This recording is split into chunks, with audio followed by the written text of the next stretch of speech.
We're live. We're live. Okay. Yeah. Obviously, this show, yeah, this is in the title, was responsible for the Christchurch Massacre. And as I was explaining behind the scenes, the reason I started this show is obviously I'm interested just in general, but specifically I saw a comment that Ralph made in one of the videos, and from my perspective, he seemed to be aligning himself with the shooter, whereas everybody who I've seen that's been accused of having anything to do with the shooter has been making efforts to distance themselves from him. So I was curious. I asked him why, um, if you align with him, and if so, in what way, and if you think his actions are correct. So we had a little back and forth in the comment section. I thought let me make this a live thing so people can get all of the um, different perspectives. We try to be just base everything upon facts and leave out the emotions so we can get like true understandings of what people's perspectives are on this whole situation. You get me? But yeah, that's basically the reason why this show's happening right now still. So Ralph, I'm gonna make you start off the thing still. And yeah, the topic of the show, what's responsible for the Christchurch massacre? Let's get it. Uh, Hi guys, yeah, hey, can you hear me? Yeah. Hey, thanks, man, Leon. Short notice, hey Hamza, thanks for showing up, man. It's a short notice, obviously from the comment Yeah. section. So let's answer Leon's question directly. If you look at any act, for example, like 9/11, the white guy shooting up and killing lots of black people to the roof. How many of you know his name?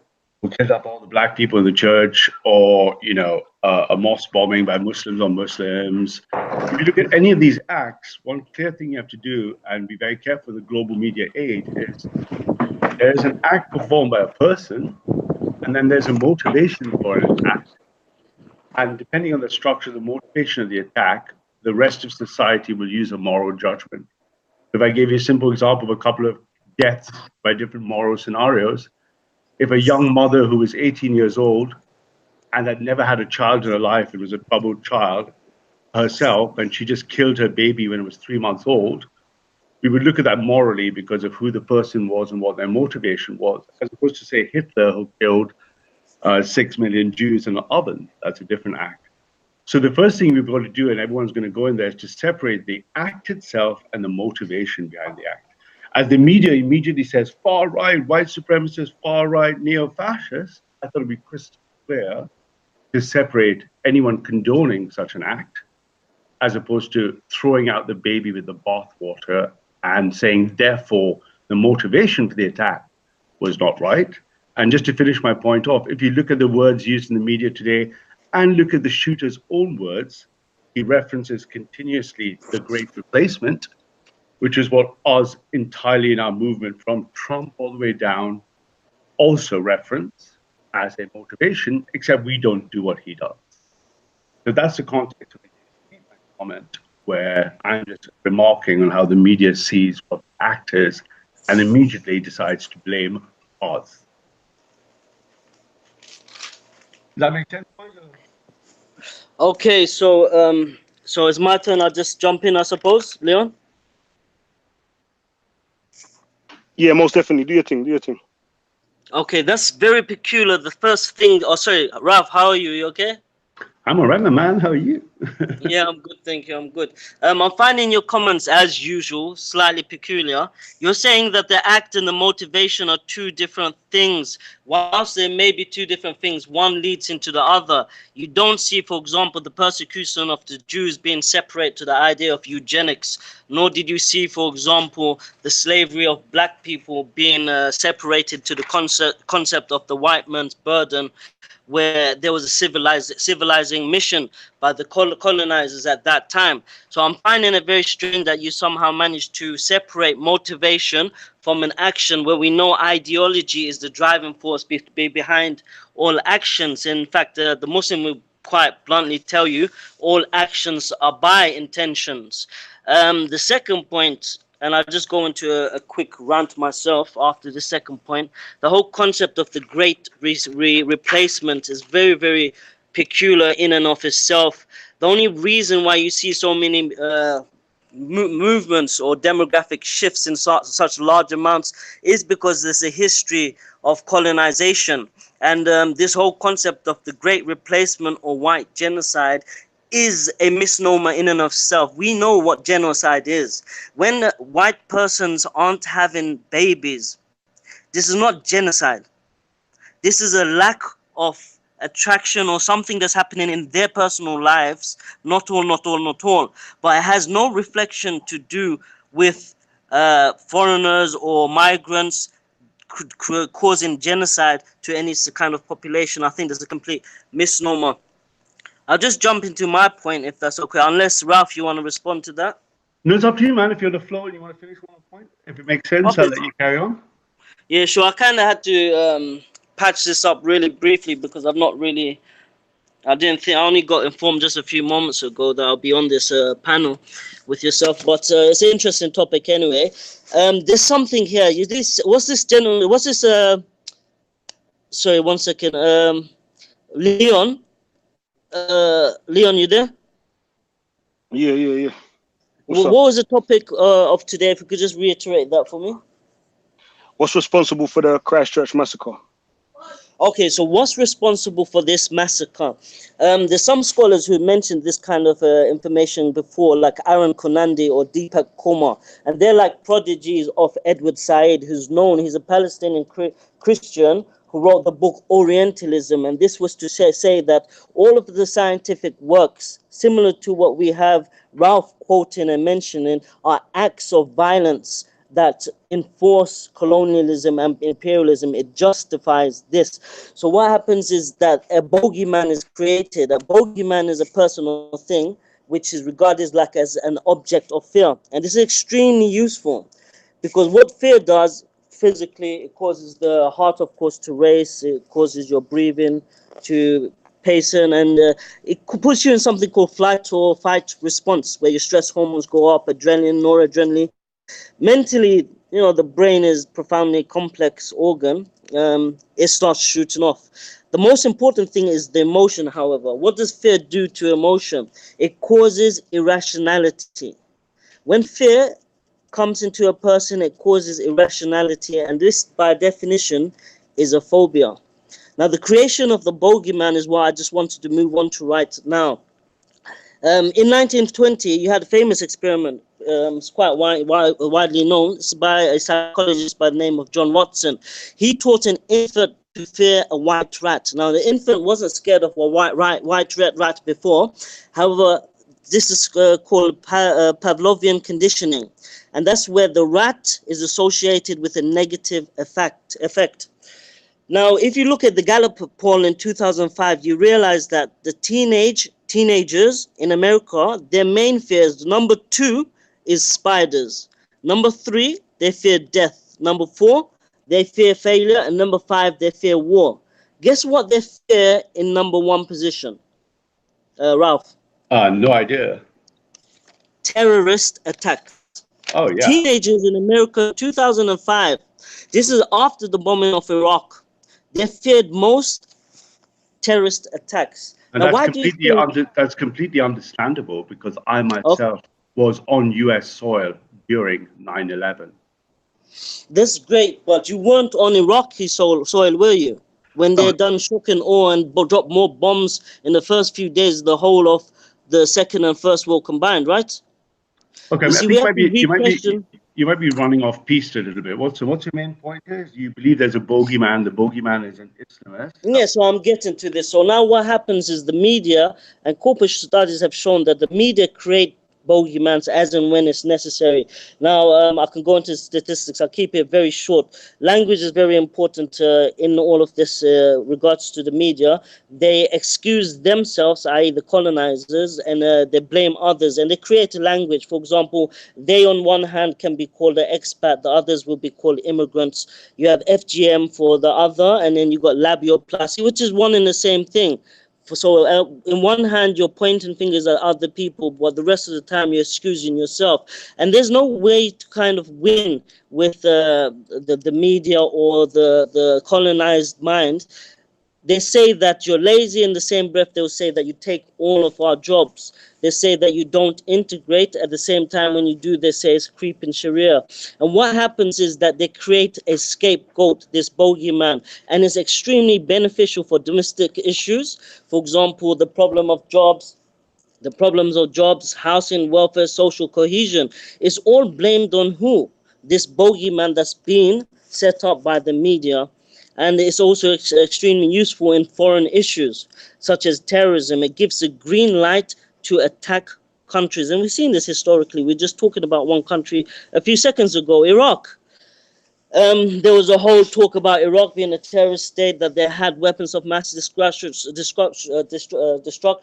and they were terroristic, and no evidence of this was found. But this all goes back to the whole colonizing mission, where there was the mindset of colonialists, which was the white man's burden, and a civilizing mission. Now, many people were killed up and down the whole world, and this created what is known as academia as the blowback. People get disheartened. Robert Fisk, you're aware of who Robert Fisk is, right, Ralph? I am, yes. Foreign. And Edward Said, of course, yes. Hey? And Edward Said, of course. Right? And Ed, of course, yes. So Robert Fisk, foreign correspondent, journalist correspondent, very famous, well-known. He actually lives, I think, in Lebanon. And when the Charlie Hebdo attacks happened, you know what he wrote? He wrote, "I murmured Algerian." Do you know why? Tell us. It's because Algeria was colonized for many years by France. And it's undoubtable and it's inevitable. What will happen is some people will feel marginalized. They'll be pushed to the edge, and they want to exact revenge in the same way that this event took place in France. But the problem is where we start history. Hamza, You see? deeper and deeper into history, because you've been going for a while. Can I just try to repeat what I believe you've just said backwards to you for everyone else? So if you start with what Leon said, what's responsible for the Christchurch massacre? If I understood you correctly, what you're saying is that people committing extreme acts of any type, in this case, it's white person against Muslims, is because they are an extreme person, because they are holding a motivation. In your case, you're saying because the motivation coming from the Islamic side would be colonial history as measured by the post-colonial discourse you just ranted out. And the same thing could happen for a bogeyman being created in terms of bad Muslim in the West, and hence you say terrorism, etc. Is that a correct rough summary? Is a gist of what I'm saying, yes, because of a colonial history. It's not just Muslims, it happened to many people. Obviously, we don't have the time to go through all of them, but it happened to a lot of people. We cannot start history where it's convenient for us. Okay, I understand what you're saying.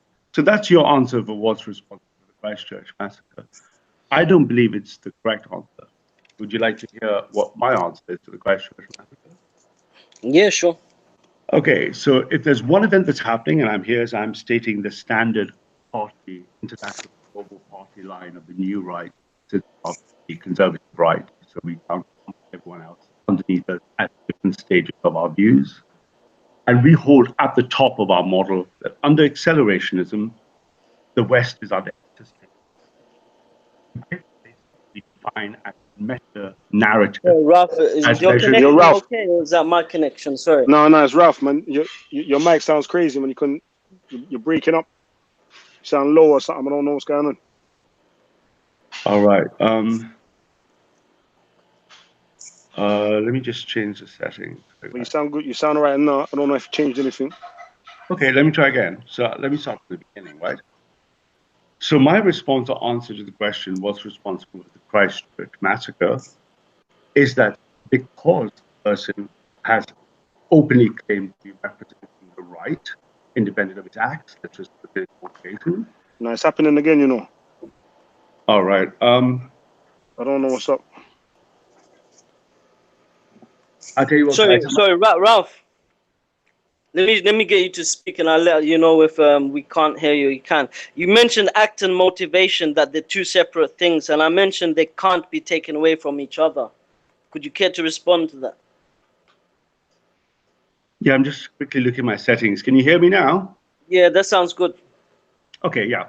Yes, absolutely not. I'm not separating them to discard them. I'm separating them to disassemble them with a view to reassembling them after. So let me return to my answer simply. What's responsible for the Christchurch massacre? The gunman was from the far right, if you like. And his motivations, I would argue, are legitimate, despite his act not being so. So, for example, if I plotted a table of 10 people, I put in Trump, Orban, myself, a bunch of political leaders across the world, and I created our manifesto, which he stood on, we would agree with the principles. So we agree there is a great replacement happening. We agree it's an existential crisis. It has three axes: immigration, integration, Islamization. We know what that data looks projected up to 2050 and some of our models up to Hey, 20. Ralph. Hey, Ralph. Sorry to cut you quickly. I know I said that we're trying to keep it less emotional and just factually based, but I do have to mention that the message that you replied to when I asked you if you consider his actions correct, and the reason you said they is not. I'm going to read it exactly what you said. It says, I don't think his actions were correct because they are not efficient. Right. So to me, like I don't get the sense of whether you feel any sympathy for the people that's been killed, or Oh, if you look at them as anything more than just something like a problem that needed to be solved. It's just the way he went about doing it was the wrong way. I don't know. not, no, not at all. I feel equal sympathy and love for all life. I'm a Christian. That holds for my enemy and my enemy's enemy, including Satan.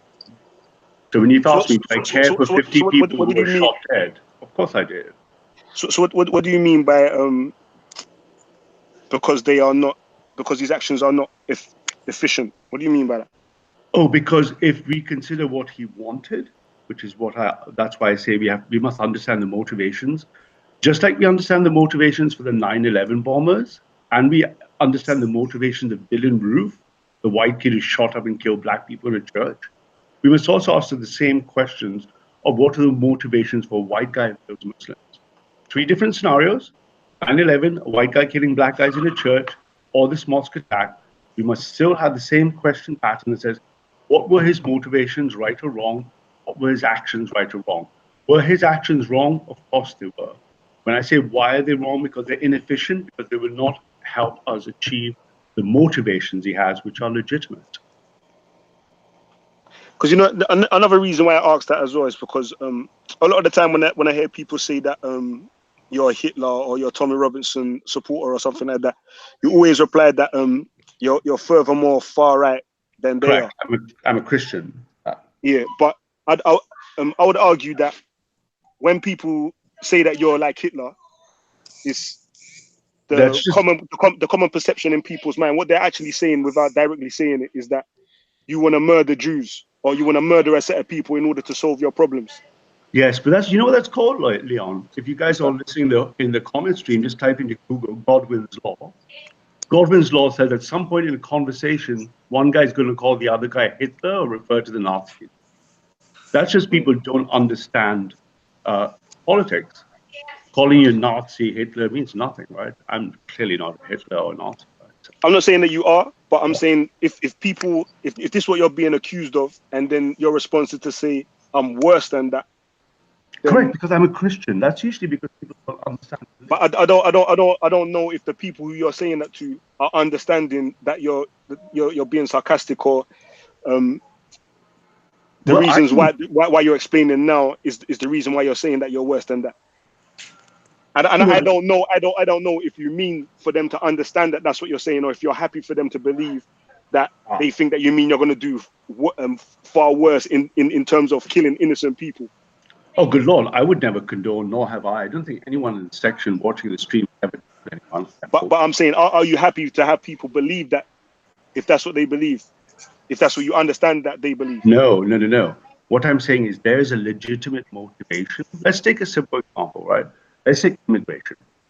There's a motivation which people might do the wrong thing.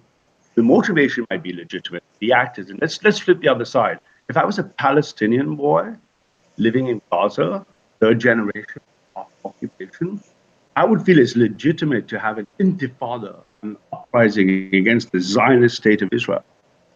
Now, I might then go strap up some Semtex and blow up an Israeli bus, and we would say, no, your action is incorrect. But we may or may not agree with the motivation, depending where we fall on, do the Palestinians deserve their own state? Can I just jump in there? In the same way, Dylan Roof felt like black people are taking over the United States and going to kill all white people. So he went into a church and he shot up a lot of black people in the southern United States. So he acted incorrectly on a wrong motivation. So you can have a right or wrong motivation and you can have a right or wrong action in any scenario. Did the chap in Australia or Dylan Roof or the 9/11 bombers, or let's be crystal clear, 99% of all Muslims killed in mosques are by other Muslims. When a white guy kills a lot of Muslims in mosques, we must separate the act we condone from the motivation. And the motivation, according to his own words, are the same motivation for President Trump's words, for Mike Pence's words, for every party in Europe words that say, you will not ignore the great replacement. Yeah, okay, let me just jump in there. You see, the motivations that you mention and you continuously mention, As is President Trump. The three axes, immigration, integration, Islamification, there's only one logical progression. This is quite linear. Your motivation or dislikes for this and that, and the language that you use as well as Trump, it only leads towards one direction, and that is physical harm. And this is ultimately, for me, it's on a spectrum. You're just a pacifist at the moment, but given the opportunity, you would also move to cheering to actually partake in these types of actions, no matter how horrendous at this moment you think that those actions are.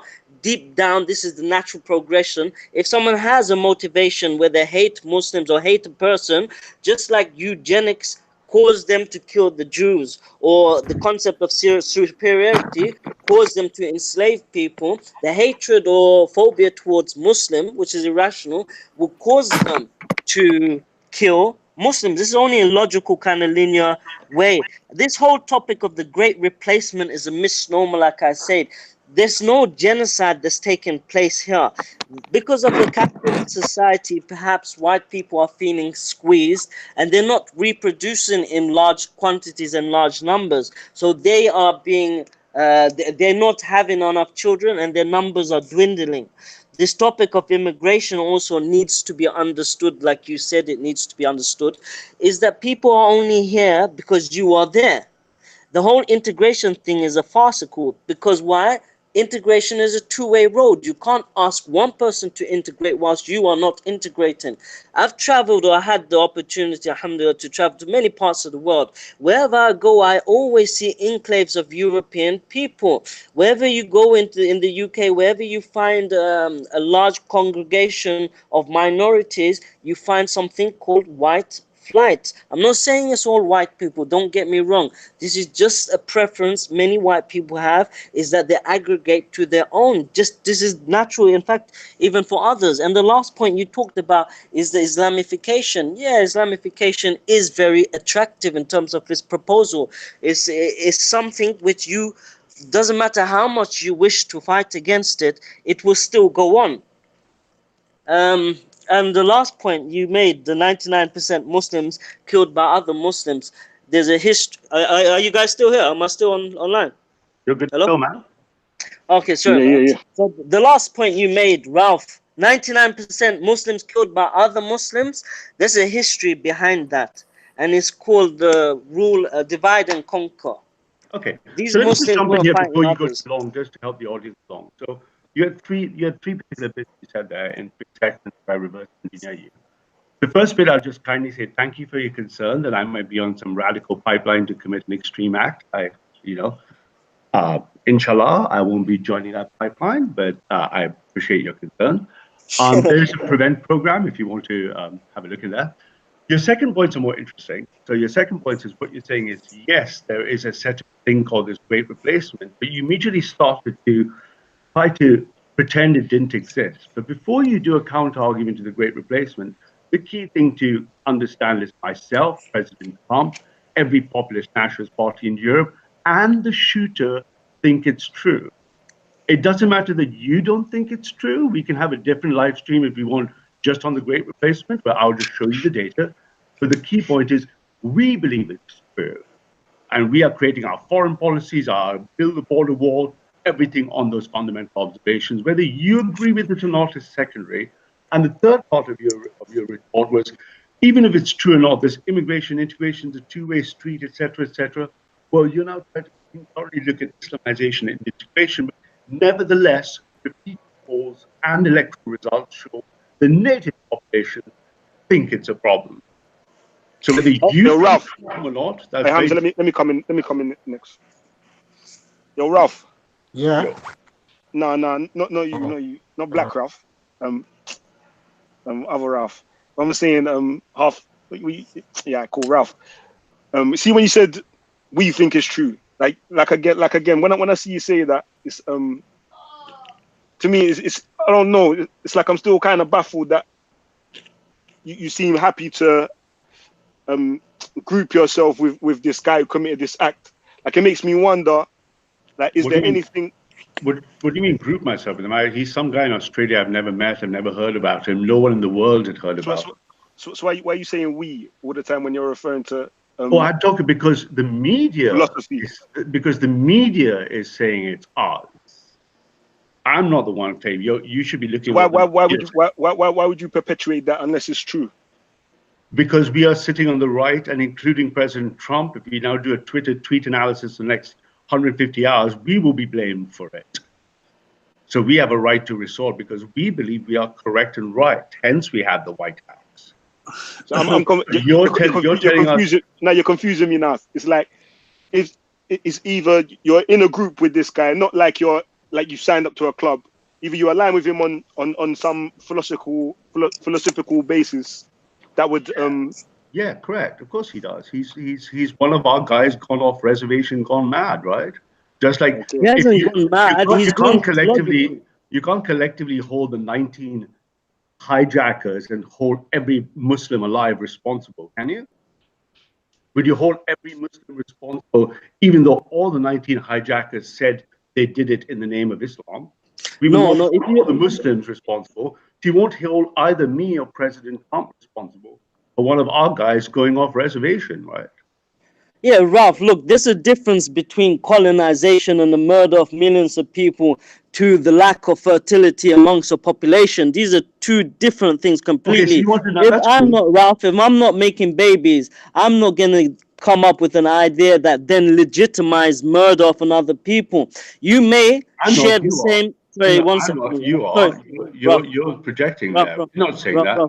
Ralph, wait, you get your time, don't worry.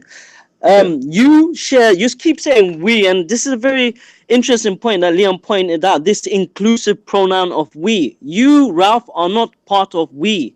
You are they, and you're in the same boat as me. You're an Indian by all rights, and you're part of this problem, the great displacement. By you marrying a European, you're actually moving the white population or reducing the white population. So perhaps you need to point or look in the mirror at the cause of the problem. Okay, no problem, John. Let me address that, which I've done so many times in the past. I can repeat the standard. You hear that all the time, because that's what I'm like as well. Yeah, you hear that all the time. It makes no difference. You're taking away white women. I hear all that stuff, but let me try again. And also, before you do reply, because one of the channels that I see you send one guy to that was down in the dumps one day, you wanted to cheer him up and tell him about how you fighting back on all of this. One of the guys, like he just released a video talking about the rape culture that's being imported into the UK. It was a banned video and it came back up, but it's basically talking about how other nationalities are taking away our women, and we're not producing enough white people. So I would think in that case, as much as you would say we and Ray, he would look at you and he wouldn't say we. He would look at you and say them as part of the problem. So I don't know how you would I don't know how you like take how you deal with that in your mind and still keep the same train of Okay, thought. that's quite easy to answer. People always have it. That entire thing question can be preceded in one of the favorite words used in the chat comment database I have today, which is coconut. How can you say you're on someone else's side? Well, let me give you a reasoning by analogy that everyone can agree on easily. It is the white abolitionists in London who spearheaded the end of slavery. Wilberforce. A white person argued that it was immoral for a black person to be a slave. Are you telling me that it's inconsistent for me to argue morally when I think another tribe, be it the Tibetans, be it the Somalians, are under what I consider to be morally correct as an attack? Then the burden of proof would be on you to correct me where I'm wrong.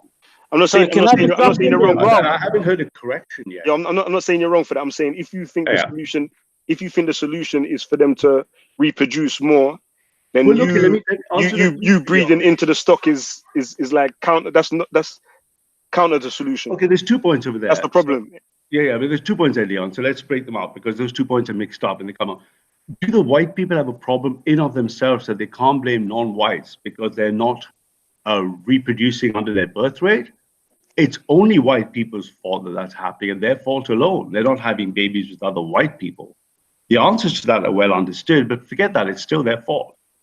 On the other hand, they have immigration, if you imagine the fixed square of the board, where other people are coming in at a rising rate anyway, which makes the chances of inter-white production lower. So I'm going to Hungary tomorrow. I'll be going to Hungary a lot for the work I'm doing right now. And in Hungary, they're giving them positive white-only benefits. There's very low immigration in Hungary.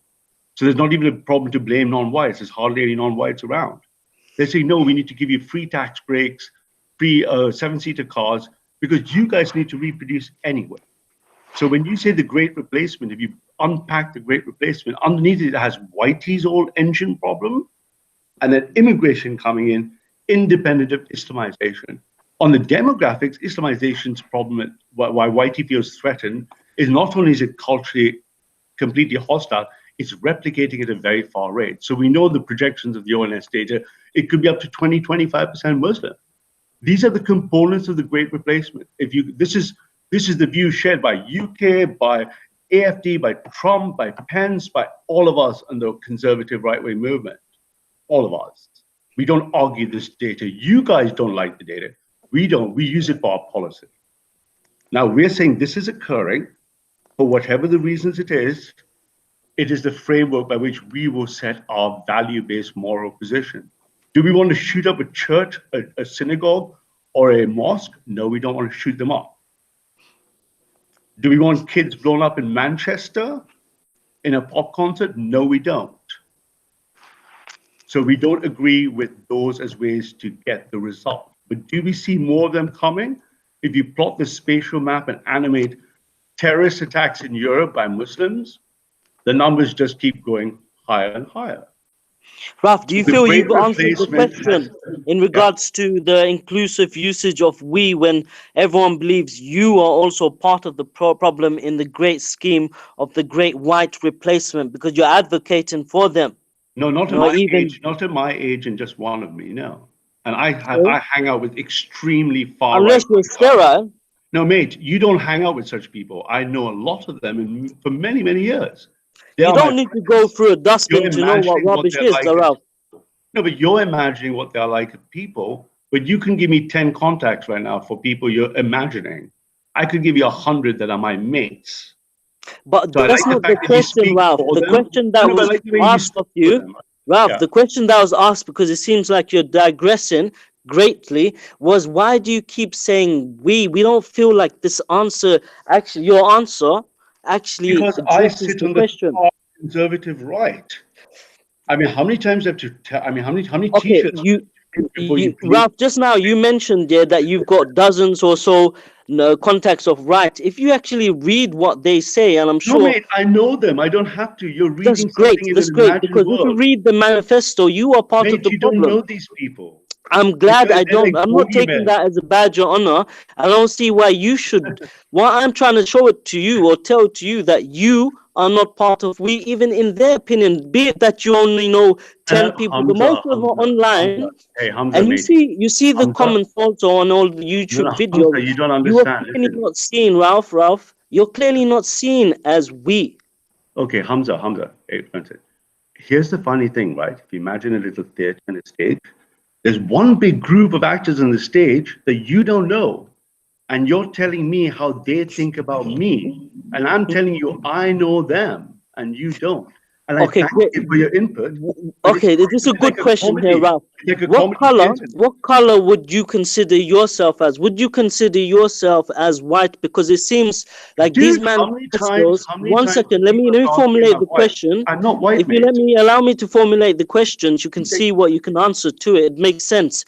So when you look at the manifesto of this guy, he makes clear about white being an identity which caused him to do this. Now you're saying that you share the same ideology. Now, do you consider yourself, considering you say we, do you consider yourself and we? This is the original question. It's quite clear. Can you be forward and just say if you do, no problem. Do you consider yourself as white? This is not a question I've answered 100%. Of course I'm not fucking white, dude. Look at me. I mean, what a ridiculous question. Are you seriously on crack? Ralph, your voice Do is I look low. white to you? I mean, what a ridiculous question. But somehow, Hamza, is within your question, there was actually genuinely a nice question, a nice piece about that. And that piece is that there's white identitarianism, right? Can you guys hear me? It's just about, you seem to be fading quite a bit. Okay, can you hear me better now? Is that Yeah, better? we can hear you. Go for it. So the Okay, question was again so about we. in your question, Hamza, I understood. So in your question there was one important bit that you got carried away that you missed. Is there a notion in this guy, in the Shooter's Manifesto, is there a concept called white identitarianism? Of course. And the answer is, of course there is. Are there pure white identitarian parties? Well, do you know what the most purest of that axis of the party is? It's a pre-Christian, pagan, white supremacist movement. That's the most extreme of which the fewest number of people live in. That is the ultimate extreme. But white identitarianism has got a very soft form as well, which average normal white people feel, which is just being not overrun. So it's a continuum of which this guy sits. And do I support white identitarianism? The answer is, of course I do, under the context of the larger plan, which is the Great Replacement, which is the plan that has Trump in the White House. We're not talking about you supporting it, Ralph. It seems like you're skirting over it with very good. I'm actively working in its best interests. I'm doing more than supporting it, right? No, the question was specific, Ralph. It seems like you're skirting around it. You use the inclusive pronoun we, but you're not part of we. You look at these guys' manifestos, their comments online. But anyway, let's move on to the next question. I'm not sure if you don't understand the answer. Let me try it quicker and simpler. If you imagine, I don't think it's just me. So okay, but let me try again. I think everyone in the whole WWW. Okay, Hamza, you like to speak for other people a lot. Let me just speak for myself here, right? To answer your question, there's a thing called white identity. I think there's a club. There's called the White Club. There's a bigger club above that called the Western Club. Inside the White Club, there's a whites only club. White Club sits in a little context bubble. I support the White Club as part of supporting the Great Replacement, as part of supporting saving the West, because I am a Christian. It is my religious duty to do so. So every Christian should support this White Club. If you had some time, Hamza, hear me out. Let me explain it crystal clear. I'm sure a lot of other people will get it. So within that structure of value compass with God at the above, at the highest, with God and Christ and underneath that Christendom, and under Christendom, there is the Great Replacement Defense of the West. Yes, there is a small subclub called White Only. I know Nordic guys who are in the extreme fringe of that club. They are not important. Trump is. So yes, do we support white rights? Yes. Do we support a white shooter killing black people or Muslims? No, we don't. Do we support white rights? And wasn't the question? We are not going to apologize for our values, beliefs, and policies all the way down from build the wall to Hungary, keeping out immigrants. So Christian values. So going back to the question then, what do you believe is responsible for this guy shooting up people? Like, obviously, you said that you got you share the same philosophy, but I don't see you advocating for shooting up mosques or using violence. I don't know. Do you? I don't know. I say that. I don't know. Do you advocate Can the I use just of extend to violence? your question? Can I just extend to your question, Leon? Yesterday, I spoke to what's his name, Ralph, in regards to it, and I did mention to him, and we joke about quite a lot. But I said there's an undertone. Do you remember, Ralph, what I'd mentioned yesterday? Yes, I do. What did I say?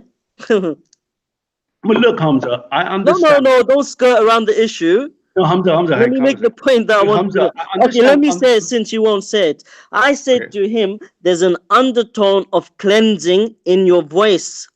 Now, when I said that, I coded it so he would understand. And he understands. I don't take him as a threat. I really don't. But what I'd meant for those who didn't get it is that in his voice, you can hear there's a call for ethnic cleansing. Do you remember, Ralph, what your response was? You tell me. I'm just letting you finish. I'm just No, typing. no, no. You tell us. No, I Please. can't remember. You just go for it. Just Oh, finish it off. You're on the roll. okay, so you didn't actually deny that. And this is what amazes me. What amazes me, silence speaks volumes.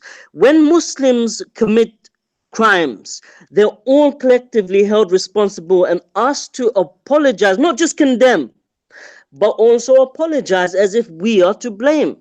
Now, when it comes to other people, your group, which you identify with peculiar enough, we're asking you.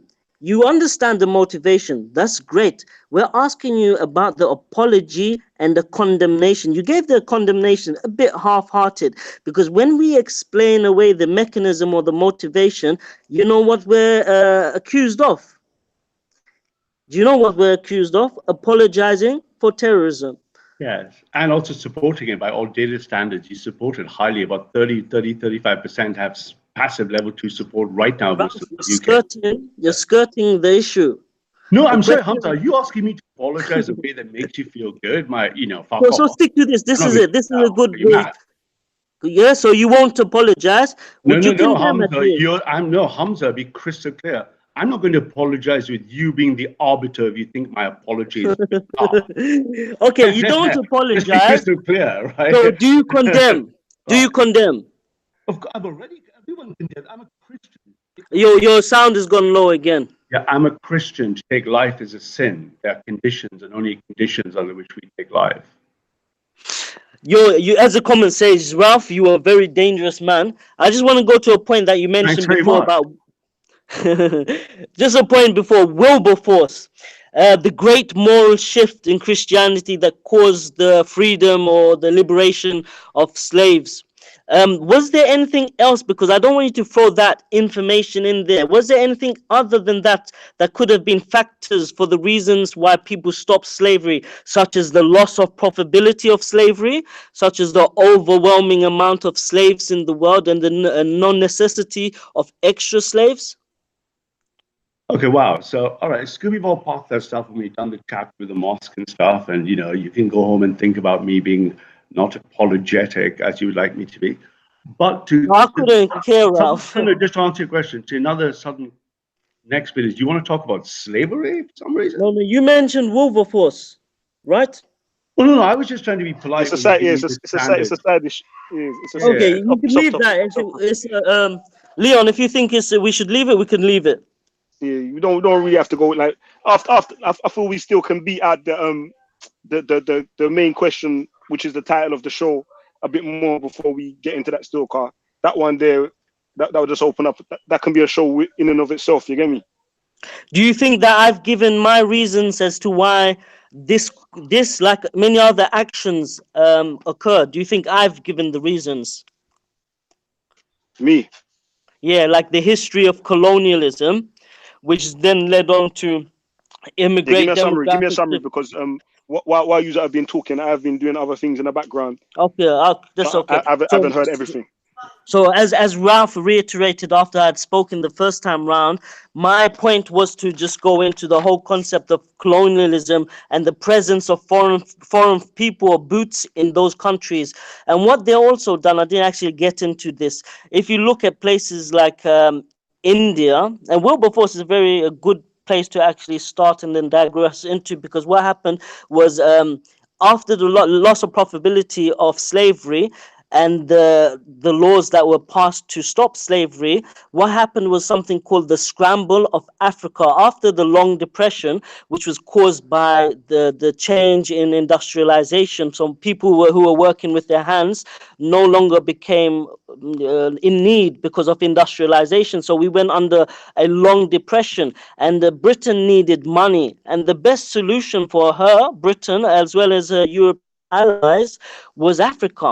So they between themselves carved out the borders of Africa and made it very profitable. While on one hand, condemning slavery, they went and colonized the whole of Africa. So there's reasons and a bigger context to many of these things. In India, a similar thing happened as well with the Great East Indian Company, and Ralph can tell you more about this because Ralph went to a school, and Ralph has mentioned this to me before. It's a boarding school. The name of his house, which he stayed, is called Sir Macaukin. Is that right? Macaulay. So, Sir Macaulay, right? Is that how you pronounce it, Ralph? Yeah, keep going. Yeah, I'm listening. I'm just typing in the chat. So this Yeah, keep person, going. this person was a colonizer who went over to India, and he says that our intent is to create a people who are brown in skin, but in mind, idea, and behavior, they are white for all purposes. What happened? The population there, and you will see many subcontinents, people from the subcontinent with this, they will change their name, perhaps from Mohammed to Ed, to Mohammed to Mo. Or even you see many of these, if you've been unfortunate to have to be transferred over to a call center in India or the subcontinent where we come from, you realize that there's a Dave over there, or there's a Michael. Why? Because their minds have been fractured to believe that they are part of the empire or extension of the empire. So they feel that they need to identify with the West in the same way that I believe many other people, including those on this panel, also identify with this white core of colonizers. So this is why I believe that these attacks happened, as in its blowback. You go to a person's country, you attack them. Inevitably, some people are going to be unhappy, and it comes back to your doorstep. The question is, where do we actually start the narrative? Do we start at 9/11, or do we start way before that in the times of colonization? Okay, right. All right, Hamza. Listen, that was quite a long one. Let me try to not take as long to respond. No, So if I no. reverse, Tell us your one. yeah. So if I reverse engineer what you just said, what you gave me in a nutshell is your classic post-colonial, sort of post-neo-Marxist structural alternative of history being written by this historical narrative in it. That's colonization, much slavery, more oppression, my narrative. What we have today is only the long tail end of a lot of social goods and bads done over the years, blah, blah, blah, blah. We in the right reject intellectually and epistemologically that entire body of what you said is complete nonsense. So with that notwithstanding, let me tell you what the story is today. There is a first world, and this final world model looks like this. We have 7.4 billion chimps right now. It's just basic data and mathematics. It's the same story again and again in every video. 7.4 billion chimps now. By 2050, which is a predicted horizon that would matter to chimps like you and I, this is what the board looks like. 55% of the chimps are in Asia. That's just over half. There are two strong ethno-nuclear states with no interest in immigration, integration, or Islamization. The rest of the board has Africa, 2-point-something billion, going all the way up to 2.24, and Whitey's only left with 1 billion on the board. This is the global demographic projected state of the board, whether you like it or not. If you tell me what's a brown man, I can't believe you don't understand. I can't believe you're racially this. You're not, you've got internal, all these left-wing narratives that you try to use to decompose my identity. I can tell you simply as a Christian, my job is to optimize the board for all 10 billion chimps. And as a Christian, if you're a true Muslim, you'll understand this by mirror. As a Christian, our job is says the best world would be a first world Christian world, which is post-racial. I will give my life for a black brother in Christ, you don't understand race like I did. Stick And a it pin is there. that Christian West. Yo, sorry, Ralph. Christian Yo, West. Ralph. That Christian West is what we are Yo, using Ralph, can you hear to me? defend. Yeah. What's up, sir? Yo, sorry. I had to stick a pin there still, Carl. You said post-racial. Correct. But at the same time, you're for ethno-nationalism, right?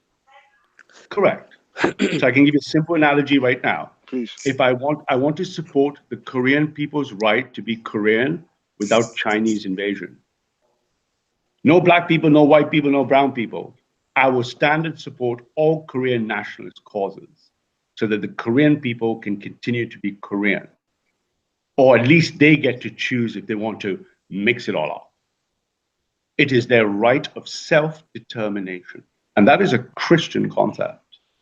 And I can intellectually take it all the way down to Christianity, if you like. So when you say a nation state, the right of self-determination, yes, there's a colonial history, blah, blah, blah. But right now, if you look at the data on the board and you take an 8-year-old child and you draw some shapes on a blackboard, you can say, hey, look what happens on the board over here. We go to 10 billion, one half of the board, which is Chinese and Indians going, no one coming in. We see what Islam does in India. We've seen Indonesia and no one's coming in. The rest of the Islamic and black world are heading to white land. That is your story. If you don't understand that, you cannot understand the conservative right. You cannot understand why Trump says what he says. I don't think that Hamza was arguing against the current state of things. Oh, Hamza is arguing completely against. I think he was. He's trying to pretend it doesn't exist. I think he was saying what is the causes of this. This is the question, and he's skirted around it. This is what I'm. It's as you just said, Leon. Okay. Yeah. So that's. So what is the question you're saying? Is why am I keep answering try simple 1-line 10-word question. I'll give you 1-line 10-word answer. Can you play that game? Give me a 1-line 10-word question. I'll give you a 1-line. No. We mentioned the we. This is the part that. No. 10-word question, please. What's your question? So 1 second. Let me just explain it so you understand also. No. I don't want you to. You need to explain to yourself. Can you ask me a question? I mean, it's a very simple question, dude. Very friendly. Why do you think logically this question reoccurs? Well, you ask me the question in English. Because you could sound as patronizing and condescending as you want, but why do you think logically this question is always posed to you? You keep telling me you're skirting a question. Can you just tell me what the question is? Can I give you some answers to help you along? Could it be why is a brown man standing with white people? What's your question, mate? Is it why is a brownie standing with white people? Not to be emotional at this point. I think we need to remember. I'm not emotional. I'm having fun. That's good. My question is, what is your question? So Leon asked the question about twice. I asked the question about 3 times. Is this inclusive usage of the usage? Okay. You didn't let me ask. You're saying you don't know the question. And anyway, this usage of yours of this inclusive pronoun we, when the likes of all of the people that you are supporting actually reject you as part of them. I've answered that question, Hamza. I said you are speaking about people you don't know. You're making the propositional claim. You need to substantiate. You can't make the claim. You're making the claim. No, he said that. He said that. Sorry, Ralph. Hey, Hamza, Ralph. I give him 1 sec. No, he said that the people who you're saying say this, he speaks to them directly. Whereas you, they are my comrades in arms. I do more than speak to them directly. They're my brothers in arms. And they assured him that he's one of them. that's one of the lads. He's one of them. Yeah. And here's the funny thing. But here's the funny thing, Hamza. Right now, if we went to a live call, could you call 10 people and just loop them in right now? I don't need to go for it. I'm just laughing. Ralph, I do not need to go for a dustbin to know what rubbish is. The trash, the smell of this rubbish is all over the internet. Do you understand? You go to the videos, you see the comments, you can see that they do not, as much as you appreciate them, as much as you may think highly of them, they don't think that much of you, Ralph. Backs over everything. Let's allow the insults. But what am I saying? Ralph, I know you can take it still, but I just don't want it to turn into a cussing match, car. No, Ralph doesn't mind. Ralph, do you mind? He needs to get his off his chest, sir. He's going to shoot a little few bullets at the champ. But like I said, what I'm saying, I'll stop if you want me to stop. I haven't really tried to be offensive, but if you find it offensive, I can stop. Hamza, it'd be a very rare event if you could offend me. Alright, cool, man. What I'm saying, hey, Chisel man is all. I both use a Chisel man. What I'm saying is, I want to bring people onto the panel still, but most of the people that seem like they're interested in coming on, I expect that they're going to be talking against Ralph or anything what Ralph is saying. So I don't want it to be, I know you don't mind. I don't want it to be a one-sided thing though. Still, I want to balance out the thing. You get me? Yeah, so, absolutely. Leon, sorry, kid. Do you mind if I jump off, Leon? Because we've said what we need to say. It's been interesting discussion with Ralph. I appreciate it. Hamza, peace and love. Peace and love. I hope you go along. All chimps are special. I've just one favor for you, Hamza. Please, just one thing. After you hang off this call, could you just go ahead and accept Jesus Christ as the only savior? Cheers. Well, the evidence you've given isn't compelling. I think you're pushing people away from Christianity. Honestly, look, I'm not someone who is dim. Yeah, this shooter, along with all the other Christian shooters, I don't think that they are Christian. So let me make that clear. I do not think that these shooters are also responsible or they do their actions on behalf of white people either. I make a clear distinction between those who are responsible Christians as well as any other ethnic whatever they may. That was just a joke on the way out of the door. I'm here for me to say God bless and I'll just make it clear. Anyway, take care, mate. Yeah, bye. Bye.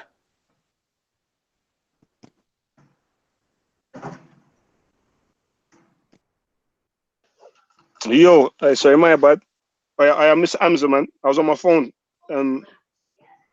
Give me one sec, man. Let me turn this on silence. Alright. Ringing through, man. Sorry, give me one sec.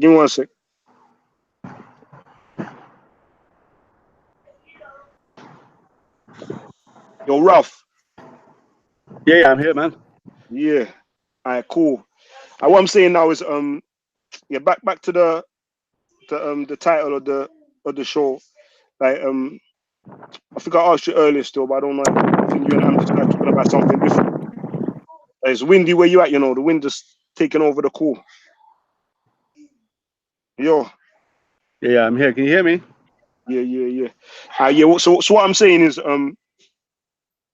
in regards to the question, what's responsible for the Christchurch massacre? A lot of people say that your rhetoric, or not you directly, but similar rhetoric to what you give out. People like Tommy Robinson, Donald Trump, they're saying that that's what's directly responsible for people with impressionable minds listening to it and feeling like all that they can do in order to help or to change things for the better is violence. Even though you're not directly, even though I believe in we will seize political power. Yeah, cool. Let me so finish. Violence is going to be like, when we couldn't. Hey, Ralph, let me finish, man. Power, right? Let me finish, man. Chisel man is all. Even though you're not directly saying that, calling for violence, but as I said, it's like this is the argument. I'm not necessarily making this argument. I want people to come on still, car. I don't like misrepresenting people's opinions, but I've been seeing it a lot, especially over the yesterday since this thing happens up to today. I've been seeing videos. I think even Adnan Rashid made a video saying how Islamophobia should be banned because it leads to things like this.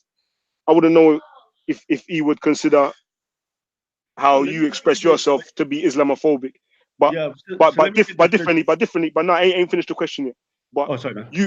You haven't directly picked up no machine and done nobody nothing, but this guy has.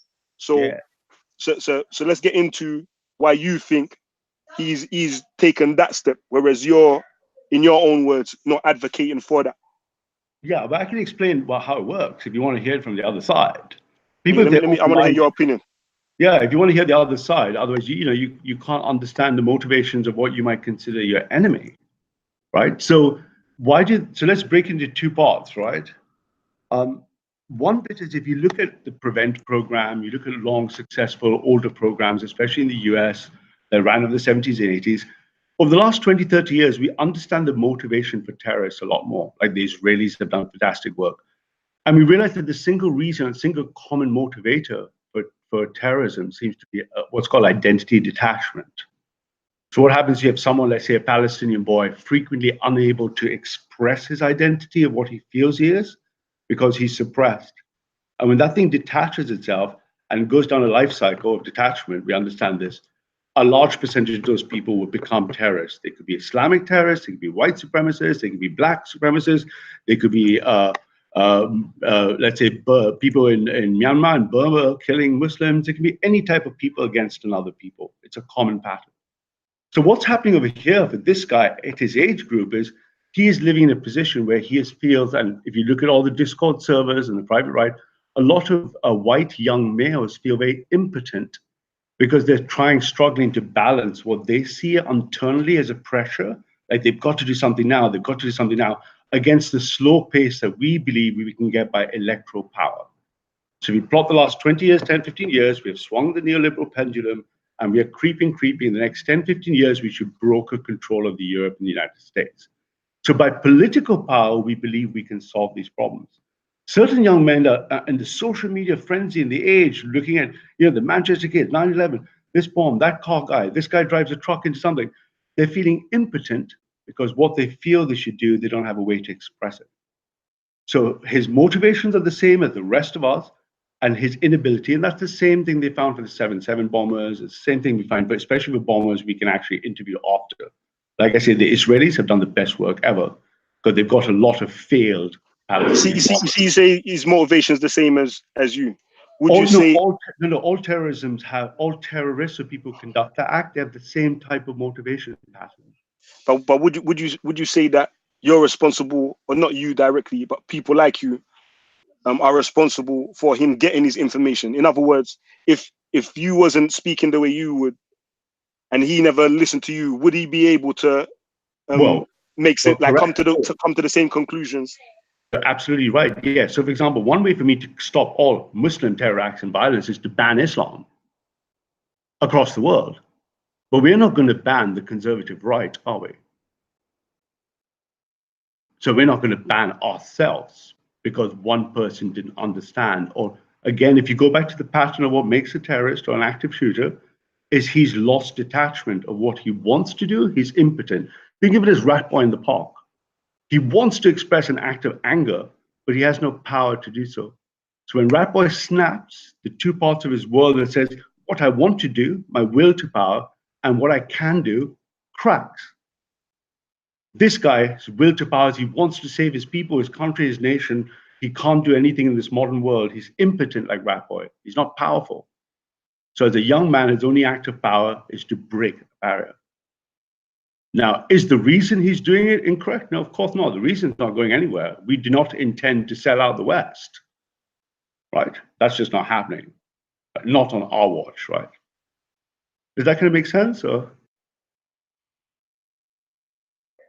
I think I understand what you're saying still, but So what we're saying is, what do you feel about people like Tommy Robinson when they've been asked that when it's been put on them that they're responsible for this guy doing all the shooting and all that, and his response is like, he's like, I ain't got nothing to do with this guy. I don't like this guy's an arsehole. He's a prick.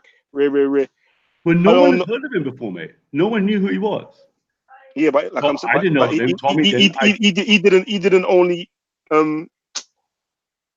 like say that what happened is a tragedy. He said like he spoke against the actual guy, like he's a dickhead and he's an arsehole. Right? Like this guy, you don't like people like this. It's basically what you're saying. Well, I think no one on the right except extremists, or on the left, or extremists of any color, race, is saying murder, kill. Most normal. So let me say the key difference that I've noticed from you though is that he like I ain't seen nobody else go to the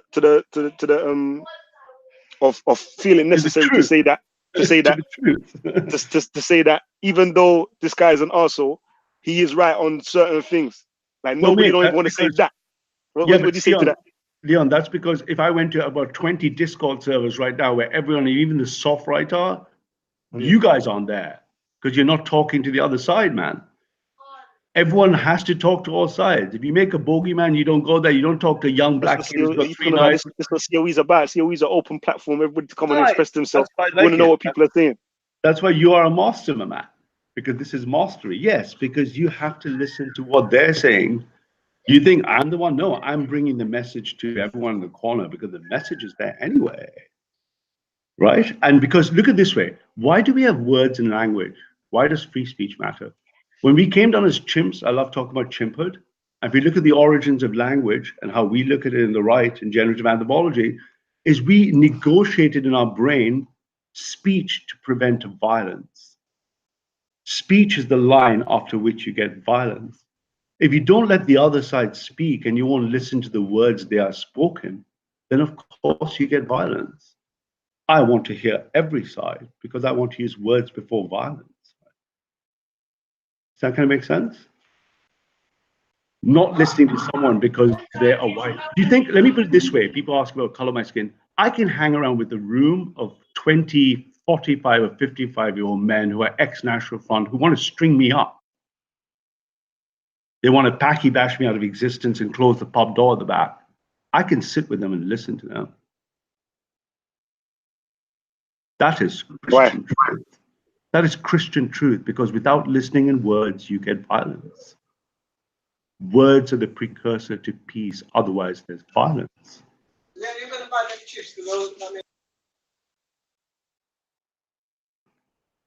Kind of makes sense, or is that too free speechy?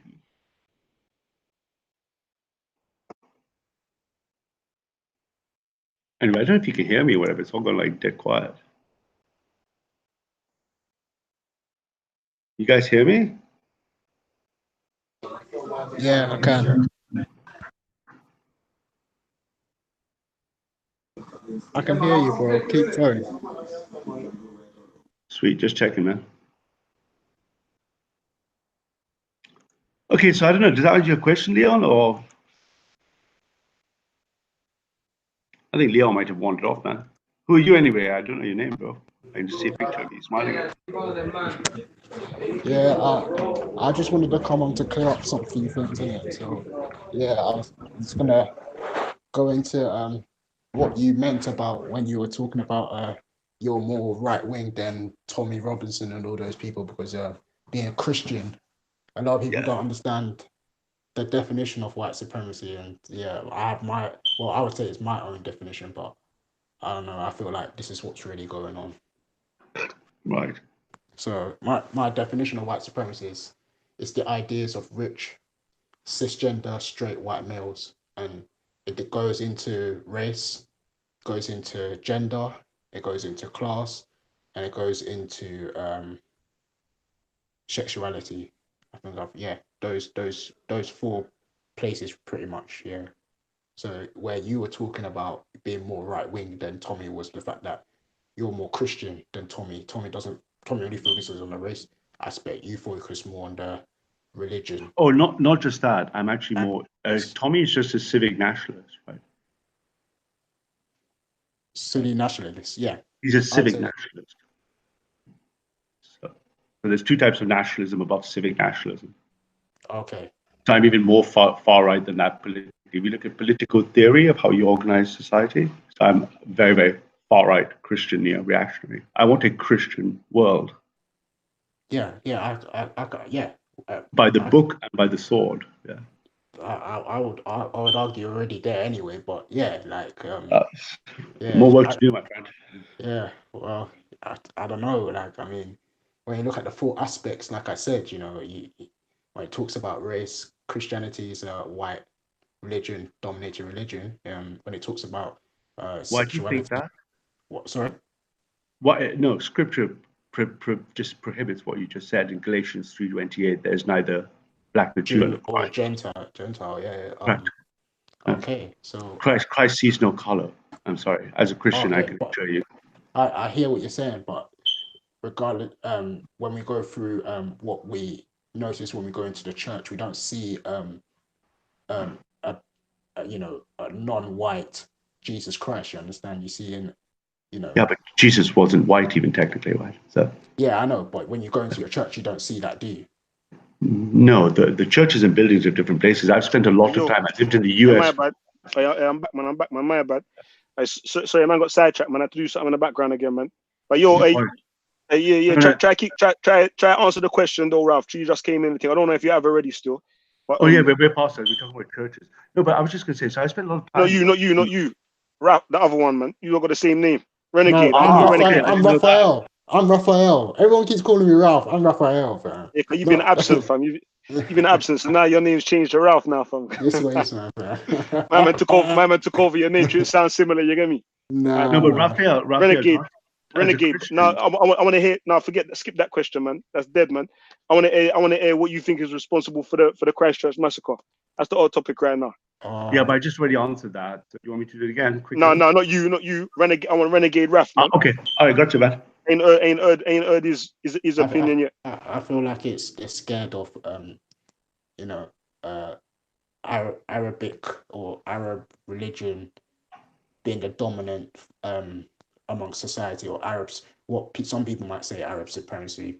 People say Islam supremacy or whatever, but Arab and Islam are not that, you know, there's a religion and then there's a people in it. So that's what people are getting confused by and whatnot. It's like when you go to white people, you say Christian or what, or white supremacy or whatnot. It's pretty much the same thing. But yeah, I think that's what they're really scared of. Like, you know, a religion where or a place where a particular ideology is dominating and is based on from an Arab people, a group of people who are Arab.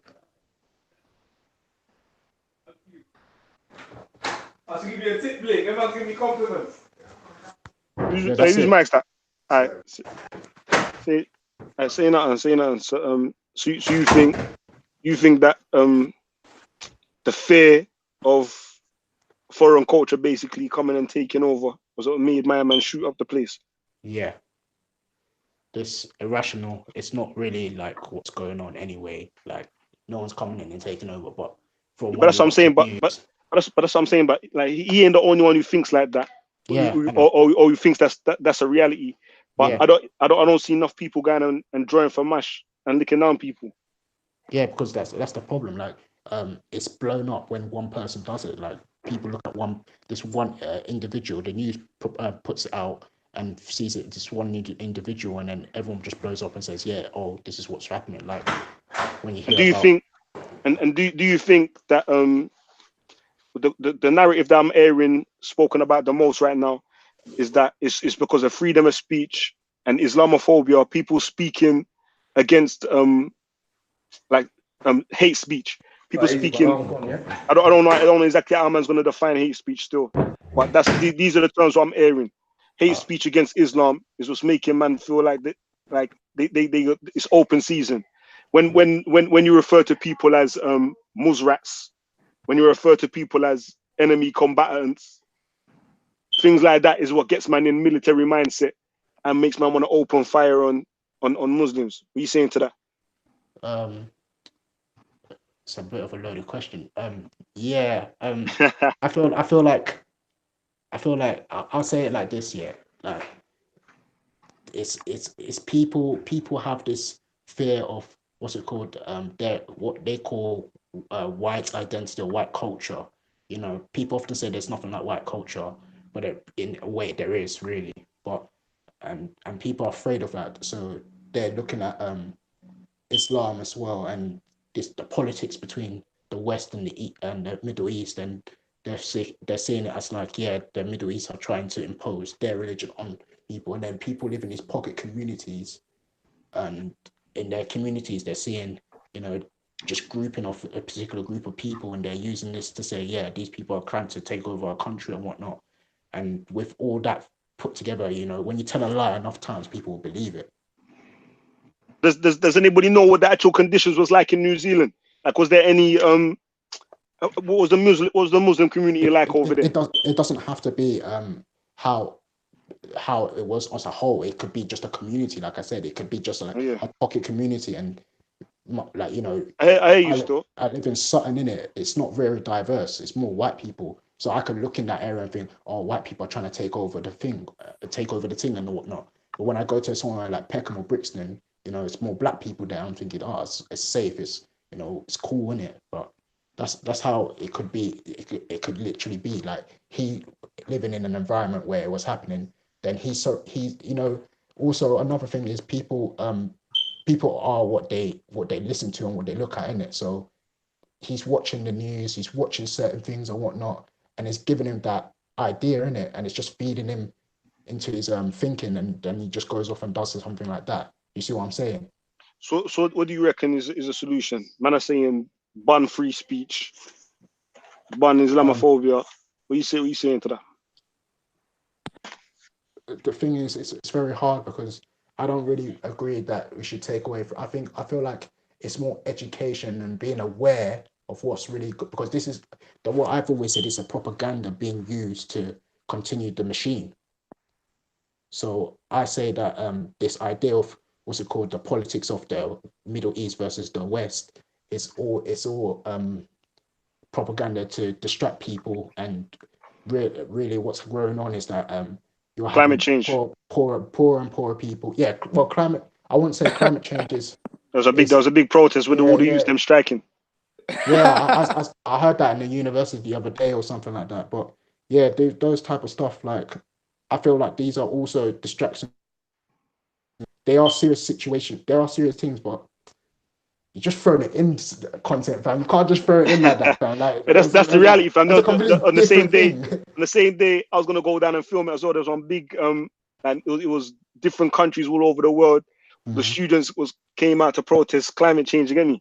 Yeah, But I know, I know, I I know. say now, cause we got a few new people on the panel still, so I'm gonna give everybody a Mhm. chance to express themselves and answer the question at Mhm. hand. You get Yeah, me, sir?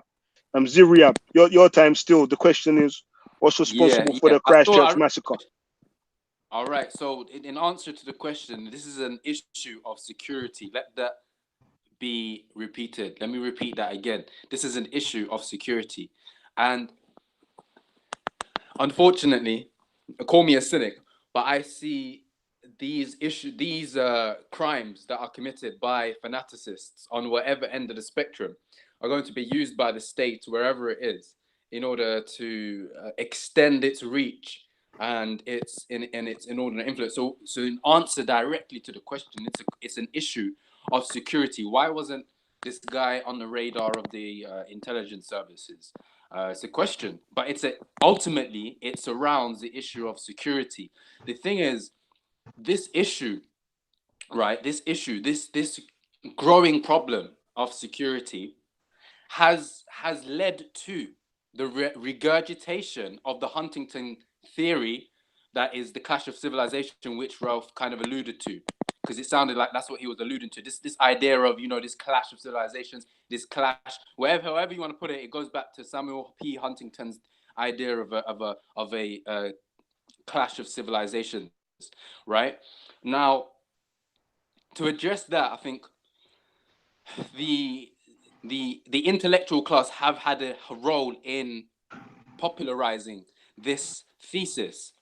But for me, what's interesting as well is how liberal philosophers have oftentimes espoused the view that multiculturalism has failed. And again, this idea of multiculturalism failing is not limited to the left, it's also on the right. So again, it's across the spectrum.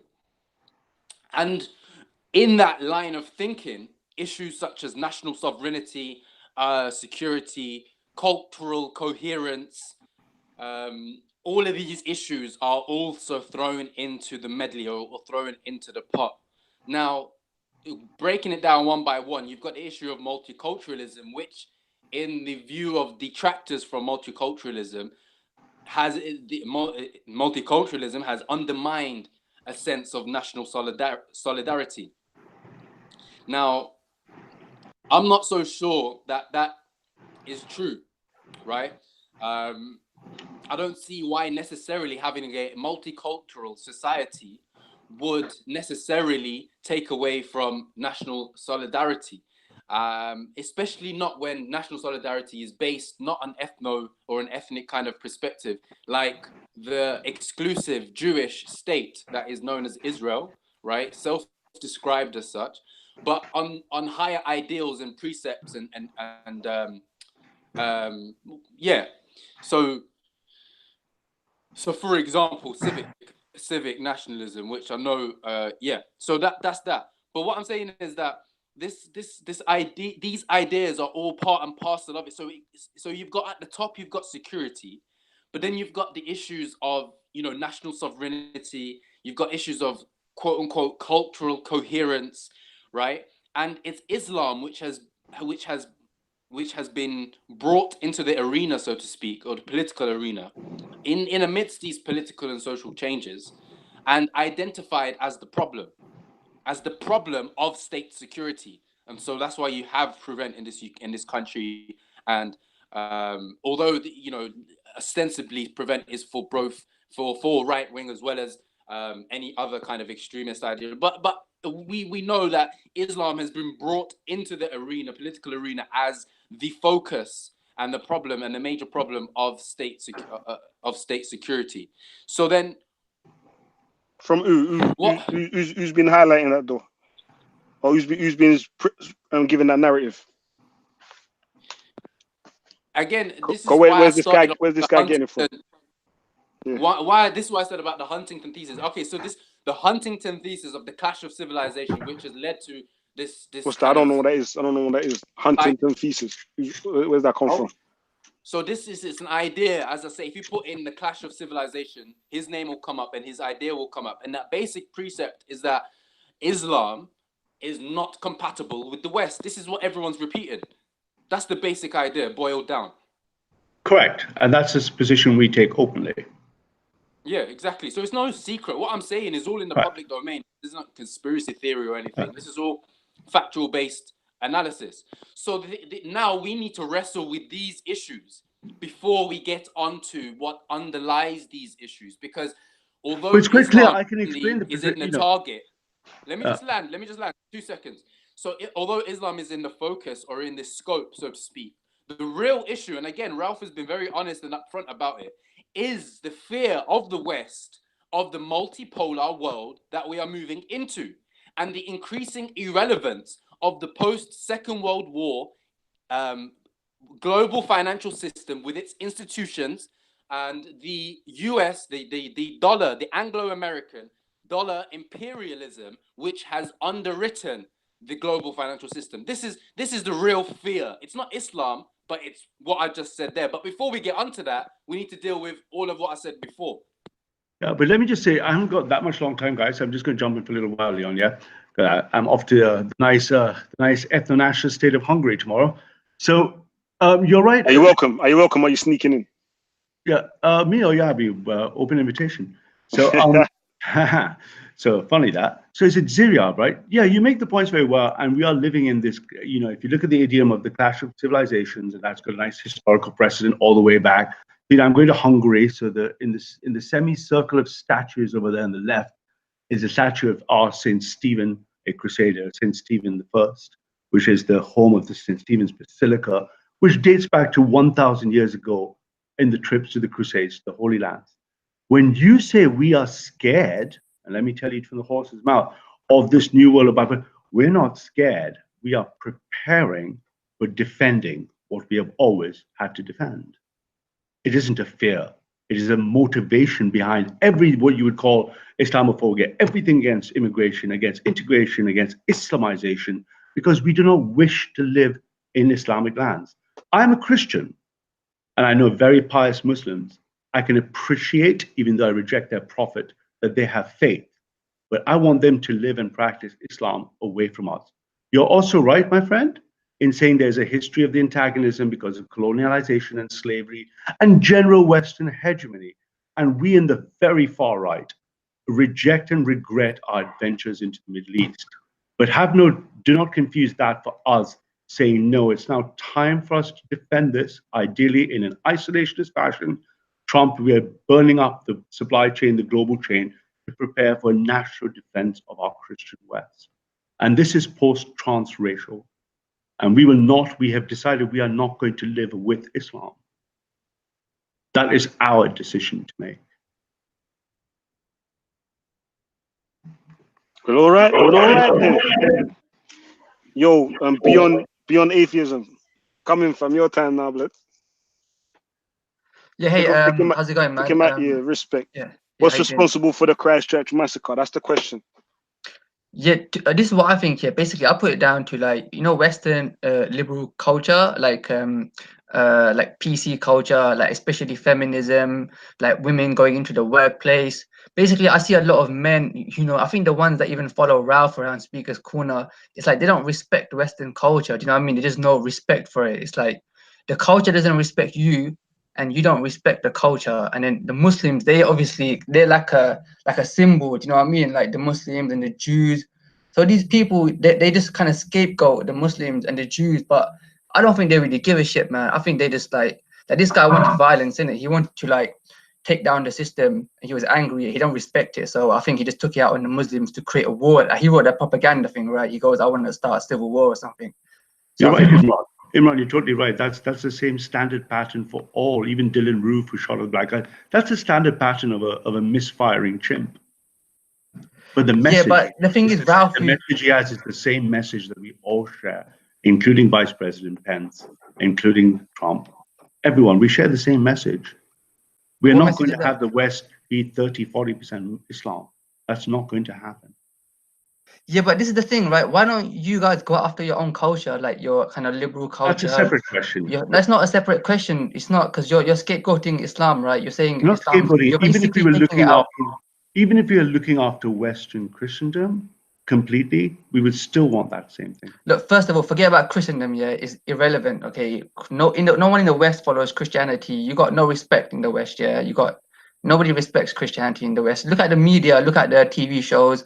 Look at the culture. Okay, just forget about Christianity. Imran, you will not be allowed near the White House if you're not a Christian. We're talking about who knows Texas. We have the White Western House. culture has nothing to do with Christianity. We have the White House. And so this is the thing, you're defecting. You're defecting. You're trying to diss Christianity. So I'm not dissing it. It's not relevant. Okay, Christianity is not the culture. For you, perhaps, but for you, perhaps, but not for everyone who voted Trump and hence the world. For us, it's relevant. Yeah. Just correcting you there, Iran. Carry on, man. So look, the fact is, right, that your Christian culture, this kind of patriarchal modesty culture, Christian culture, which is not about American culture is about money. It's about big companies, big banks, about sex sales, consumerism. It's just shit, right? And it's got nothing to do with Christianity. And obviously, these people, they don't respect that culture, right? And the culture doesn't respect them. So that you're not winning anybody over. All you're doing is just basically making Muslims the scapegoat. That's all you're doing. I disagree.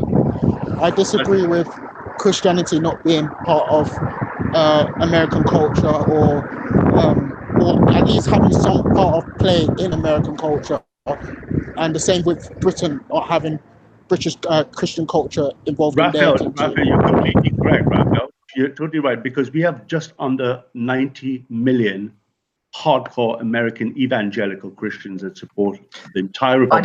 This is kind of a side point, right? Look, this is a side point. So just say, for him not to say it's not Christian, it's just him not understanding the Christian political structure. That's not true. We always determine the White House and Israel.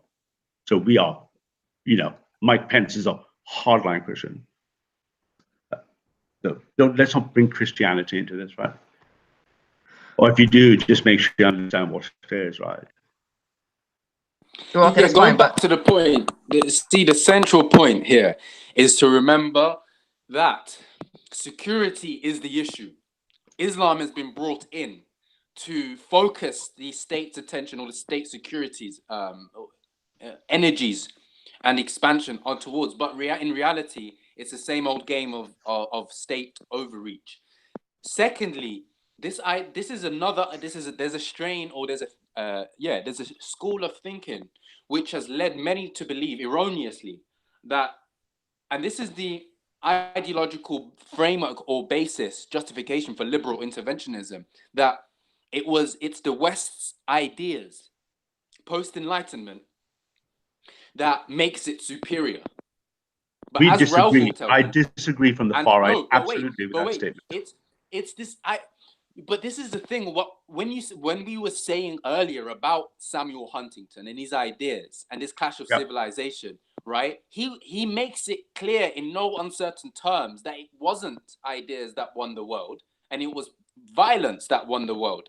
Correct. And so, what we need to keep in mind is that the acts of this raging this guy in New Zealand is. It has a precedent. This is the thing. When we talk about the irony of Australia or New Zealand talking about no immigrants, it beggars belief.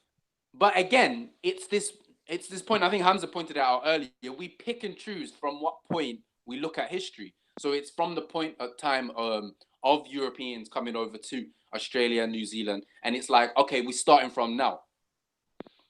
Can I just jump in there and say this? I disagree with I like everything you've said this evening, man. I haven't met you before, but let me just tell you why we disagree with you, even though I'll use your term. So even though I quoted Huntington, The Clash of Civilizations, I could take it all the way through the neoliberal to Fukuyama. You said something more important that I had to jump in and interject. We disagree at the beginning. We disagree fundamentally at the Enlightenment, which created the neoliberal world that put freedom ahead of responsibility, faith, and value. And we are now seeing the end of that post-liberal tail end phase where we are returning, and that's why we drive the metapolitical narrative about Trump. We are returning. Nationalism is misunderstood. It's just a step towards returning to Christian patriarchy and tradition. Within that framework, the other, like Islam, or the other, like too much mass immigration, is not a fear. It's something we choose to resist and defend against. We were only born with Black Africa under our church. We were not born under capitalism or globalism or neoliberalism. We would defend under our hierarchy. And that is the final world we believe we will be steering forward. The left seem to think of the liberals that we have lost the ship. We can assure you we do not believe we've lost the ship. We're now just taking it to the stormy waters. Onward. You have lost the ship, and it's your wish, either your wish, but not speaking volumes that you haven't addressed the issue. No, we are about to look at the polls, my friend. Look at the polls of every European. I work with nationalist parties across Europe. Every poll of our parties, I have members of parliament as friends. We are every election cycle regaining. We've passed the pendulum swing. We intend to defend Christendom by the book and by the sword. And that is not racism. Right. That's really a left-wing thing. We don't want to fuck over the world. That's all very. That sounds very good, and it sounds very kind of I don't know, Age of Empire-esque. But the problem is that you haven't addressed the central issue, and it's very telling that you haven't addressed the central issue, which is the move. You say that you're still steering the ship, but my friend, we're moving towards a multipolar world wherein the Western institutions will no longer be the monopoly. They won't hold a monopoly on development. Correct. On investment. They will have to play with India and China. Correct. We know that. Right? Ralph, this is the central issue here. All these high-sounding ideals about the book and the sword and how we're winning Eastern Europe, my friend, we know how you're winning Eastern Europe. We know that it's through Britain first and the Knights Templar and all of these other modern groups who have very questionable sources of funding. Correct. But we know Jim Dawson. Absolutely. So just to splurge, you're making really good points. There's two bits mixed in there. When I say the Christ in the church, that's not outward. That's just for shoring up internally. We accept, like you do, there's a multipolar world. We can see the GDP projects. We know where it's going. We want the West and the Christian West to have that seat in the table along with India and China and whatever happens between Black Africa and the Muslim world. But we will not, as a subdivision of that, give up the West. If that means repatriation it is. We are not giving up the West. Ralph, this is off topic, man. I thought we were talking about the shooting. Why are you talking about? But you know what, guys? I know the shooting, but I'm going to have to dash because I'm off tomorrow to meet Victor Orban's friends, right? So is that all right, Leon, man? Is that cool? Are you actually meeting Victor Orban, yeah? No, not Victor Orban, but people who work for him. You saying you're cutting out now, yeah? Yeah, man. Got to, bros, off tomorrow. So. But thanks for your Strange, time, strange. guys, and everything. Yeah, peace out, and all chimps be peaceful. No one shoot anyone. Right. We ain't got nobody from the far right on anymore. It's a Oh, one-sided thing right now. I see people who think the right thing in the chats. They shouldn't be shy. They should take my place. I know who So you are. tell them to come on. I know scientific method is far right. All right, guys. Come on. Peace out, man. All right, please. Next time, innit? All right, one sec.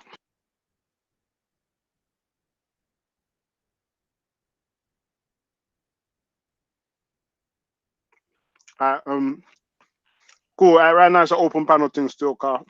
It's a one-sided thing. Unless Yeah, you're gonna argue against yourself against yeah, what's the content. causes of this thing. You get me? Content, yeah. You said that answer is far right. Answer is not far right. I was ramping. I know. He loves dissing people in it, sir. I like Yeah. getting on his nerves and trying to entice him to jump on. You get me? You don't ever jump on. Yeah, I heard But he's that. always dissing people in the comment. Every comment that he makes, I have to personally approve it for it to show. 'Cause I won't show. Google deems it not suitable for the viewers. Is it? Oh Breezy. shit! Wow, bro. But yeah, back to the topic though. For real, people want to give out the insight. The reason why I wanted Ralph to come on in particular, he's the reason why I wanted to do the show still, because the comment that I saw him make, where I explained in the beginning where he seemed to be aligning himself with the shooter. You get me? And also that I've heard other people say that it's people like that, like Tommy Robinson, even Raj was getting blamed for people taking it upon themselves to pick up guns and murder people. You get me? Because they're in line with their things. So I thought, let me get man on and people on that's obviously opposing it. And we just try to look at the facts. You get me? Facts over everything. Yeah. What I would say in probably a little bit of defense of Ralph is, like he said, there's different groups on the right. So there are people who just don't think that you should go and pick up guns and kill people, otherwise they would have done it. You understand? Like, just like on the left, there are people like Antifa who go around beating up people who they call Nazis, but I don't personally agree with doing that. I'm more of, let's talk it out and let's understand that, what's it called? Like, we have a difference of beliefs, but facts matter, in it. Like you said, facts matter. So if we beat them up intellectually rather than just take it to the ring, because we get emotional and attachment to some type of ideology. That's not what I'm trying to do. I'm trying to make people understand that you know, if you're really knowledgeable at the thing, just break it down. If you can't break down the thing, then you're not for it, innit? You don't understand it, and all you do is learn and go back and understand it better, so you can come and make your arguments better. So yeah, that's. You see what you said there about like there's different groups within the right, and if they were all of the same mentality, then they'd all be shooting. This is the same thing that Muslims say, like regarding when.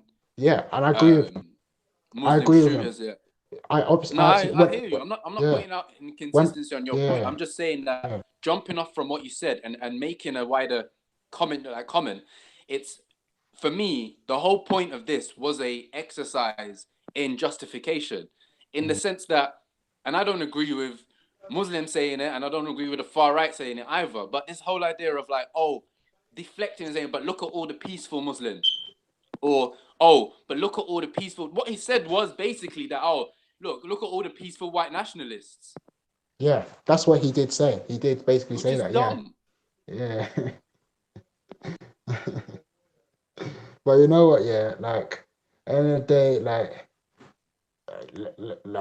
even though I might disagree with Ralph a lot, and Ralph sounds like what you would call.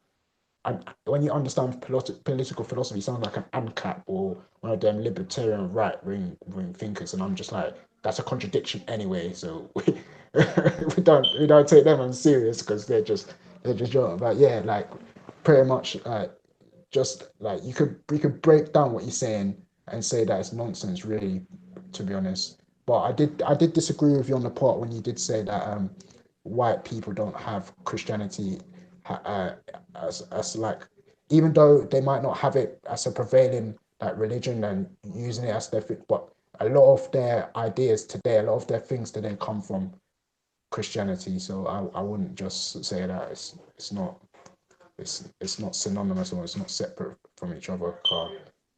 Yeah, I feel like I'm ranting now. I'm just Yeah, I didn't make that point. That was yeah. beyond I don't, atheism. yeah. Yeah, no. Who said that then? It was beyond atheism. Yeah, that was me. Yeah. Oh, okay. All right. No, yeah. Sorry about that. Yeah. Basically, yeah. I think there's for Ralph. Yeah. Shit. I sorry, my bad.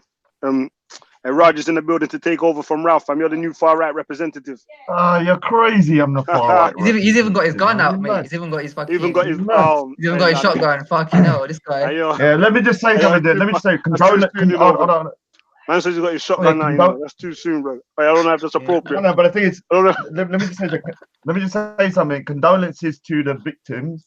I'm not going to make no excuses for the savagery of that individual. He's an evil individual. Anyone that has that ideology is my enemy. Simple as that. So I'm not going to make no excuses for any of this bullshit about, oh yeah, this and that and all that. And I do think people need to take responsibility for their words as well, including Tommy Robinson. Like I said, I'm not Tommy Robinson's little puppet. If I feel that he's kind of crossing the line in certain ways, then I'm going to call him out on it. Now, do I support Tommy Robinson? Yeah, I'm not going to say I don't support him. But do I think he needs to be critiqued? Yeah, he does. Some of the words he says, especially after the Manchester attack, when I watched that video back a year later outside the mosque, yeah, it's problematic, no doubt. When you're saying that a whole road of people are, you know, enemy combatants, you're going to cause problems. So, I mean, from his point of view, like he's that's what Tommy said. Yeah. So basically, after the Manchester attacks the next day, he went to the mosque where the guy that done the terrorist attack attended, and 16 people from the local area, just around the area of the mosque, had been arrested or gone to Syria for terrorism or to join ISIS. So that's 16 people, but there's probably hundreds of houses there, and he made a blanket statement about, you know, these houses hold enemy combatants, and you know, he needs to take responsibility that, all right, maybe he said it in the heat of the moment and he was angry about the Manchester attacks. And a lot of people are saying reckless stuff as well about me, about Sarah, about other people, Steve, we're responsible for this. I'm going to ask, yeah. What do you say to that charge? I will say this, I'm my own man, and I do not share the ideology of people that are on the far right of we want to preserve the white race. I don't care about the white race. What I care about the argument against you is that people see your videos and get inspired and enraged and feel like they got a support base to go and carry out these attacks. No, I'm not saying that argument. I know. What I'm going to say to this is that I'll carry on saying what I want to say. You don't equate someone going into a mosque and killing people whilst praying to me. It's got nothing to do with me. If I want to say that there's an Asian Muslim grooming epidemic where they're grooming Sikh girls for 40 years, including one of my relatives, I'm going to say it. Yeah, it's not just me saying it. There was just a program on the BBC where the Sikh Youth UK highlighted that 95% of the people that he's dealing with, of the girls, 95% of the perpetrators from an Asian Muslim background. That's not me saying it. I'm just stating the facts. And if you think I'm going to go to speakers, so why did you say Muslim first, and then you quite rightly corrected it and said Asian Muslim background? Why? Like, it's an Asian issue. Yeah, and that's why I say the word Asian now. If you listen to my when I talk about this, I don't say Muslims. I used to in the past, and then I realized, all right, there's not Somalians involved, there's not black guys Muslims involved, there's not white Muslims. Majority are from an Asian background, whether that's from majority Pakistani, you have people from Bangladesh, you have people from Afghanistan, you have people from certain areas, maybe a few here and there in the kind of the Middle East, but the majority are from the Asian subcontinent, with very few people of different ethnic backgrounds, like, you know, black people. So I've refrained from using that, and it's more of an Asian issue. But if you think when I go tomorrow to Speaker's Corner, because I'm coming down, and you're going to start trying to tell me what I can talk about and what I can't because of an individual, a savage, evil individual, you got another thing coming. I'm telling you that straight now. If you think you're going to make me apologize for another man's behavior, you got another thing coming. You're going to have to wait till hell freezes over. I will condemn the man and say that he is a savage individual, and anybody that shares his ideology, I think should be deported, like ISIS supporters should be deported. So what do you think? What do you think is responsible for him doing that? Them actions there. Yeah, I think the issue is this: that there's a demonization from both sides. So you have, you know, I'm not going to lie, Muslims are demonized. I'm not going to say they're not, but am I the one demonizing them? I don't think I am. What I'm doing is stating certain facts about the jizya. I mean, people don't understand. When I say I ain't paying that bullshit jizya, you're mad. What I'm saying to you, I'm not going to be subjugated by the jizya tax like my people were 300 years ago. You know, we used to be killed to pay that tax. You understand? My people died to not pay that tax. So for me, it's more of a kind of like, you know, like saying, I'm not putting up with that shit. You're crazy. You're not going to silence me. Like the jizya is like me saying sorry. And if I don't pay this, the tax of saying sorry at Speaker's Corner, you know, I'm going to get, you know, booted out. I'm not paying the jizya. The jizya is an apology. I don't apologize for no man's behavior apart from my own. Yeah, if I've done it. So yeah, I mean, I think both sides are demonizing each other. So you have people from the far right that are demonizing Muslims and making them non-human, dehumanizing them. And then you have certain people from, you know, the small minority like Abu Talha and that on the other side that are dehumanizing non-Muslims. And both of them need to go on a desert island and basically kill each other. That's it. I mean, those both sides are the opposite sides of the same coin. And what do you think is a possible solution to ensure that things like this don't happen again? I've heard the most common thing I've heard in response to stopping this from happening is to clamp down on the freedom of speech, in it, or hate speech. No, there should be a ban on Islamophobia. All right. So what is Islamophobia? First of all, let me say, what is Islam? If I say when I go to Speaker's Corner that I'm against the death penalty, whether that's an American death penalty, whether that's the UK, whether that's anywhere, why can I criticize the American death penal code, but I can't criticize the Sharia death penal code? They're both death penalties. Do you understand? If I say, you know, I'm against animal cruelty, I used to be, you're a vegan. I used to be a vegan. I do animal cruelty artwork. When I say all animal cruelty is wrong, but I think that halal and kosher is more barbaric than most of them because of the way they do it, is that Islamophobia? Am I critiquing a particular practice that I find abhorrent? Yeah, but Raj, it's not your place to be critiquing that, is it? It's none of, hold on. What do you mean it's not my place? You mad? What are you talking about? It's not my place. Is that the halal? What's wrong with you? I can critique. Hold on, I can critique whatever I want. Are you crazy? So if I come to your house and start criticizing you, right? Yeah, come to my house and criticize me. I don't give a shit. You're mad. People criticize me all the time. I got 50 texts a day criticizing me. You crazy? You tell God, listen there, beyond atheism. Yeah, me and you are cool here, but you do talk some shit sometimes. What are you telling me here? What I can talk about and what I can't talk about? What I'm saying, yeah, if you're crazy about your opinion on Islam, it's nothing to do with you about halal. Hold on, right? Yeah, no. Of course, hold on. Are you all right? So for that same logic here, you're telling me I can't talk about nothing then. So if I can't talk about halal meat, yeah, I can't talk about animal slaughterhouses then because it's got nothing to do with me. What are you talking about? The halal meat, yeah, is part of an animal cruelty industry for me. So I critique the whole holistic thing, not just one part. I'm not going to say I'm against animal cruelty, but not mention halal. Are you crazy? Because you're so sensitive. But then the vegans are going to say to you, "Oh, why are you eating meat in the first place?" Right? Look, man, you're straw manning this argument. It's not straw manning, bro. It's like you got mind. Listen, hold on. Everyone thinks they're so smart. Everyone thinks they're fucking genius, man. They got the whole everything sorted out. The vegans got it sorted out. People coming up to me, "Oh, why are you doing this? You're doing the wrong thing." Do you know what I mean? everyone thinks they're a genius, man. Right. Everyone's So got a solution. let me ask you a question beyond atheism. Do you want Speaker's Corner to now be controlled and free speech to be restricted? Is that what you're calling for?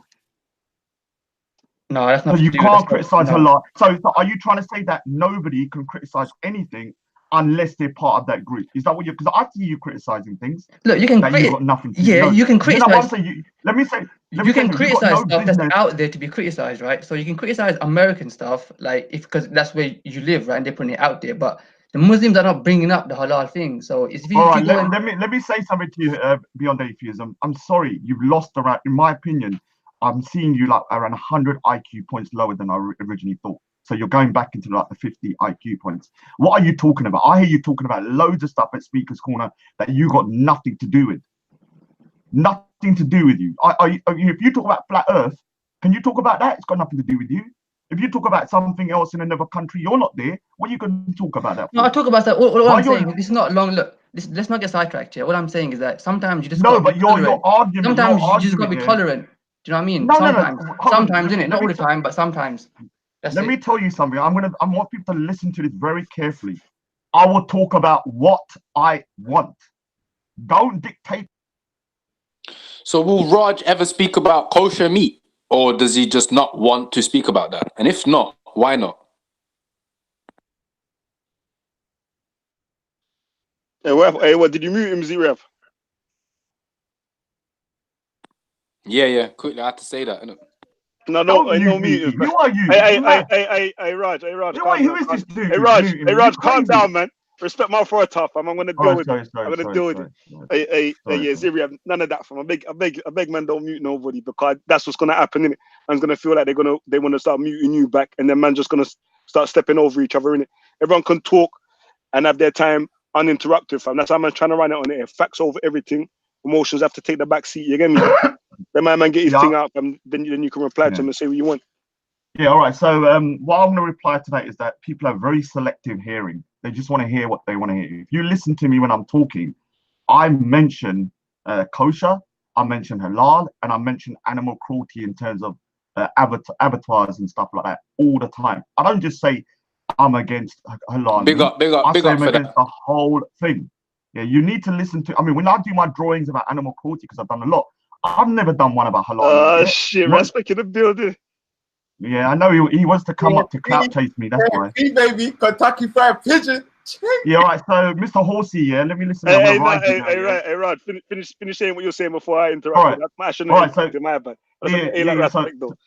So basically, when it comes to the situation about the halal meat, you're not going to stop me from talking about halal, mate. You're not going to stop me from talking about circumcision being bad. You're not going to stop me talking about death penalties being evil. You're not going to stop me talking about the genocide of the Sikhs and the Indian population being reduced by 150 million over 800 years by the Islamic conquest. You're not going to stop me from talking about the Sikhs being persecuted and genocided in the 17th, 18th century by the Islamic conquest. You're not going to stop me talking about Islamic conquest, cutting up babies and putting it around my people's necks, cutting up their kids and stuff. You're crazy. Just because you're going to get butthurt from hearing the truth, that ain't my business. I'm here to state facts. But I don't support no far-right Nazi who goes around killing people. Yeah, they're my enemies just as much as ISIS is my enemy. Both sides are the same coin to me. So don't come around tomorrow. When I know people are going to come over me and I'm going to be playing the flute the whole day tomorrow. Watch me. I've got my flute ready. Yeah, you're going to follow me like high for the whole day. Hey, Raj, did you just say that people are going to come over you? Yeah, whatever, man. Some people get very excited when they see me. Some of them might ejaculate. I don't know. Pause. Dude, hey, you haven't seen these guys. These men turn into little girls around me, man. Start freaking ejaculating everywhere. I have that effect on these men. I don't know what's wrong with them. I mean, people talking about, people being homophobic and stuff, but these guys act like they're women. Nothing. Hey, Raspect, hey, introduce yourself for people who don't know, fam. Where you at, blood? Yeah. Hey, take a thing off mute, fam, and say something, blood. No, let me talk before he talks here, because this horse is going to speak all day, for God's sakes. Let me just say something. This guy's been No. I need to get back at that. I need to get back at all of that. What you were saying. Hold on. Let me just say something. For real though, Raj. Hey, Raj, what I'm saying. Because you can't have a big monologue as well. You said a lot. I know, but CO, please, I really respect you. I'm a little bit heated, yeah. I'm a little bit heated, but give me a brief. It's going to be 30 seconds. it's 30 seconds here. You're talking about dehumanizing people and demonizing people. Raspect has been dehumanizing me, demonizing me, demonizing Steve, demonizing Yeah, what's his you're name? Nah, it's just you're making it Tara. personal. Yo, COE, Raj, Wagwan, man. So, Raj. Hey, pause. Hey, Raj, yeah. You and Ras can have that discussion in a minute because even though it is personal, but it is an important topic because a lot of people have been accused directly of being partially responsible for creating people like this or encouraging people like this. So I want to hear that conversation, but because it's different to what you were just saying, I want Ziriab to respond to what you were saying before that. And when Raspect comes, when he comes in this thing, you and him can have that conversation. I'm accused to go at it. You get me? As respectfully as we can. As long as you control the I'll narrative, try and because do what that. happens when I'll try to keep it facts over everything. You get me? But I mean the reason I've done, but let me tell you though, you ain't yeah. starting off right by calling him Yeah, I Aussie know. before he's even started Oh, no. insulting you. Oh, hold on. He called me a pigeon first. He said you're gonna roast pigeon. So if you're gonna roast the pigeon, I'm gonna ride the horse. I swear you said horse first. I don't know. He might be No. He biased. said I'm gonna roast the pigeon, and I said I'm gonna ride the horse, and I'll Okay. ride that. Okay. This hard. We're even now. But yeah, Ziriab, respond to what you heard him saying about allow and So all of that. just differently, like, and quickly, you see, Raj saying all of this about halal is nothing new. So whilst I can appreciate the disgusting conditions of abattoirs, whether they're Muslim or not, and the so-called halal meat industry, I mean, Muslims have been criticizing it and and that's the point. They've come to a point where they've provided an alternative. So you have halal, but then you also have something called tayyib, which is something that's pure, and that covers animal welfare, and that's a huge. I think this is the thing though. Looking at abattoirs as a problem is good. It's not. It's correct. Like, they're filthy conditions. It's not okay, and there's no justification for it.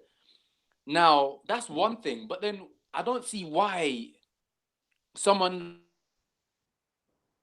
with the wider financial system or the wider kind of capitalist system in which cutting corners, maximizing profit, and so on and so forth, which leads to these disgusting practices, right? It is not called out at the same time. What I'm saying is that within the framework in which we live in, that is, the abattoirs are going to occur, and it's not a strictly Muslim phenomenon, as is evidenced by the numerous animal rights activists who have exposed terrible conditions for animals across the board, be it Muslim or not. So what I'm saying is, it's all edgy. It's all well and good to say, oh, Muslims and retete, like halal meat, abattoirs, that's all well and cool, right? But then where's the intellectual honesty to tie it in with the wider framework that I just spoke about? So that's one thing. The second thing, in regards to in regards to circumcision, and we was discussing about this earlier, like in another group. Essentially, what I'm saying is, like, it's a choice. Like, that's not a mandated kind. It's not a part and parcel of being a Muslim in terms of religion. It may well be culturally, but in terms of religion, it's not a mandated part. And can I respond to that? Hold on, relax. So the prevalence of the cultural practice in certain sectors of or certain cultures, I should say,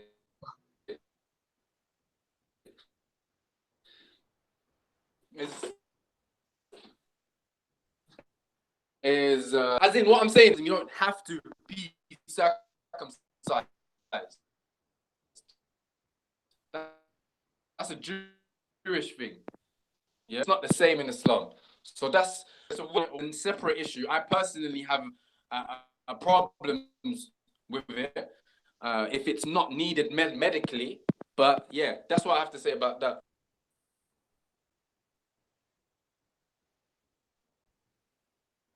Is it me just cutting out, or is it he? Nah, Cutting out? yeah. I thought it was me as well. Still, nah, yeah, Zero, your thing was cutting in and out, But did you hear what he said though? Yeah. So basically, I think we're getting off topic. The thing is, I'm against all animal cruelty. I don't care if it's halal, kosher. I'm against all animal deaths. I don't want people eating meat, using animals for their own kind of like, you know, for leather and all that kind of stuff. I'm against all of it. I've done I mean, you've seen my artwork on Animal Cruelty. Is there anything to do with halal on there? It's all to do with especially the mass kind of production of meat and advertising. Yeah, so no, I haven't even mentioned.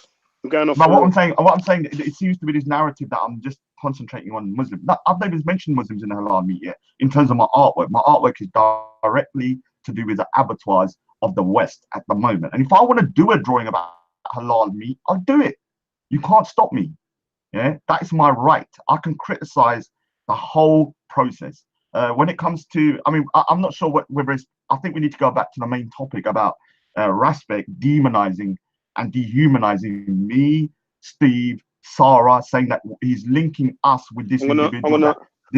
I'm gonna try. I might have to phone him still, cause I think he's busy on his next. Yeah, because the thing is, sorry, can I just say something? Just so that people know, I'm not running off, but I need to go at 8. I've got to go at somewhere at 8 o'clock. So if it gets heated and I suddenly leave, it's got nothing to do with the heat. I've got to leave at 8 o'clock. Maybe 8:15 max. So whatever you want me to do in this part, I'll stay till then.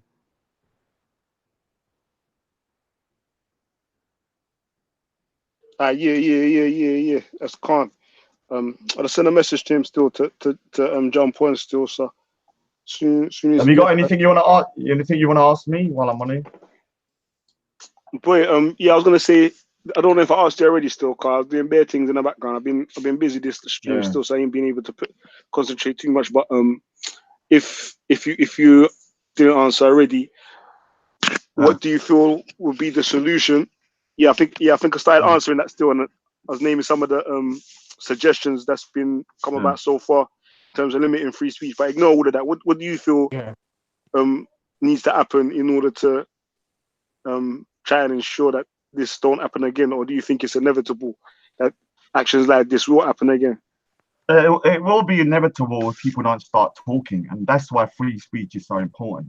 If you're having to talk, I mean, look at how I've adjusted my views over the last year. Like a year and a half ago, I went into Speaker's Corner on video, and your camera, what did I say? I want to lock up all Salafis and chuck them in Guantanamo Bay. You remember that video?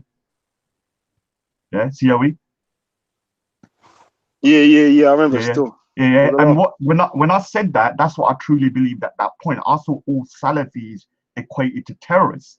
But when I said that, who then came over to me and said, Raj, I want to speak to you? It was Shamsi, wasn't it? Yeah. Shamsi then introduced me to some Salafi boys and some people that I respect now. And so I've not used the word Salafi since. Have you heard me use it since? No, because I'm just straightforward. You said he was uneducated. I'm going to say, I mean, I would say, I was uneducated about the word Salafi, or I was miseducated about the word Salafi, because whenever I typed the word Salafi, it was equated with terrorists. And so I got that into my head. And so when I went Speaker's Corner, this is the beauty of free speech and being able to talk openly and saying pretty much not exactly what you feel, and that's what I felt. And then you're challenged. And if you're wrong and you're somebody that can reason and change their viewpoints, then what will happen is you'll adjust your viewpoints. And I adjusted my viewpoints. You understand? So even with the Muslim, I used to say Muslim grooming gangs. Then I was like, all right, I started meeting Somalians, meeting black people, meeting people from all over the world. I was like, all right, that's not right to call it Muslim grooming gangs. Let's call it Asian Muslim grooming gangs. So I've adjusted certain wording and stuff. And if I didn't say it, I wouldn't be kind of like confronted for my views and challenged. And this is the beauty of free speech. I think free speech is the solution, because we need to start talking openly to each other. And if you go to Speaker's Corner and you speak to somebody, you may disagree with them, wholeheartedly. But what happens is you start to humanize that person. And so this is very important. People need to start talking. At the moment, don't you feel like there's some people that can't take free speech? Like there's been instances at Speaker's Corner as well, where because of what people have said and people have not been able to handle it, they've resorted to violence.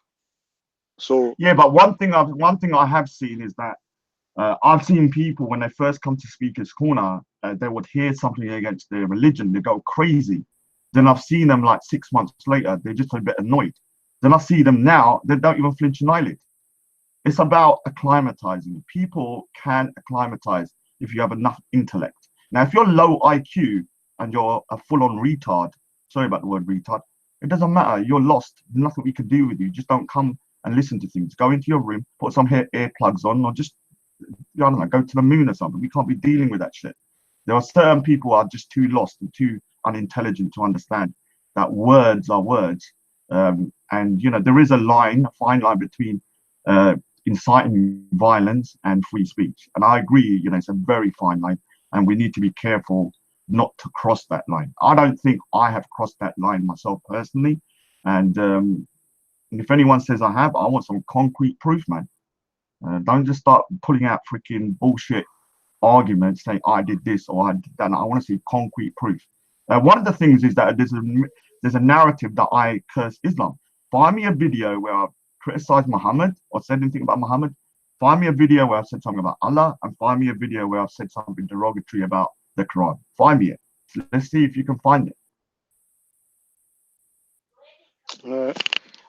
But yeah, Raspect looks like he's on his channel.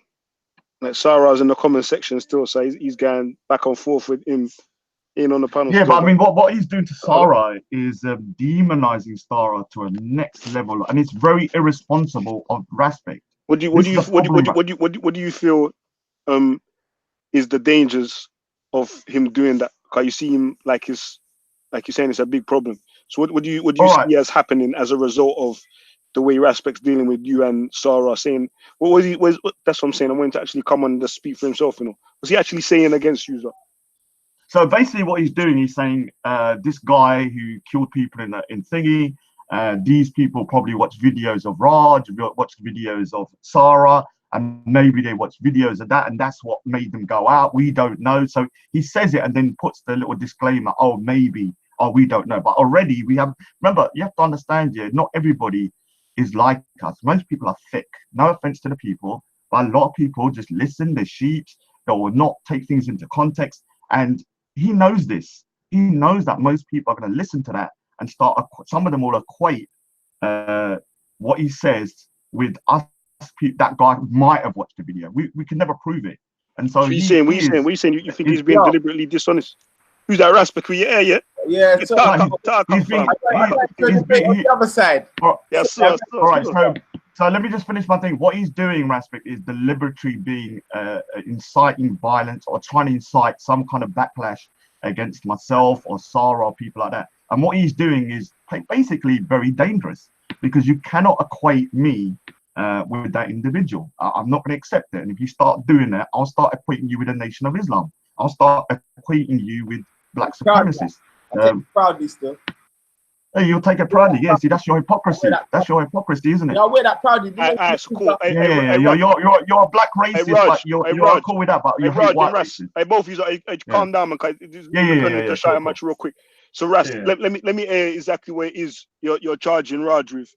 I was listening to your, I caught piece of your stream still. I think it was either earlier today or yesterday still, and I heard you saying that he's partially responsible. I don't know if indirectly, Raj, and people like him, but they share some responsibility in what happened with the shooting thing. I don't know. I don't want to put words in it. That's like I want to do on it to say exactly what it is you're charging him with. You get me? Go on, Russ. Open up your mic, fam, and see your thing. All right. The first thing he tried to say, irritated me with the Nation of Islam. I take that one proudly, fam, because the Nation of Islam was an organization that rose up in a time of our people being heavily oppressed. Yeah, and they made formidable movements.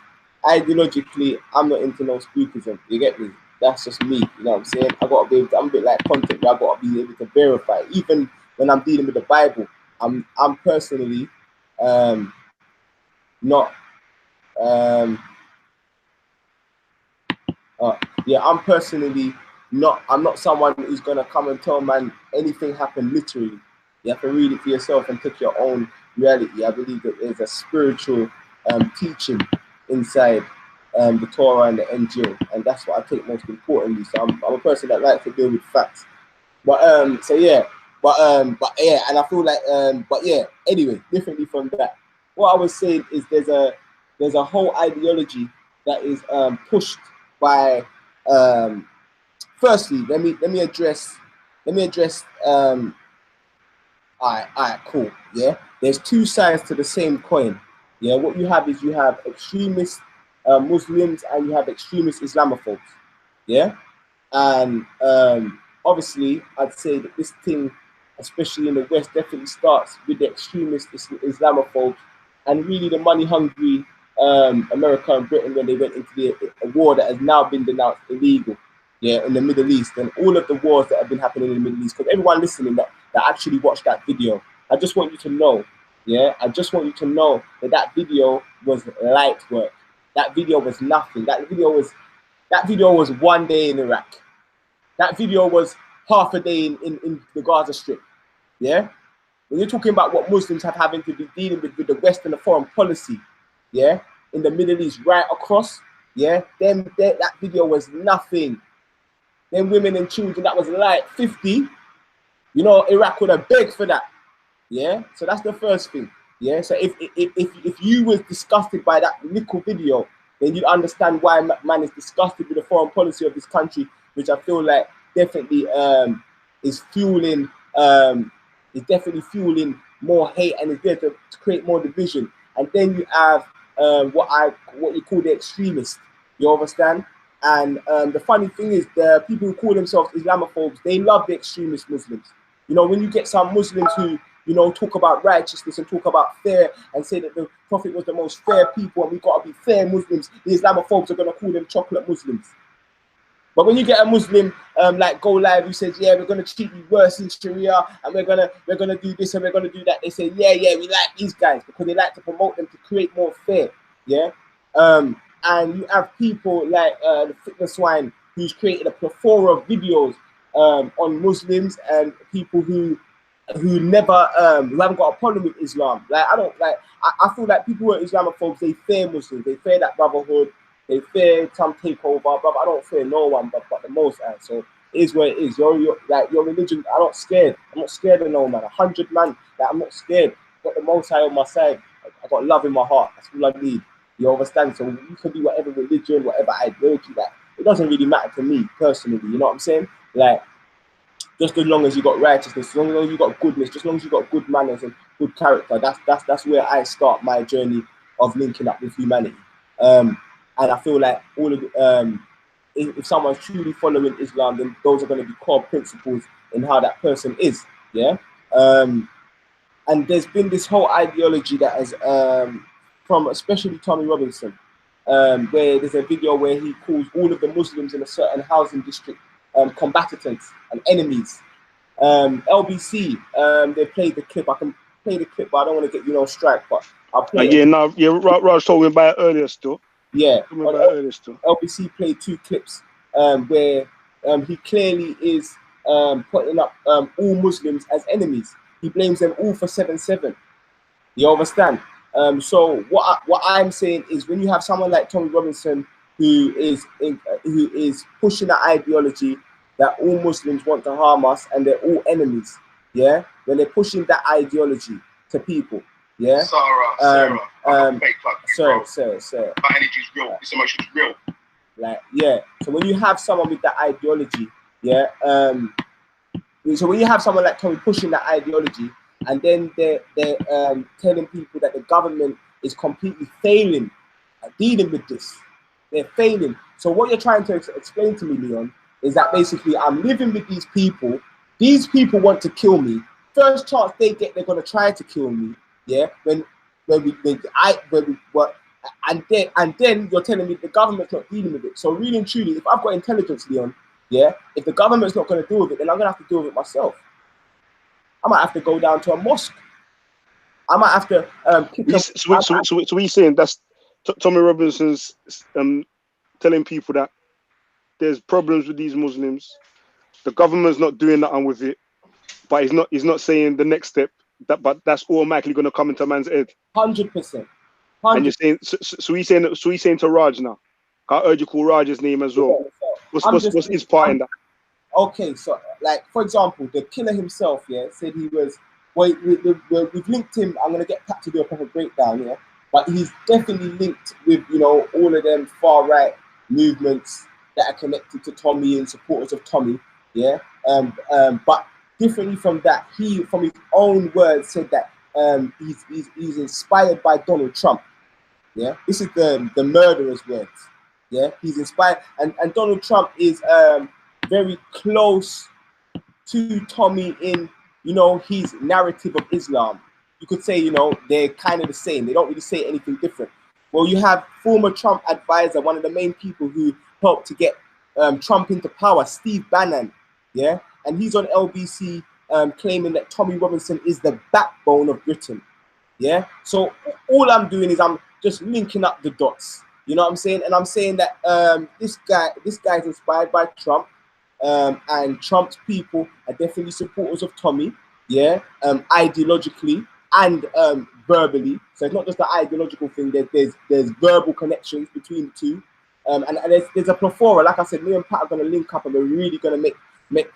I know how you like the thing, Leon. You get me? Yeah. Facts over everything. Facts over everything. Yeah, so I'm saying. But I'm saying, I'm gonna give Raj the opportunity to respond.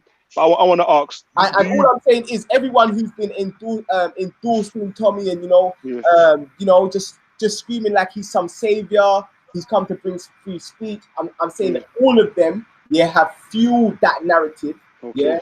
And that's what I want to ask. And what I'm explaining to people is, as that narrative of Tommy is fueled more and more, I'm guaranteeing you there's going to be more acts of violence just like this. So this is what I'm asking now. I'm going to make Raj respond to that still.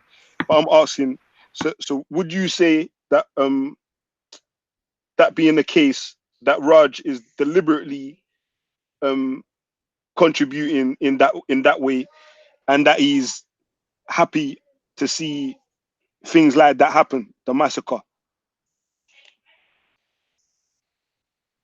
Your Russ. If I'm honest, I couldn't tell you.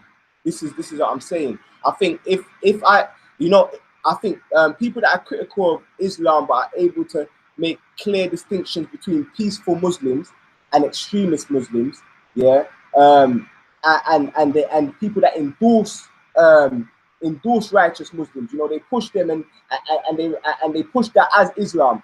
I'd say that them people, I can say, are genuine and sincere, and to call out the extremists. But I say people that don't, like Raj, like he's literally doesn't like when Muslims are talking the righteousness, and like he doesn't like it, and he literally likes people that slander. Like he likes, like, I've seen him. So for him, I don't know where he stands, because I know that he's a man that is very good at this deception thing. You know, he's come on my, like, so I can't tell you Raj's heart on that, because I know Raj likes to use, he knows how to be politically correct, he knows how to stay in the system, he knows how to stay on the right side. Yeah, I think that if he was endorsing someone like Tommy Robinson, I think you know where this thing can lead. And I think the more that movement of Tommy Robinson, I think it's clear that the more that the ideology that Tommy Robinson is pushing is spreaded around the UK, you're going to see more acts of violence against Muslims. This is inevitable. Hey Raj, your time, blood. What you doing? You listening? Hey, yo, Raj, yeah, take your mic off mute, blood.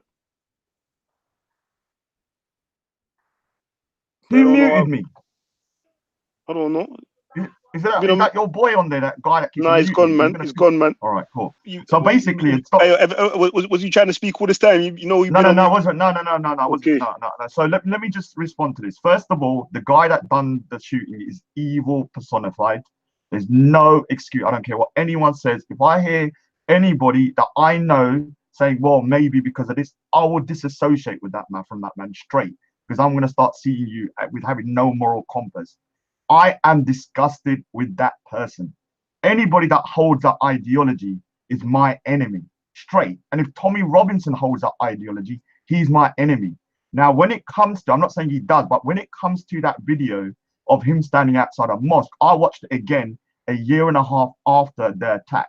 At the time when I watched it first, because I was angry about the Manchester attacks, I did not really see it as problematic. But when I watched it back with a more kind of cool head, yeah, it's a problematic video. In context of the time frame, you can argue that he was angry, but looking back at it now, in 1.5 years later and people are still watching it, what he said was not acceptable. You cannot say because 16 people either went to Iraq or they went to this 150 houses around the blocks are got enemy combatants. And I will condemn him for that. He needs to refrain from saying certain things because whether he likes it or not, and whether I like it or not, we do have a responsibility not to dehumanize other people. But I do not dehumanize other people, full stop. Now, one of the things Raspect said, he said that anybody listening to that rhetoric and they got any intelligence, they would do something. No, you are saying an oxymoron there. Yeah. Anybody that listens to that and does something is very low IQ and a savage. Yeah? You cannot be intelligent and watch a video of someone saying that and thinking, oh, I'm going to go outside and do something. So intelligence, yeah, doesn't equate to going around listening to someone saying about enemy combatants in a house and then going and killing people. That's the opposite. It's an oxymoron. On top of the other thing that I kind of want to say is, look, you're not going to get me to stop criticizing Islam. Full stop. My history is littered. Then basically what people need to understand, if you go to a Sikh temple, what you will see is people being butchered on drawings and pictures by the Islamic conquest for not paying the jizya, for not converting to Islam. So if you're expecting me to stop talking about my people being persecuted for not converting to Islam, for not paying the jizya, for not doing this, you're mad. That means me not talking about my history. My history is littered throughout the 300 or 400 years history, 500 year history of persecution. Sorry to interrupt. His charge was that your endorsement of people like Tommy Robinson.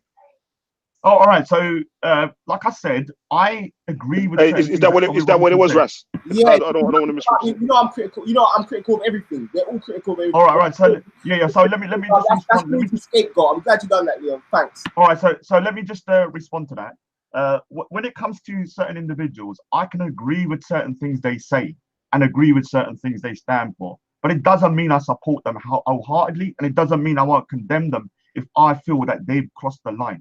Like I said before, when he said Paki driver, he crossed the line. When he done this situation, when I look back at it, yeah, he's crossed the line. He needs to understand that his rhetoric about dehumanizing people, no matter how angry he is gonna lead to bad things. Now, for me, you know, Raspect was saying that, oh, I only like bad Muslims. All right, Yunus Usman is on there. He's one of my bros. Yeah, I have other people that I like at the park here who are good Muslim people. Shamsi is somebody that I respect highly. I've got his number. I always tell people, if you're going to learn Islam, go to Shamsi. Yeah. If I truly like the bad Muslims, yeah, I'll be going, no, go over to that person. For me, yeah, the reason I like Go Live here is not because he's propagating kind of like a bad version of Islam. I like the fact that he's straight about the fact that when the Islamic conquest of India happened, they didn't give the Hindus or the Indians a choice to pay the jizya. They just killed them. There was no choice. So when I hear someone saying, okay, that's what's going to happen to you if we have an Islamic conquest, I'm like, cool, that's what's going to happen. You don't see us as people of the book. Fair enough. At least I can hear it, because throughout history, that is what's happened in India. 150 million dead over 800 years of the Islamic conquest. Now, if you want me to stop talking about that, that's not going to happen. If you want me to stop talking about the Asian Muslim grooming epidemic, you're mad. Because even the CQ UK done a documentary on the BBC just 2 weeks ago, where the head of the CQ UK said on camera that 95% of the people that were abusing Sikh girls, grooming them, were Muslim.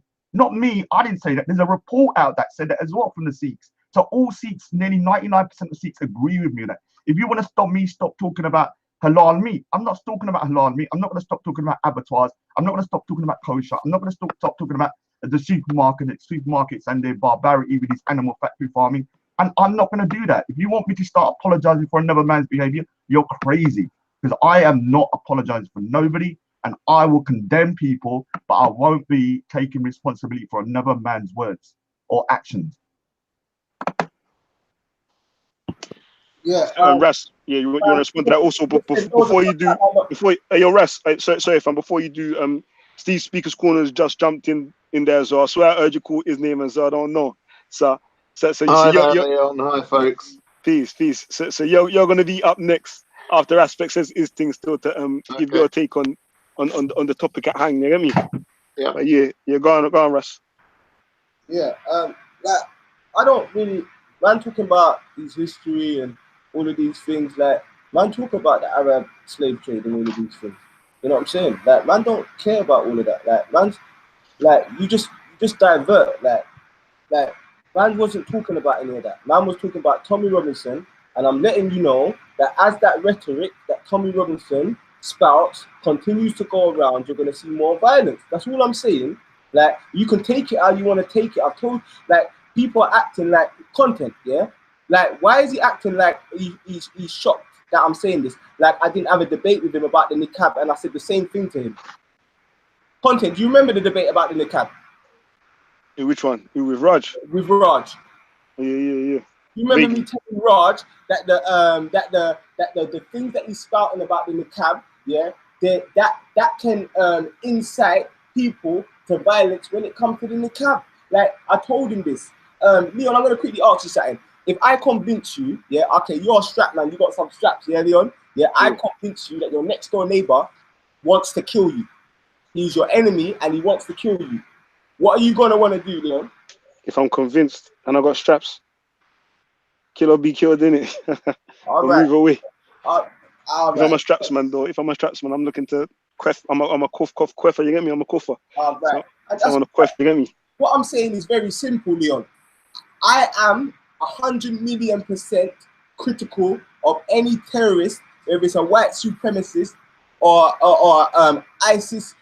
I've had there's Muslims in the comments right now putting horses. I've had confrontations with people that I'd consider. I wouldn't even consider them Muslim personally, or I'd consider them bad Muslims. So it's not like Raspect bends over or Raspect is submissive to Muslims in any way, shape, or form. One thing I would never do, even if all of the Muslims in the chat start dealing with me wrong, is I would never dehumanize Muslims, but based upon those treatments. I deal with each of the individuals how I deal with them, because I can't. For me personally, I don't want their religion to take a backlash for that, and I don't want. I personally don't want to feel like I've got blood on my hands when I'm seeing a 4-year-old Somali child being shot down in the next country because he's trying to preserve the 14 words that EDL, I'm sure Steve knows about the 14 words, and a lot of these far right,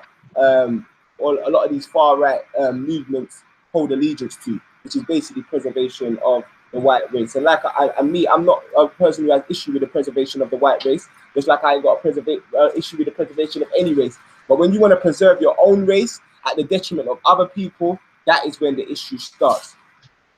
All right.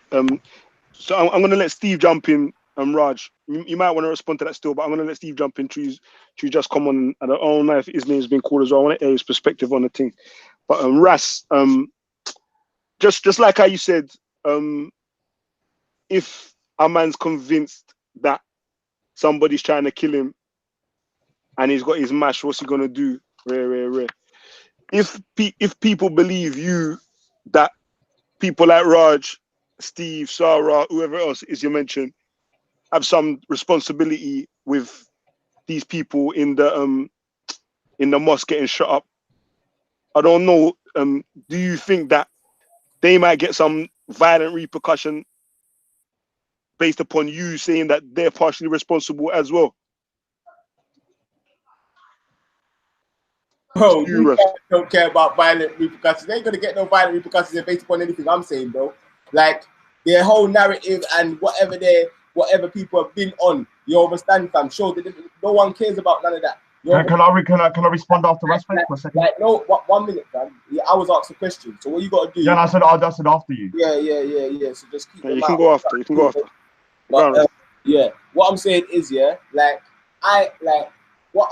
what I'm talking about is an ideology, yeah, and how I can, like, me, fam, when I saw that video won me, fam, because I've been talking about this, Leon. This is what I've been getting on to the man them about. Do you understand, fam? So no one can't say that I'm not consistent, Leon. But this is what I've been putting up Raj about. He's saying, he didn't endorse Tommy Robinson. Man was calling himself Tommy Robinson. You understand? When he came, Steve and Raj were the two people that spoke on behalf of the Tommy Robinson thing, the whole team and all of that. Like, these men have been the main man pushing it for the black and the white, and we know who the black side is already. You understand? So, like, I'm just saying, and I believe they was all used like pawns. Don't get it twisted. Every single one of them was used like pawns. There's a brother from our community who uploaded a video of Tommy, and Tommy was meant to upload a video of him when he's trying to win. He never did. So everyone's getting used by like pawns. Don't get it twisted. It's just some small level, you know what I'm saying? I need an Asian face. I need a black face. You understand? Man are out there saying free Tommy, free Tommy. You understand, fam? And this is where this thing leads. I'm just letting people know. This is where his narrative leads, even if he hides it for a little bit. Raj got upset about the him saying the P word the other day. He's been saying that, man. That ain't nothing new. That's what you've heard. That's what's in the Facebook group. You know what these men probably say behind closed doors? Come on, fam. Like I've been saying this. You know what I'm saying? So and these don't know where it is. Don't get it twisted. And they don't care either way. And you know what? They might genuinely believe. Steve might genuinely believe that Theresa May is going to take us a harder, and the Queen's going to take us a harder, and we're going to be living under Sharia. He might genuinely believe that. He might genuinely believe that the 3% population is going to take over the country. Steve might genuinely believe this. You know what I'm saying? So I ain't saying that. You know what I'm saying? They don't genuinely believe that Theresa May is going to take us a harder, but like me personally, I don't believe that shit. So like when men are saying, oh, they want to enforce Sharia law, they want to enforce Sharia law. Oh, come on, bro. Saudi Arabia ain't even got Sharia law. Them men are still loaning out money and all of these things, fam. So why are we worrying about Sharia law in the UK? Like, all right, is this gonna be a monologue or can we talk and can I respond, right? COE? What do you think? No one ever interrupted you when you was talking, you know, so it's just I don't think it was going on for too long, because the thing is, I need to go at 8 o'clock here, so I mean, 8:15. You spoke for longer than that, bro. You spoke for longer than that. Obviously, I know I'm a nigga. I know I'm a nigga. You get me? I pulled him up, bro. I pulled him up. All right. Are you new? Sorry, one sec. Raj got a cut for real, so I'm gonna make him go. Say your thing, Raj. All right. So basically, this individual Raspect is the biggest hypocrite I've ever met. I don't think he's a bad guy, but he's dangerous in the sense that he's equating Sarah, me, Steve, and other people to a mass shooter and a murderer and a savage. Somebody that I have no links to that guy. I don't even agree with any of his ideology, and he's equating me with him. Now, this is very dangerous because you have very thick people in the world. Most of them are 10 speakers corner who have no understanding of what's reality or what's propaganda or what's false. So when Raspect is walking around on his live stream for 2 days saying, well, Raj, he might have watched Raj's video, he might have watched Sarah's video, we don't know. All you're doing is flaming the fans here of people, or flaming a fire for people to want to start to do something or go for me at Speaker's Corner. I'm coming down to Speaker's Corner and go for me if you want. But if you think I'm going to go around and stop talking about grooming gangs, when grooming gangs, because somebody called Reactionary said, oh, Raj is Islamophobia. No. When it comes to the grooming gang, all Sikhs, 99% of Sikhs, including the CQFUK SAS, know that when it comes to Sikh girls getting pimped out here, 90% of the perpetrators are Asian Muslims. That's a fact. And I'm not going to stop talking about it, and I will keep on saying it. That's not Islamophobia. That is not hate. But if you want to call that hate facts, that's your problem. That's got nothing to do with me. If you're going to start making me silence myself because you're butthurt about the truth, that's not happening. Absolutely. Well said, Raj. And content, I've never said for him to stop talking about anything to do with Islam. All I've said is blanket statements, and linking up with people like Tommy Robinson can definitely be harmful. And the fact of the matter is, I give thanks for truth, because Raj has heard what man said and even changed some of the ways he's come at the thing. You understand? I haven't watched him for months, so I don't know what he's done in the last, since he ran away and flew away. I haven't seen one video. What about when you're riding away? What, fly away home, all of that. So since he flew away, I haven't seen one Raj video, so I can't say he's continued it. And I can't. Hey, Ras, pause. Sorry, man, can't do that, fam. And can't mute, man. Someone muted Raj very earlier, so I told man, can't mute, man, fam. If he starts doing it back, man, just gonna be muted. No, Leon, I'm gonna ride him till he drops. I'm gonna saddle on you and ride you till you drop. Hey, Raj, let Ras speak. Go on. Yeah, I'll ride him till he drops, man. No, hey, Raj. Let Ras speak. You're gonna come in, man. You're gonna come in next, man. Leon, he stopped speaking. I started speaking, but the reason why I muted him, Leon, is because the sound of your shows, are worse when everyone's got their mic unmuted. Yeah. Okay. So the sound of the shows is best when everyone's got their mic mute. That is actually when your viewers get the best sound. Cool. So Yeah, people true story, true story. Everyone who ain't talking right now, I beg you mute your mic. We're gonna try to do this thing one at a time thing. We're gonna try to have some respect for the order, you get me? So the thing can run smooth, man. But I'm gonna make Ras, you say your thing. Raj, you come back if you wanna come back, cause you got a cut. And then I want Steve to come in as well, cause his name got called out as well in this thing, you Thank get you. me? I would like to have my opportunity. Yeah. Go on, Ras. But everyone else put the mic on mute for the moment.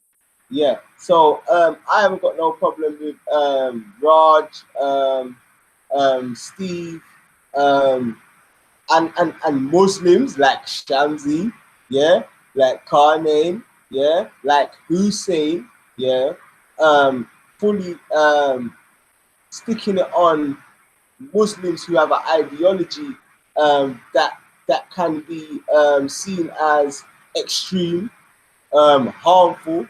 You know my thing, like I ain't gonna have no one violate me or nothing like that. I don't like them mentalities just as much as everyone else don't like them mentalities. And Muslims shouldn't like them mentalities because them mentalities not only make people look bad, but they fuel these people like Raj and Steve when they're ready to promote what Islam is. You understand? They promote people like Solomon on Steve's page. You see him promoting Solomon. He'll never promote, Shamsi or, he'll never promote Muslims helping people, helping poor people. They'll never promote the good. They'll never promote Muslims doing anything good. But the minute you as a Muslim start talking about you want to enforce Sharia law or you want to do anything of violence, they'll video it and they'll put it out there and they'll make it seem like this is Islam. Yeah. And that goes in line with Tommy Robinson's whole agenda of making it seem like the whole Muslim population in the UK is basically anti everyone that's not Muslim. And that mentality can make a society treat it's people that live in its society in a wrong way. So like I'm saying, fam, yeah, I have not watched one Raj video since he flew away. You understand? Like since he flew away from the Lions Den, I can't tell you he's been spreading anything good or bad. I've been riding you. Keep your mic on mute, fam. You're almost half. Shut your beak. Hey Raj, chisel man is respect the order, man. Respect the order, man. You're gonna come in uninterrupted. So you have to show the same respect, otherwise it ain't gonna happen. Yeah, don't get triggered. So yeah, like I was saying, I ain't seen one thing Raj has done. But I know just before Raj flew away, Raj himself, yeah, came to the acknowledgement that some of the stuff that he was doing, some of the stuff he was saying might have been wrong. Yeah, and he said he's going to try and do better. And I can honestly say I saw him making a little effort in trying to do that. But I haven't seen him since then. So I'm not even saying that he's actually continued to push the ideology. I can say for a fact that I heard that when the racist Tommy thing got actually leaked, he finally condemned Tommy for racism. You know what I'm saying? So I don't know, so one, don't make any points again about how you're going to be critical of Islam because of Sikhism and all this. I understand your history and I understand that, but dehumanizing people of now, you understand, like our brothers in New Zealand were dehumanized, yeah, in this man's eyes, and saw the outcome of that. So yo, Leon, this is why Steve's got to have this thing on mute. Can you see that, Leon? Leon, are you there? Well, go on. What? Yeah, hey, Steve, mute your mic. Put your mic on mute.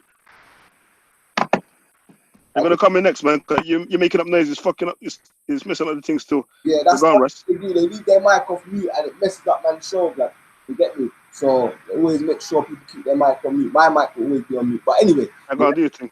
Like so my main point is, yeah, that like Raj himself realized the error of his ways. He's realized that Tommy Robinson is racist for that statement.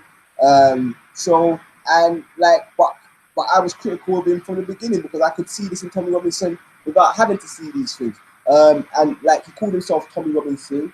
They fully endorsed the guy. You know what I'm saying?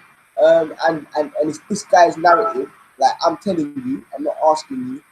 The more that this narrative is pushed, and the more people that support people like Tommy, and the bigger that movement gets, I'm just saying we're going to see a rise in the violence. I don't know if you don't know, but in I think it was Bethnal Green or Tower Hamlets, a mosque, it was attacked just yesterday as well. in the UK. There was attack with hammers. So it's not just New Zealand. This is happening in the UK. This is happening in France. You know, Muslims in their places of worship, non-combatant Muslims. Yeah, because these people, why don't they go after the terrorists, Leon? Why couldn't So that guy with the AK find some terrorist set and lick off some shots? Why Russ, complain?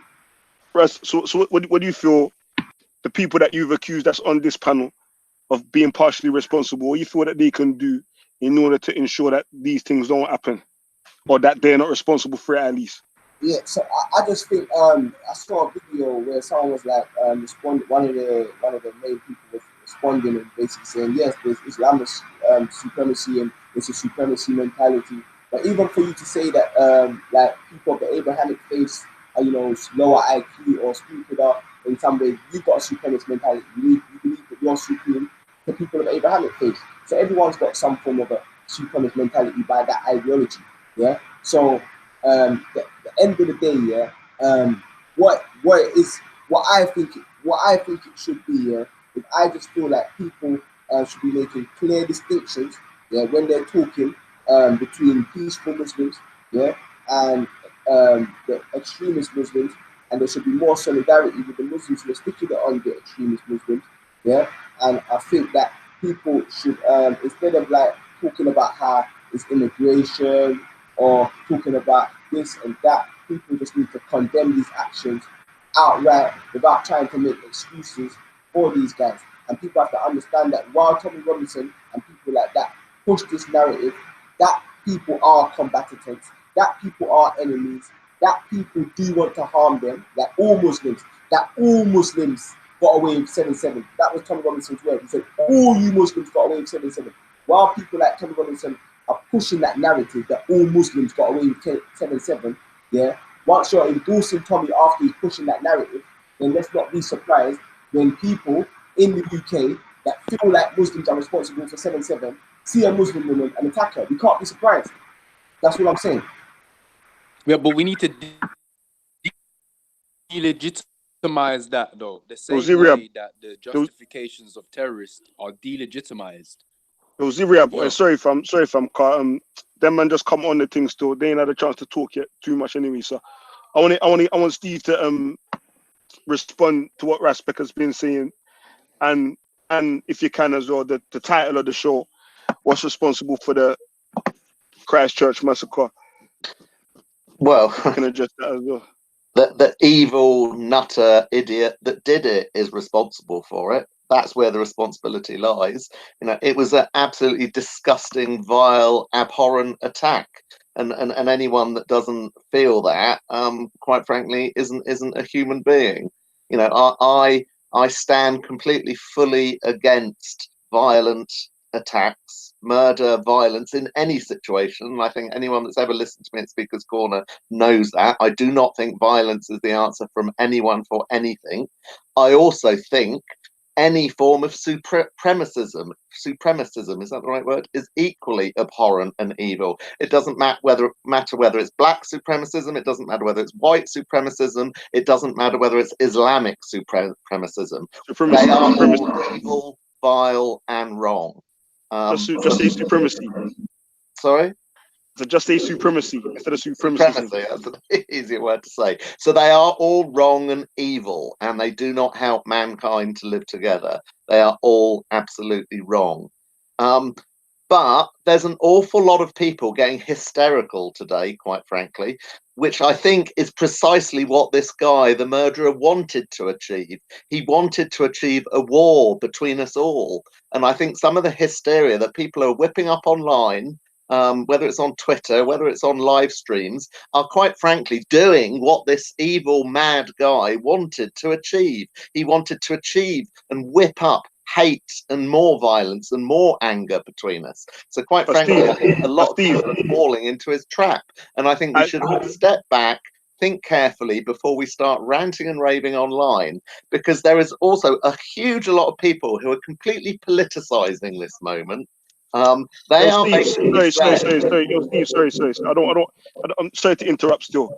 I want you to address specifically what inspired him to take these specific set of actions. And obviously I know he's the one who done it, but what inspired him? We want to ensure that something like this don't happen well, again. So and also to address the charge that's been put onto you as being partially responsible, your actions or your support. I don't know exactly what it is. I'll get on Ras that to clarify. second point, it kind of felt that Raspect was pointing that charge at me, but then he just sounded to have kind of withdrawn it. So I don't quite know whether that is position or not. But let's not go back to him at the moment, because I think he's had more than enough to say since I've joined this chat. It seems to me that people are saying, don't criticize Islam, and if you do criticize Islam, we're going to hold you responsible for this awful attack in Christchurch. Now, that to me is illogical nonsense. You cannot say, don't criticize my ideology, because I'm going to hold you responsible for a nutter on the other side of the world who's gone and shot a load of people dead. That is illogical nonsense. Raspect specifically said, to your question, Leon, we will never know probably why this guy did this. He specifically said it himself. Let me, obviously Raspect said to talk for himself still, but let me just summarize exactly what I heard him say. That statements like Tommy Robinson made, referring to innocent Muslims that lived on a street, like he just pointed to random houses at a street and said that these are enemy combatants. Statements like that, and then showing support to people like that who make statements like that, is what's fueling this guy to do actions like that. So I didn't necessarily hear him say that you shouldn't criticize. In fact, I heard him say that he criticizes Muslims and for the way that they practice and interpret Islam, specific certain Muslims. Okay, can I respond? Yeah. I don't agree fully with the words that Tommy Robinson always chooses to use. I would choose different words to those that he often chooses. He is a bit of a hothead. He gets angry. He uses words that are sometimes not the best chosen words, in my view. In that one moment that people keep referring to, I understand that specific area, that specific locality had a number of terrorists coming from that specific area. I understand there was a specific mosque that was understood by the authorities to be a place where a number of specific, radical, unpleasant, violent people were coming from. That's what he was referring to in that moment. And I don't believe he was referring to all Muslims in that moment. And in fact, Tommy Robinson repeatedly has specifically gone out of his way to tell his supporters never to attack Muslims, never to be violent to Muslims, never to pull a hijab off a Muslim's woman's head. He has been very clear. He does not think that is the way to go about things. So and I know people won't like that, but it is fact. There is video evidence of him saying these things. There is written evidence of him writing these things repeatedly. He always tells his own supporters, violence is not the answer. Never attack someone. Never behave in that sort of way. Can I continue without being interrupted? Can I talk after if Raspect's responding in after Raspect, because I need to address this as well. Yeah, I'm sure you can come in later. So as I said, I wouldn't always choose the specific words Tommy uses, but I stand with him in terms of his main perspective, and his main perspective is against radical Islam. He has never said every single Muslim is evil or is radical or needs to be dealt with. He is talking about the radical, conservative, Wahhabi, Salafi end of Islam that is not conducive to the culture that any of us want to live in. That's his target, not all Muslims. And as I say, he's gone out of his way to tell his supporters or anyone that follows him or listens to him not to use violence, and that violence is never the answer. He has specifically gone out of his way to stress that point. All right. So this is when Steve is a liar. What have I lied about? On many occasions, he's blanketly blamed Muslims, and we know for a fact. For what? What's he blanketly blamed Muslims? I'm gonna play it now. Yeah, you're a liar. Yeah, And this is the problem with people like Tommy Robinson and people like Steve. They will lie for him to the public. Hey, Steve and Raj, mute your mic while Ras is speaking. I'm back into the guilty box again now, Respect. You can I just say my piece before he plays it? Because can I say before he plays it, because he's going to say that I've changed my mind after he played it. I need to say something important. Quickly, hey Ras, quickly, I beg you quickly let him speak, because he's got a cut at 8. All right, go on. He's got a cut at 8 still. All right, yeah, hey Raj, take your mic off mute. Hey, Zibriab, a bit louder, fam. I beg you louder still. Is that Zibriab still doing that? Yeah. Ignore it, man. Ignore it, man. Strike two, man. So basically, look, Steve here. Steve, we've got Steve. No, but not from you though. It's not your panel. You mad? So basically, Steve here. Look, we've got to be fair. I watched the video back. Now, I watched that same video a year and a half ago, and I didn't see a problem with it because I was angry about Manchester attacks. I was much more extreme in my views. And so when I watched it, I didn't see a problem. I have to admit, I'm going to be honest with you, I rewatched it yesterday, and the video is problematic in the sense that although I understand he was angry, he is doing blanket statements about everybody around that area. And I know you're saying that he's not. But we have to understand the same way that, we have low IQ people that might listen to Anjem Chowdhury and then freaking do something. You will have low IQ, racist, white individual, white supremacists who will listen to this, enemy combatants in these houses and won't understand that what he's saying. They won't understand, they won't compute it. And so we need to take responsibility. We've got to be fair. Tommy Robinson isn't a god. He's a man, and he will make mistakes, and I will condemn him from those mistakes. This is one mistake I will admit and openly say was not right.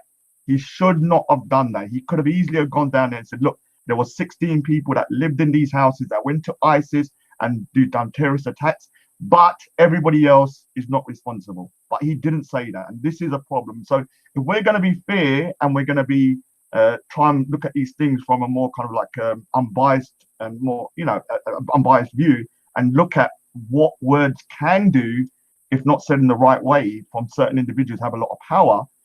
We've got to admit that the video is problematic, and I'm not going to shy away from that. If I see him or I see that and anyone asks me, I will say, yeah, the video is wrong. I hope they take the video down or they try and remove it, not because I want to silence free speech or stuff like that, but I'm worried that somebody would watch that video today and might do. You don't know. They could. I'm not going to say they would, but some low IQ, there are very stupid people and irrational people out there that might watch it and do something stupid. But Raj, even if what you're saying is correct, that what Tommy said then was incorrect or wrong, how can any of us hold one person responsible for expressing a view that we're saying, someone across the world goes out and slaughters people? No, I'm not. So let me just clarify. Let me just clarify. I'm not equating. I'm not blaming Tommy Robinson.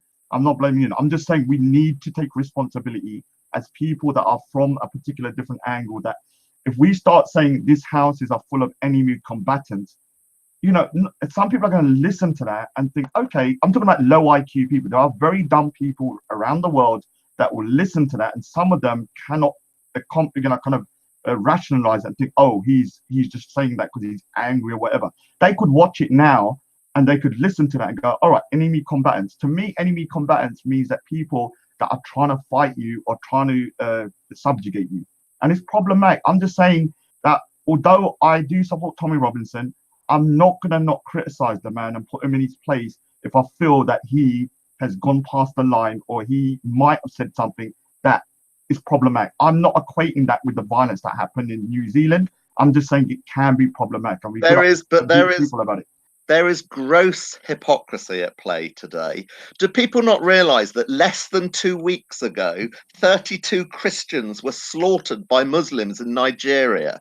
Their houses were set on fire, their church was set on fire, and the families were shot at as they fled from their blazing houses and churches. 32 Nigerians slaughtered within the last 2 weeks. No one's complaining about this. No one is holding Muslims to account for those Muslims that slaughtered those 32 Christians. Can I just say rank hypocrisy.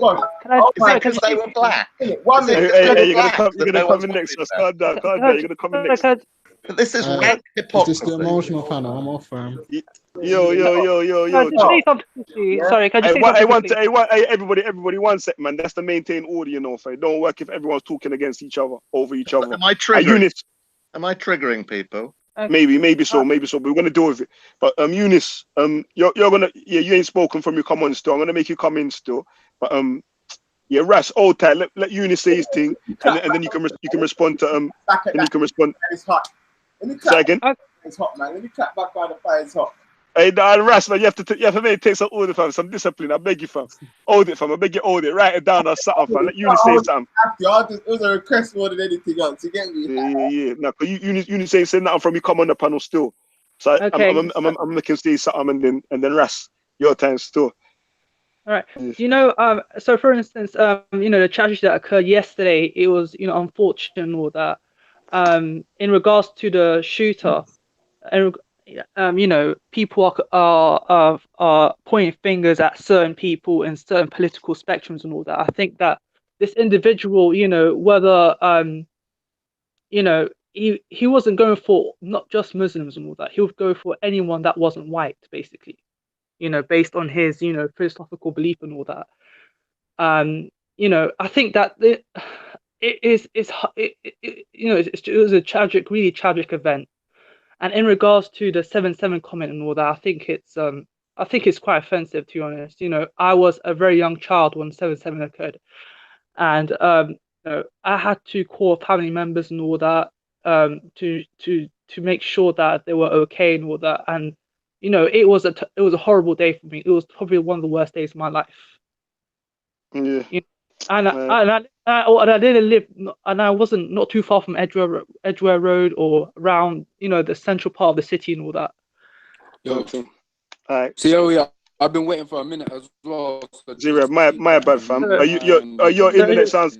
Your internet. So in regards to. Sorry, one sec. Zero, your internet sounds like it's under the water as well, fam. I don't know what I'm going from, but you done the robot voice just a while ago.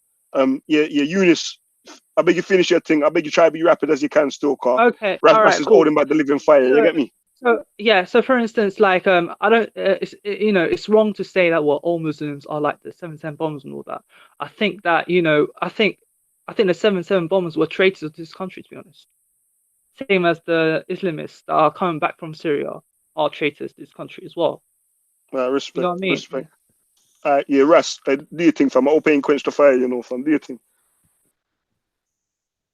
Yo, Ras. Yeah. Nah, Steve ain't triggering. Steve is just deflecting. Like he cares about the Nigerian Christians. When it's time, he want to talk about the Nigerian Christians to deflect from what has happened to these Muslims. And this is what the problem is.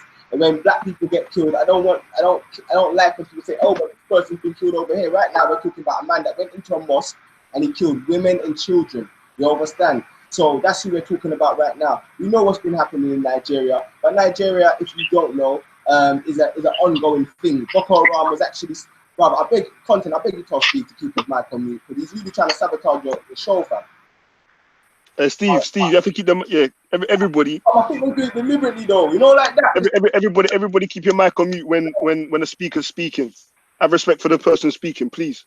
So, you're going, Russ. So yeah, we know that the leader of Boko Haram was originally a peaceful organization in Nigeria. Yeah, and we know the leader was killed by a Christian government in power. You understand? And we know that created the sick. Well, some people even question whether all of the reports about Boko Haram are true. But if they are true, it created this sick organization, and there's a back and forth that's been going on, and it's definitely not a one-sided thing. Yeah, and we condemn it all. But right now, we're not talking about that. So don't deflect from what we're talking about. Yeah, and this is the thing. And this is why when I say that people like, I see them all up in there, Abu Talha, I see how they always making videos of me, always getting onto me. But these are the man that really are onto you, man. I ain't onto no one like that. You get me? So like, it's just like that's hypocrisy within itself. Yeah, people have to look in the mirror and really wondering what they're doing. But anyway, like I said, when people are trying to make it seem like Tommy Robinson hasn't made blanket statements to dehumanize all Muslims, yeah, that is part of Tommy's PR team. And like I said, the former Trump advisor Steve Bannon went on to LBC and he tried to do the same thing and claimed that Tommy Robinson wasn't an Islamophobe. I've got a small excerpt here. Do you want to hear it, Ian? Like 10, 20 seconds. You want to hear it? Run it. Just quickly on Tommy Robinson, you said he wasn't Islamophobic. Every single Muslim watching this on 7/7, you got away with killing and maiming British citizens. Every single Muslim watching this on 7/7, you got away with killing and maiming British citizens. That sounds very, very blanket. Doesn't sound like what Steve was talking about. You know, just being onto Salafi and onto this. No, that sounds like every single Muslim listening. That sounds like what he's saying. Who was speaking then? Whose voice was that? Was the LBC reporter quoting Tommy Robinson. So we'll have to take the LBC's reporter's voice. Obviously, it's not. Okay, let me just get the picture up as well. I don't want to get the image up as well. Like, let me just get the imagery up as well. So just quickly on Tommy Robinson, you said he wasn't Islamophobic. Every single Muslim watching this on 7/7, you got away with killing and maiming British citizens. Yeah, Actually, no, to be fair, you said you disagreed with Tommy Robinson on Islam. But before the break, you said he wasn't. Before the break, you said he wasn't Islamophobic. Well, I said I don't know if Islam is not a religion of peace. Islam is fascist and it's violent. We've had enough. I don't know. Peace. Islam is fascist and it's violent. We've had enough. I don't know if Islamophobic about shipping guys out and stuff like that. I don't know if Tommy's like that. I mean, but he and I disagree. Islamophobic. Yeah. Every single Muslim watching this on 7/7, you got away with killing and maiming British citizens. Every single Muslim watching this, you got away with killing and maiming British citizens. Now, this is the former Trump advisor Steve Bannon. Yeah, that claimed Tommy Robinson is the backbone of Britain. You know what I'm saying? So the same endorsement that you've seen from certain people on the panel, you've got Trump's former advisor giving to Tommy Robinson and saying that Tommy Robinson is not an Islamophobe. And the LBC host proceeds to quote, and the LBC host proceeds to quote Tommy Robinson, and the guy starts backtracking basically.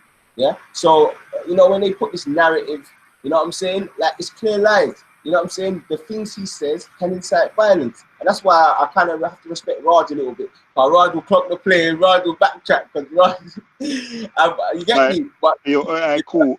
But that's the facts of the matter, Brad. Yeah, and we all know this. Yeah, and anyone who doesn't know this, yeah, then boy, you need to wake up and smell the coffee. I'm out. Cool.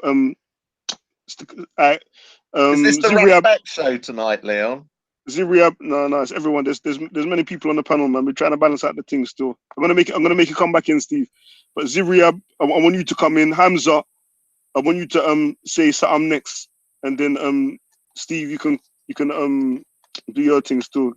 Can make a reply to what Can I just ask? Because I need to go in a bit. Let me bring it back to the Leon, actual kind of Yeah, Raj. I don't know. I saw your question. I don't know how long man's gonna run the show for. What I'm saying, I'm gonna go in a little while, yeah, and then if I come back and be still on, I'll leave me on. Don't check me out, and I'll come back on. So I'll be going around 20 minutes and come back after maybe 9 o'clock. We're still running. Cool. I respect. Trust me. Yeah, Ziriab, your time. Everybody else, mute your mic. I want to bring it back to the central issue, which is what were the motivations, if I understand it correctly, right? What are the motivations? What made this guy do what he did? Now, it's admittedly, in his own word, and those of you who have looked at his so-called manifesto will know that his reason as to why he did it, he linked it to the thousands of people who have been killed by the so-called invasions into Europe. Okay, so this is like from horse's mouth. This is what he said. So this narrative of invasion, this narrative of replacement, this narrative of cultures which can't mesh, which can't come together, which can't coexist even. This narrative is the narrative which propelled this person to commit the atrocities that he committed. And what we need to very acutely aware of is the attempt to legitimize the narrative, as Ralph was doing earlier, trying to separate the ideology from the actions. That's a legitimizing process, and any other attempts to legitimize the ideology and the manifesto of this person, of this criminal, of this terrorist, has to be seen and called out for what it is, which is legitimizing terrorism. Now, the same way we delegitimize the narrative of ISIS and any other terrorists out there, and that narrative basically consists of the West has been bombing the Middle East and the Muslim lands, quote unquote, and as such, all of these atrocities are fair game. It's all well and cool, yeah? The same way we delegitimize that nefarious narrative is the same way, and this is the thing, that these people who commit those atrocities will, again, themselves, that's what they say, right? That you went into Iraq, you went into Afghanistan, you did X, Y, and Z, and ergo, that's why we're just killing 1 ton in your places. The same way we call that out for the disgusting nature and detached narrative from, although historical events have occurred, it raises all of this, it's no way, shape, or form legitimate to jump from NATO aggression on the Middle East and the global South to indiscriminate civilian killings in the West. We're not even talking about. So what my point is, not to get lost in the source, is to say that we are acutely aware of any and all legitimizing for terrorism from wherever it comes from, whether it be the right wing or Islam or anywhere else. We delegitimize the narrative, and I'm acutely aware of the attempts to legitimize these terrorist acts, and that's why I have to call it out.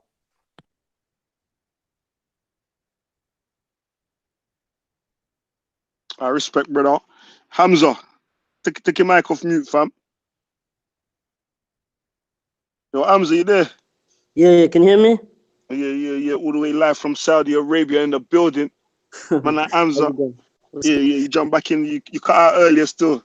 You come back in. I know. I think we because Ralph went, and I thought the conversation with the dad from there, because he was the only one upholding this kind of right-wing rhetoric. But obviously now we have a few more people on the panel. I have to give it up to Raj, though. At least Raj, he accepted that Tommy Robinson and his association, Tommy Robinson, is wrong. Some other people still falling short, digressed, diverted, still didn't actually address the issue. The last speaker, alhamdulillah, he mentioned something about the language that's being created, and it's right. You know, Orientalism, whenever they wanted to attack a country, what they would do, they would make people look backwards, static, seem like they were in need of white saviors. And this is not all, when I say white here, I'm only speaking about colonizers. So this is the thing, as in even up to now, we still have that. You have a crime that's being committed, it's a deflection now to talk about Muslim crimes. You know, if it was a Muslim crime, certain people on the panel, they would have chased the Muslims, asked them to condemn and apologize, and made a collective association with Muslims for that one crime. Now, how come when the shoe is on the other foot, how come that person is not apologizing and, in the very least, condemning and disassociating? We don't see that. That, for me, smacks of real hypocrisy, because this is the ideology which actually drives these actions. The ideology is actually worse than the action. So if anyone should be disassociating away from something, it should be the driving force towards these actions. Again, I applaud Raj. At least he had the balls to move away from these kind of terrorist attacks. These are not supremacist extremists only. These are terrorist attacks. And you notice that there's a language for them and there's a language for us. You know, they are single, white man, lonely, fragile, you know, father, loving neighbor. But we are what? Animals, you know, cockroaches, need to be stamped out. Notice the difference in language. And this is what Orientalism done. And people still absorb that kind of language usage, even ourselves. As you saw a previous member of the panel, our friend Ralph, you can see that he goes, he's the runner boy for the errand. He's the face that they like to have because he can say things that they cannot say. Same thing in America. I think there's a woman called by the name of Candace Owens or something, which this person actually referenced as being one of his driving factors. Notice that she actually puts forward the argument for these right wings for them without maybe her realizing. I'm sure she does. There's other people like Jesse Lee Peterson. They love it when we have these minorities representing the far right, because they can say what the far right cannot say, and we've seen many people in the park do so. I've said this to you before, like, it would be racist if I called a black person protesting a thug, because it has racial connotations. Now, imagine when, for example, recently Ali Dawah, bless him, he recently done this charity fundraiser, and there's a lot of commotion. But what did they actually say in regards to him? Someone on their live stream started using words like terrorism, extremism, supporting this and that. Now, why was he doing that? Because he's trying to draw imagery in the mind of the simple person. Tommy Robinson's cohort or audience, target audience, like these other people in the park who are the runarounds for the white extremists, their cohort or their target audience is the very, very low educated people who read The Sun. And there's statistics to prove this as well. I think really and truly, people need to have the balls and the gall to be consistent. If you tell Muslims to apologize, if you tell Muslims to condemn, if you tell Muslims to stay away, distance, then you need to have the balls and do it yourself when your people commit crimes. Thank you.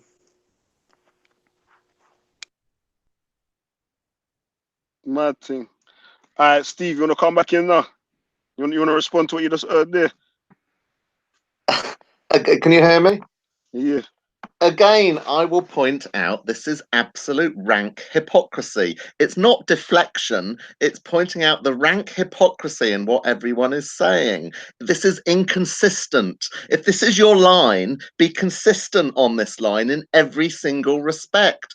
Don't just say, me and Raj or anyone else have blood on our hands, which people are continuing to repeat because we critique, we criticize, we ridicule, we make a nonsense of one ideology called Islam. That does not hold us responsible for a mad terrorist on the other side of the world committing murder. If it does, and I know people will say, oh, he's deflecting at all. I'm not. I'm pointing out the rank and obvious hypocrisy. Every single week at Speaker's Corner, there is vile, hateful, homophobic hate and vitriol spewed out from people week in, week out. Yet should we ignore the fact that, again, a Muslim slaughtered 49 people in a gay club in Orlando?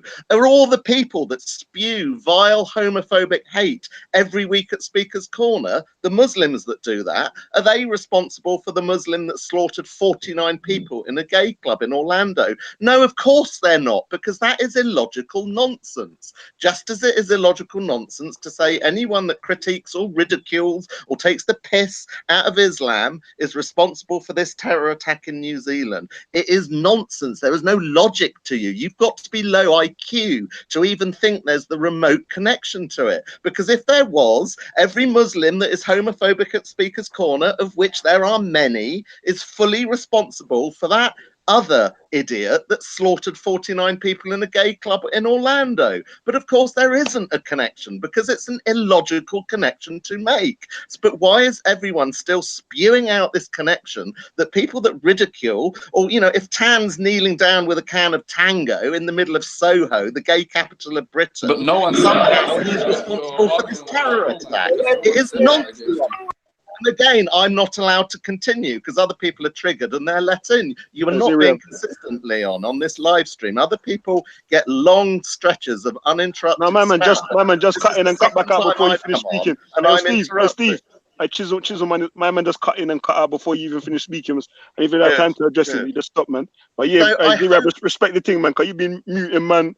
When man's talking, when man ain't supposed to. Can I just make a point on that? I apologize. Steve. Can I just make a point? No, I apologize on the muting, but no other live stream that I've ever been on has been, if I sit here quietly and silent, the fact that I'm not muted, that's never caused a problem. So if it's causing a problem on this live stream, I apologize, and I now mute. I do have the capability to sit quietly, unmuted, while other people are talking. I appreciate that. But yeah, let me order Hamza. Let me just address Zaria. Yeah, cause you've muted man a few times, and you jumped in. So I beg, man, if I'm just let me deal with it. If I'm slow, sometimes I'm slow to act because I'm in the background doing things. I can't press the button straight away. You get me. But eventually I will get there. You get me? So bear with me. But a big man, don't take over and start moderating other people, because no one ain't got no authority over no one else on this panel except for me. I got all the authority. Yeah, So, And you see, there lies But big man, there lies the that problem was again, twice, Leon. and that If was I can before, actually and continue, didn't can I say continue? nothing. I Or talked can I about not? what you said. 160, because I was Oh, just in Ziriab. I was just in Ziriab, so he's gonna respond to me. Man. Let Leon No, finish. Like even I feel Leon, you just let Steve finish. what I'm saying to Let, you is that no, I hear Ziriab, that, 1 minute, bro. and I heard that from No, earlier. but You get me? bro, So Ziriab, man's not Ziriab, repeating that. listen, that's half of Man's the issue. Because not doing Leon was breaking something that. down to you, and you cut into him. And And he's obviously, telling you he's the the opposite. thing is, Let him finish saying what he's saying, and then you respond in it. Cause he might even, True stories. you know what I'm saying, bro? Because that's part of what we're talking about, bro. It's that respect and that discipline that we got for each other to let each other finish our sentences. Yeah. So that's it, fam. I was gonna make you respond to what I said, you know, fam. But Ras is right, fam. Man jumped in before man even fully finished rounding up what I said, because whether you anticipated what I was gonna say or not, I don't know, fam. But it's best you hear what man's got to say and then jump in on requests. You get me? Because otherwise it's just man's taking over, fam. Man can't take over the show, fam, because man will just press the button. You get me? And I don't want to press the button because I respect man's opinion and I like your input to the show. You get me? But man can't be taking over other people as well, because then they'll do it to you and do it to other people, and then it's just big anarchy on the show, fam, and chaos. You get me? So there has to be an order to the thing, fam. I'm controlling the order. They no mods. So if man want to say something, there's always the comment section in the back chat where man can say something. I'll see the message, and then we go like that. You get me? If man's slacking on anything, if you feel like I'm slacking, if I ain't doing my job properly, you can let me know without directly taking over. You get me?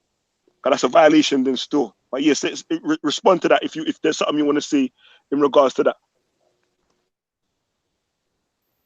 Ziriab.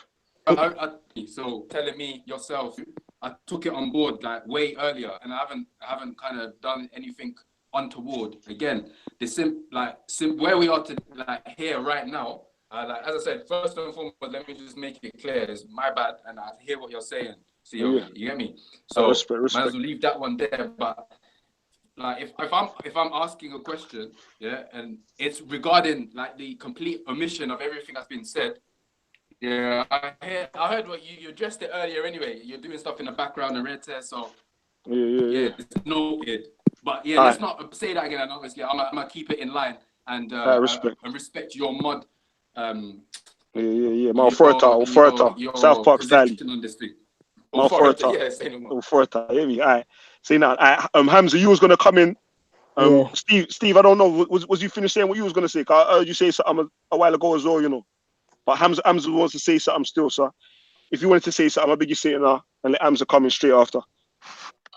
I mean, someone just said that the Orlando attack was by a madman. Why am I comparing that with the attack? So you seriously think this individual, this Australian guy that walked into these mosques, isn't a madman? I absolutely think he was a madman. And someone else saying the word homophobia doesn't exist. Well, hey, sunshine, the word Islamophobia didn't exist until very, very recently. It's a word made up to silence us. It's Sharia law by the back door. It's blasphemy laws. Muslims seem to be reveling in this awful, awful moment because they think they can suddenly silence their critics. Well, it ain't going to happen. We are not going to stop critiquing Islam. And they can bully and say all the nonsense that they want. They are not going to silence people critiquing Islam. However many awful terror attacks go on around the world by anyone. So I'll finish there. Okay, thank you very much for that. Notice that he was asked in regards to the distancing away from these kind of ideologies, and when Tommy Robinson called them enemy combatants, he was told to condemn, apologize, do whatever he does to Muslims, and everyone's seen it in the park what he does. He runs around telling Muslims, condemn, say sorry, apologize, and this is what we're talking about, consistency. I don't expect him, me personally, to apologize because I don't put him in the same group collectively being white that he is associated naturally to the other person. He, however, does that to Muslims and everyone is aware. So consistency needs to come from you, my friend, and that's what we're talking about. When he refers to people in blocks of houses, and it's not once or twice, he goes over to France, Tommy Robinson, he punches a black person in his face and calls him an immigrant. There's multiple things. The people he rubs shoulders with, Katie Hopkins, who calls people's cockroaches, dehumanizing people. These are the first steps, and this is what I was trying to mention to you, but you didn't actually address anything. The Orientalism, the use of the language, then this being the reason for people to kill, attack, and maim people. You need to have the balls and have the goal to say, I distance myself from it, I condemn it, not half-heartedly, and then divert the topic onto Muslims. You there talk about Sharia law, blasphemy laws, and all of this stuff. Got nothing to do with the topic. It's clear that moving away, digressing, and everyone sees it for what it is. You were gleeing when Tan was in the park because he was driving the message for you guys.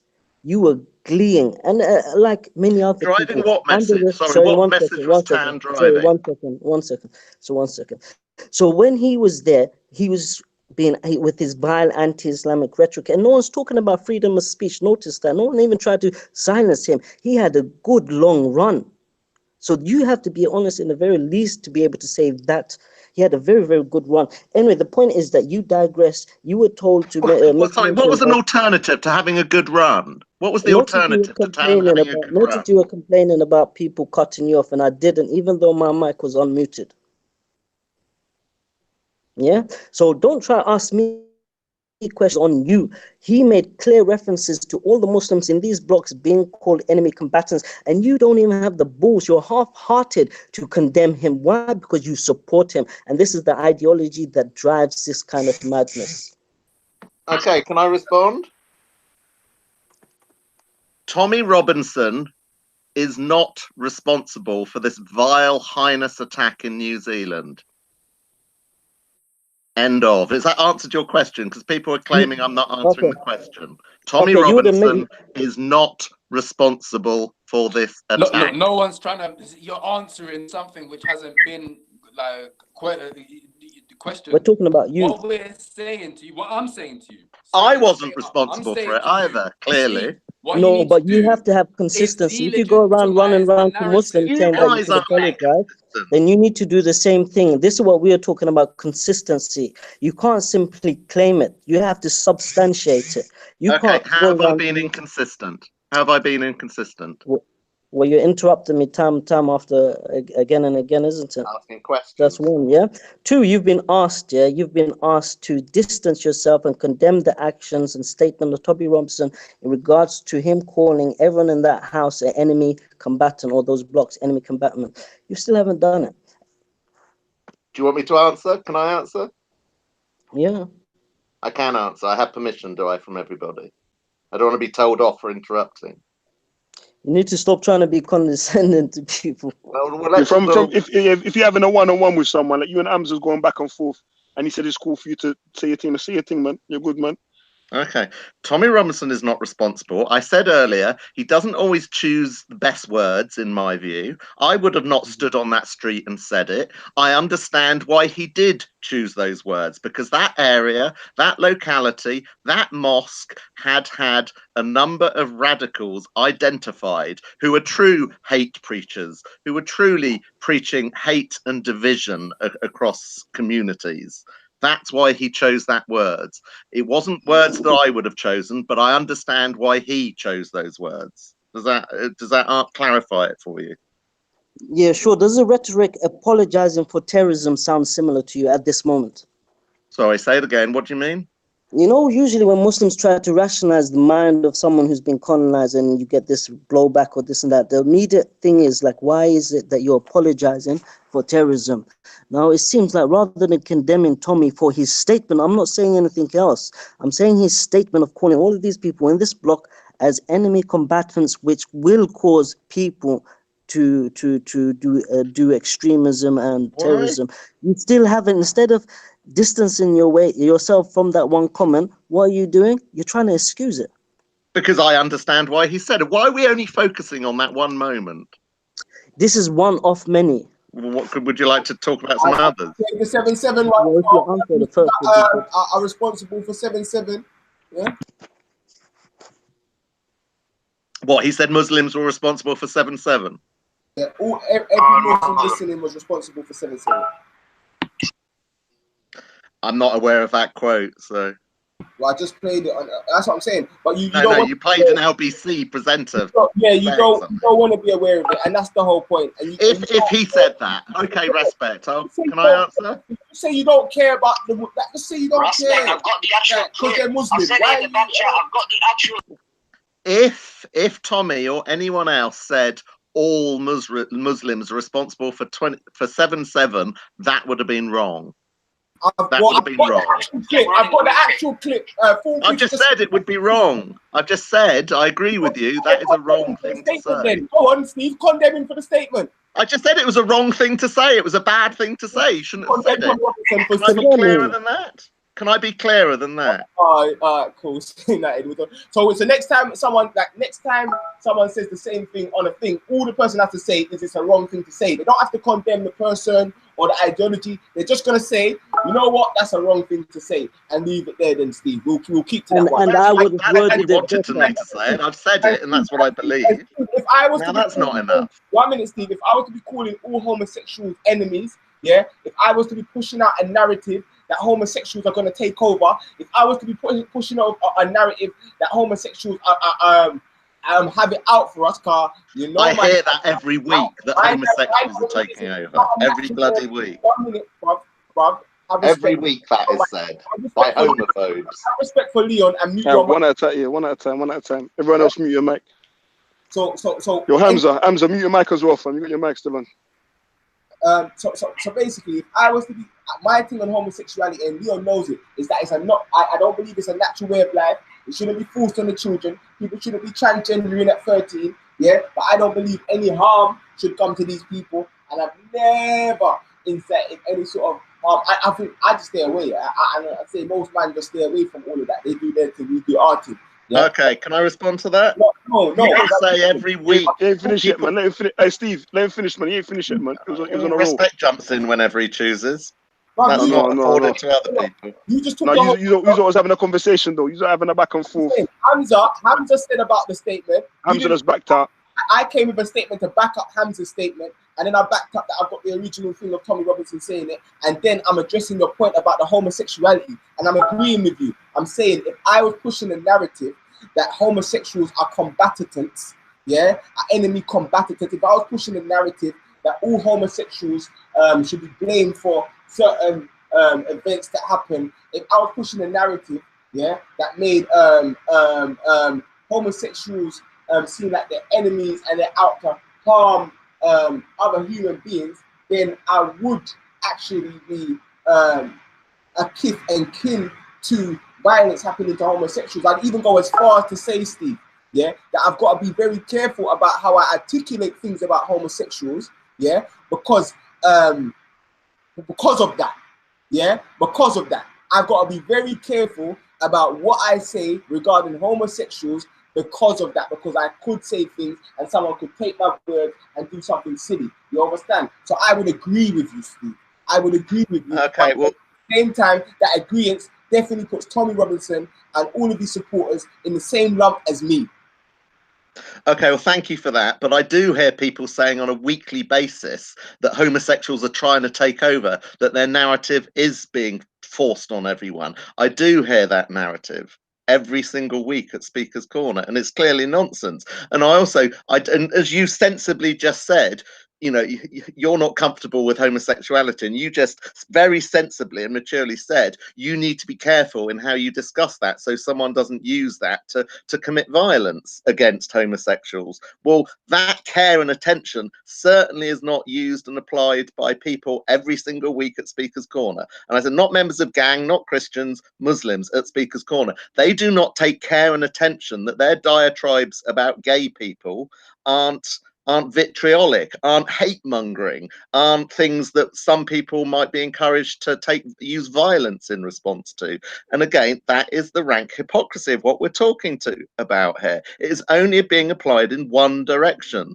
Be consistent and apply it in every direction. What you just said was being consistent, but people that rant at Speaker's Corner, people that are ranting in the chat of this live stream tonight, aren't being consistent. They're being completely thoroughly inconsistent. Well, I think that's wrong, because I definitely hosted Simon. Let me come in next. Hosted Simon in the Lions Den. I've hosted a transgender Christian. Yeah, I've hosted Goran, who's another homosexual. I've hosted homosexual, a so-called homosexual Muslim.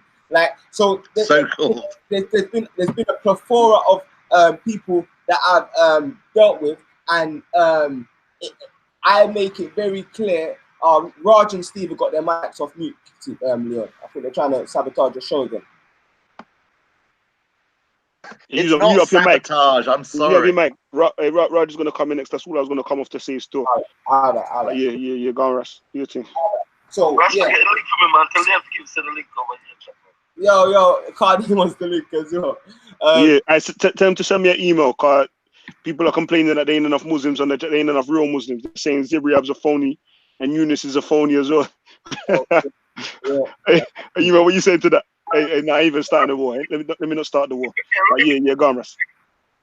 It's the all of the argument here. Remember the guy that all of that argument, he himself probably was gay because he was in the club before club at Rushwood stuff. Yes? So it's more like a revenge. That was a revenge killing in them. Because the guy that go and shoot up the Hollander club, himself was in the club like the other week. Yo, what's going on? COE. Yo, yeah, I don't think they can hear you properly, Carnane. Email content over everything at gmail.com, Carnane. Send him an email, send you the link. Send me an email and you'll come in the link. But Russ, you say your thing. Let me piss off all these people kind of trying to call me phony again once Roger's finished. Yeah. After Raj, you can come in still. Come on, I'm trying to send for you still. All right. Original Tawi's gonna come in as well still. Abu Talha, he's gonna come in because he's been charged with being the other side of the coin. You get me? So I want to hear what he's got to say as well still. But yeah, Raj, your time now. Yeah, right. So I'm back. I've done my thing. So I'll be away. Let me just say something. Look, I condemn the terrorist attack. I hate those individuals as much as I hate the ISIS guys. They're the same people. Hey, Russ, mute your mic, fam. They're not he's sabotaging it. Can you see the logic? He thinks Raj, you're too easily distracted, you know, Raj. All right, basically, yeah, I condemn that guy. He's evil. He's a savage. Anybody that I know that starts making excuses from him, I'm going to start looking at you sideways and I'll start disassociate myself. I condemn that guy. He's an evil savage. He's not mentally ill. He's just evil. In terms of Tommy Robinson, I have to be open, Steve. And look, I still support Tommy Robinson up to a point. But I cannot condone certain words because he needs to start realizing he's got more power in the sense that a lot of people listen to him. And there's a lot of dumb people in the world. He may not mean what he says in terms of in the heat of the moment, but those videos are going to be up online forever. Now, when you look back at the video, when I watched that video about enemy combatants at the time, because it was because of the attack, I was heated. I didn't think it was a bad thing. But watching it yesterday after a year and a half, yeah, I think it's problematic to a degree. And I'm not saying that's the fact that, he made that video and it's made people go out and do stuff. I'm just saying that with Tommy Robinson and other people, they've got to start kind of like being careful. But that doesn't mean I'm going to stop free speech. If you think I'm going to go Speaker's Corner tomorrow and sit around like a little wallflower, you're mad. I'm going to go in there guns blazing and I'll talk about whatever the hell I want.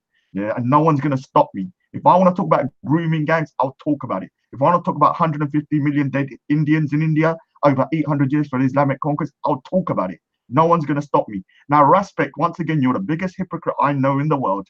And you are saying that people talking about stuff and dehumanizing them, this and that is bad. That's what leads to violence. Well, you call Sophia don't even refer to as a human being. You also, on top of that, I say banchichi man.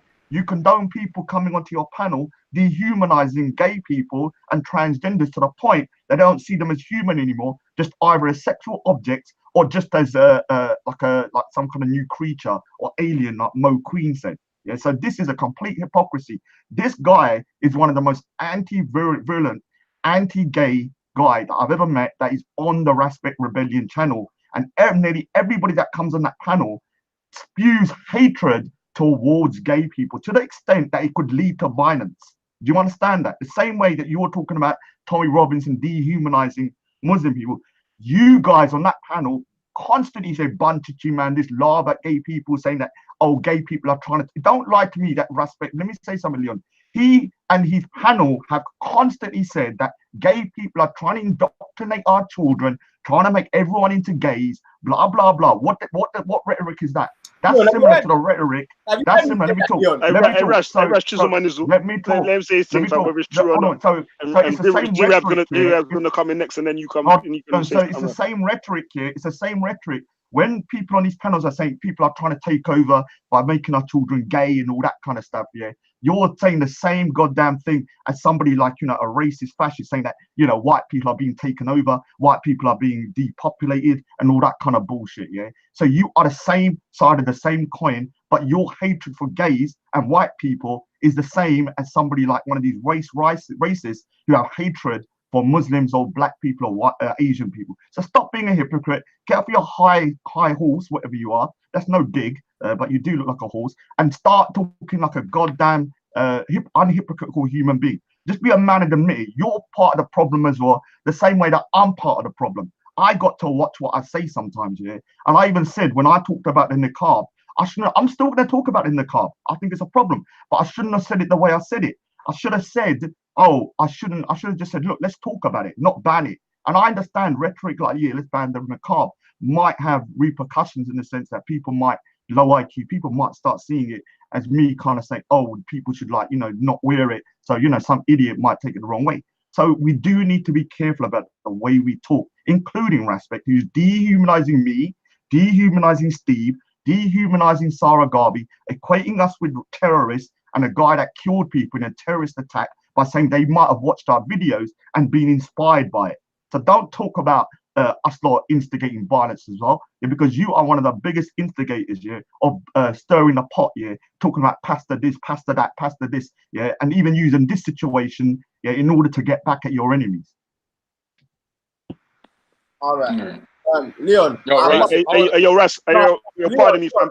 No, Russ, you're gonna come in, you know, fam. But you have something, yeah. I was in a debate with Steve. My team got cut. It was actually meant to be me then Raj. Yeah, I let Raj go in first, and then Raj has directly come to me. Yeah, my bad, fam. What I'm saying, cause I told Ziriab, yo, I understand now. I keep track of all of this, you know, fam. So let him yeah, I know, but that's I'm gonna say because I feel responsible for that. Cause I never had to say that. Still, I was just reading comments and echoing it. You get me?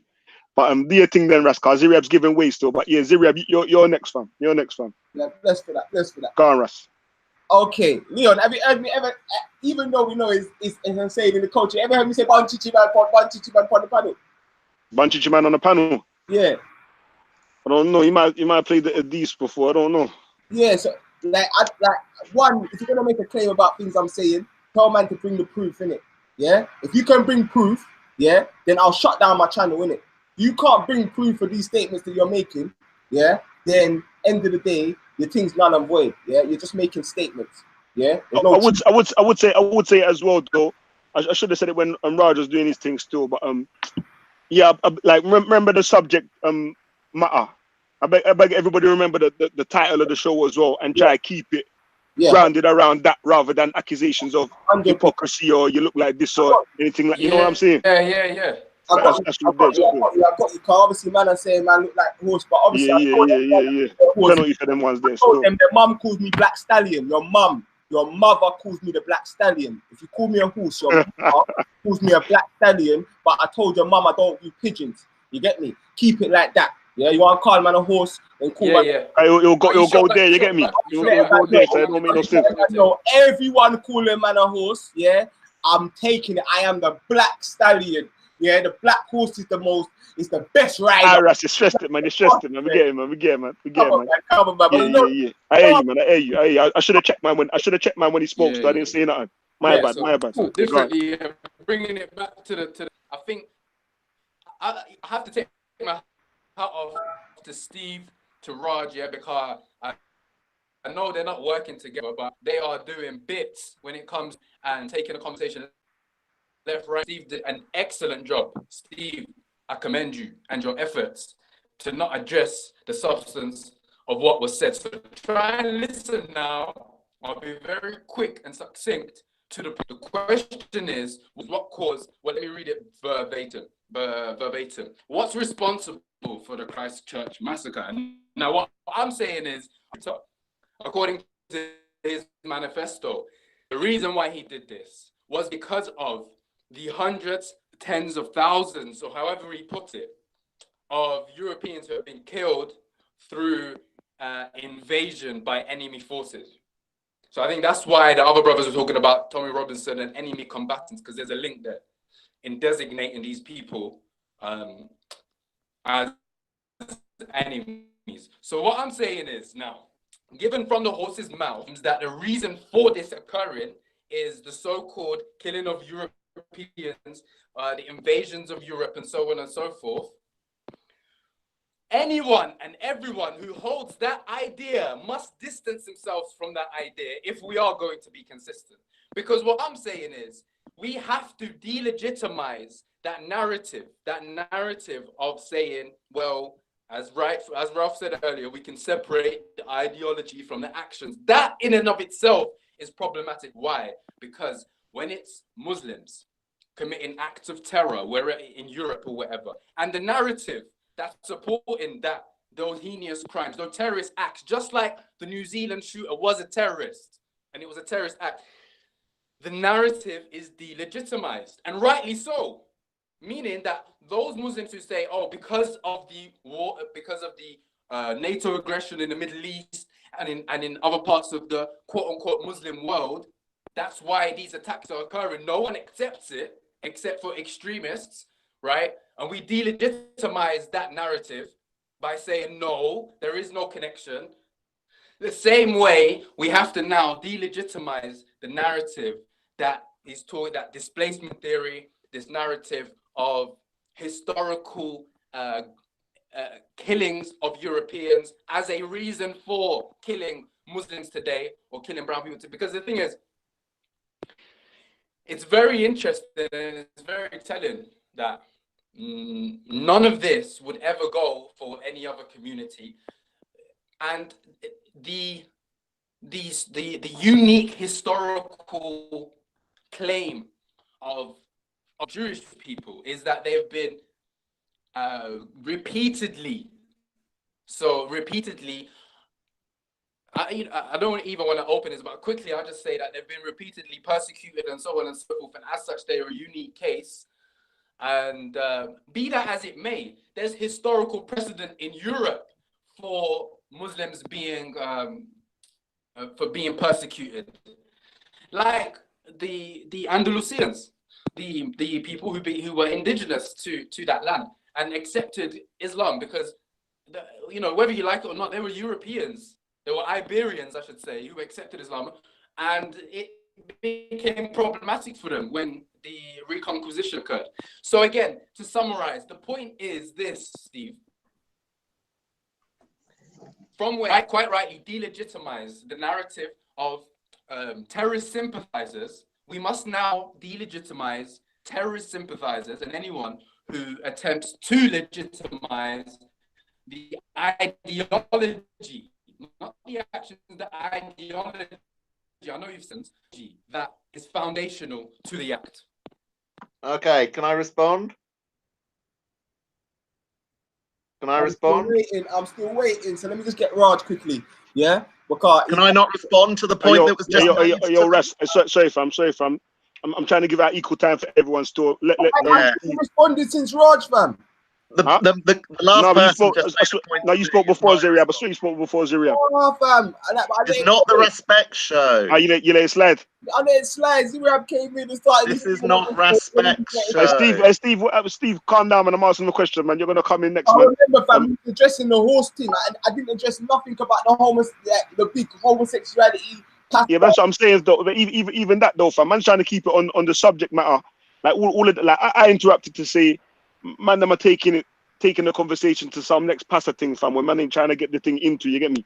I want to know what's responsible for this Christchurch massacre, you get me? That's what I'm saying. If man ain't got nothing, like if I know man's trying to draw man out and leave man into some next back and forth bickering, I'm saying dead all of that. I should have checked man when he started going off track, you get me? I didn't do that. I'm just pointing out there's definitely not a hypocrisy, because I have never, if you clock man's narrative, you're Ras, with all due respect, fam, I hear that, but man's accused you of being a hypocrite, but that ain't got nothing to do with why man shut up the place, fam. hear me? No. What I'm trying to point out, bro. Oh, come is that the on. reason Cut him why- off. Mute him, Leon. What I'm Hey, Steve, calm down, man. No one can put the battery in my back. keep your mic on mute, man. Bruv, me and my brother. No, he mustn't mute keep your you, mic must on we? mute. Shut up, fam. Yeah, keep your mic on mute, fam. Respect my brother's platform, fam. Hey, Ras. You're not Respect my brother's respecting it. platform. Me and my brother speaking and you're cutting in, bruv. Respect my brother's platform. Hear me? I want Steve to come in, you know, fam, because he's my Ziriab was addressing the subject matter at hand. You get me? And he was directly asking Steve questions relevant to the matter, fam. It seems like you're going to talk about this hypocrisy thing. No, I'm addressing why my man rolled out, but I'm addressing how it's different from the homosexuality thing. That's all I was gonna do. It's moved on from then. Yeah, because these men have made big. I beg you make it rapid, fam. Because I want Steve to address the things too. All right, cool. This is not the Raspect show, and don't you dare claim I've not got respect for Leon. Leon knows. Leon, oh, listen, triggered. Calm down, man. Let me do this thing, man. You're gonna come in next Steve. Calm down, man. I beg you, mute him. Mute yourself. Mute your mic. Hey, go, Russ. Raspect knows. Allow it. My man just don't respect my brother Leon, bro. How you not gonna put content over everything? Hey, Ras. I mean, Steve, mute your mic. Everybody mute your mic. You're gonna come in next after Raspect, fam. Oh, you're giving him a go. You're giving in to him, Leon. Why? He's gonna be rapid, man. Why? Is he gonna give you grief if you don't? It's bias, guys. My brethren still. But it ain't biased because I was talking from time. You said let Ziriab do his thing, and I didn't even get to do my thing, bro. Steve, I want to hear his response anyway. So I want to hear his excuses. So go on. You're talking about something that's it's a side track thing, man. It's a side track. You tie it in, man. I bet you keep it rapid and keep the show on. All I'm trying to show is this is the honor that these men have for the people that like. Obviously, one, yeah. Like Ziriab said, the reason why man rolled out was clear. Yeah, a lot of these immigration, the same reason why man voted for immigration, yeah, and man's against immigration is the same reason why this guy rolled out. Yeah, because too many colored folk coming in. That's the long and short of it. Yeah, but what I was gonna say is, yeah, when man's critical, yeah, of Islam, yeah, I'm careful to make sure that I don't desensitize or dehumanize man to the Islam thing. But all I was going to quickly explain is because obviously like a man can become a Muslim. It's like it's not nothing that is not like it's something that I've grown up with.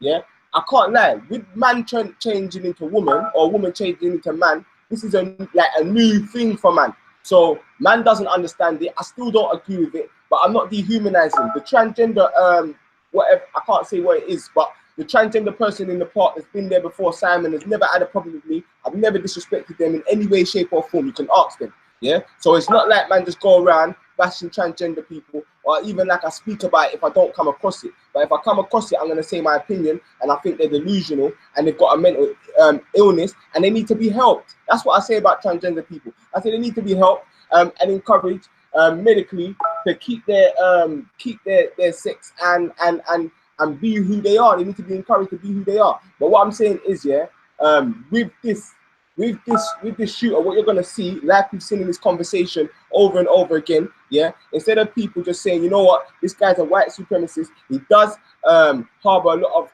far right views that have been spouted from this side. We don't agree with the violence, and we understand sometimes that narrative that Tommy Robinson pushes can lead to stuff like this, because that's all we're saying. You understand? We're not and the fact that people are in the now and want to divert to everything else about gays here, Nigeria here, anywhere they can divert, anywhere they can go and point to something else happening to take away from the fact that 49 Muslims were shot dead yesterday and 50 are injured. You know what I'm saying? And that's my only point.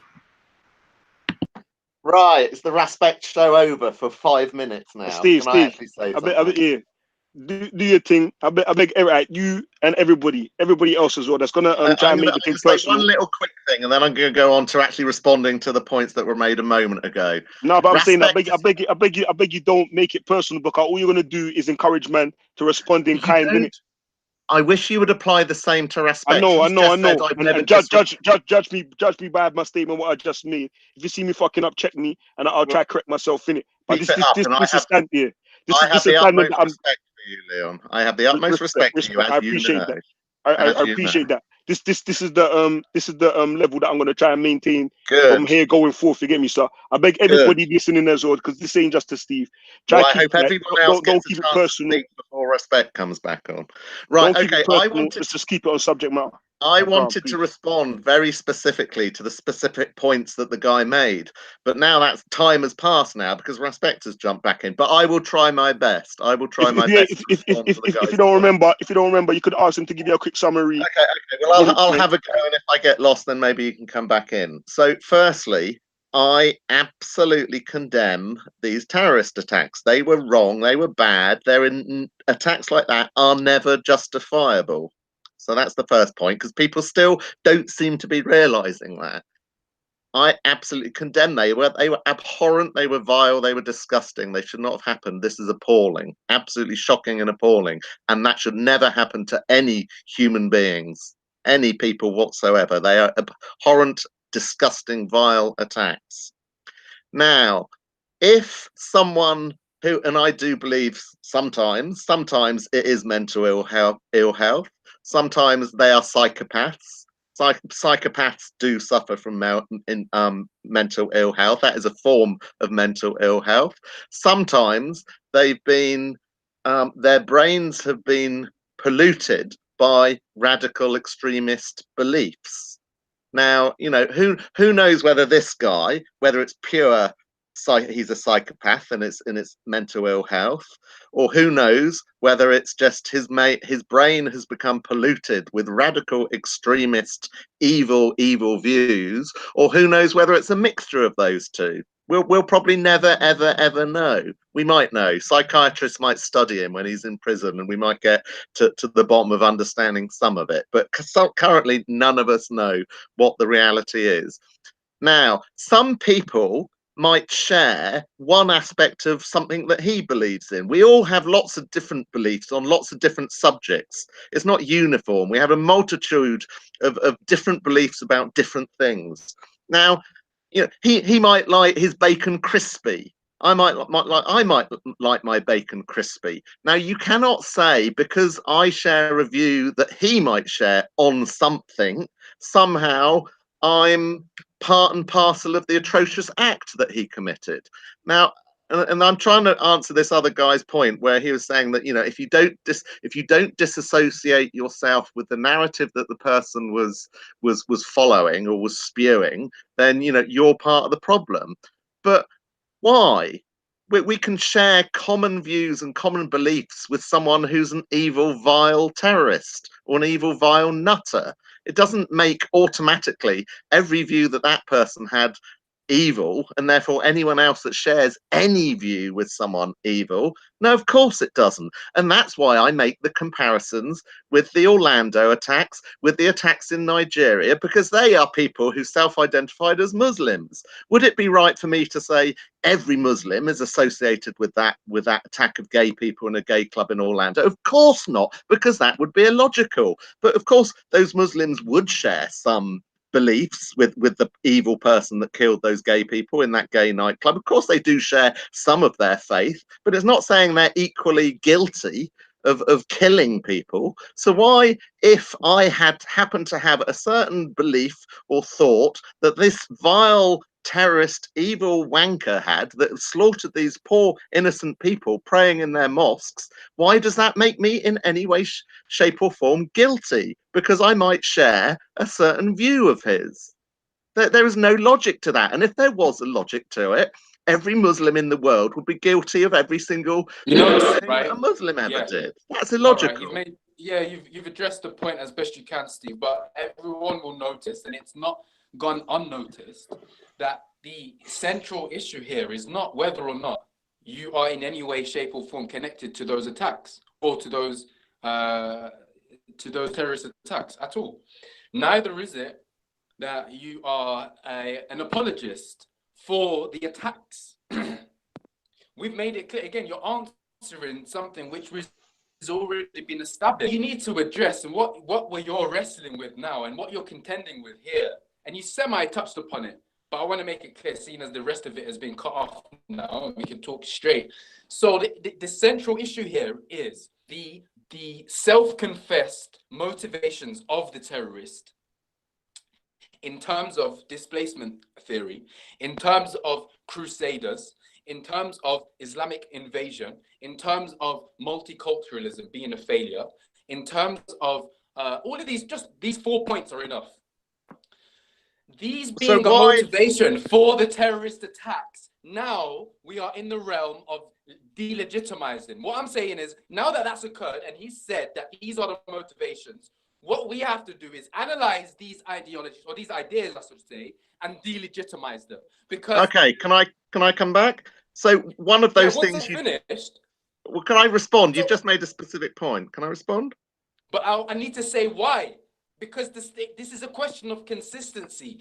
I'm a Muslim, and I condemn any attempts to justify terrorist acts wherever they are. Now, what I'm saying is, I'm giving you the plate, I'm giving you the mic, and I'm saying, will you be as consistent and delegitimize the motives of the shooter? Well, just like you just said, you said you condemn all terrorist attacks. Likewise, I condemn justifications. I said. Yeah, no, you made both points. First of all, you said condemn the terrorist attack. Absolutely. Right. Okay. Moving on to the motivation. I think you listed about 3 or 4 things. One of those was multiculturalism. I absolutely think multiculturalism is currently failing. And, there's a lot of other people. I think David Cameron said multiculturalism has failed. Leading Labour politicians have said multiculturalism has failed. You are saying, because this evil, barbaric murderer had a certain view, and this is what I was trying to say a moment ago, because he has a certain view on multiculturalism, as one of the examples that you just cited. I mean, I haven't read his manifesto. Maybe you have. I was planning to have a look at it tonight. I will. And if these are the things he lists, because someone shares one of those views, why does that make them bad? I'll tell you why. Because you may not have been privy, and that's fine, in regards to the earlier in the conversation, I specifically said that this is an issue of security. And I asked questions as to why he wasn't in the vicinity, or why he wasn't on any databases, why he wasn't being observed and whatnot. And as I say, I think ultimately all these issues across the world, whenever they occur, are issues of security. So whether that's Nigeria or Orlando or anywhere else, it's issues of security. Now, and when we delve into it a bit deeper, to answer that question directly, because it's not, you're criticizing multiculturalism and saying, okay, the way in which multiculturalism has been rolled out top down, the way multiculturalism has been rolled out through the Labour Party, shall we say, the way multiculturalism as we have it is problematic, that's one thing. But to say that you disagree with multiculturalism full stop is another thing. And as you quite rightly said, I did mention it as one of 3 are just as important. In fact, if not more important. So the displacement theory, the crusaders, and the historical, the calling out, or the kind of connection, the attempt to connect his terrorist acts with things which have happened in history, namely the hundreds and tens of thousands of Europeans who have been killed, supposedly by Muslims. Hi to the panel. This is Reggie. Can I just say... Reggie, sorry, Reggie. One sec.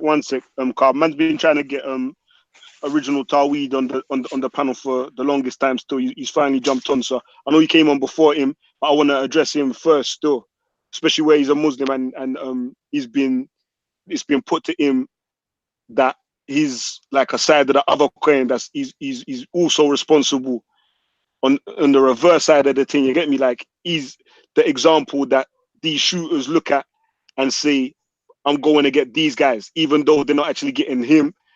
But that's who's in their mind when they're coming up with their rhetoric of the Muslims are trying to do X, Y, Z.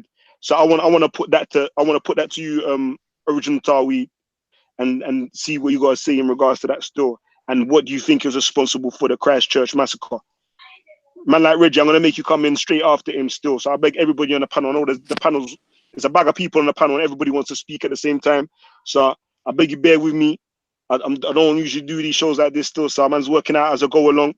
But yeah, we're gonna try and portion up the time evenly still as much as man can. But original Tawhid, I want you to go first still. Assalamu alaikum wa rahmatullahi wa barakatuh. Yeah, if I won't be interrupted, yeah.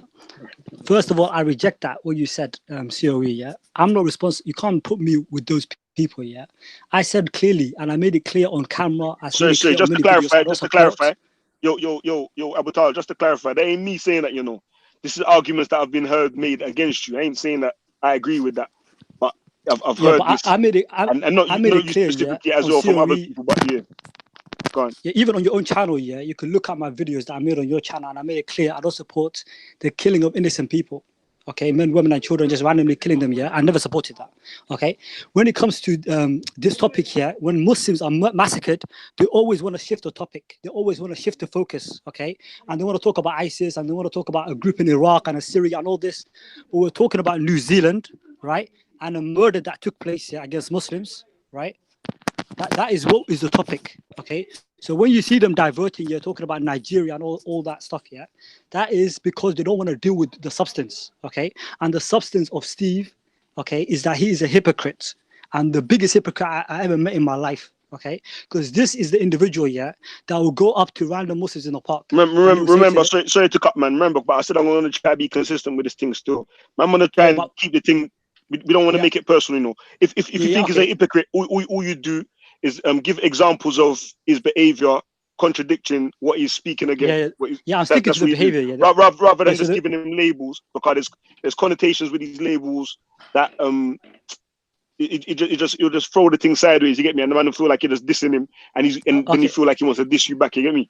So just give examples of the behavior that you're talking about, innit? This is the behavior that I see in the park of hypocrisy. Yeah, they will come up to a Muslim and they will say, "You have to condemn this group." And that group, and this group, and that group, and they will have a whole list. And you have to condemn this individual and that individual, and they will have a whole list, okay? And what if the person doesn't even know about this group that you're telling him to condemn, or this person that you're telling him to condemn, okay? Or he doesn't have sufficient information, and he wants to verify and do stuff. But this guy, they will bring the camera, and they'll say, you have to condemn, you have to do this and that. But when it comes to them, okay, when their person, somebody who has their ideology, okay, massacres Muslims, okay, they do not want to condemn, okay? They do not want to condemn Tommy Robinson, okay, who attacked a masjid, yeah, like a Harrow Masjid. I remember when Harrow Masjid was being attacked by Tommy Robinson's hooligans, okay, his gang of thugs and criminals. They attacked a random masjid, yeah, it's called Harrow Masjid. It has nothing to do with extremism or anything like that, okay? It's a normal traditional masjid in the UK. They came and attacked it. They were making plans to say, oh, we're going to bring all these people to attack your masjid, yeah? Only a few of them showed up and they got run off, okay? They ran away and they hid behind the police. But this is the mentality of this Tom Robinson guy, yeah? He's the one that said all these Muslims, they're all terrorists, all the people in that apartment block, they're all criminals and they should be killed and stuff like that. So when this individual, yeah, was saying all this, they supported it, okay? When his words, yeah, led people to be killed, okay, like in London, there was somebody was inspired by Tom Robinson and he did a massacre, yeah. And then Tom Robinson, in the beginning, he condemned it. And then later on, he made a video, okay, saying that he doesn't condemn what happened. And you're talking about what incident are you talking about? Yeah, I remember clearly, yeah, there was somebody, yeah, who said he was inspired by Tom Robinson to do an attack, okay. And then Tom Robinson carried out. Yeah, I remember in the UK, somebody else might know more of this story, yeah. But I remember clearly because he made a video and I watched his video, yeah. You can't remember exactly what event. You can't remember exactly what event it was. Yeah, there's so many things that happened in it, so I can't remember exactly which one it was, yeah. But people know about it because it was a public thing, yeah, and Tommy Robinson was being condemned by name, okay. So you're saying Tommy Robinson and people like who speak like him. What is it exactly you're saying that his rhetoric that inspires people to carry out these attacks? That's what you're saying, right? Yeah, Tommy Robinson, yeah, he does it.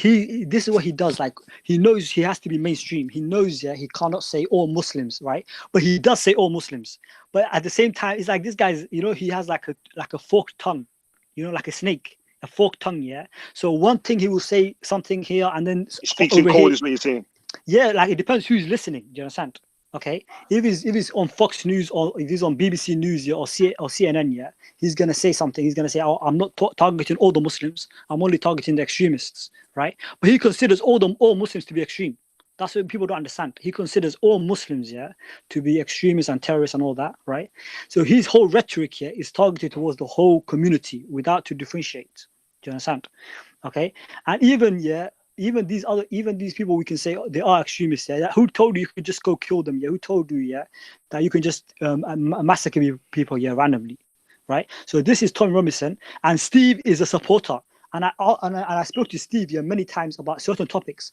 I spoke to him about colonialism, and he defended colonialism, and he defended what happened to Africans coming to Europe and all that. When I asked him about it specifically, he's like, "Oh, that happened in the past." Even that lady, that racist lady, who wears the MAGA hats, "Make America Great Again" hats, who's Steve's friend. But now I don't know. You talking about Amy? Yeah, Amy. She said clearly, that stuff about Africans, that is just in the past. Forget about it. You guys should get over it. You understand? She's like, she literally brushed it all under the carpet, like it's nothing. You know, like why are you coming to me talking about this? Like she didn't care whatsoever. Do you understand? So this is the mentality of these individuals, And there's Breivik, okay, the guy who massacred the Muslims as well, Muslims and non-Muslims. This guy and this individual in New Zealand, they both wrote exactly the same thing. Okay, just like Hitler, when he wrote his book Mein Kampf, he wrote his manifesto. Like that guy Anders Breivik, he wrote 1,000-page manifesto. This other guy, New Zealand guy, was a bit dumber. Like he couldn't articulate himself, in that manner, so he wrote 60 pages. Okay, but either way, you can see the correlation. Okay, he's thinking like him, and he is a coward as well. Okay, at least if a Muslim does something, like he will be shot. Okay, he will not like put down his weapon, But this coward, he puts down his weapon and he expects to go to jail. And when he goes to jail, who's are the officers? The officers are white people, who we don't know are they racist or not. Or we don't know if they share the same views as Steve. Imagine Steve, was a police officer or he was like a prison warden, And this guy walks in. How do we not know that this guy is going to get special treatment and he's going to get a special cell and special food or whatever? You understand? Okay, so this is a system that we exist in, and people like Steve are at the top, okay, and they control the power, okay, and when you tell them to condemn something, they don't condemn it, right? But when it comes to the people who are the minority, who they think they have power over, they want to come and they want to humiliate you and attack you and tell you to condemn literally a whole list of people that they came up with randomly, and a whole list of groups that you never heard about. Okay, they're forcing you to condemn it. Otherwise, they're going to label you as terrorists, as extremists. This is like what is it called? Blackmail. This is how they roll with this blackmail. Every single day in Speaker's Corner, every week. But when it comes to them, when finally we say, okay, what about you now? They don't want to do it. Okay, so they have a set of rules for themselves, and a different set of rules for minorities. And this is a form of humiliation they try to place on the Muslims. Original Tawhid. Abuta still. Like I said, I'm gonna try and keep it like just factual based as much as man can, and not personal to any specific individual. If he's saying something that's relevant, like if you're pointing to behavior that's relevant to the topic, then I'm gonna let you go with that. You get me? But really, I don't want to make it a personal thing. Otherwise, it's just going to be a back and forth thing. And man ain't going to get to the bottom of what's the cause of it. You get me? Leon, you exist in London as well, Like we all know each other, like not as we might not know each other, personally, but as Londoners, we know what's happening in the city. We know people like Tom Robinson. Okay, nobody can come to us. No, that's what we're trying to work out. No. It's not about ideas. This guy was doing protests and he was attacking people. He had EDO who were attacking people, minorities on the streets of London. You talking about Tommy Robinson? Tommy Robinson created EDO. Okay, a far-right fascist organization that everybody knows about. There is no person in London that does not know about EDO and Tom Robinson. Okay, so these guys trying to act stupid, when we talk to them about Tom Robinson, they act stupid as if he never done nothing, as if he's some angel. Okay, we all know who he is. Okay, this is a foolish thing that they're trying to do. And you're saying that's what Tommy Robinson's responsible, and man who co-signed him is partially responsible as well. They support what is happening here. That is a fact. They do support it. I'm And Steve gonna supports what make happened in New I'm Zealand. gonna make Steve Steve I'm is a gonna make Steve supporter. come back in because you called him out so much in this one. But first, I'm gonna let a man like come in. Steve, I beg you, take notes or something, fam. Remember what my man was saying so you can address it back. But man like Reggie, I'm gonna make you come in still and say your thing. After Steve, this the pattern's all crazy still. Cause I know I'm gonna go back and forth. After Steve, I'm gonna make reactionary come in if you wanna come in. If not, then how long is left on the show? Yeah, let me on. I don't even know, you know, fam. I don't even know, you know, fam. Man just riding the wave, you get me? So it might be a thing, I don't know. Man might take, like, if it gets crazy, I might just make it run to your thing, you get me? And I make you take over still, car. I don't know if man's gonna be true man's got the corner in the morning and all them thing, you get me? COE, you need to say people to hit the like button. Yeah, there's 332 people watching, only 96 likes. You need to do that a bit more so you can get your channel. Yeah, I hear that still on the analytics thing still. Yeah, obviously it helps man out in the analytics if man comes up. But at the same time, like button, man. At the same time, I feel like Google's trying to program me to think like a robot, fam. So if you like it, you like it, innit? Just come and tell me that you like it. Pat me on the back when you see me in real life. Other than that, if you want the channel to spread, you know what to do. Tell your friends and family, and yeah, press the thumbs up button. That makes the channel come up in more people's feed and all them thing there. You get me? But yeah, so man like's gonna go. Then I'm gonna make Steve come in and reply to Abu Talha, and then reactionary. If you want to say something, then it's up in the air still. I think Raspect or Raj. Yeah, or if you let me talk quickly, and then I'll come in. No, everyone wants to talk quickly, man. But it's gonna. I don't know how long it's gonna go on for. I told man like he's gonna come in from before. Abu Talha still. So do your thing. Sure. Do your things. Yeah, I noticed. I noticed that Abu Talha said finally, and it seems to be a theme for a few people here, as if like We ain't trying to keep it personal, you know, fam. Man's got to address the topic at hand still. What's responsible for the Christchurch massacre? Come on, even trying to get into the back and forth of like. Otherwise, it's a long thing, fam. Man can do a next show on that. If man wanna, you know what man's gonna do. Furthermore, I'm gonna make a show like once a month. It's gonna be called Cussing Match, innit? Everybody wants to come on and just talk shit about each other. We can have that show in it, but right now, it's what's responsible for the Christchurch massacre. Fire away, fam. so the Christchurch massacre. From reading the manifestos and some of the information that's been given, it looks like it's more of a white supremacist shooting. And we've had, as a Christian, we've had our fair share of them in America. And funny enough, not many people made a show when they were shooting up churches for the last God knows how many years. White supremacists going into churches and shooting them up. I think since 2017, there's been over 50 in America, just America, and nobody even heard about that. But as soon as this one has happened, everybody's talking about Islamophobia. They're not even talking about the problem of white supremacy in certain areas of the world. Well, more prevalent in certain areas of the world. So we saying this guy's a white supremacist, and white supremacist ideology is what's responsible for this. Definitely. If you look at the manifesto, that is the theme of the manifesto, more than the Islamophobic rhetoric that we're hearing from a lot of people here, even Tommy Robinson is more about, if anything, you could accuse him of being Islamophobic, but he doesn't talk much about ethnicity. He doesn't talk much about black people.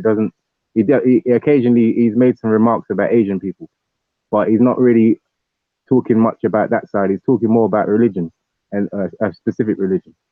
So, the link is more with white supremacy than anything else. And that's what needs to be tackled. I don't know whether Steve has something to say about it. I know you're going to hand it to him soon, but that's a problem within certain areas of the Caucasian community. And unfortunately, this time it's actually affected more of the Asian Muslim community, because most of them were Asian, I think, that were shot up. But it's been a problem with black churches in America long before it's happened to this one, to the Muslim community. All right, cool. I'm gonna try and make everyone keep the comments as rapid as they can. Still, I know everyone's got a lot to say still, but we want to give everybody a chance to speak before everyone forgets what they're talking about still. But just to summarize what you're saying, white supremacy is the thing for this one here. Steve, if your time now, if you want to respond to original Taweeds. Okay, so but like I said, I beg you, try to keep it on topic in relation to the topic. I know man okay, did fire a couple shots at man.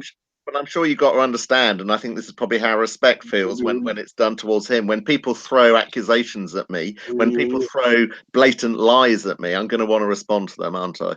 So White, this thing as well. That's what man. And I think maybe people haven't been listening to me since I came onto this live stream, because I think in every second sentence that I've muttered on this live stream tonight, I've clearly condemned this atrocious and vile attack. It was disgusting. But Abu Tablet, the tablet thief, didn't seem to think I was condemning it. Nah, all of that, man. That I don't condemn it. He's loud that, man. Loud that. You don't need to call him names. You don't need to call it. Well, he is a thief. So anyway, okay. So let me carry on. That's separate, man. They ain't got nothing to do with what we're talking about right now. So let me carry on. Well, he threw some accusations at me. Point, I told him to back up as well, man. I told him back up, man. I didn't do it straight away, but eventually I told him back up. So let me move on. White supremacism is equally abhorrent, evil, and vile as any form of supremacy is. And we've also talked about that earlier. Islamic supremacy is evil, vile, and abhorrent. White supremacy, black supremacy, they are all wrong and evil. How clearer can I be? And why would people throw stuff back at me that I've just clearly stated my position? Because they have to believe it, because they've got no other argument other than to say, oh, Steve's a white supremacist. I am not. It is evil, vile, abhorrent views. I say, I have not read this guy's manifesto. You know, if this is all based on whatever it's based on, what he did was evil and wrong. If his views were white supremacy views, they were evil and wrong. If he had views about multiculturalism, then I might agree with some of those views. But it doesn't make me evil and wrong like he's evil and wrong for shooting up a load of people. There is no logic to that whatsoever.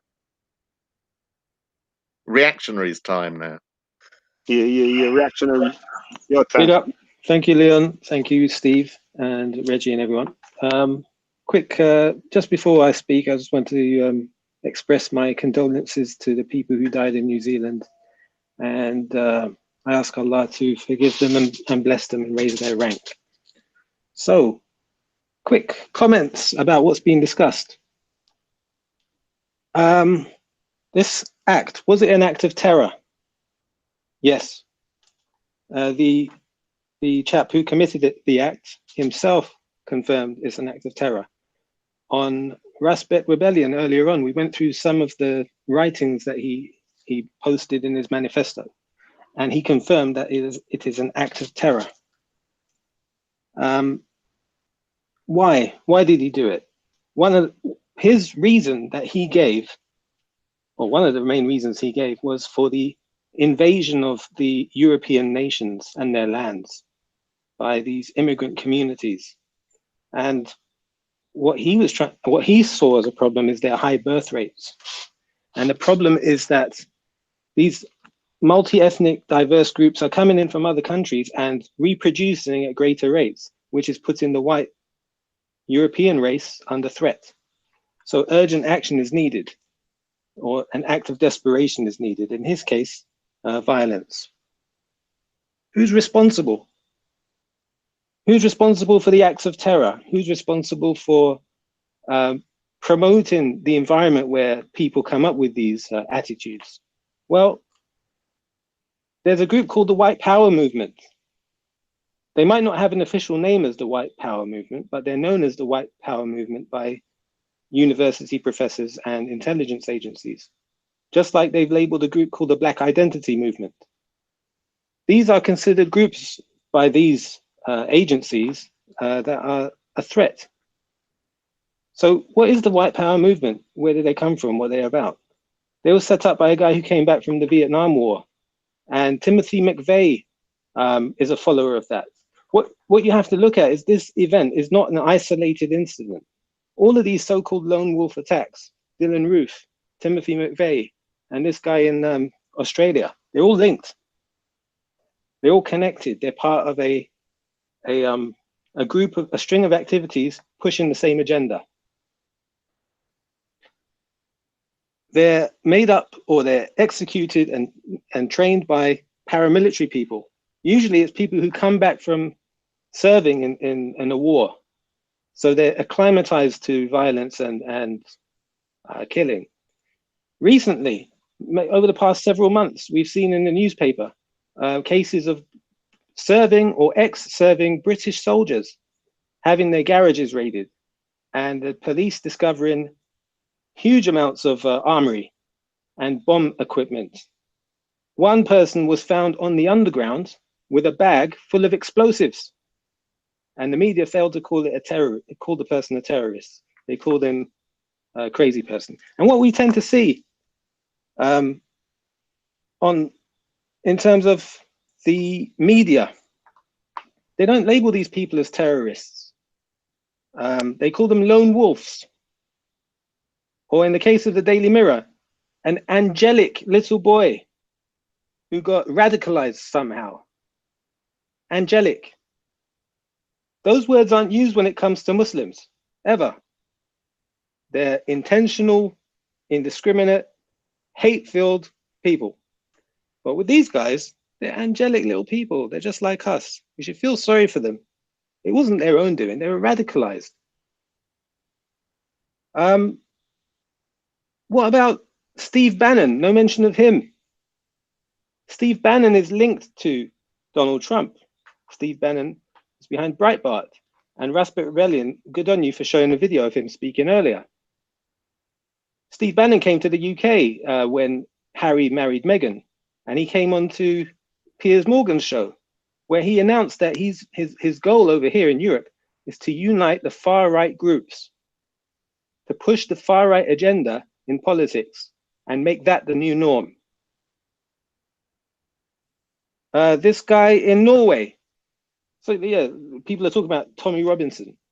There's a video on YouTube where Hamza was speaking to Steve at the park, and Steve let slip that he would attend meetings of the EDL.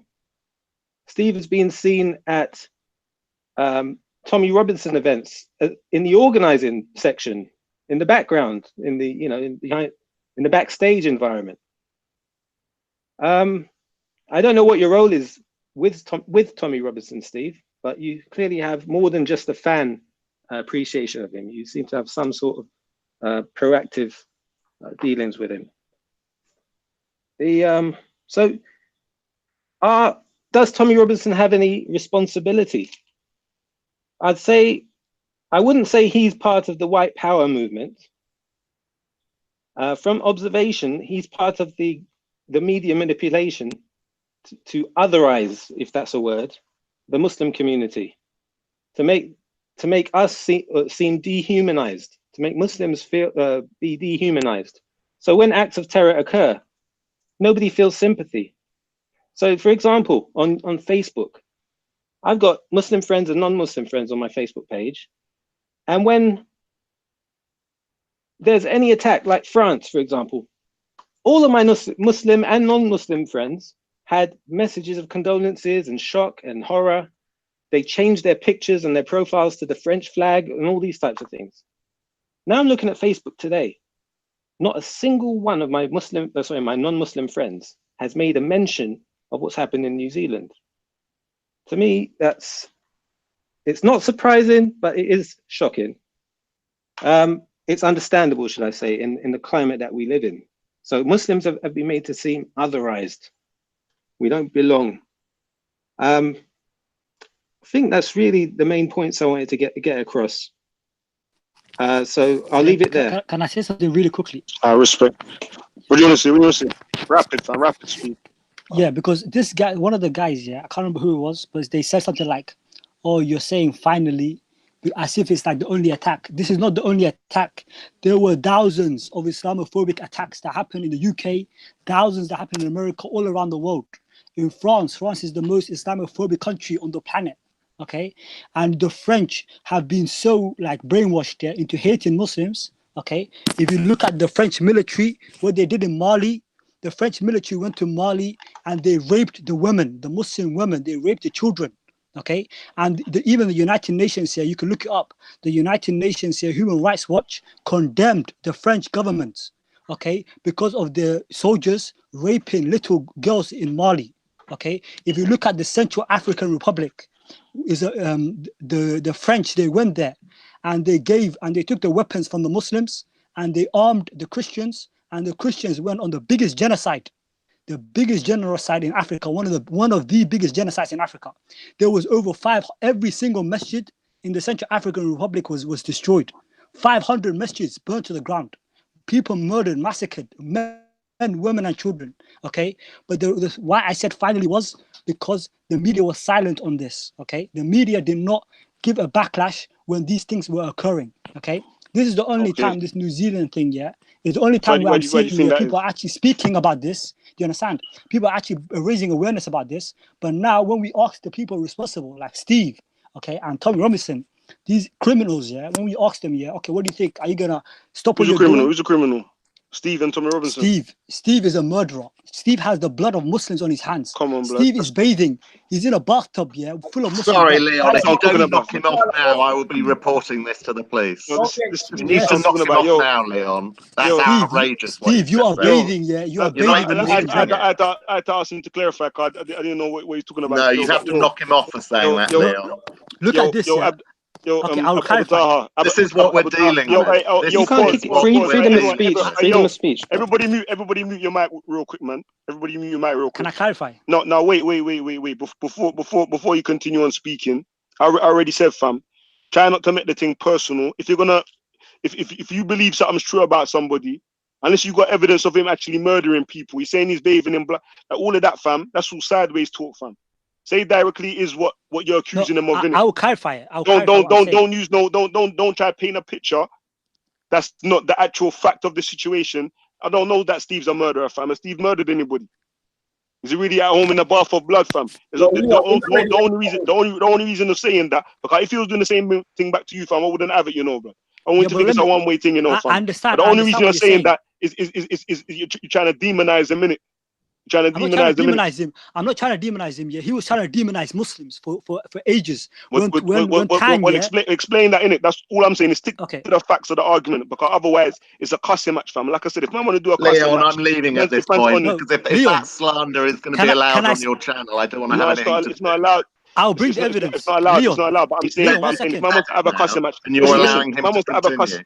Listen. If man wants to have a cussing match, and everybody's on it, the man can set up a show. Someone of me being a murderer. He's accused me of being a murderer. One second, I'll bring the evidences. Let him explain. He was being metaphorical. Yeah, I'm bringing the evidence. No, bollocks. I'm saying that's metaphorical. Man ain't having that's not what this show is about, fam. The show ain't about that, fam. They're doing that metaphorical thing. I can say the same thing back, fam. They're just gonna be that, innit? Yeah. Talha, clarify without being personal. They won't even let me clarify. They won't let me speak. No, because why are you saying it in the first place? I'm saying, why are you saying it in the first place? Man ain't been talking like that the whole show. Maybe I have evidence. No one don't come on the show and talk like that, fam. All right, take that back, Abu Talha. Leon. Stop. Yo, pause. I'm speaking, fam. Yo, wait, man. Let me finish speaking, man. Because man, anytime man's tried to get personal, I've come in and said, don't do that, innit? And then you just took it to you gone to an old next level, fam. You're saying you're trying to be metaphorical. That's up for debate, innit? I'm saying, nah, you shouldn't. Man, don't want no personals, innit? That's all long, fam. Stick to the facts of the show. You said he was gonna come in and say a quick thing, and then you just open a bombshell. You get me? That's all dead, fam. Dead that, and it's addressed, man. Factually, innit? Fuck all the okay, Leo, innuendo and trying to tarnish, man. All that. I don't support that, fam. Man, remember he called you Abu Teef, fam. And what did I say? Dead that. Don't say that. I don't mind. I don't mind the tablet thing. I know you don't mind, but I mind, innit? Because I'm not trying to make it a mudslinging. I understand. Can I just say something, please? That's all dead, man. Okay, Leo, I apologize. Wrap it up fast, because I'm gonna make Raj and Raspect, one of them man coming next door. Because Tan was a Nazi, a neo-Nazi, open, proud neo-Nazi who came to the park. He would do the Nazi salute. He would say Hitler was a good guy. And I have it on camera. I recorded it, okay? And Steve will support him no matter what, okay? He said to me clearly, and I recorded it on camera, he said, I want to put Muslims, I want to turn the masjids into concentration camps for Muslims. I want to reduce the Muslim population from 1 point something billion to 1 point something million. That's what he said to me. and I recorded it on camera. And Steve saw it, and he said, that's nothing, that's okay. And he supported him. And they went on the same platform. Tommy Robinson rang him up. Tommy Robinson went to visit him in France. And he said to Tan, I like you. I like what I'm hearing from you. Do you understand? And he put him on a pedestal. He put him on a platform, and he said, "Oh, this is a freedom of speech platform." And he brought him all the way to Tanya, and he promoted him on his shows and everything. Okay, so and Steve was there on the same platform, was being promoted alongside Tan, who was calling for the massacring of Muslims inside masjids. Okay, now somebody comes here and he actually does the massacre. He actually does go into a masjid, okay, and make a river of blood. And then Steve is asked, do you condemn Tommy Robinson? Are you freeing yourself from what you were upon before? Because before you were with Tommy Robinson, you were with Tan in the disgusting speech, okay, calling for the massacring of Muslims in masjids. You were supporting that. So now are you going to step back and say, look, I was wrong. Okay, look, that before, that was kind of mad because now I see the reality. I'm not on that. He could have said that, but he didn't. He chose to defend Tommy Robinson. Okay, that's why I said what I said. Let me clarify. Let me clarify. We said you just said a while ago Tommy Robinson made a speech or something calling for blood in messages or something like that. I said Tan said he wants to. Yeah, Tan said he wants to put Muslims. He wants to turn every masjid into a concentration camp. He said he wants to reduce the Muslim population from 1.something billion to 1.something million.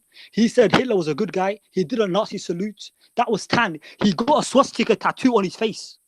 And Tommy Robinson, after this events happened, in Speaker's Corner, and it was recorded and it was publicized, Tommy Robinson, because I think Tan was having trouble getting back into the UK, so he was in France. Tommy Robinson flew to France.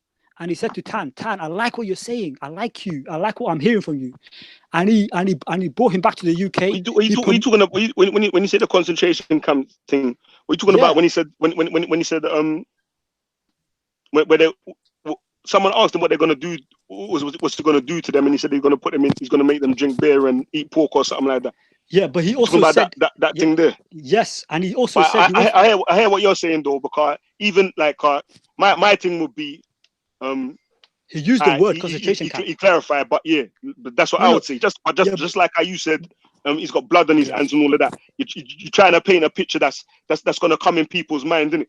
So obviously, when you say concentration camp, the first thing that's coming to your mind is gas chambers, isn't it? Man getting gassed up, innit? So even if you then go on to say, no, that's not what I mean.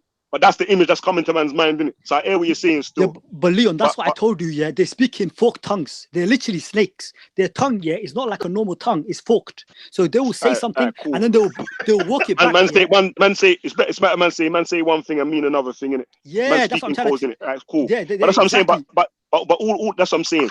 How could you say Hitler was a good guy? You detract from your own point that you're trying to make. Cause you can make a good point, fam. And everybody can see it and understand. But let me finish. Steve was on his side. He was supporting fam, let me finish. But when you start saying man's a snake, man talking full tongue, or man's got blood in the hands and all of these things detract for. Cause now it's taking attention away from the point you're trying to make, and the focus is on the way you're speaking, the language you're using. And then, like I said, it just becomes a cussing match, because like he tried to call your teeth earlier. It's just a cussing match, fam. Like get to the meat of the argument that you're trying to make, innit? Like intellectually, and then done, and then just kill man with that, innit? Okay, I tried to keep it intellectual. But you interrupted to say it was going to be a quick thing, because like I said, there's bare people on the panel, and I want to keep the thing balanced. I want to get everybody to get their point across. You get me? So Raj and Raspect ain't spoken. Okay, just 3 seconds. Literally count the seconds. All I want to say is about the tablet. Yeah, he's accusing me of being a thief because I took the Nazis' tablet and I threw it in the bin. That is why he's accusing me, of being a thief. And alhamdulillah, if I will take his tablet and I'll throw it in the bin, and I'll throw Tan in the bin as well. Okay. Alright, cool. So Raspect and Raj, I don't know if any of you man want to come in now still. You man ain't said nothing for a while still. So what you saying? I just want to come in from balance, you know what I'm saying? Because I think obviously. Raj, you coming next? Yeah. I'll mute your mic as well. Me and Abu Talha have obviously got our differences. Yeah. I think what he said about Tan was on point.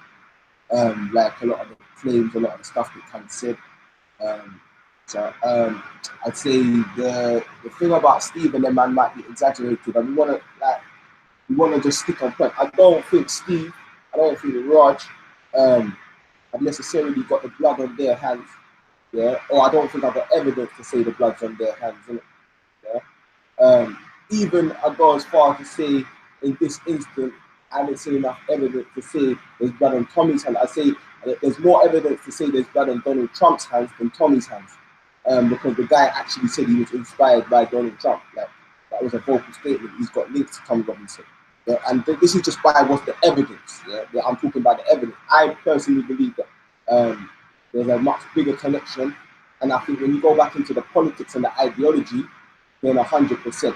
I think one thing that is definitely factual, yeah, is that the narrative that dehumanizes Muslims, yeah, the narrative that makes it seem like that can't differentiate between extremist and peaceful Muslims, the narrative that makes it seem like all Muslims are enemy combatants, the narrative that makes it seem like all Muslims look at non-Muslims as if they're, for want of a better word, blood is halal. Yeah, this narrative that is pushed by Tommy Robinson is gonna fuel people like this. Yeah, but I do wanna come with some balance. Yeah, because like someone like Tommy Robinson, yeah, I can't let Abu Talha. They're gonna go to someone like a clip that I've seen like of you, where you're talking about Sharia law coming to the UK, yeah, and they're gonna go to one of these military men, and they're gonna try to paint as if, obviously, and I know you had a breakdown to how the Sharia laws coming to the UK and where. I'm not saying that you said, oh, the man them are gonna come in guns blazing, and I know man want Islam everywhere, but I'm saying when you're pushing them narratives on panels, yeah, and someone takes them clips, yeah, and they play them to people, yeah, like people can use that to even militarize other people. So I'm saying if Tommy Robinson and all of these that are pushing this narrative, look, these Muslims are trying to take over, they want to take over our land, and then they can play a clip of a man saying, yeah, we want Sharia to come to the UK, and it's going to come to the UK. And obviously, like I'm saying, I know there's a breakdown, and the man that was going back and forth, but just that narrative, I feel like the far right people, I feel like they fuel of that, and I feel like that's why you always see Steve around Solomon, they're always around the Andrew Chowdhury supporters, like they're always like going for these man, innit? You know what I'm saying? So just in balance, yeah, I feel like no matter who you are, yeah, if you're pushing a narrative that is like unfair, I think Islamophobes push a narrative that is unfair to Muslims. But at the same time, I've definitely seen in the past there are people with more extreme views that push a narrative that is unfair to people that are not Muslim. You know what I'm saying? And I personally think these people are a big minority, and I feel like the Islamophobes like to blow it up and make it seem like that is the mentality of the masses of Muslims. And as we know, the masses of Muslims are like the same Muslims that was in the masjid. Yeah, they're not on all this political stuff. Yeah, they're not trying to take over no one's country. Yeah, they're just trying to go work or go school and get through to the next day. You know what I'm saying? Stay on their day, Friday Jummah, pray. They're not on this political take over the UK, offensive jihad, Sharia needs to be in the UK. That is not the mentality of the average Muslim. But this is it. But they'll take the minority of Muslims that might push that sort of that sort of narrative, yeah, and then they'll use it to militarize others. And I feel like even them Muslims who are more militarized are militarized by what's happening to Muslims in the Middle East. So there's a horrible circle going on. Yeah, me as someone from the outside, I'm seeing a horrible circle going on. And I feel like the main thing people have to stop doing, I think if you're a Muslim, yeah, and you're out here using the word kafir derogatorily, yeah, if you're treating people that are non-Muslim unfairly, yeah, I've been called an Islamophobe. I've been said I'm an enemy of Islam. Like I've never done nothing, yeah, to denote that I should be treated in the way or spoken about how I've been spoken about. So I definitely see the issue there, yeah, as someone who definitely as someone who's definitely been attacked unfairly, yeah. So I feel like as someone who's been attacked unfairly, I can't lie. It's a minority of Muslims who've done that, and every time that's happened, there's a majority of Muslims who definitely come and they correct the people that are treating people unfairly and show man that this ain't the deen and man will go into the hadiths, and man will go into the sunnah to show a man that that's not the deen. Yeah, so that's definitely, I'd say that's definitely needs to be addressed. Yeah, but at the same time, yeah, like that does not change from the fact that there's people like Tommy Robinson, and unfortunately people that support Tommy Robinson, whether you support all of his ideologies, once you're supporting him, like you still support, if he ever was to get into a place of power, all of his ideologies being enforced. So you might not support all of his ideologies, but if you support him, and let's say if he was to become the leader of UKIP or he was to get an EU position, yeah, if you support him to a place of power, yeah, then all of the ideologies he has are going to be enforced. And he definitely has an ideology that makes innocent Muslims seem like they're combatants, yeah, and that is a fact. If you was to blindly listen to Tommy Robinson and not to know Muslims or not to know anything about Islam, you would definitely, at the minimum, yeah, be anti or at the minimum you'd be you'd be like what's the word I'm looking for, man? You'd be anti-social maybe. I'm looking for a better word than that. But at the minimum you wouldn't like Muslims, let's say, yeah. But at the maximum, yeah, if you really take Tommy Robinson's speech and you really take it seriously, and you really believe that Muslims are out to attack people, you understand? If you really take these little excerpts of the extreme Muslims and you believe that all Muslims believe these views, and you're from a military mind, you understand? Then the only thing, and you believe Tommy when he said the government isn't doing anything about it. If you look at immigrants as invaders, you understand? Then at the maximum, what you're going to do is you're going to do acts of violence against these people. And what I will definitely conclude on is if this narrative that Tony Robinson pushes that makes people seem like combatants is continuously pushed, yeah, then just expect to see more violence. That's all I'm saying, yeah.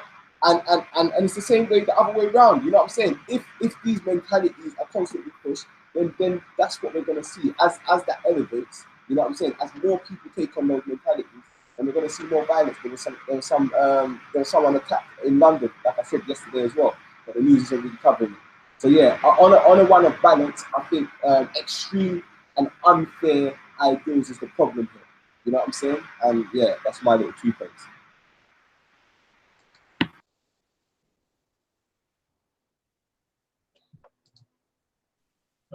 Can I speak, Leon? Yeah, Raj, he wanted you to talk next. Yeah, all right. So I want to address just a few things here. There's a lot of comments saying that, you know, people like myself are responsible for Islamophobia, that we're directly linked to this particular evil individual that committed a terrorist attack. That is totally unacceptable. Even what Abu Talha said about Steve bathing in people's blood is unacceptable. You are going to cause individuals like Steve to be demonized and dehumanize themselves. Now, the situation is this year. Reactionary, I'm going to just say something to you, but don't respond yet. Reactionary was saying, oh, well, if you talk about grooming, Raj, you're an Islamophobe. No, I'm going to talk about grooming as much as I want. One of my own relatives was raped and groomed by a Muslim grooming gang. Even the CQ UK, the SAS, and all of these organizations, and most Sikhs, 99% of Sikhs know when it comes to Sikh girls getting groomed and raped, 90% of the perpetrators are from an Asian and Muslim background. I don't give a shit about your feelings. Whether you're going to start crying Islamophobia, it's a fact, yeah? When I go back to Speaker's Corner, if people start coming up to me saying, Raj, you can't say that, Raj, you can't say that, do you know what I'm going to do? I'm going to go tenfold, I'm going to go freaking savage mode, and I'll say it 10 times more, 100 times more, 1,000,000 times more. Yeah, so what I'm saying, people are trying to dictate what we can say, because if we say X, Y, Z now, we're Islamophobes and directly or indirectly going to instigate people committing acts of violence and savagery. Now, when it comes to someone like Abu Talha, I'm sorry, Abu Talha, you are just the same as this guy that committed this particular atrocity.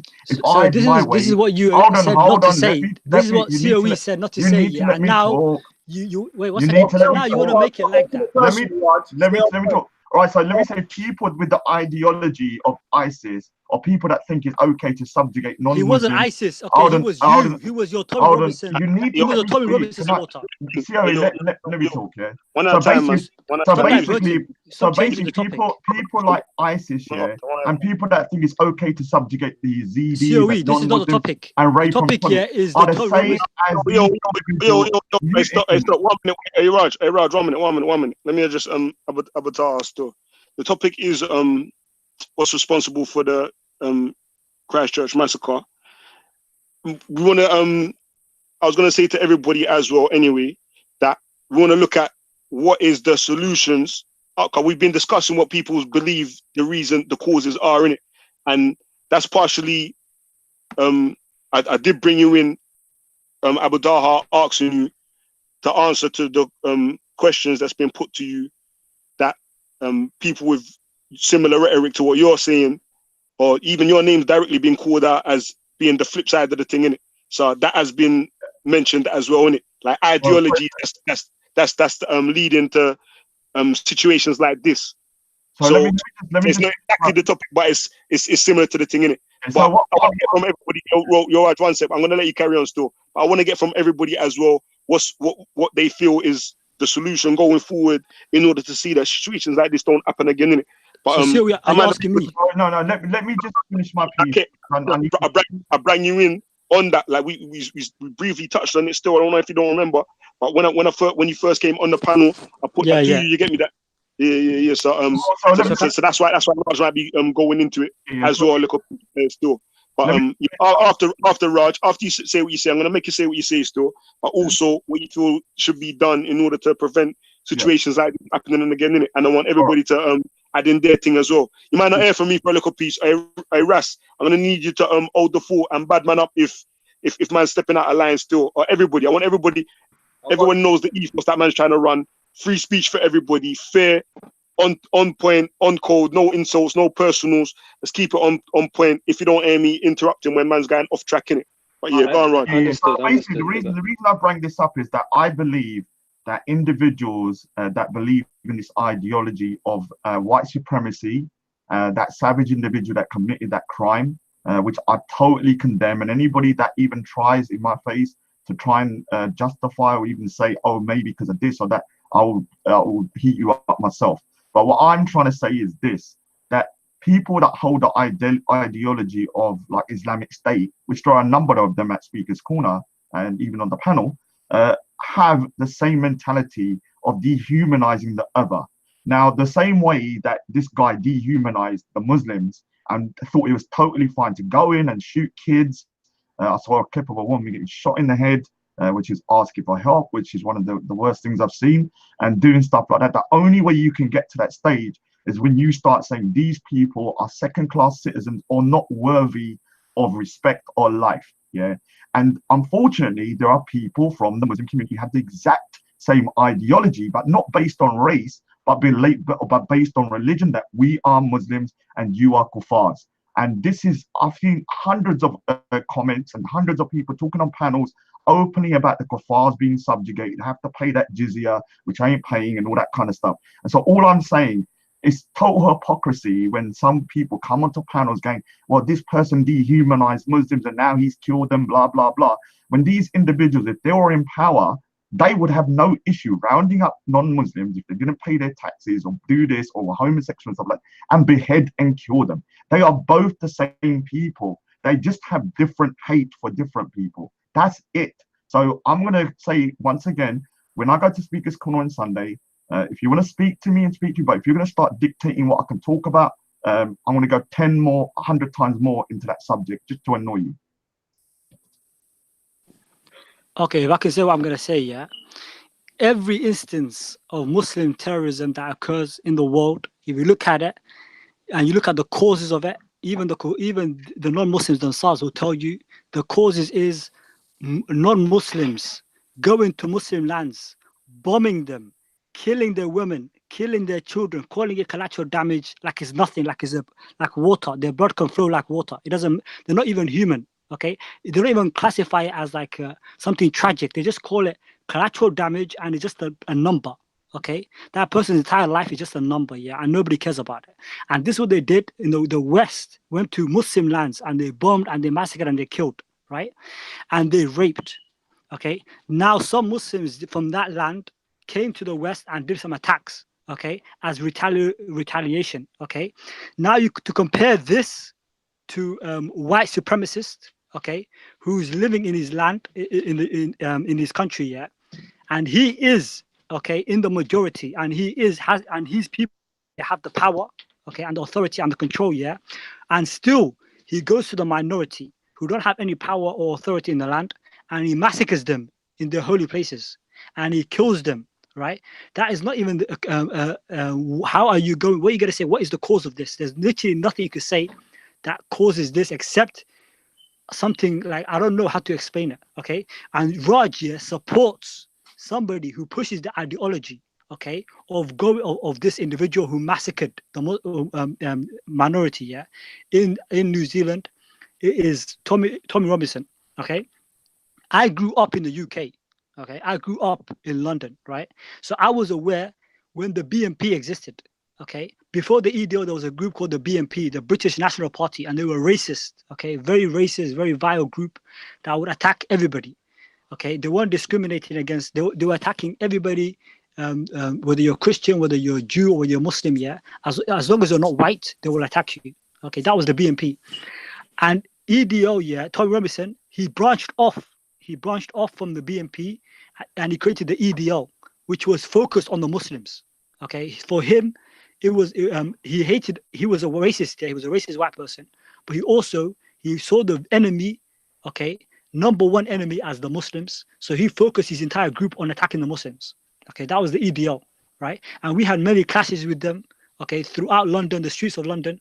Okay, and other streets as well. You can go to Birmingham. There's many clashes that occurred with these individuals and their group, where they attacked Muslim women, where they attacked Muslim men, continuously violent, repulsive group here. Then another group here branched off from Tom Robinson. Yeah, he wasn't ideologically different, but he was more militant in a way. Okay, and that was the Britain First. Britain First goes into masjids. You can look it up. There's a video recording, yeah, where Britain First, yeah, this individual who's linked to Tommy Robinson, he says the same ideological rock bed as Tommy Robinson, yeah, of racist white supremacism and hatred for Islam. Okay, is underpinned by a hatred for Islam, yeah, and Muslims. He was driving around in an armored vehicle, okay, an armored vehicle, yeah, in the streets of London, and he would go and he will get off all these goons from the vehicle, yeah, and he will go inside the masjid, and he's like, look, we're taking over the masjid. Okay, that was a prerequisite. Okay, that was like the trailer, yeah, for the massacre that we saw in New Zealand. Okay, of that masjid, and it was also a trailer, yeah, for attacks of masjids in the UK. Okay, there were attacks on masjids in the UK where people were breaking the glass, going into masjids, setting masjids on fire. Okay, that happened in the UK and elsewhere. Okay, and this is the mentality. This is what Tommy Robinson, his ideology was breeding. Okay, he was supporting it. Okay, and now you have Steve. Yeah, Steve, who's friends with Tommy Robinson. Yeah, he goes to his gatherings. Okay, he takes pictures with him. He's part of his organization. Right, he went to his so-called freedom of speech rally, yeah, where they had Tan, the guy who just recently called for the massacre of Muslims. That's how he got famous.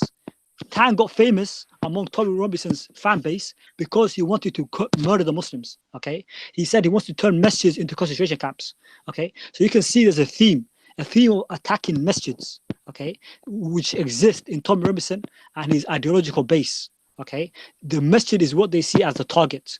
Okay, in attacking the Muslims, right?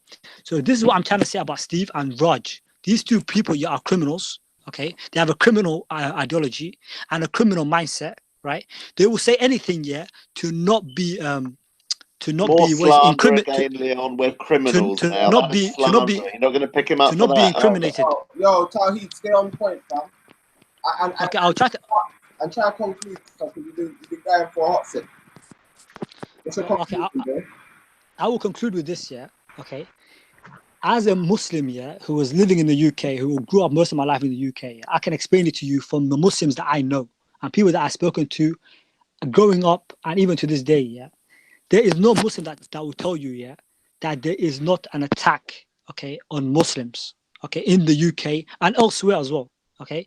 Like, as a religious group here, we are targeted, yeah, for every kind of attack, not just from like Tom Robinson and his group, yeah, but from even the leadership of the country, okay? Like David Cameron was a racist, white supremacist, okay, who was against multiculturalism, who was against immigration. David Cameron, yeah, was the one that initiated the process, yeah, for Brexit. Okay, he's the one that solution. The question was, what's the solution? Okay, the solution, yeah, is for organizations like Tom Robinson, yeah, to be seen and known as a criminal organization calling for soliciting the murder of Muslims. They have to be seen that way, okay, as criminals with blood on their hands, okay, whether it's at home or abroad. Okay, they have the blood of innocent people. The same slanderous nonsense, the same that is slanderous the only way. lies and nonsense again. I'm telling you, when we see that, yeah, when they are prosecuted, yeah, for their criminality, that is when we're gonna stop seeing these attacks. When people like him are outlawed in the UK, how come, yeah, we have we have blasphemy laws? Is that what you mean? When no one is legally allowed to criticize Islam, that's what you mean, isn't it? What about the group, yeah, Al Muhajirun, yeah? They got banned under the David Cameron. No, Talha, don't you see like Bakar, like anyone? I've experienced it. Anyone who doesn't agree with Islam exactly how you agree with it, you class them as an enemy. I've been classed as an enemy the same way as Steve, and all I have is differences in belief. I might have differences in what happened in the history. You lot will run with that, call man all sorts of names. Even when you came on my platform that time, bro, I asked you, yeah, if a Muslim does something, would you condemn them? And obviously, I know you wasn't speaking for all Muslims when you said that. You were speaking for yourself.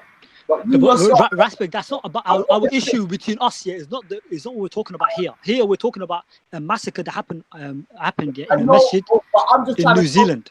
I'm just trying to show you how we have to be consistent in the mentalities, because, like I'm saying, when I asked you about condemning certain things, you said if they're Muslim, it's not that. And then my next question to you was, well, if something happened to Muslims, you expect non-Muslims to condemn. You understand, fam? So, like I said to you, if you talk about religion, yeah, for me, Islam, yeah. 1 second. If a Muslim does something, we're going to condemn the Muslim the same way we're going to condemn a non-Muslim.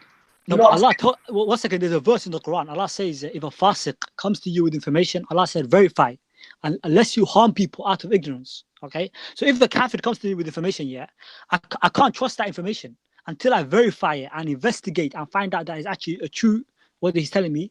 Then yeah, I can make a decision, but not based on words of a non-Muslim. I can't do that because Islamic script, yeah, Islamic text, okay, tells me I can't do that. Do you understand? It's a there lies the problem. So there lies one of the many problems. You see this? You see Steve? Steve, he jumps at every opportunity, yeah? Oh, no. The word is fasid, not kafir. So even Muslims, yeah, but a fasiq is better than a kafir.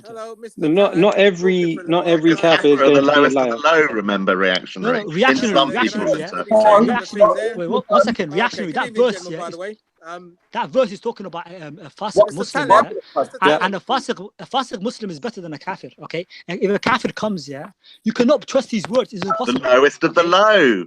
We're monkeys. Right. We're unless I investigate. Okay, so your final point in the solution is to criminalize these groups. His final point is that I'm the lowest of the low, reactionary. He made that. Why does Steve? Yeah. Okay. Steve, no. All right. That's it. Now let's move on. Who was next? 1 minute. I'm honest, yeah. Lies and slander. That's all. Buddha just come in the chat, so I'm going to bring Buddha in. Yeah. Yeah. Just I'm going to conclude. I'm going to conclude. Yeah. All right, go on, guys. Quickly, bruv. Okay, let me just quickly conclude. Yeah. Like there was groups. Yeah. Like who's talking? Who's this person talking? My name's Buddha. Be quiet. Hey, somebody mute the Buddha guy, man. Why? Hey, Buddha, just 1 second. I'm concluding, yeah. Buddha, I'm going to conclude, yeah. I'll give you 1 second to conclude, but don't be rude to me, yeah. Okay, thank you. Yeah, what I'm going to say is, yeah, there was groups, Muslim groups, yeah, that were banned in the UK, like Al Muhajirun. They were banned.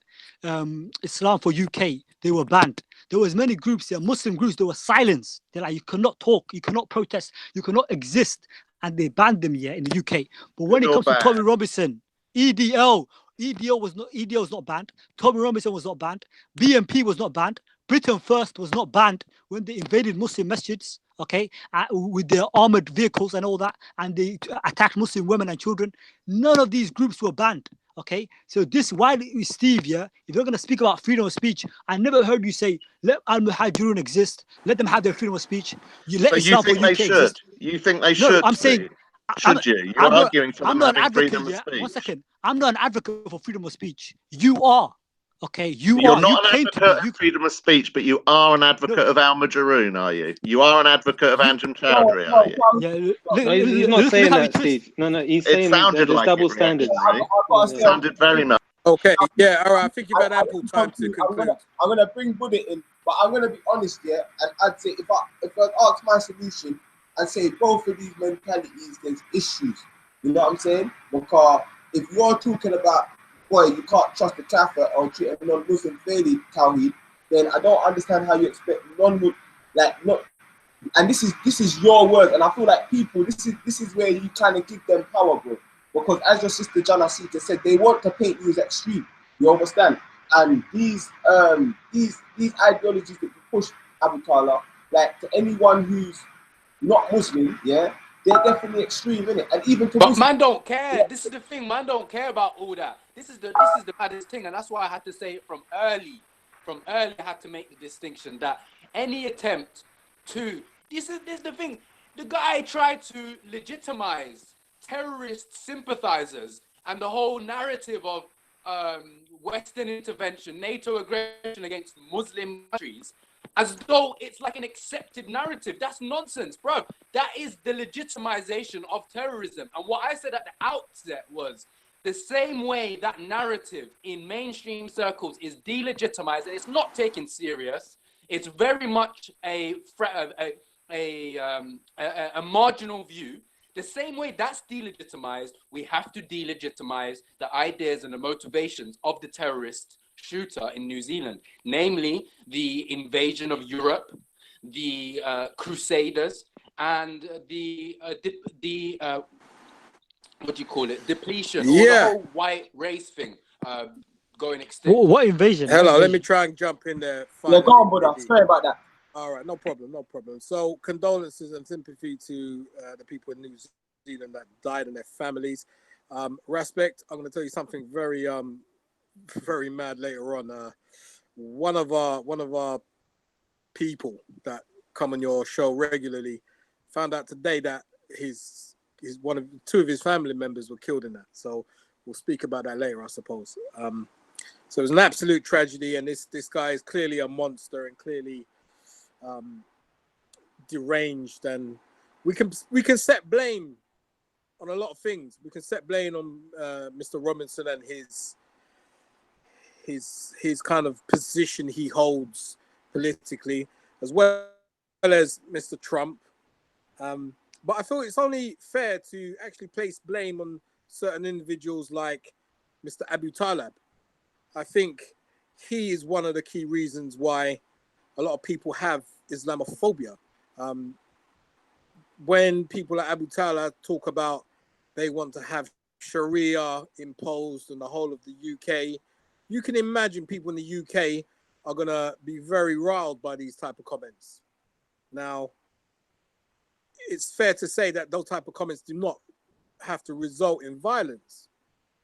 But for the people that are feeble-minded and easily swayed, the rhetoric that can be put across because of comments like that from people like Tommy Robinson can really, quite simply, sway people into committing acts of violence like this. Looking at his manifesto, he's clearly deranged. He's clearly misinformed. We can clearly and firmly put the responsibility and the blame partly on people like Mr. Robinson and everybody else who have these racist agendas. But yeah, that's all I wanted to say at this point. Since you accused me, yeah, I just want to respond to that. Okay, you accused me, yeah. You look at America. America, they're divided. Go ahead. Yeah, America is divided, right? America, they have the Republicans and they have the what is it called, the Democrats, right? So America, you have liberal Americans and you have conservative Americans. They both want something for the country, which each individual is opposed to.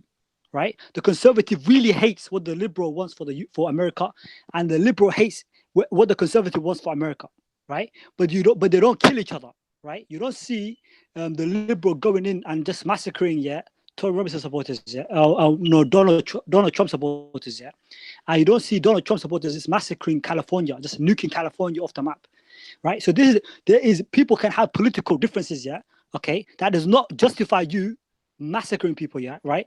So just because, if I believe in the Sharia, my religion tells me to believe in the Sharia, okay? I'm proud, and I will never be embarrassed, and I say my law is better than your law, and I believe this law is better for the UK and for anywhere else in the world. This is my view. If you have an issue with my view and you want to kill me for it, then that is your problem. You are the one who's the issue, okay? You are the problem, right? So people like Tom Robinson and you, the Buddhist, okay? And if you see what Buddhists are doing to Muslims in Burma, you'll be shocked. The Buddhists massacred, raped, skinned alive Muslims in Burma. Okay, I saw a tragic picture here of Burma. There was a Muslim woman, and she had a noose tied to her neck. Okay, and she was thrown down a well. So she's there, hanging from the well. She's inside the well, but like on the inside of the wall, and she's hanging there. And next to her are her 2 children, who are both hanged. And that is what Burma is doing, to Muslims, the Buddhists, the Buddhist terrorists. That's what they do to Muslims in Burma, right? Why? What is the reason for this? It's because we believe. It's because of our belief. You want to kill me, you want to kill me for my belief. That's why you guys are the issue, and this is why we say the Muslims should be aware of individuals like this who want to kill us for our beliefs. I would inform the Muslims to be aware of you. Seriously.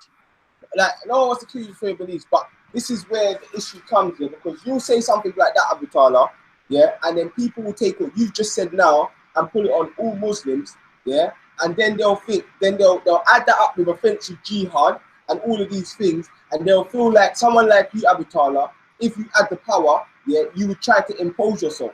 You know what I'm saying? Because of the way you put forth some of your statements, and then on top of that, like, and what I'm gonna do is I'm gonna teach Raj and Steve how to deal with that though, because at the same time, people would see you and they put this on the whole of Islam, the whole of Muslims, and then they treat other Muslims according to things you're saying. For example, you just said you can never trust a kafir. Kafir's below Muslim, in your eyes, but that mentality, of treating someone non-Muslim less fair than someone who's Muslim, if you as an individual says that you're going to treat someone less fair because of their ideological difference from you, then don't you, like, how can you be against people then treating you unfairly? Because you can't have your cake and eat it. You can't say on one hand you're going to treat someone non-Muslim less fairly because they're non-Muslim, and then complain if someone that's non-Muslim treats you unfairly. That's why I'm saying that everyone should just treat everyone fairly. Okay, I never said that. I never said. One second, you guys. I never said don't treat the non-Muslim less fair. I never said that. All I said is you can't trust if somebody who's not a Muslim comes to you with information. Allah tells me, okay, in the Quran, that I have to verify what He's telling me. I can't just believe it like outright. Okay, that's common sense. That's common sense. If somebody somebody with the opposing ideological view comes to you with stuff, you're gonna verify it. Okay, if some Trump supporters comes to a liberal, they're not gonna just believe whatever they hear. They're gonna verify. They're gonna double check. Okay, is this actually true? So would you say if someone that's not Muslim said they're not gonna believe anything a Muslim says, would you say that's a fair statement? Yeah, they can verify what we say. If a Muslim comes to a non-Muslim, let them verify. Let them verify. Who cares? I'm not asking you to believe me blindly. I don't believe in just believing somebody blindly. Now, why? No, you have to verify. What I'm saying is, the way you talk sometimes, I don't know if you realize it, but when you say I could never trust the kafir, that comes across as very offensive to anyone who's not Muslim. Abu Talha's quoted from the Quran, so he's got his source to back it up. The word is fasik. Completely went over the fact that it says it doesn't say not Muslim. A fasik is better than a. Wait, 1 second. A fasik is better. to the conversation. The topic of the conversation is what is. Obviously, we've been dealing with what are the causes, but what's some of the solutions? So obviously, like yeah, I'm gonna try and get to a solution here. Piece. Go on, Buddha. Yeah, Zira, the only reason why I was pointing it out, I was just pointing out for me, the solution, is for everyone to treat everyone fairly, and I feel like you definitely see within Tommy Robinson, there's an ideology that is treating, propagating for people to treat Muslims unfairly, that's what I can see in it.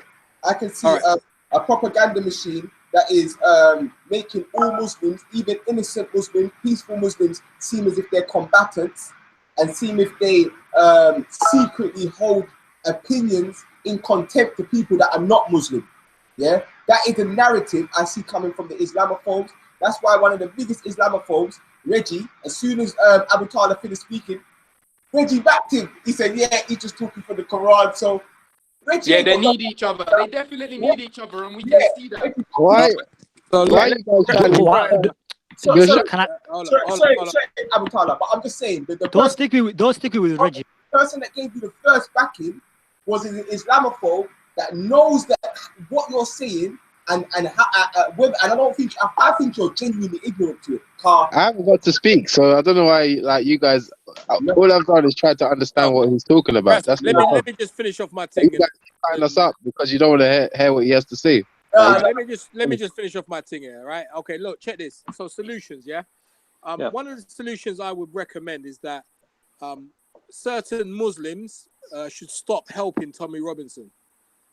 So people like Abu Talha should cease and desist. Helping. Cease and desist. Thank you. Cease and desist in helping Tommy Robinson with his campaign of hatred. So I would ask a question, maybe two questions. I'm not going to become a kafir. He's not saying that, bro. He's not saying that. Okay, so I'd ask Abu Talha a couple of questions here. So the first one would be this. Mr. Talha, if you was to have your way and impose Sharia law on the UK, what do you think the population of the UK should do? Should they accept it? But that's not the solution. That's a different topic, man. No, it's not. It is part of the solution, right? Because if you listen to what I'm trying to ask, you'll understand, right? So if you want to impose Sharia law on the UK, do you think that people should accept it? Do you think they should resist and fight back? What would you like to see happen when you impose Sharia law on the UK, Mr. Impose? Did you say you're going to impose it, Abu Talha? Okay, see, this is what happens. Yeah, they live in a world of semantics and if this, if that. You know, how number one, UK is controlled, by a military who are like all of them are not. There's no Muslim in the military. The military controls the UK and it has one of the biggest militaries in the world. There's a government. Which is a democracy, and Muslims, we don't take part in democracy. How are we going to impose Sharia in the UK? Well, when it's a democracy and we don't even take part in democracy, and you have your military, and the military is one of the biggest militaries in the world. Stop being foolish. Don't come with this foolish stuff. I'm saying to you, my belief is that the Sharia is better than any other law in existence. That is the only law. That's God's law. I believe in divine law. Right. Do you understand? Hold on. Before you interrupt, hold on. But you want to deal with if this, if that. What's this? But hold on, wait. This is neither here nor there. Don't come with this. Completely sidetracked.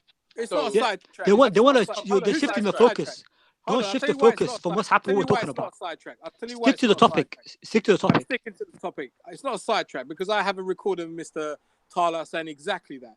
Now, the point I'm trying to make. This is why it's not a sidetrack. When you have people like Abu Talha saying that he wants Sharia, you encourage and inflame the conversation, right? People like Tommy Robinson will point. Sharia is part of Islam. Hold on, Abu Talha. Let him finish.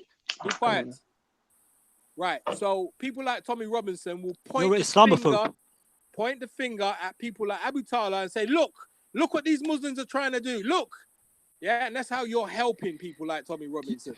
As much as you may despise him, you are Tommy Robinson. You are Tommy Robinson. Yeah, of course. You are. Yo, Yes, you are. relax, man. Right. So, Yo, Leon Chindet, bruv. Muslims are gonna take an L if they need Tawheed inside them, man. I beg reactionary or someone not speak up. Like, Yeah, can I say something then quickly? I don't want to interrupt Buddha, but my I don't say I don't. Let me just finish. Yeah, go on then quickly. Yeah. So yeah, Buddhist terrorist, man. What is right? this? So get out of here. Sharia is part of Hey, our Abu religion. Talha, wait, man. You hate Islam. That's what it is. You hate Islam. Let him finish. Because Sharia is part of Islam. We're never going to abandon it. We are never. You seem to be getting very upset, Mr. Talha. Yeah, because you hate Islam, yeah, and now you wanna shift it. Oh, shut up, man. Don't come. Bruv, you don't have to hate Islam not to want to live under the Sharia when they haven't got the Sharia right in Saudi Arabia yet. There's no country that's living under Sharia. They're still giving out loans in Saudi Arabia. Get it right in Saudi Arabia before you talk about bringing it Man, everywhere trying to else. move on the conversation. Let Buddha say what You can say you don't want to. Let Buddha finish what he's saying, bro. Let me just wrap it up. What I'm saying. Yeah, wait for the Mahdi to come. When the Mahdi comes, there'll be Sharia. Until then, there's no Sharia. There's not going to be no right Sharia. So get off of Sharia. When the Mahdi comes, you have Sharia.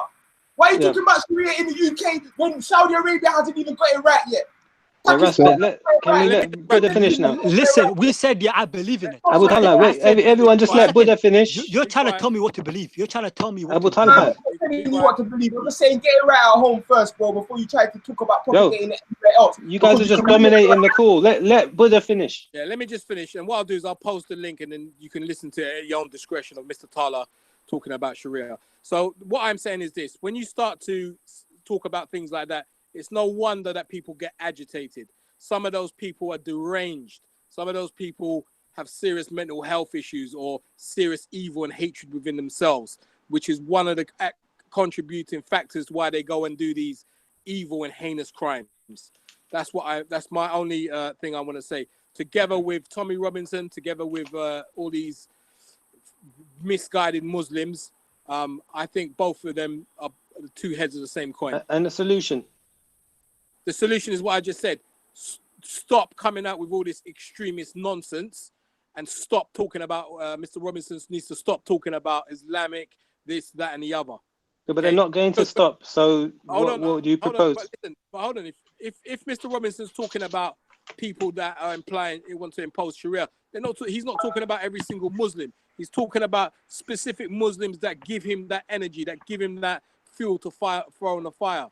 Yeah? So those things need to stop happening. And the minute they stop happening, the minute he'll stop talking about it. He's like a troll. Sharia is part of our religion. It's part of Islam. You're telling me not to believe in Islam. All right, we're going to telling me I cannot talk about Sharia yet. Next. You can't tell me what to say. Abu Talha. Why are you? You can't tell me what to say, man, or what to believe. Everyone, can you just stop for a sec? We've got the solution now from Buddha. Okay, right now, can we use force? Can we use the hand? No, we can't. You understand? It's just not possible. Okay. Right now, can we use force? Can we use the hand? No, we can't. It's just not possible. What does that imply? That implies you can use force. Yeah, Raspect. We're trying to talk. Everyone's supposed to give their solution. I know, bro, but what I'm saying. Wait, so we can address this issue. Like I told you, yeah. Reactionary. Like I told you. Part of the solution is to not say things like this. That's part of the solution. All right. So what you're saying is that we should blame Abu Talha for what's happened in New Zealand. No, we're not saying that. We're saying that the propaganda that Reggie, that Raj, that other Islamophobes will use to make people feel like Muslims want to attack and take over, will be from Abu Talha's very mouth.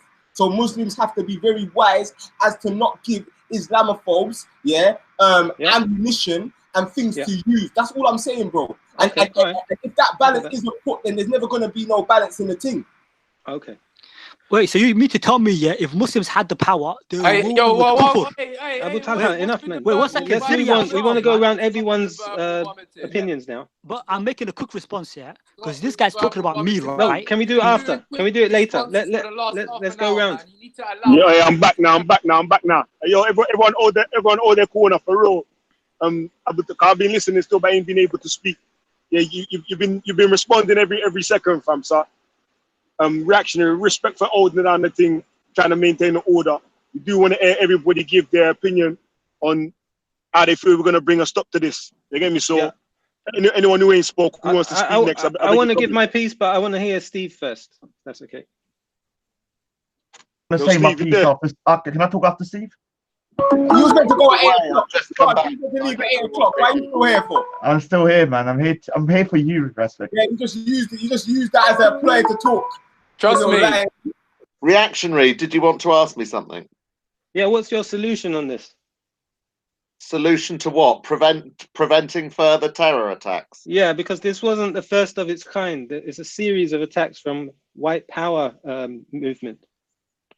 Well, I worry about all terror attacks. What's the solution to all terror attacks? Well, I believe we've seen a solution towards Muslim proponents of terror, as they're called, like Anjem Choudhury. What's your proposal about the white power movement and the threat they pose? White supremacy is bad and wrong. It should be challenged at every opportunity. But I don't believe in censorship, because I'm for free speech. We should expose them and challenge them and argue with them and show what abhorrent, ridiculous views they have in sensible, calm dialogue. Are you for free speech for Anjem Choudhury? Am I for free speech for Anjem Choudhury? I'm not certain that I am. Because he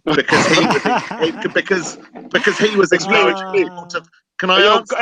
Abdallah, mute your mic. One sec. Abdallah, mute your mic, fam. Only I'm allowed to laugh like that, fam. I take it back. Okay. Steve, yeah, explain. People that are violently calling for the violent overthrow of countries, then no, I don't. And the other limit to free speech that I strongly believe in is where you're threatening physical violence against people. Hey, yo, Steve, can you hear me? Yes, can you hear me? Yeah. No, because he asked you if you're for free speech for my man, what's the name? Anjem Choudhury. Anjem Choudhury.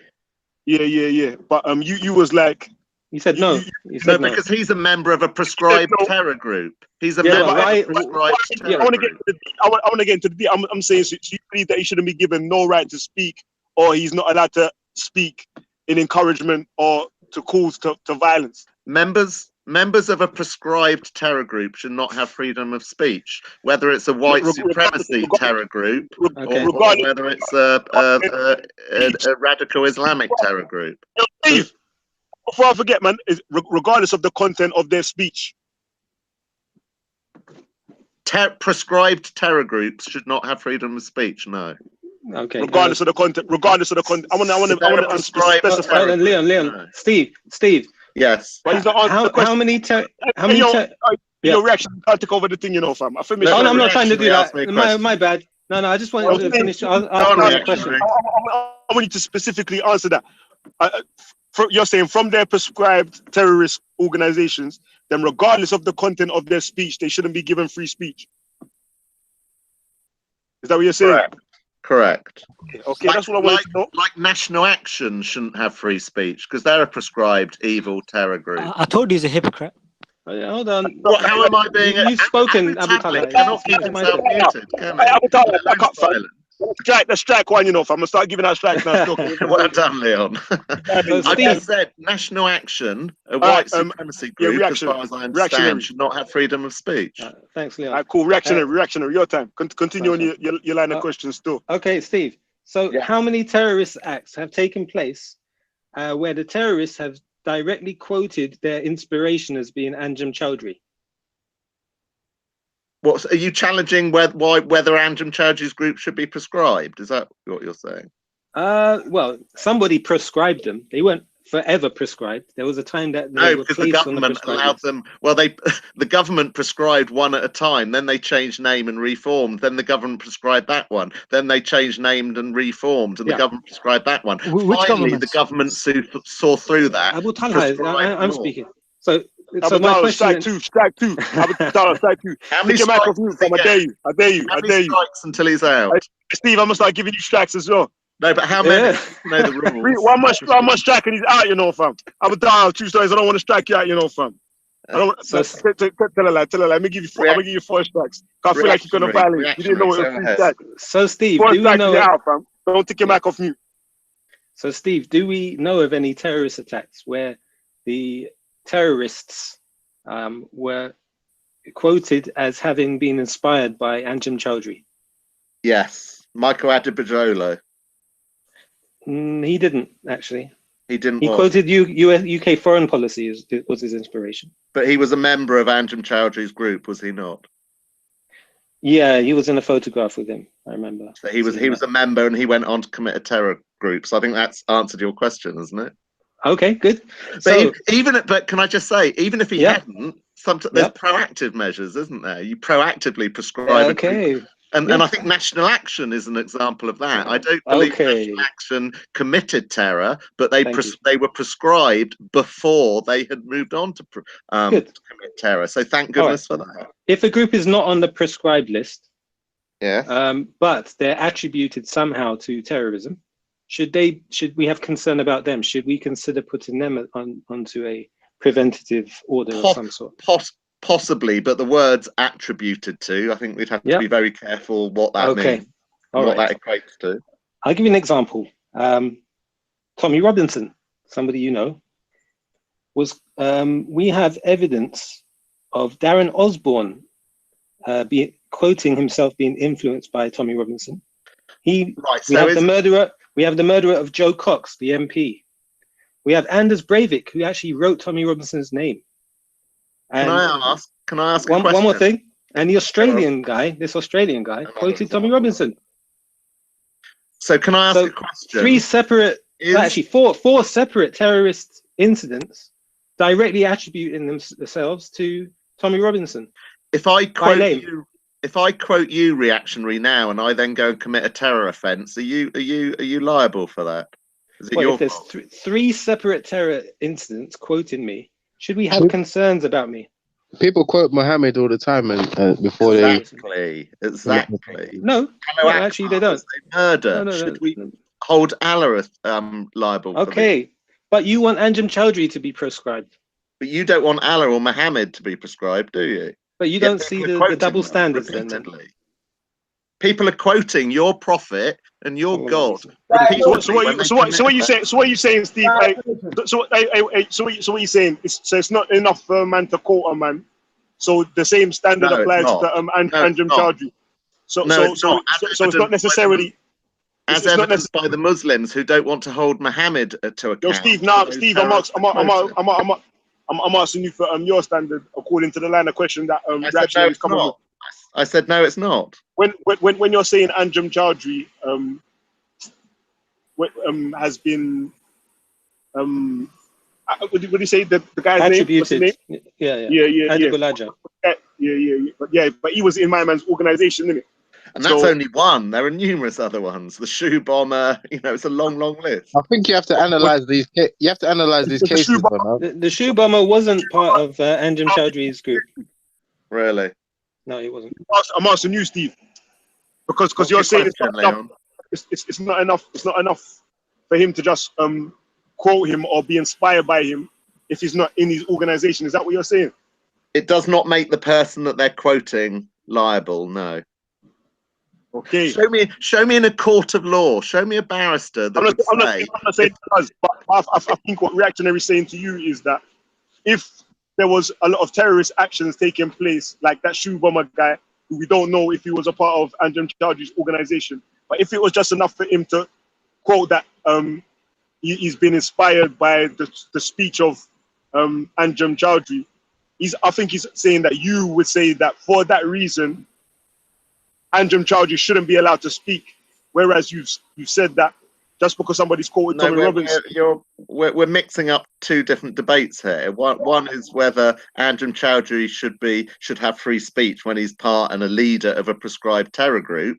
That's one conversation. Another separate conversation is if Anjem Choudhury or if someone inspires someone else to do something, does the person that inspires the person, are they liable for the crime that the other person commits? They're two different discussions, aren't they? Reactionary. Yeah. Yep. And your reasons for this guy being proscribed, Anjem Choudhury being proscribed, is because he was linked to one of his members or followers, or somebody he was in a photograph with, having committed a terrorist act. I'm not saying that. Who said that? That's what you said. No, I I asked you didn't. why is that? Why is he proscribed? Why do you think he should be proscribed? Because he wanted to violently overthrow this country and he supported IS. And he blew Okay. his cover in his support for IS. Yeah, all right, but still, That's the precise reason he was prescribed.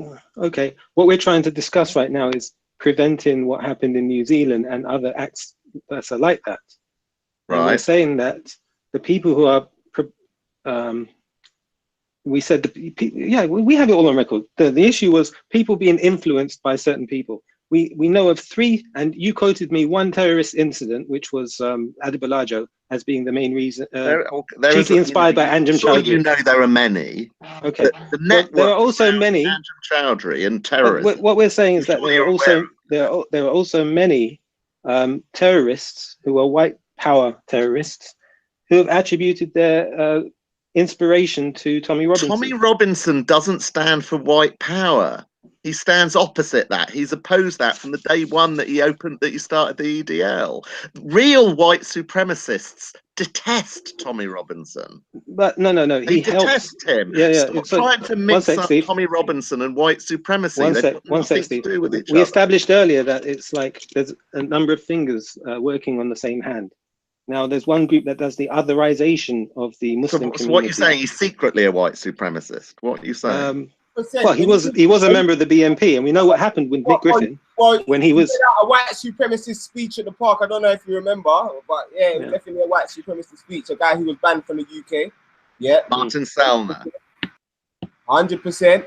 And he actually said it didn't matter whether he was reading from the Communist Manifesto. The point was about free speech. Say that because you got to be covert with it. You can't be open with it when you're trying to rise to political power. You got to use some intelligence in this whole thing. Reactionary. Are you saying Tommy Robinson is or secretly is a white supremacist? I'm saying that Tommy Robinson is neither here nor there. He, to me, he's you've just been talking about. No, I'll explain. Tommy Robinson is just a puppet, in my view. You like your puppets, don't you? Yeah, exactly. He can easily be replaced by his puppet masters anytime, and they'll put someone else in his spot. Who's the puppet master for him? Well, we know who his funders are in the United States, such Middle as East Forum, I think you'll find. Maybe. Daniel Pipes, his group, and Pan Geller and these people. Yeah. So it's not unknown. It's even in the mainstream media.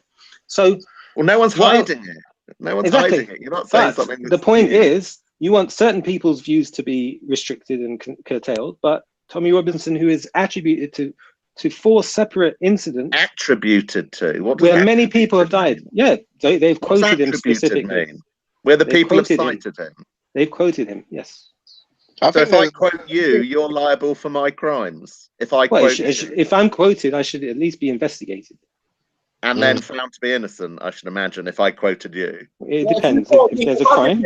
If I've been dehumanizing a group of people and then you do an act to that people and quote me, then yes, definitely. If I've been pushing a political narrative that says that these people are enemies, and says that the government isn't dealing with these enemies, that says these enemies are invading and they're going to take over, and then I do a political act of harm to these people, and I quote you, then yes, Steve, I'm definitely. It's interesting that in Australia, it's Australia where this killer came from. This terrorist, he came from Australia, from what I read. Just a couple of weeks ago, Tommy Robinson tried to go to Australia and he was banned. He was prevented from entering. Are you seriously saying those two facts are connected? I said it's interesting, but it's also interesting that Australia took preventative. Well, Australia considered it a risk. Sorry, Raspect. Implication that those two facts are connected. Tommy was going to meet this killer. The Israeli guy who bragged about shooting Palestinians, the guy who boasted about it, he is definitely connected to Tommy Robinson. And he was definitely started out his little propaganda campaign of Islamophobia and militarizing Muslims in Australia. Respect. Why does the word Rastophobia not exist? Only the word Islamophobia exists. Well, Islamophobia is an industry. It's an established funding scheme. It's a paranoia. Raspect, can you blame a Jewish person for being Islamophobic? Not all Jews are Islamophobic. I think Jewish people, the only thing that they can be is German phobic. Like, I don't know why they be Islamophobic when they've been killing Palestinians, and they've got you know, apartheid state and, you know, carpet bombs. I don't know. I don't know why they'd be Islamophobic. I'd say they more might be Christian phobic, car. You know, they apparently killed your Messiah, Reggie. You know what I'm saying? It was them that hung him on the cross. It weren't Muslims. It was the Jews, innit? So I don't know. I think they've got more reasons to be Christian phobic or German phobic. But I think because they've taken over a Muslim country and they're killing Muslims every day. They can't live in Muslim countries. They can live in Christian countries in this day and age. We're not talking about 100 years. Muslims saved Jews from genocide. No, but we're talking about at the hands of white Europeans in the Spanish Inquisition. They When fled was to this? Islamic Morocco, where the Sharia was being implemented. When was They this? fled. When was this? Look it up in the Spanish You have Inquisition. to go way back. We're talking about today, like in today's.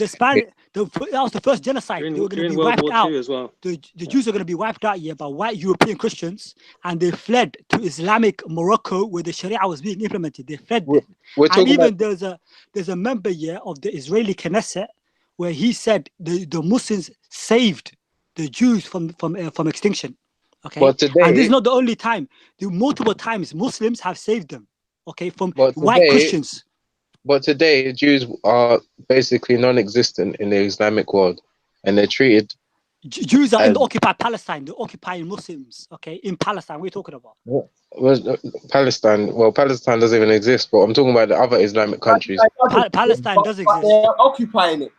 Yeah, they're occupying it. It's occupied by Jews. Raspect, I'm about to go. Raspect, I'm about to go. So I'll just say my last thing. All terrorism, all murder is abhorrent and evil and vile. All supremacy is evil and vile, including white supremacy. This guy needs to be condemned. A lot of people are trying to make political capital out of this and are trying to silence any opposition to Islam. That ain't going to happen. Good night, all of you. Reactionary, I'd like to have a proper chat with you sometime, because I think you and I had quite sensible dialogue, and it would be good to have some more sensible dialogue. So maybe we can do that on Leon's COE or another channel sometime. And I'll see you. See you later, Steve. Big up. Yeah. We'll be at Speaker's Corner tomorrow, man. If you're on it, I'll line it up for you next week, Steve. Trust me. Leon, can I say my piece? You need to lead spoken Tom for quite a Robinson's while. group organization. You have to lead that criminal organization of We're terrorists. gonna make Raj come in now still and see what your solution is, Raj. All right, So- Can I just address Raj quickly, Leon? I don't because I know what he's gonna go on. No, I'm gonna ask. I just want to address a point Raj made earlier, and that is that about grooming, and he's talking about Asian Muslim groomers, and I just want to make it clear: Islam does not preach grooming. Islam actually opposes it. It declares intermingling between men and women who are not either married or related to be a sin. Okay? Does that include female kuffars? Of course. Oh, all right. A man and a woman, all men and women. So Islam is clearly against grooming. It's against injustice. So I just want to make that clear. Yeah, all right, actually, let me just, because I haven't spoken for a while. So first of all, yes, it does include kuffar. Yeah. All right, so let me just say something. Bullshit. What your right hand possesses. Not going to say no more. So basically, when it comes what to, are we talking about? hold on. So basically, yeah, I'm sick and tired. I'm just going to say this again. All Sikhs, 99% of Sikhs would say and know for a fact that around 90 to 95% of perpetrators who are grooming and raping Sikh girls are from an Asian Muslim background. I would never stop saying that, no matter what anyone says, because it happened to my own in spite family of being member. Muslim that they're doing that. It's not because of them being all right, Muslim. so the thing is here, actually, I've already said that. I need to speak to you again on your channel because I need to explain my position on that, because it's not what you think. So I just want to talk about the solution of it from what I think is the solution. Firstly, I will say that I disagree with Steve on Anjem Chowdhury. I actually would love Anjem Chowdhury to go Speaker's Corner. I'd love to have a chat with the man and figure out what he's thinking and debunk his bad ideas. I don't believe in individuals like that being restricted in their free speech. I think he should be allowed to speak. Now, when it comes to the solution, restricting free speech and telling people you can't talk about this, you can't talk about that, is going to have the opposite effect. Instead of resolving the issue, you're going to anger people, because what you deem to be offensive or Islamophobia to me is facts. Like my people from the Punjab, the Sikhs, were massacred and killed to, like, we had 2 genocides because we were not Muslim. And I have to speak about that. Like, they forced us to pay the jizya and we wouldn't pay it. So we've had around 300 or 400 years of persecution, where when we talk about our Sikh religion, we're going to have to mention that it was Islamic conquest who tried to convert Sikhs and Hindus, and there was 150 million people dead over 800 years. Is that Islamophobia? What's your solution No. for New Zealand? Hold on. So I'm saying restricting free speech is not the solution. What the solution is that we need to understand we have 2 sides of the same coin, and both of them need to be deported or put on the moon or put on a desert island to let them just duke it out between themselves. Yeah? These are the people that are a very small minority, but they're causing so much havoc on both sides because they're dehumanizing each side. Yeah, and we have we can't put people on the individuals moon. panel. So what? No, I'm not talking about. think? No, all right. So what I was talking about in terms of the moves, I mean, kind of like mentally, we need to kind of like destroy and debunk them. We need to ostracize these people. We need to make sure that they are they're not demonized, but they are made to feel like pariahs of society, that they should not be accepted in terms of, we can let them speak, but, you know, when they're speaking, like, you know, Shamsi, they go up to them. And I big up to Shamsi for doing that. I respect the man. Every time this little Suleiman comes over, he starts kind of going up to him saying, Hey, don't talk about somebody who's not here, man. So Listen, don't talk about somebody who's not here. Basically, the little Care Bear Jihadi Suleiman. Hey, look at this. We'll talk about COE, I thought you're gonna. All right, so let me just. So let me say something. Yeah, fair enough. Hold on, fair enough. Yeah. So basically, when it comes to that's strike 3, bro. Yeah, just let the conversation happen.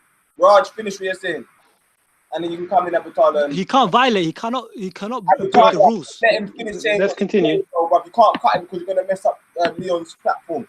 Just let Raj finish. I know you don't agree, but just let him finish and then respond. I don't agree with you sometimes, but I gotta let you finish. Hey, don't mute me, man. You crazy. And give me a strike. You're mad. This is Leon's channel. You're crazy. You're crazy, man. I muted you to tell Abu Talha to stop cutting you so the conversation can happen because you couldn't hear, man. Idiot. Now talk. Yeah, but you're giving me a strike. You crazy. This ain't your channel. I'm shut up. No, he was talking to Abu Talha. Let's go on, Raj. I've got 3 strikes. You crazy. Go on, Raj. Well, I was talking to Abu Talha. I was talking to Abu Talha. Oh, all right. I apologize. Sorry. Yeah. I got it. All right, apologies. I will say when I'm wrong, I'm wrong. Sorry, respect. Sorry, I got a little bit more. I think you're talking to me. Yeah, Abu Talha, take it, man. All right, so I'm being a hypocrite there, obviously. I apologize for that. So basically, yeah, I mean, I think the biggest solution is that we need to hear these people out in the open. When people come to Speaker's Corner and we hear this rhetoric about, you know, oh, we are the white race and we're being replaced. We feel like, you know, all these people are, you know, taking over. We need to hear that stuff so we can debunk them. We need to hear them.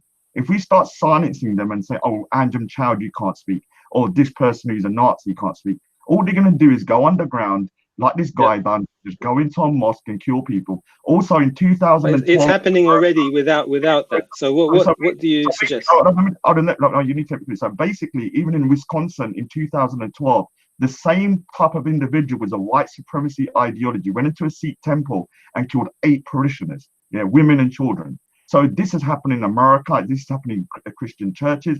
This is happening in mosques. And this is the thing is, these individuals, even if there was no ISIS, even if there was no Anjem Chowdhury, they would still want to kill you. Yeah. So I agree that they don't care about Rotherham. They don't care about children being raped. They don't care about terrorist attacks. All they care about is getting rid of people that are not the same as them. So those people are not with me. I have no ideology that is similar to those people. And I don't even think Tommy Robinson does, in my opinion. But Tommy Robinson also needs to take responsibility that when he starts saying there's enemy combatants in these houses, he's got to realize that whether he likes it or not, that may get into the wrong ears of a very low IQ savage person, and that person might start seeing Muslims as enemy combatants. For me, personally, going to Speaker's Corner is one solution. For me, being able to talk to people and humanizing people. Some of the best people I know at Speaker's Corner are Muslim. Some of them are Salafis. And a year and a half ago, I was saying lock up all Salafis.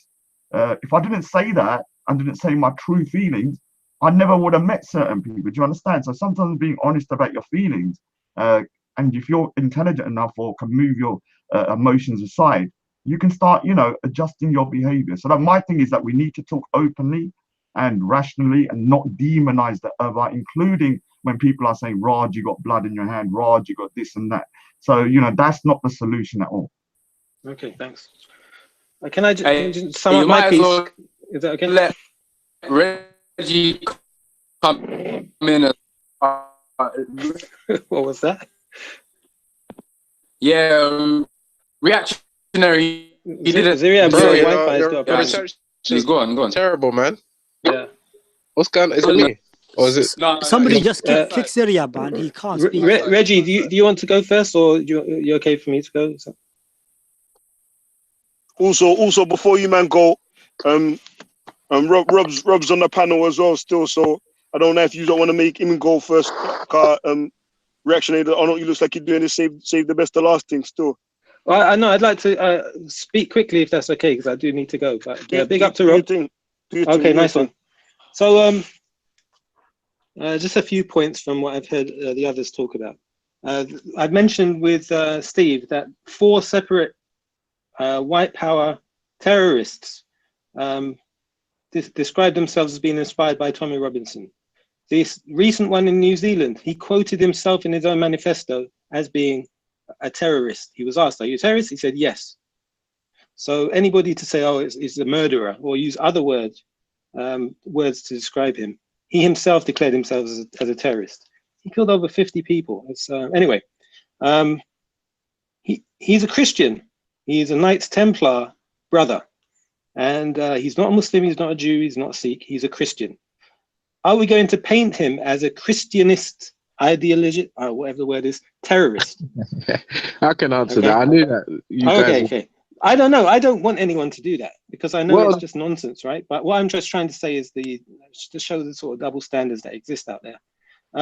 If we were to look at Quranic teachings and show, oh, look at the violent verses in the Quran. Well, we can compare that to the Bible. The Bible has much more violence and indiscriminate violence in the Bible. Yeah, we've talked about that many times with Rob and Takia Watch and others, where it shows that God is commanding the people to smash the heads of babies on the rocks and to kill them all. So it's not about that. It's about not labeling the religion and not saying that, oh, all Christians have to apologize and condemn it. No, we all condemn these stupid acts, these evil acts.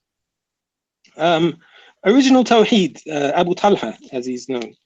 I've got my personal issues with him. He's got his personal issues with me. We've had our public fallouts and discussions. I'm not sure I agree with how he's been characterized by some of the people on the panel.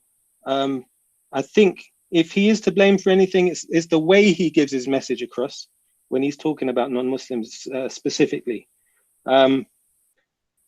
Because the perpetrators of these terror acts, they never quoted anyone like Abu Talha as being their issue. Their issue has been with the invasion of the Western countries, of the Aryan nation, by immigrants. That's their issue.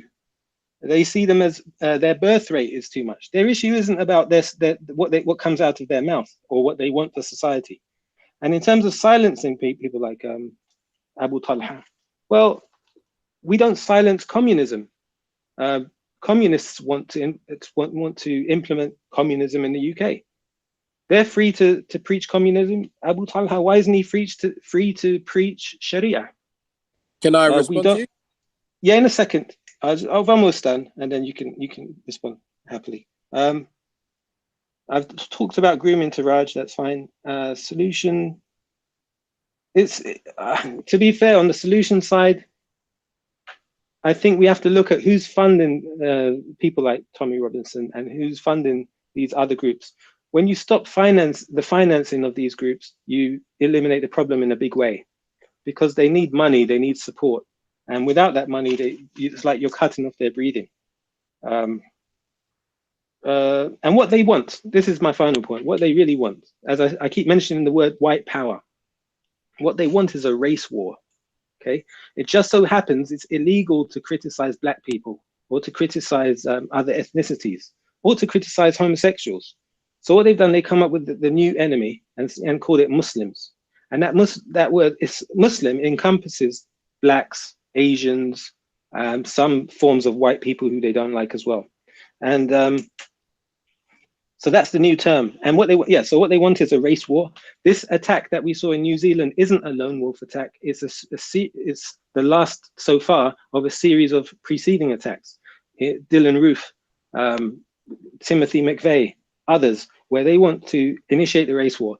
His goal wasn't to eradicate, by doing this act, it wasn't to eradicate immigrants from his country or from New Zealand, because by killing 50 people in a mosque, you're not going to do that. What his goal is to trigger other people to do the same type of act, to cause an outright rejection of immigrants, to get them out from the country, to cause a race war. That's really what he wants. And once he's done with black people, it's the same thing that happened before black people were in the UK. You had Irish people and Scottish people who were discriminated against, and they were the enemy. And you even had it in Scotland, Catholics and Protestants. It became a religious thing in that regard. So this is not new. It's gone out throughout history. And today, this is the enemy and the picture that's painted. So that's my position. Thank you for listening. Sorry, I didn't mean to talk so long. Let me Buddha, can I quickly respond? I'll give it to you. Is that okay? Let me just quickly. Let me come in on that Christian thing. Oh, sorry. Hey yo, you mentioned Chisel for a minute. Who ain't given their solution on what should be done in order to prevent this? Reggie hasn't. Yeah, I don't think I really gave my position, to be honest. You attempted at least. You think you said to ban people like Tommy Robinson? That's what you said. You attempted at least. I want people. You're gonna get the opportunity. The show ain't gonna dominate everybody speaks, but I want everybody to get the opportunity to say it before we continue going back and forth, because there's gonna be a lot of back and forth, and you ain't gonna get to no solution. COE. I haven't either. Leon, I need to drop off. Thanks for having me on, and big up to everyone on the panel. I respect reactionary. It's the first time you've been on a COE live and all that. Yeah. Big up. Thanks for having me on. Appreciate it. I respect. Nice. Don't know. Yeah. So yeah. So who wants to come in that ain't spoke yet on their solution? That's what I want to hear from. I haven't spoken on solution. Do your thing. But I just wanted to respond to the Christian point. I don't think this guy. All they've put there is that he identifies as Christian, but it's complicated. And when they start saying stuff like that, a lot of Caucasian people don't really practice Christianity. A lot don't really practice Christianity, and at the same time, what church did he even go to? When was the last time he even went to a church? You get what I'm saying? So this trying to identify him as a Christian when he's not even. No pastors come to say, oh, he was attending our church and he was good and he was a regular member and he was practicing and this. I understand what I'm saying? He's not a Christian. If anything, he's closer to being an atheist. But apart from that, when it comes to the solution, I think going by the manifesto, and I don't really want to take the manifesto as 100% like that. A lot of people have been quoting certain things in the manifesto, but let's face it, the guy is mentally unstable. You can't take what he's written as 100% because of what he's done. Clearly, he's not in the right frame of mind. But what you would say that he's got an agenda to try and make the white race supreme. So I think it's more of an issue with the white community for them to deal with. They need to be re-educated to be able to understand that everybody is equal, and to understand that whether you're black or Asian, you can be anywhere. You belong anywhere. You get me? And this is, whether we're in Europe or whether we're in America, it's a place for everybody, and it's not dependent on the color of your skin. So re-education, that's what I would say. Out. I just want to ask him one question. Can I jump in? Can I ask something? Yeah, I just want to ask him a little question. Yeah, the guy who just spoke previously. I want to ask him. Yeah. No. Come Pause, on, man. There's going to be the back and forth once everybody who hasn't spoken on the solution has done that. Just hold the order to them, because everybody. I feel like you ain't the only one who's heard something and wants to respond to it, fam. So I ain't allowing that in it. Everybody who ain't said nothing yet in terms of the solution, it's your time now, innit? And then afterwards we can do the back and forth. So who else ain't spoke yet? Yeah. Hey, good evening, guys. I've just joined quite late, so I didn't hear the whole conversation. I was asked to join by others who were watching. Presumably, I think it was around free speech as well was involved, and should it be limited, etc. But presumably, you're talking about the solution to preventing this sort of violence Yeah. in the beginning, right? Yeah. Okay, well, first off, let me say that I condemn the violence of killing of any innocent person by anybody else. And had I been there, I would have done my best to protect those people. I am a vocal critic of Islam, as everybody knows, but that is not the same as being a critic of Muslims. Okay, some Muslims obviously follow the Quran differently than others, right? And these appear to be innocent people. But even if they were guilty people, even if these were ISIS supporters, I still condemn this man's actions, and that's not the sort of thing that you do in a civilized society, going and killing people. So I don't care who this was. I don't care whether he was an atheist, whether he was a Nazi, whatever he was. I condemn the killing of innocent people, Muslims or anybody else. And I said so when I saw it first off, and condolences to their families. And had I been there, I would have tried to protect them with my life, because I would expect the same from somebody else, right? Now, having said all of that, I'm still for free speech, and I'm pretty sure most of the panel are not here. So what is the solution? Which is doing exactly what I'm doing, which is speaking out. And had I been there, or if I'd had information of such an act that might have happened, I would have passed it on to the police. And that's what I would expect from every one of my fellow citizens in a civilized society. So number one, speech against whatever he's saying. And number two, if there was any way to know that anything like this was happening by anybody, whether it was a white nationalist, a Muslim, a Christian, or any other person, to speak up and to tell the authorities. And if I had a way to prevent that, I would have done so. Can I say something now? Go on, Colin. Yeah, first of all, thing is, something I'm hearing, bro, is, and not to really take a dig at anyone personally, but it's just to point out. Before you get into that, give your solution, I'd say. Yeah. Solution is clear. Is this way? Is we have to unite against these things, and people have to draw your measures to protect yourself first and foremost. Safety begins with oneself. You understand me? So we have to unite ourselves, galvanize our numbers, and in the country where you live, you already live here, you're paying tax, you rub your tax money in people's face, that you demand certain vettings. The same way they can really just profile people because they're Muslim. They don't have no conviction, but the children at school, they have the spy, they have the intelligent all over in school. Tell teacher they need to do certain system in place, or if a man go a bed now, the sign of these things. Some nonsense thing, but they have things that they put in place. They need to put prevention in place for these people and start call every single one of these acts from these people terrorism, just like it is. So we need to put pressure on the media, where from the government to put pressure on the media that the labeling first and foremost of these people need to be. And this thing is worse than what they call quote unquote Islamic terrorism, because the statistics show 70% over 100 years now, 70% of the extremists and terrorism in America, it goes to these people, not Muslim. 22% is just related, and that 22% spread over Christianity and another religion, not only Islam alone. So the false narrative, the propaganda first from the media, need pressure to put on the we need to get a force together and put pressure on the government to change that narrative, the way people broadcast things. You need to fix from there, sir, because that's the miseducation from there. People going on with this fallacy and want we to entertain them. You understand? So we're not going to entertain this fallacy and give it no airtime. You need to fix the broadcast in the way the media broadcast things. So that's one line of the problem. Then we ourselves have to unite. When it comes to mosques and these places, not only mosques, because I don't think the attack from black people is seized. That's not even seized, because black people are still being vilified and being targeted.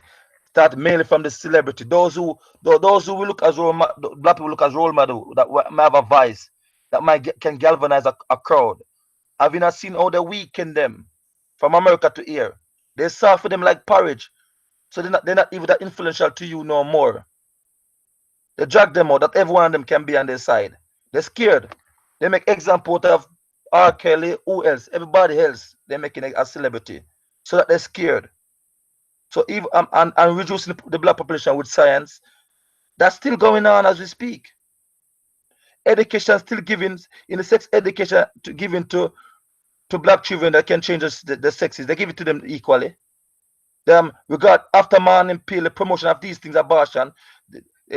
It's spread all across the black board and the Muslim board, because they know that we love children and we bring our children, especially the Muslim, because the Muslim got the order in the Quran where do not kill your children for fear of poverty. So they know the Muslim gonna follow that. Fertility in the individual speech, fertility was one of his problem that he have to face. That's one of the problem. So don't think, okay, the only Muslim getting target. Black people get target same as I think black people and Muslim need to unite. You need to unite on this. Yes, take a measure. Your defense team, Muslim, mustard, higher security, armed security out there, and protect your place and protect yourself first and foremost. And then push certain thing to the government. Say the narrative in the media regarding terrorism, it need to change. It need to change because the statistic here, you're lying to us, and you need to take our tax money and put prevention in place where you start to vet these people. These people, this ideology, and those are the most obsessed with certain game as well too. Because the guy like he's acting out a game. I got the video I could show you right now. It's like he's some game head as well too. Like he tried to mimic a game as well too. But and this narrative about crazy, it's not really crazy. It's not crazy. 74 page 74 page brother of a premeditated action. Are you crazy? Man make money, you try to link excuse. So other people with a free speech, you cannot be contradicting. If you say you care and you condolence go to the victim, stop making speeches like this guy to make this guy come off the hook of being a terrorist, a calculated terrorist. That's what he is. Simple as that. I don't see you man making the speech for when a Muslim go do an action. You man don't even make speech. And even there's other narrative and in the media says some of these action are staged. I don't hear this bring up sometime. There's many of this action I live in Manchester. The one you talk about in Manchester at the arena. You don't even know you have ex-soldier, non-Muslim, and over the media saying this thing are staged. Giving strong evidence why these things are staged. I live in Manchester. I walk to the place where the bombing goes off most days. You understand me? And the last point I'm going to say, because I don't want to hang on to it too long. The point where what someone said regarding about the Christian stuff like that is we just show you when those things, that's a speculation anyway, and I will agree, but it's so quick already jump to the difference of saying no, it wasn't and whatever it is. But they don't make those arguments for terrorists that when people say that one is Muslim. We don't use those excuses. We don't hear what message did he go to. No, it's not. We don't hear that excuse. But I don't want to get into. I don't want to get into that still. But we just have to protect ourselves. I respect, brother. What you saying? Ziri, have you ain't given your solution yet? Your mic's done, you know, fam. Your mic's done out here, you know, fam. Under the sea. Vaguely, fam. I can hear you better now still. Can you hear me? But all right, cool. So, first of all, I need to mention something that hasn't been meant to repeat myself, unfortunately. But the thing I haven't mentioned is the Brixton bomber. Yeah, I don't know if everyone kind of remember. Yeah, cut out. This, but David, I think his name was David Cope or something. But Brixton bomber, you'll see this heat. Can you hear me? Mic check. Can you hear me? Nah, it's cutting in and out, man. It's not a reliable connection, man. Hey, what you saying? The Brixton bomber, David Copper or something like that. The Nell bomber. You talking about the Nell bomber? Yeah. So I'm just trying to lick down black people and back man. Yeah, exactly that. But what was the fear? The fear was that, UK is changing. So what I'm saying is, again, we need to address the underlying motivations that were set out in the manifesto. Now, the same way, again, and I'm different to a lot of guys on this panel who have come on and come off. But again, I'll stand on my own.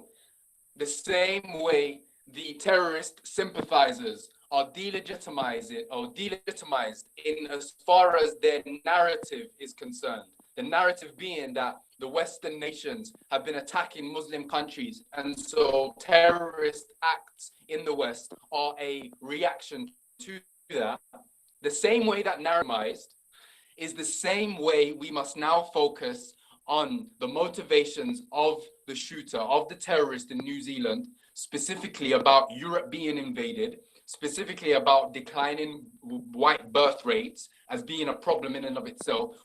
All of these issues now, we need to turn our eye towards them and start the delegitimizing process, looking at these ideas, breaking them down, and acting accordingly. The fact of the matter remains, the aggression, be it on Libya, on Syria, on Yemen, where they have Muslims on side, right? That is one thing, and that is a conversation that I'm willing to have with anyone at any time. But however, to connect that or just to use that as some type of justification for terrorist attacks in the UK, or in the West, in Europe, and anywhere else,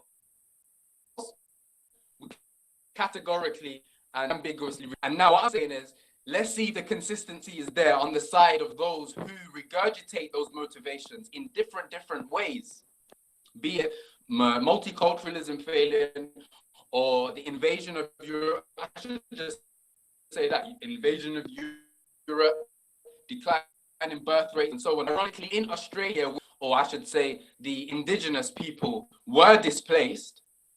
I think the time has come now that we look at these motivations and start to critically analyze them with the goal of delegitimizing this narrative.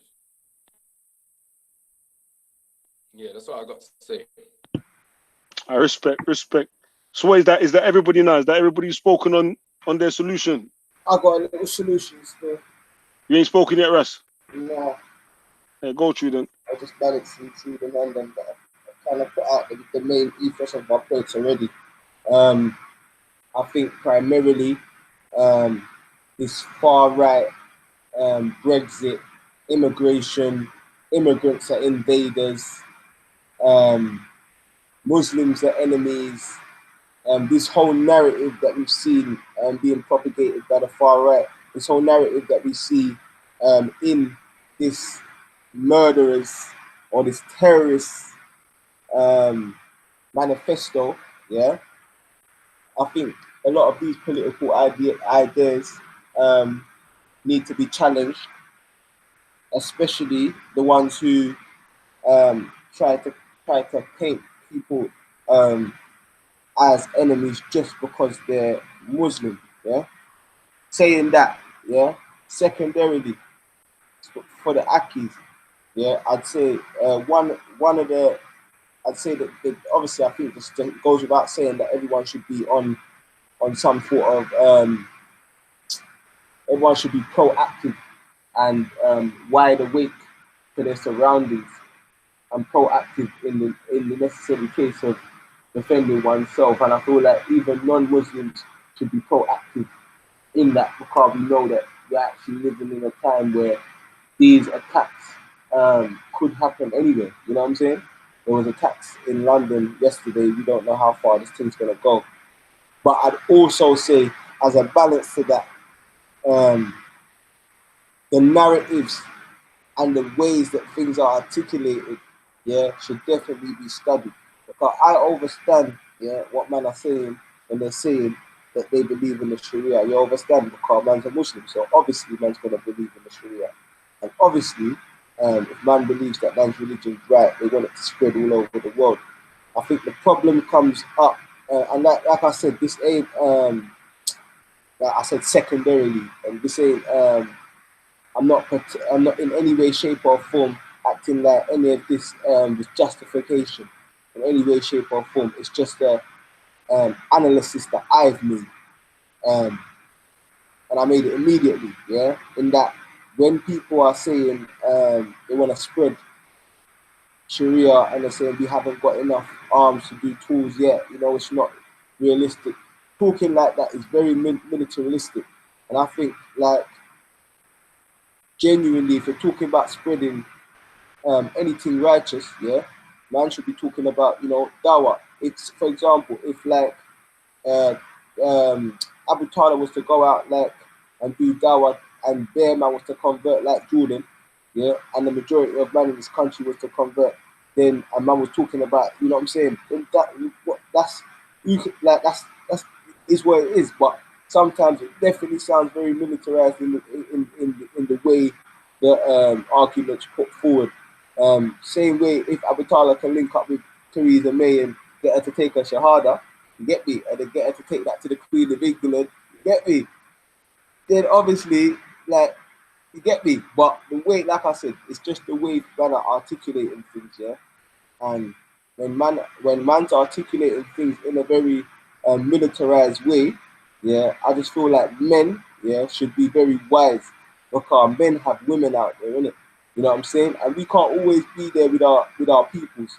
You know what I'm saying? So I just say I wouldn't give people who are going out of their way to try and paint up Islam as a very barbaric religion and trying to paint Muslims as enemies of humanity, with a want to take over, with a want to dominate, with a want to force their opinions down other people's throats. Yeah, when people try to paint that, I just say it would be wise if people that are Muslim didn't feed into their narrative and give them ammunition. And I feel like if people are doing that, I'd say it'd be wise for Muslims to get onto them. But like I said, firstly and foremostly, um, for me, the foreign policy of this country needs to be criticised because I believe that that is the root to a lot of the things going on, especially in this modern day that we find ourselves in, and the far right, that far right agenda of seeing everyone who doesn't believe as they believe, everyone who doesn't look like they look, this whole agenda against immigrants, as immigrants are taking over, these enemies coming into our land, because that's not the case. And I feel like it was that agenda, it was those far right ideologies pointing everyone as immigrants as enemies, these Brexit agendas, yeah, that I feel like definitely was at the core of this man's manifesto. Yeah, I feel like if you read this man's manifesto, at the core of his manifesto, you know, he quotes Tommy Robinson and he says he was inspired by Donald Trump. And I'd leave it there. So I'd say that that's definitely the mentality that we need to shut down if we're going to see less things like this. All right, then. So everybody's spoken now on their solution. Leon, So one quick thing. Tell my brother I just came. One quick thing I just came late. Can I respond to You got Donald some of Trump. those things? one sec, everybody. What I'm gonna do now? I'm gonna make it just an open dialogue now. Still, I'm gonna ask the people them on the panel to respect each other. I ain't gonna do too much regulation, you know. 'Cause I'm just gonna be looking for whose behaviors a way it is, you get me, on this human psychology and behavior thing. I'm just gonna be observing still. So you wanna make a fool of yourself, this your time to do it, you get me? But I would ask the man to be respectful to each other and try to have a constructive dialogue with the intention of learning from each other what they really think and feel and making yourself understood rather than just trying to shame each other or yeah, it's usually humiliation or something people are going for, you get me? And they don't mind that they'll sacrifice the truth and their own reputation as well in the aim of tarnishing somebody else. So yeah, it's open season right now still. I'm gonna make it run for probably Can I say one more a thing? next hour and then I'm probably gonna lock it off still. So let's go ahead, Leon, man. Do we your got thing, a fam. solution here about Donald Trump here. This is very important. I think it's still in the same bucket of solution. I just want to add this very important thing. I think regarding evil like Donald Trump as well, Raspect touch on that point. But I mean, we need to stand together. If Donald Trump should ever take a visit to come back in UK as well, we need to stand, get force and numbers together and say no way. Because when this individual asks about the New Zealand thing, this man was totally dismissed and played on, man. You see what happened on the news and they asked him about it. If you think the white nationalism or the supremacy, if it's a problem in there. He says no, it's not. You don't see it as an issue. The man was totally like played on it. In the midst of immediately after that happened, they asked him. But then they said the counter-terrorism and the New Zealand was she the Prime Minister President, the lady, they said they when they answered that question, they totally oppose Donald Trump because they see it as a problem. Like I said, the statistics, 70% over 100 years now goes to the of the terrorist act and these things and extremists. It goes to them guys. But Donald Trump totally dismiss it and play it down. So I think together, if he should ever, if heads up, if we have ever told that he's coming UK again, we need to stand up and say no, we're not supposed to allow it. Really and truly, that's one next thing I would say as well. Yeah, I remember a story in the UK. There was a guy, a far-right racist Christian, who wanted to kill Muslims. So he made a pipe bomb in his house, a pipe bomb, right? The police, they went into his house, they saw they found the pipe bombs and everything, and he got arrested, right? He only got a few months in prison. And a sister, a Muslim sister who wears the niqab, her face veil and everything, a righteous lady, she made they accused her of making like a post on Twitter or Facebook, or she shared a link. And she shared a link, to some group or some organization or whatever, Just like imagine one of you retweet something or you share a link. For that reason, they gave her 5 years in prison. Right, 5 years in prison, and the guy who wanted to bomb Muslims, like he made a pipe bomb in his house. They found the bomb. They only gave him a few months. I swear to God, I remember that, and I remember reading the article myself. Who's the guy so that we can research? This is the problem, These double standard. Okay, this is why the guy in New Zealand, he had months to plan the attack. Question who's the guy that you're talking about, so that the audience can go and find out about the case? Yeah, I'll look it up. Some evidence, please. Evidence. I'll get it for you. I'll get it for you when I find it. I'll go look it up again, and I'll get it for you, inshallah. I'll drop it in this. Seems a little bit excessive for simply posting something. There must be a backstory. She posted. They said she posted a link to about a prescribed group or whatever. It wasn't even like it was from like a non-Muslim website. A non-Muslim was like it was their website. It was their link. Right, so she shared it, and that link was about a group or whatever, So that made her have 5 years in prison. I'll get you the link. I'll get you the article, inshallah. But what I'll say is, this double standards is the reason why we had the massacre that happened in New Zealand, right? Because in New Zealand, that guy, he had months to plan the attack, right? He wrote a 60-something page manifesto. He planned it meticulously, how he's going to get into the masjid, where to enter, what gun to pick. He knew the layout of the masjid, everything about it. Do you understand? So he must have done some sort of reconnaissance, of the place before he attacked it. He was planning this for months. How come the New Zealand intelligence service was not able to catch him? Because they don't know everything. They don't follow everybody. No, if it was a Muslim, if it was Roger, give you evidence that they don't know everything. Give you, I don't know. My point to say to you, the trigger like an impulse to run into a defense or to make an excuse coming from. I don't know how come they already operate like this. No, one second, brother. One second. Oh my gosh, you're stepping into. I think I need to record. One second, brother. One second. I need to record and let you hear your own self when someone says something, which like it goes like once again, it seems like it goes against your interest. You just trigger to drop back. I'm saying even with the example Abu Talha gave a while ago about the pipe bomb and these things, he just picking once again. He's picking one aspect of an example. I'm telling you, says 70% of the crime from the counterterrorism and the rise of hatred is from these people from the most. They confess that themselves. Then all come the media. When the media try to villainize someone about terrorism and I wanna once can I appeal the team. You're taking us off his point. I'm addressing. No, I'm not. Well, listen, it tied into. So I think he didn't need to go to the final proof to give you. Well, no, hold on, wait. Kwame, that's a bit disingenuous. I see. The thing is, if I'm telling you, listen, man, don't understand what I'm trying to say, man. You're talking, you're not listening. Listen, right? If the secret. But you might not listen to what I'm saying. Hold on, I'm trying to address what you're saying, right? If the I didn't finish my point, brother. Okay, I've heard your point. You're gonna go on forever, and I ain't got. I'm not going forever, brother. Listen, if MI5, brother, same way you jump at 9 right now, you behaving like it's slow, brother. Who I'm saying to you. MI5. Yo, my brothers, I come from the. You jump at 9 while of the session, and that's can't now, but you do go on for a little bit sometimes to keep it short. I'm not going. Buddha's talking from past experience still.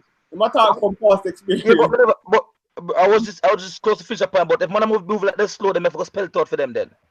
Yeah, Let me go for a simple again, brother. I'm giving you a holistic spectrum of something. If most of the terrorists and extreme act, the award goes to these people. If over 70% belongs to them in another category, there, I'm saying regarding, we can see the double standard in the media itself. If the media are put more airtime to tell us the Muslim are the evil guy, and them want to blow up the whole country, and them linked to terrorism, it's that's for them game. But then we don't need Abu Talha to prove what he's saying to us, because I did marry to two wives. I see the kick off on the door of my wife in London.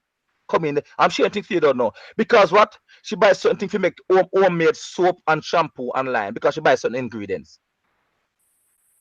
So, but we know this is fact about the double standard. So why am I not actually proof because of a specific example? When we're giving it holistically. We know the double standard. The double standard. This is why this is why I had to interrupt you, because Abu Talha understood what we were requesting and the purpose of why we were requesting. You come in here and take us on a whole like roller coaster ride. The same with the second point. At the end of the day, like something wrong with the comprehension, brother. Something wrong with the comprehension. At the end of the day, yeah. The second point is, you see, this is what you do. You take us all over the place. You end up even forgetting what the guy was. Let me try and jump in there. Right. So your question was not so much you, but maybe Abu Talha, was that, if the Secret Services knew about this guy, why didn't they stop him? But the same question can be given to the guy who stabbed the policeman outside the House of Parliament. If they knew about the guy, why didn't they stop him? Yeah, so clearly the Secret Services and the police cannot keep a tab on every single person. That's why people slip through the hole and terrorist attacks happen. I'm trying to say to you, from a wait, hold on. This whole conversation on this line of on both sides belies the fact that there is a network called Five Eyes, the Five Eyes Network, which the New Zealand is a part of with Australia, Canada, Britain, and America. So this idea that people slip through the cracks and it's normal and he wasn't on anyone's radar is quite laughable when you understand the way in which data is gathered on the global level. Yeah, no, I understand how information is transmitted and disseminated through the secret services, for the intelligence services, right? But how many do you think there are? 1, 2, 5? Try 5,000, right? For them to keep a tag on every single person in each country and share information on every single one, it is only logical that certain people slip through the net. So what you're saying? I see what you're saying. Hold on, my friend. What I'm saying is that the communications are what can be monitored. But if one person, this person in particular, doesn't put up his communications, doesn't put up his plans online, he doesn't talk about it on any forums, then that is the blind spot of intelligence. Right. So he slips through the net. Yeah. It's not about slipping through the net. It's because they're focused on Muslims. Ziryab, 1 second. As far as it is a deficiency just in the fact that intelligence can't grasp what isn't said explicitly. Okay, let me just jump in here. Yeah, Australia, is part of the Five Eyes network. Okay, which is the five intelligence. I just said. Okay, you said that. Thank you. Yeah, but what I'm trying to say is their intelligence service is focused on the Muslims. Okay, and any plot attacking Muslims, killing Muslims, they don't care about those plots. Do you understand? Because if a Muslim today, was making a plot for months to massacre a church, I guarantee you that plot will be foiled. Okay. That's disingenuous. That's disingenuous. This is what we talk about your speech. You're actually not telling the truth, either because you don't know or because you're lying. Wait. Are you telling me? Their resources, are not focused on the Muslims? Are you telling me that's not the case? Yes, I am. Yes, I am. One second. Wait. Kwame, you say I had to wait for you? You wait for me. All I'm right. asking one second. Quiet. So, I'm gonna be exclusive right now, yeah? I understand what I'm gonna be exclusive. Call name. Man. All right. So when we talk about Action First, prescribed terrorist organization within the UK, how did they get prescribed? Was it just they picked a number out of a hat, or was it active on intelligence? Which one was it, Mr. Abu Talha? No, National Action, yeah, was attacking overtly, attacking black people, yeah, on the streets of London, everywhere. They were just attacking people violently. Okay, it was people were in uproar about this group. Is only a specific group you're giving me. I'm telling you, when it comes to a group here like that never attacked anybody physically, that never done anything. Like for example, if you have Al Muhajirun, Islam for UK, these groups, yeah, prescribed on day like the first days or a few days, yeah, they were prescribed they were called terrorists, everything, yeah. Why? But Why? But they never carried out, yeah. They never carried out any Why acts were they prescribed? because they're Muslim. They're Muslim groups. That's why. Okay, so this is what I talk about disingenuous. Are you saying that Al Muhajirun was prescribed terrorism group only because they're Muslim? Is that what you're saying? No, it's because they were obviously preaching things that are against the UK government. But 1 second, but so is Tommy Robinson. Tommy Robinson is preaching stuff against the UK government. He's against the UK police. He says the police are wrong. They keep arresting me. They keep attacking me. He speaks out against the government. He's never been. His group has never been prescribed. Neither has EDO. Neither has BMP. His other groups, Britain First, which was an offshoot that drives around in an armored vehicle, they were never prescribed. Okay, and they actively attack Muslims. Okay, and they're violent. Negligence, They're violent people as well. One second, brother. Negligence and destruction from these white extremists, yeah, is the problem here. Negligence to have a prevention system. Watching and who's one of the experts who studied this era was talking about it, yeah.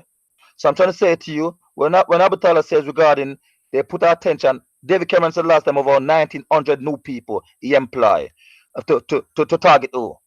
To Spanish community, the Muslim community.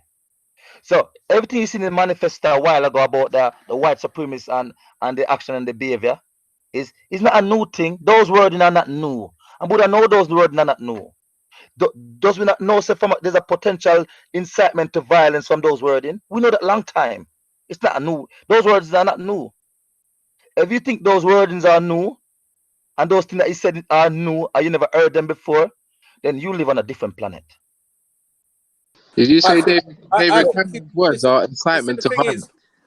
David Cameron was a racist. He was a racist himself. He was against multiculturalism. He's the one that initiated Brexit. Right? When you first saw Tommy Robinson come out in the EDL, he wasn't media savvy. Now he's surrounded by Ezra Levant and Rebel TV or Rebel Media, whatever they're called. He's upped his game. That's why you never had anything on him to say that he was a racist. Do you think he's stupid? It's not. It's because he's media savvy, right? Al Muhajirun were not media savvy. They came out with a whole heap of shit talking about how they want to put Sharia all over England, blah, blah, blah. That's why they got prescribed. So know the facts. EDO, yeah, they was doing Nazi salutes. Their members had swastika tattoos on their bodies, everything, okay? This guy, Tom Robinson, yeah, he invited Tan who had a swastika tattoo on his face, who said he wants to massacre Muslims, yeah. After he said these words, after he got the tattoo, that is when he invited him to his panel, to his platform, freedom of speech thing, and he promoted him, and he shared him, and he liked him. This is the issue we have with these people. Don't come to us here and try to say Tom Robinson is not racist. Excuse me, sorry. Was Tommy Robinson, as a non-Muslim, yeah, he is not intimidated by anyone practicing their religion. I am good, get me. But all of the extreme people sound the same. See, when you go too extreme, I'm sure there's a hadith that says anyone going to too much extreme is bad. Yeah, and that's what it sounds like. It sounds like on both sides, there's very extreme opinions, you understand? And they clash. But the fact of the matter is, yeah, it's just a little bit of balance that can solve the situation. And from where I'm standing, it just sounds like I can't lie, hating the people in those houses as enemies. That's an extreme statement. You understand? I can't trust any Catholic. That's an extreme statement. You understand? Because man says I can't trust no Muslims. That's an extreme statement. Do you know what I'm saying? And I feel like it's both of these extreme statements. If you got extreme Islamophobe saying we can't trust any Muslim, we can't trust them. They're planning something, they're plotting something, we can't trust them. Then you've got extreme Muslims saying we can't trust none of the Catholics. You understand? None of them. Like, they're all the same. You understand? And I feel like it's this they're all the same sort of ideology, yeah, and they're both fueling each other. You understand? Like it's a game of cat and mouse, and I feel like everyone just finding balance and not going to extremes is the solution, in my opinion. Okay, I think people take it out of context, everything I say, okay? Yeah, but Abatala, you're being selective, right? No. You're cherry picking, right? I said, yeah, just verify. If a kafir comes to me, yeah, I'm going to verify what he tells me. I'm not just going to blindly follow and believe what he says. That's all I said. Okay, I know some people, they want to extrapolate that and go to say that you can't trust me. We started to go on. I'm going to play it back to you, bro. Sometimes you go on tangents, and even reactionary and Ziri have tried to balance you. Sometimes you say things, and if you replace the word kafir with Muslim, yeah, you call that person an Islamophobe, and it's not fair, bro. I'm telling you, like, I ain't got no intention to try and make you look bad, bro. I'm just saying. Look, I stand by what I said. I stand by what I said. Yeah, if a kafir, 1 second, yeah, if a kafir comes to me with information, yeah, I'm gonna verify because Allah tells me to verify, yeah. And if I go to a kafir, yeah, and tell him some information, yeah, but I know. So I know the ayah's talking about the fasiq, yeah, but the fasiq is better than the kafir. Okay, the fasiq, yeah, is a Muslim who's sinful. Okay, a Muslim who's sinful, yeah, even him, yeah, we cannot just take what he tells us at face value, okay? But if a kafir comes to me, yeah, dude, this guy, he is even more fasiq than the fasiq, okay? So if he comes to me with information, yeah, I'm going to definitely verify it, okay? I'm not just going to blindly accept what he tells me, okay? As if he's truthful. At least you're being truthful. That's more important than anything anybody else says. No, dude, this is my belief. I'm open with it. I'm not gonna hide, but I'm gonna tell you what I believe. Reggie, this is his belief as an individual. He's not speaking for every Muslim in the chat right now. Do you understand? Because it's his belief as an individual, as you very well know, Reggie, that Islamophobes will use, and they'll give it to people like the guy who done a shooting, and they'll inspire him to do a shooting. So we have to we have to be very clear about what we're saying here, because at the end of the day, yeah, that in itself, and it's not just that part. There was other bits. I'm gonna play it to you, bro. But obviously, can't be right. It's Islamophobes. They hate us for our religion, for being Muslim, for having Islam as our religion. That's why they hate us. If Reggie is a Christian, yeah, says the same thing, it's gonna be the same thing. If a Buddhist man says the same thing, it's gonna be the same thing. It's got nothing. Wait, why do I? Wait, 1 second, yeah. Why do I expect a Buddhist? Abatala, what you said was wrong. Abatala, why do I expect a Buddhist to believe? One second. Why are you pushing him to water down the deen? One second. Abatala. What do you mean, why am I pushing him to water down the deen, fam? What are you talking about? Reggie, you shut him up. What are you saying our deen is? What are you saying, basically? That's what I'm saying. One second. Abatala, I just want you to know, yeah, one of the biggest Islamophones is on your corner right now. And wisdom and hikmah in your head. Hikmah. No, it is the fact, though. It is the truth, okay? At the end of the day, this is the truth. If somebody, whoever believes it, whoever doesn't believe it, whoever likes it, whoever doesn't like it, this is the truth, okay? I do not expect a Buddhist to believe me. I do not expect to go up to a Buddhist there and him to believe what I tell him without him verifying. No, okay? We're not saying that, Abu Talha. It wasn't just that, yeah? You then went on to denote, yeah, Kafirs as the worst of people or the most untrustworthy of people. And I'm saying, if you're going to push that narrative, then you can't complain if Kafirs do the same thing to Muslims. You can't complain because you're holding the ideology. It's an extreme ideology. And for as far as I know, it's not held. You're speaking for yourself right now. You ain't speaking for every Muslim in the masjid. You understand? You're not speaking for all of the Muslims in Finsbury Park. Dude, this is the Quran. This is the Quran, yeah. Whether you dislike it or you don't like, or whether you like it or you dislike it. Interpretation of the Quran, bro. Because there's Muslims on the panel that have got a different interpretation than you, and you're not Allah. You understand? All the prophets. No Muslim believes, yeah, that you could just blindly follow whatever Kafir tells you. No Muslim believes this. No one said that. No one said that. What are you talking about? That's the issue. That's all we're talking about. You're making a Kafir doctor tells you got cancer. You're gonna say, you know what? I'm gonna go study and be a doctor to find out. Yeah, but it doesn't make sense. One second. Can I just Abu Talha a statement, yeah? And I just once I'm gonna deal with just jump off it and go back to other stuff, yeah. And go back to the main topic, to be honest, yeah. To do justice to that. Abu Talha's statement is not about if he's receiving information. It's about him projecting. When he said get it, he's giving off something. So Abu Talha, it doesn't make no sense what you're saying regarding that. When you say every kafir, one second, brother. when you say every Catholic can get it, you coming from your side, you say they can get it. That means you giving them something. You projecting. Regarding the verse in the Quran, Allah says, anytime a fasik person, a fasik mean wrongdoing person. Yes, a person you know to be a liar, known to be persistent in crime and wrongdoing, and then they come to you with information. So you see, you on the receiving end, they're coming to you, they're giving you something. You're not projecting. You're receiving now. When they come to you with information, then verify it before you pass it on to a third person. Lest you might do some injustice to whatever the information come and whose information is about. Like they come and tell me something about Raspect and I didn't verify it. But then I just spit it out in the public like that. But then later when I realized, oh, all this is slander and it was total lie. I can't hold it back because I already put information out. I already slander Raspect on the YouTube. You know, things social media, things move fast nowadays. So verify it before you pass it on to a third person. Let's say might do some injustice. Yeah, but Karnain, that's exactly what I said to him. Abdullah, please, no man. That's verbatim. That's verbatim what I said to him. Please, 1 second, Abdullah, please, no. So I'm trying to show you. So what you trying to say to the individual that what you said it from a projective side. You're giving out something. Don't use the verse of Allah. He wasn't talking about that. Hey, Karnain. What's the point? Subhanallah, you don't even know. We weren't talking about that. We weren't talking about that. No, what I'm talking about is that you use the verse of Allah. That's talking about not the believer projecting something. The believer is on the receiving end, receiving information. So you cannot use that verse because they're going in two opposite direction. It doesn't. That verse doesn't back up your statement because your statement. Karnain, we were not talking about the statement I made. Every Catholic can get it. We're not talking about that statement. We were talking about something else.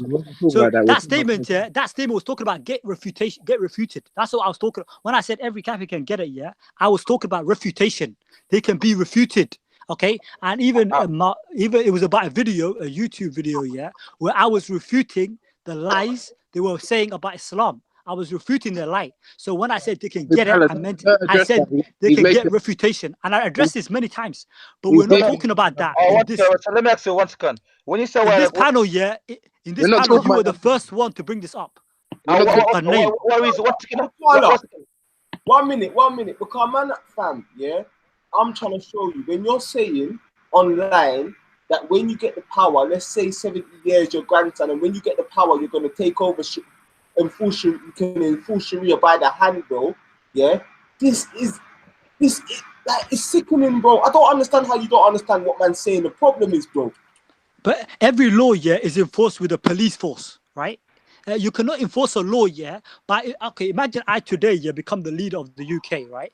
I can't just say, okay, you guys, you can rule with this law if you want, or if you don't want, you don't have to rule with it.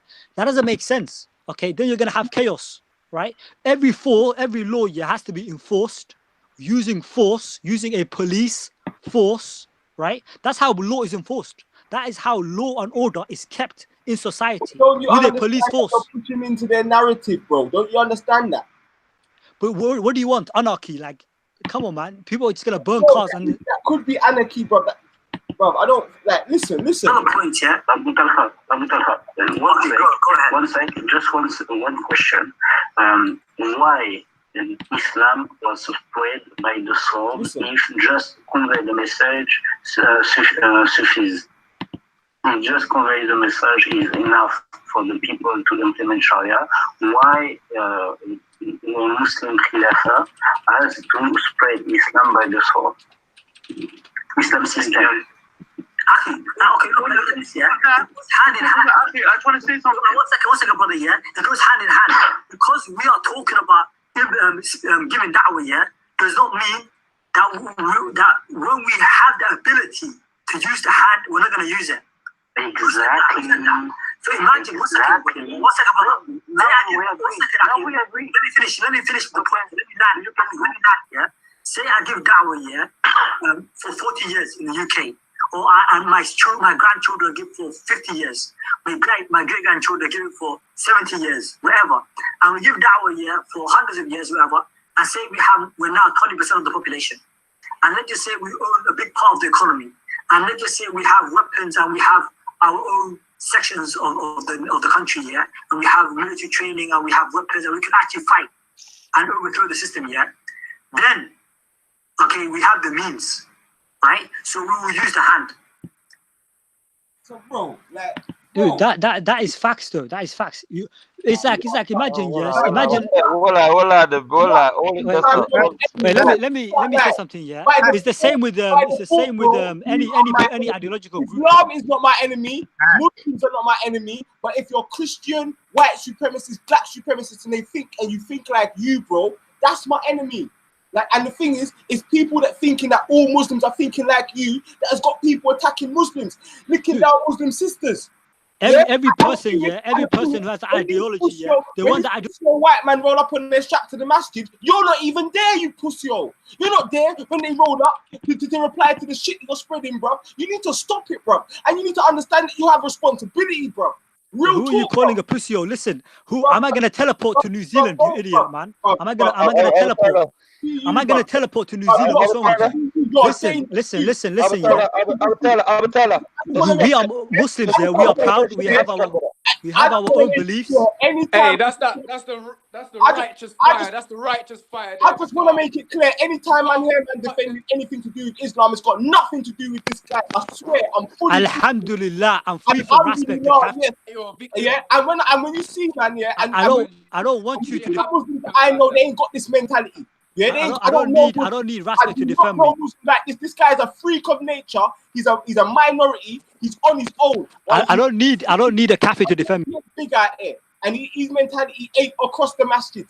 I don't expect Raspect to defend my beliefs or to believe as I believe. One second. No, you sound like a terrorist that's just waiting until you got the power to take over. That's what you're basically saying. We have our own ideology. Right now, you basically said right now we haven't got the power to take over, so we're going to do dawah peacefully, and then when we have got the power, we'll enforce Sharia by the hand. That's basically what you just said in that clip, bro. That's what I said. One second. Exactly.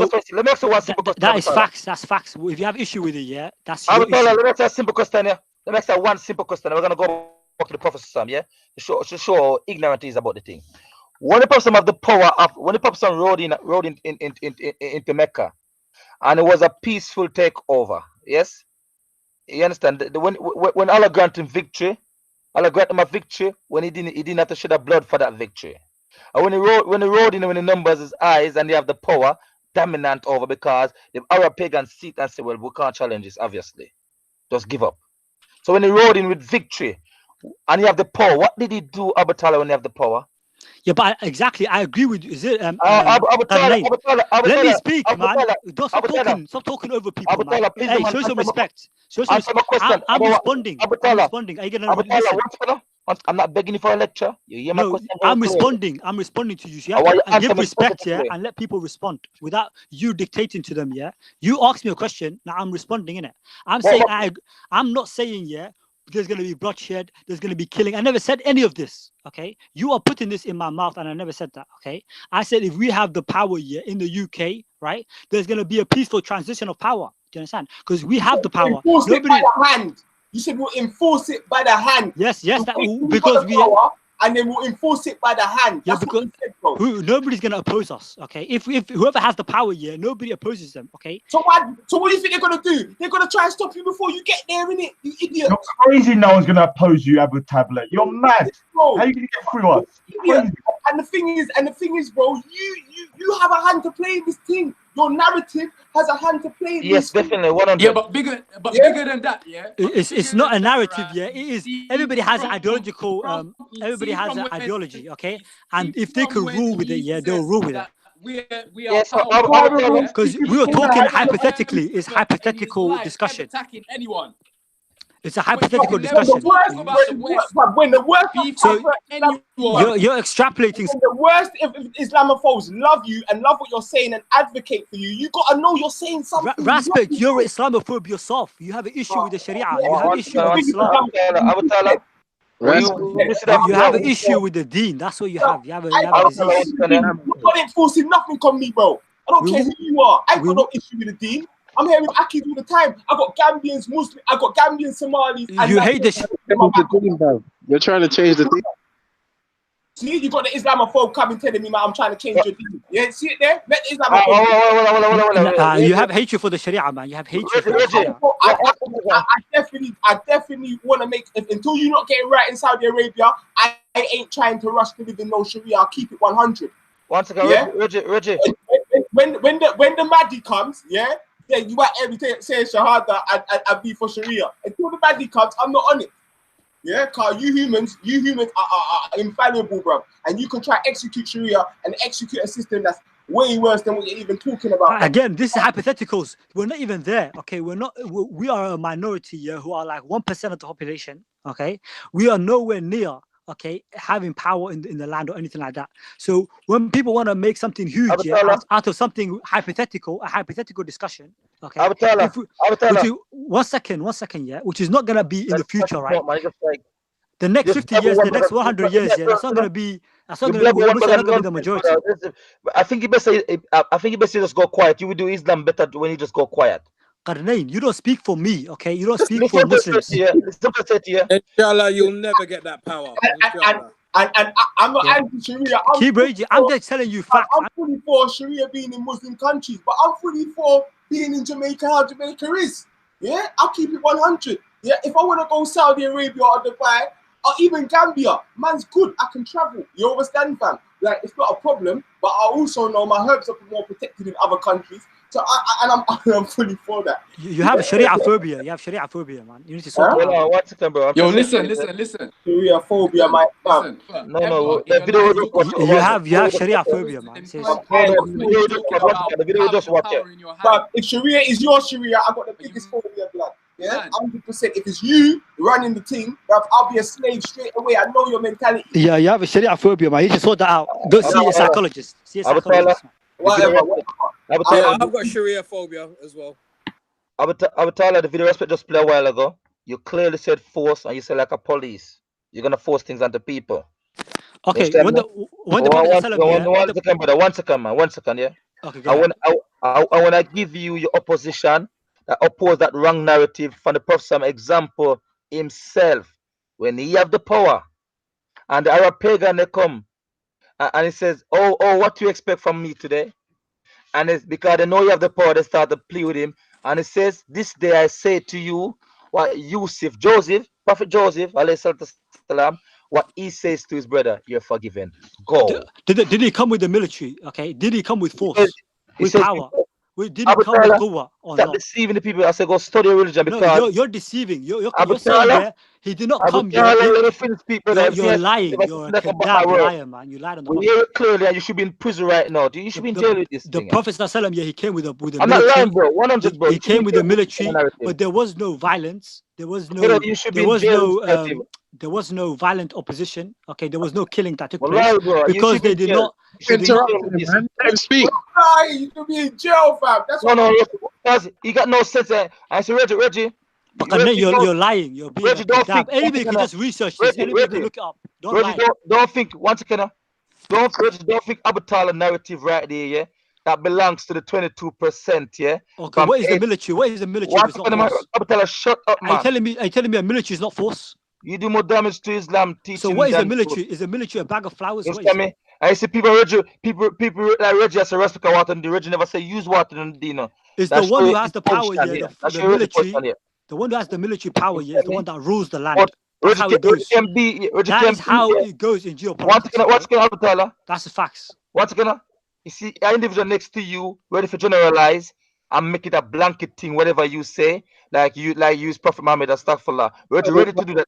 That's why we're listening to what he's saying. Like you're him up every time. I don't understand. No. We can listen to what he says. We can listen to what he says. We know what he says. I'm telling you, and I can break it on what he says. This guy's some extremist view. And you see, I'm not. Wait, 1 second, yeah. What is wrong about what I said? What is wrong? Reggie, I'm not gonna make no excuse. Reggie, I'm not gonna make no excuse. Like, you're still making excuse very subtly for the New Zealand shooter. You're still doing it. I'm not gonna spit in the victim face every time you speak. The subject now. Let him. I'm not doing it. You see, that's the difference between me and you, brother. Let me show you a real Muslim, right? That's the difference between me and you. You're still making subtle excuse for people like Tamaris and the ideology, and act like you're stupid and you're dumb. They're still in the brother. Once again, over 100 years, 1 decade, they're still in the 70%. If Abu Talha died tomorrow morning, I don't think Abu Talha alone is the reason why they attacked and what they're doing. They've been doing it before this man was born. And if he died tomorrow morning, they were still doing it. Make it very clear. But by no means I will not let Abu Talha off the hook. He's within that 22% that will just people that approach hatred and potential could lead to violence as well too. So you need to be locked up. You see how I can speak? I don't have to make no excuse on nobody. I'm different from you. Adu Allah. Adu Allahi wa aduwakum. You enemy of Allah. Don't chat rubbish about people, about locking up Muslims. For what? For a religious belief, yeah? Because I believe in the law of Allah, like you secularist madkali. This is a secularist madkali, yeah? I'm done with you, brother. This Qarnayn secularist madkali, yeah, does not speak for Muslims. He does not speak for Islam. He lies on the Prophet. I'm done with you. I'm that's just warning. Because you see, because of your age that you push out, when someone attack my wife or my kids, you're not gonna pick up the pieces. That's what I'm saying. He's not gonna do me. It's me, brother. Prophet went to Mecca with the military, okay, with quwwah, and they could not oppose him. Okay? So what are you gonna say if someone attacks someone? And he forgave them when he went to the city. He didn't kill them. He forgave them. And I never said anything about killing people. I never said anything about massacring people. So this guy's kadab liar. He's a liar. Okay, he lied on me, saying I want to kill people or massacre people. That's a lie. Okay? All right. So what if the Christians in Saudi Arabia start taking over Saudi Arabia? What if the Christians we're talking about waiting for power to take over Saudi Arabia? What would the Saudi government do with them? Nobody's talking about the Saudi government. Only people that support the Saudi government here are the Matkalis. Only Qarnayn supports it. We're talking about taking over Saudi Arabia with their Christian law. What would the Saudi government do? They will get rid of them blood clot. So when people, your friend Qarnayn is the only one that supports the Saudi government. Okay, nobody else here supports it. Oh, please! A Muslim country. What would only Qarnayn believes that Saudi is the ideal Muslim state. I think you're the devil himself. One second here. I don't believe Saudi represents the state of the Prophet. Son, you are the son of the synagogue. You are Shaitan's son, bro. Raspect, you are a kafir. You're going to hell if you die as a kafir. You're the devil's son, bro. Respect, I'm going to individual. Raspect, you pretend to be Muslim when it suits you. The same Islamophobes that call your prophet oppressor are the ones in your corner right now saying that you're talking the truth. Raspect, you don't even believe in the Prophet. You don't even believe in it. You're a kafir. The same Islamophobes that say that the Prophet is a kafir. Raspect, you are an Islamophobe yourself. You yourself are an Islamophobe. What I'm saying is the Islamophobes that call your prophet. You are an Islamophobe. You are an Islamophobe as well. I'm saying, all right, cool. I'm an Islamophobe. Yes, you have issue with us for believing in what we believe.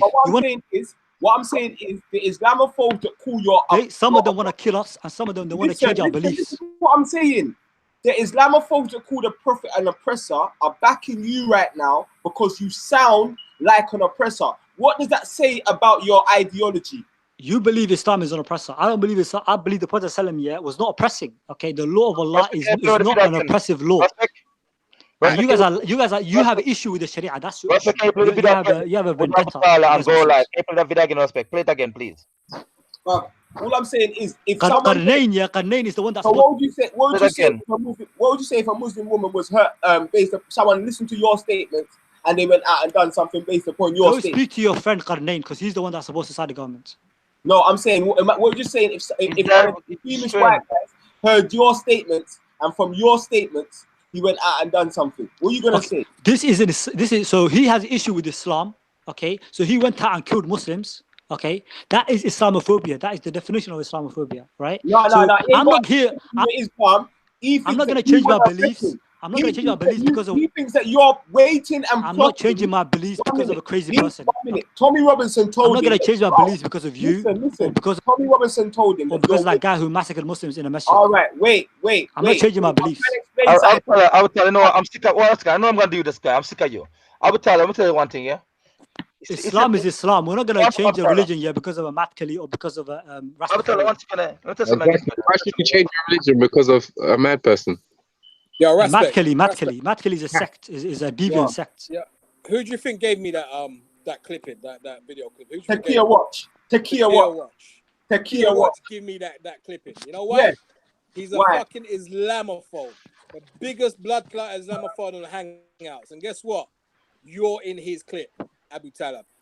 So you think you're doing Islam a favor? You know the Islamophobes, yeah, they record people like what's his name? Dawah Man. They record Ali Dawah on their channel. They put everybody. They put Zakir They Naik. recorded you. They will record anybody who speaks, who says they're Even Muslim. Raspect. The only person that's gonna, the only person. Even Raspect, you're on his channel as well.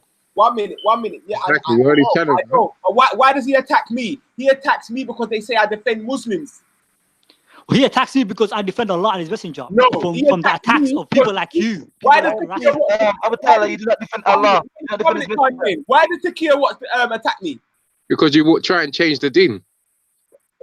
So why would he care about me trying to change the deen if he's an Islamophobe? Because he thinks Like, you know, bruv, remember, Reggie, you're the one, you're an Islamophobe. Takir watches an Islamophobe. You lot hate Islam. You lot got a proper issue with Islam, yeah? But yeah, anytime these terrorist or extremist guys come up, you're the first ones in their corner supporting them. Where I'm the one trying to give them wisdom and saying that they could create a situation where Muslims can be attacked. But you don't care about that. You're saying, no, that's the true deen. Keep saying that. That's the true deen.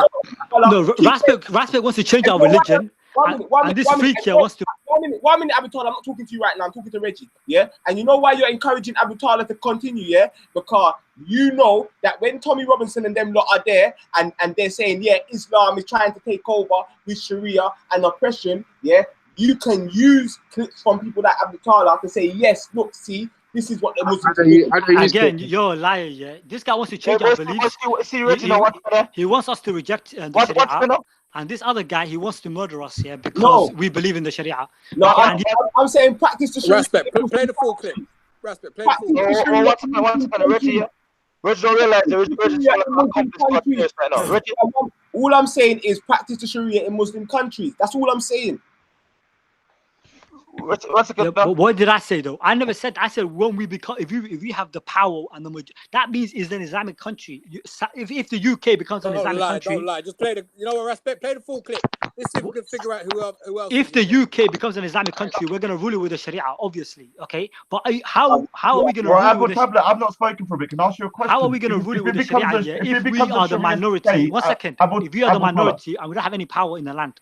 We don't have any power or power yet to change it. I've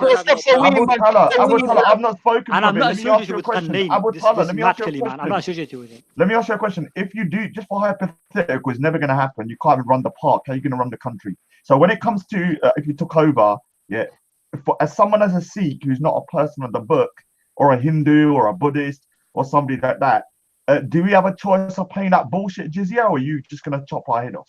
Wait, so do you accept here we're talking about hypothetical situation? Okay, yeah, hypothetical. Yeah, hypothetical. Okay, so because some people are really, they have like mental issues. Okay, they cannot actually understand, they cannot comprehend the fact that this is a hypothetical situation where the UK became an Islamic country, where the Muslims have the majority and the power and the quwwah, which is not going to happen. Okay, like in anywhere like near our lifetime or our grandchildren's lifetime. Do you understand?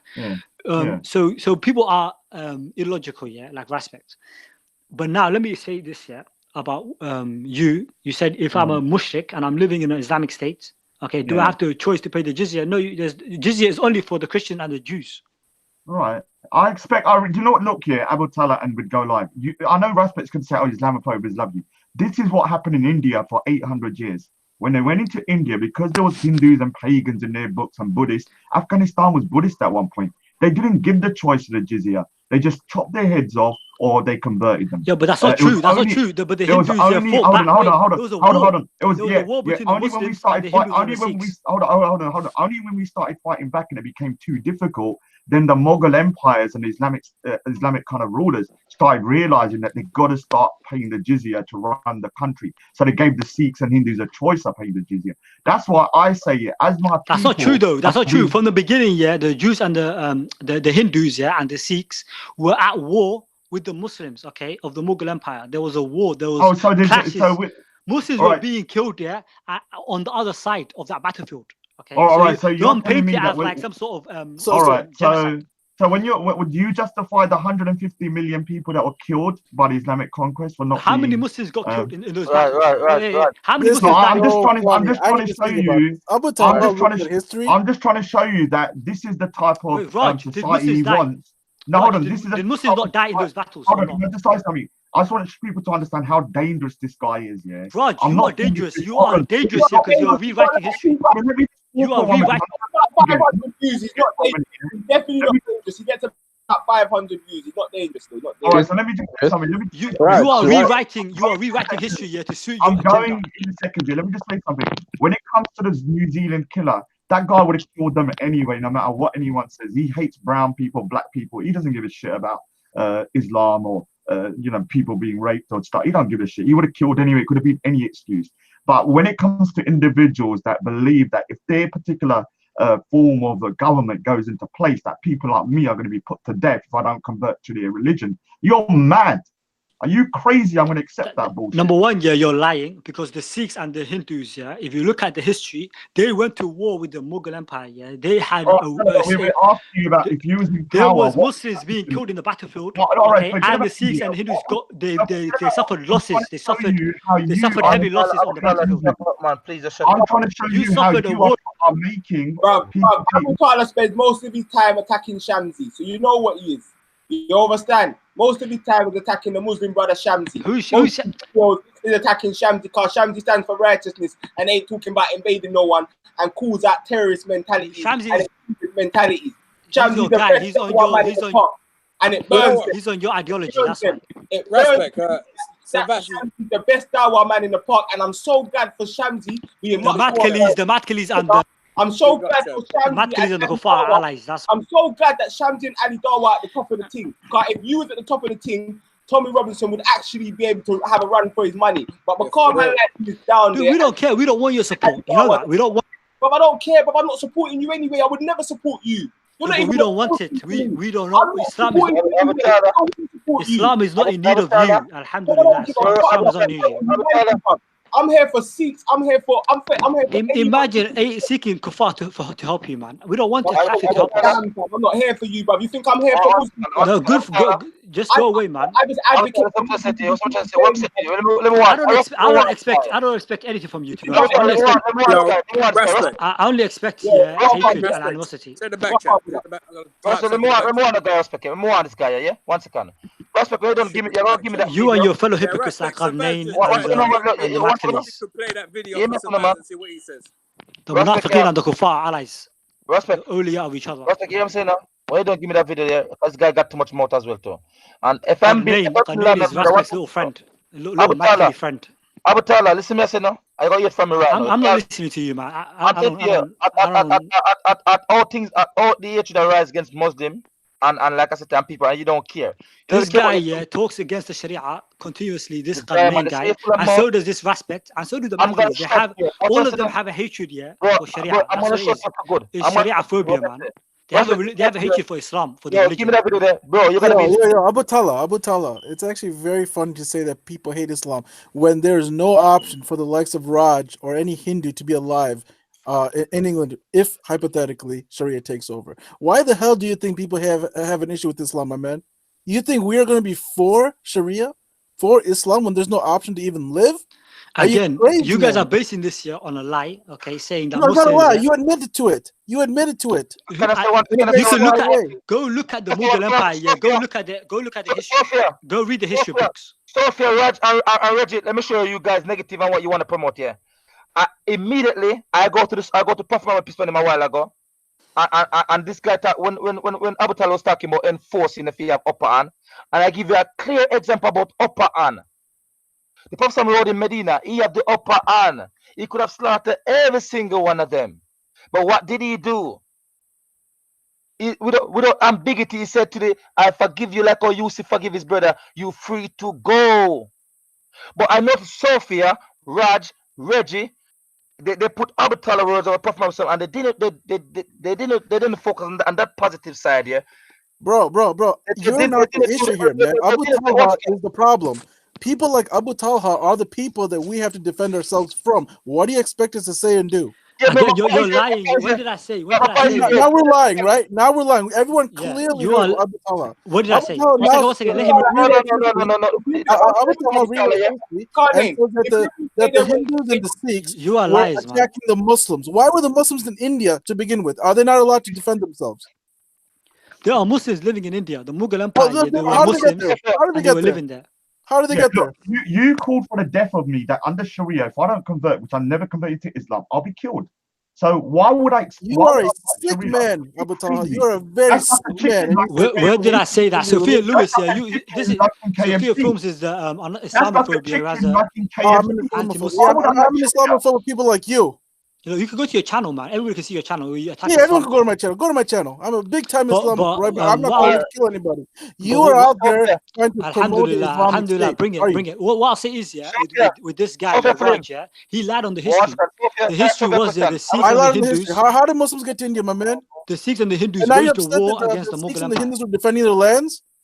Now They you're waged a war. playing victim and saying that the Sikhs and the Hindus were defending their lands, and you say, "Oh, the Muslims were being He's killed." crying, because they lost the war. That's what he's crying about. They lost the war. The war came to them, my man. The war came to them. You brought the war to them. I need to say something. We won.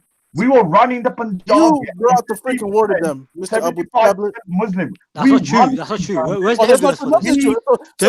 All Islamic history was Muslims defending themselves from every land they invaded, right? It was all defensive, right? You don't make any sense, man. Sophia, 1 minute. We had a kingdom all the way up to Afghanistan. You from the we were running things. Yeah, we were only 15%, yeah, and it was 75% Muslim. So we did not get defeat. We kicked your freaking ass.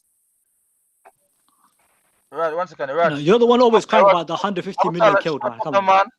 You're not doing no good, brother. You just make things worse. 1 second. It's amazing to me after all of this that this guy sees himself as a victim. Look at this, Sometimes he says he kicked their ass, and the next time he says he's a victim, 150 million of his. 150 million to die, but the right. back like a so which is it? Which is it? Are you a victim or are you a conqueror? Or are you a victim or are you a victim? Why are you worried about conquest anyways, Abu Talha? We're not victims. You know, are you a victim or a victim? Thinking about how to take over countries, how to take over lands, like this is where you're like.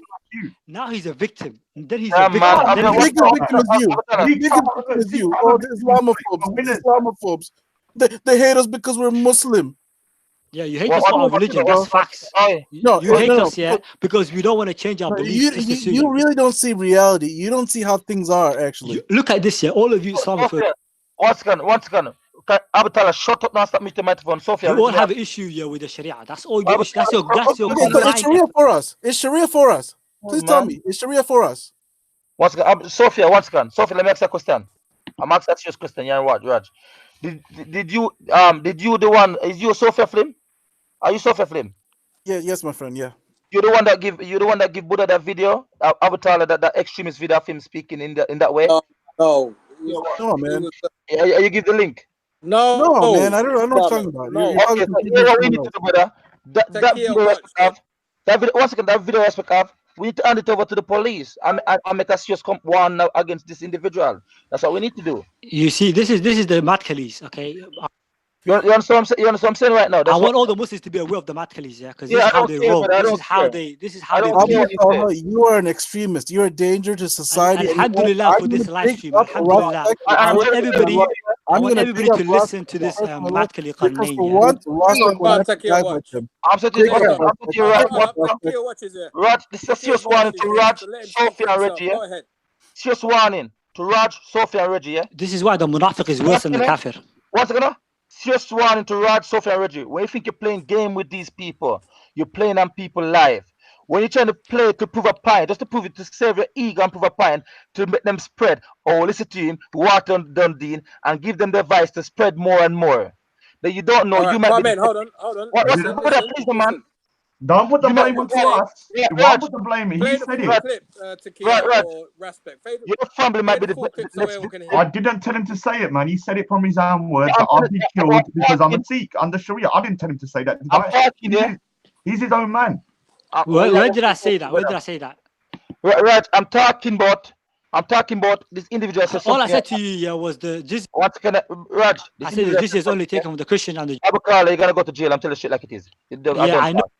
Yeah, I'm telling you. This is Matkali. That's what the Matkali. You're over now, brother. Yeah, Matkali, big respect to Raspect here. Big respect to Raspect here. First time in my life, I'll give big up to Raspect. Yeah, big up Raspect as well. I gotta give it. Give respect when it's due, man. So I'll give it to him, man. Earn respect. I found a new respect. He don't like the Islamophobes that give. Look how all the Islamophobes. No. We're saying what's true. He's saying that both sides are bad. No, Raspect is being fair. Raspect is being Raspect very is fair right getting now. he's getting ratings from Matt. I'm saying to you, Rod, I was talking now, you sensei, yeah? 1 minute, 1 minute, I 1 minute. clearly give you a counter argument as individual, yeah? I told you about Raspect, man. I told you about Raspect, about the Matkins. Man. Sorry, Carmen, yeah? This is a time I've debated Abu Talha and his mentality. Islamophobia panel, man.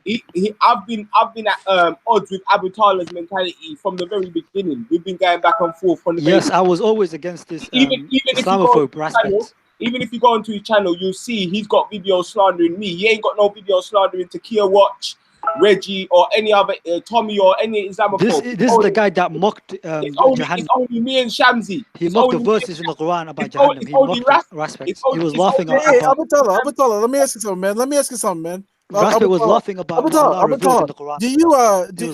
Do you hate shirk? I'm not gonna talk to you No, because no, you are one of the most filthiest Islamophobes, yeah. No, that's fine. You can call me whatever you want, man. People can look at your channel, yeah, they can see the amount of attacks you make against Look Islam what you say. Look at what you say. Look at what you say here. You're saying, Abu Talha. Listen. He needs people like you for content. If there wasn't people like you for content, then you are on his channel. You are on these guys' channel. You know that, Raspect. They use people like you. The Islamophobes don't have a channel without people like you. They use you, Raspect. You're all over their channel. Look at Taqiya Watch. He uses you all the time. Yo, Abu Talha, do you hate let me speak for myself. Hello. Calm down. Do you hate Kufar? Hold on. Sophie Films. It's not that it's not what we go live or Abu Talha. Abu Talha is just a mirror, right? What's on my screen? Can you guys see this? Exactly. Abu Talha is not making stuff up. It's not that we want to go after Abu Talha or anything like that. I don't know the guy, but here's the Muhammad. He's saying that the earth will be gathered for me from the east to the west will be gathered, and my ummah will take over basically the whole place. If you go down the commentary, it's not Abu Talha's sentence. It says this hadith is explicit on the point there should come a time when the Muslim will rule the entire world, since the entire earth was shown gather up for the Prophet. It's not Abu Talha that's making stuff up. Exactly. We don't need Abu Talha. We can read. Where's the violence in that? What if man was to spread the religion by a peace? What if man was to spread the religion? Let me take that serious. His name is hold on. His name is can I finish? 1 minute, Takia Watch. You know how many Islamophobes? You know how many Islamophobes have converted due to good dawah? Yeah, due to real Muslims. So formulate as a question. Yeah, so his name is Umar bin Khattab. His name is Abu Bakr. Hold on, can I finish? Speak up now. Why are you muted for Abu Talha? Now speak. Takia, what you saying? You're telling the truth. Speak now, innit? Oh, okay. No, what you're talking about? Look, this is a authentic hadith, innit? Let me respond to that. Where it says violence, his name is Umar bin Khattab, right hand of Prophet Muhammad, Abu Bakr, Ibn Khalid. All these people took the sword, went into Jerusalem and said, we're not gonna attack you, pay jizya, or we're gonna attack you. Conquer Jerusalem, Syria, Iraq, Egypt, and the first 3 generations, Spain, Persia, Afghanistan, India, even China was invaded. Do you think that was, with cookies? Correct me, anybody. But there was no injustice, in the land. If people see, it depends on what you mean injustice. From your perspective, right? Hold on. Don't say Raspect. Let me respond to this one. How did the first 3 authentic, correct generations took over these 30, 40 nations? Oh man, Takia, please. Are you asking me? Yeah. You said no violence, right? Yeah, this is why I say, does man follow the example of the Prophet or does man follow the example of the 4 caliphs? Muhammad said follow 3 generations. I'm telling you this. 1 minute to care what? 1 minute to care what? One of the reasons why them man will call me a dirty kafir and say Raspect disrespects our caliph. Sia's gonna jump on it right now and say because I question that. I don't believe in no offensive jihad because I don't see the Prophet doing it. You're not a Muslim. Yeah, but what I'm saying is I don't see the Prophet doing it. I don't see this as an example of the Prophet. I see this as an example set by people after him in political crises, like Abu Bakr, for example. Yeah, everyone was apostating. Everyone was creating their own religions, doing treason, pretending that they're their own gods. Yeah, and the Sassanids and the Byzantines were they were always invading them lands. So there was a preemptive strike. That was the first offensive jihad. It was a preemptive strike. Everything that happened after that, bro, I'm free from. Coloss. No, the Prophet ﷺ, before he died, he said, send the army of Osama to attack the Byzantines. Okay? And when the Prophet ﷺ passed away, the army of Osama was already prepared.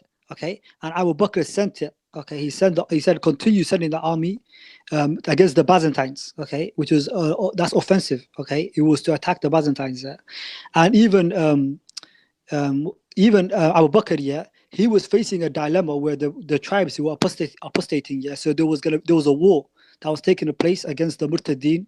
Right, there was a war of Ridda, the Ridda wars, and even though he needed the military of Osama, he said, I cannot stop this army because the Prophet ﷺ already sent the army, so he had to continue and do what the Prophet ordered. Okay, and if you look at the Prophet ﷺ, his life, there was fighting. Okay, there was even Mecca was conquered with the military. It was not conquered because we came there and we gave them the flowers. It was military. And they put down their weapons because they knew they cannot handle that military there's force. a precedent for violence. You're saying But when the Prophet conquered, when the Prophet took over, when the Prophet took over Mecca, he did not do injustice. They're like bees, they're like wasps. They're just like is there precedent for offensive jihad? The Prophet ﷺ, never harmed the people of Mecca. When he took over Mecca, he never harmed them, right? So we're not that's saying the question, bro. I'm asking you: is there precedent for offensive jihad to invade people's lands and try to conquer it? Before Abu Talha answer, Abu Talha, you better be honest because I have the reference ready. No, offensive is part of the religion. Jihad there's two types. There's the offensive and there's the defensive, and each of them have their own legal rulings.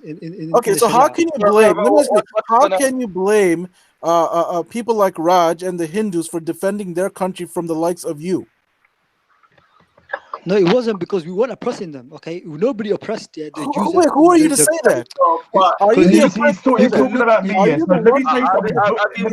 Hold on. 1 minute. We weren't oppressing them. He's They're the ones addressing who me. started the aggression. The Indian subcontinent, hold on, some people. The Indian subcontinent, Afghanistan was Buddhist at one point. When they were Buddhist, they weren't given the choice of the jizya. They sent a sword to their neck, and there are accounts from Islamic scholars of killing Hindus in 100,000 in a day.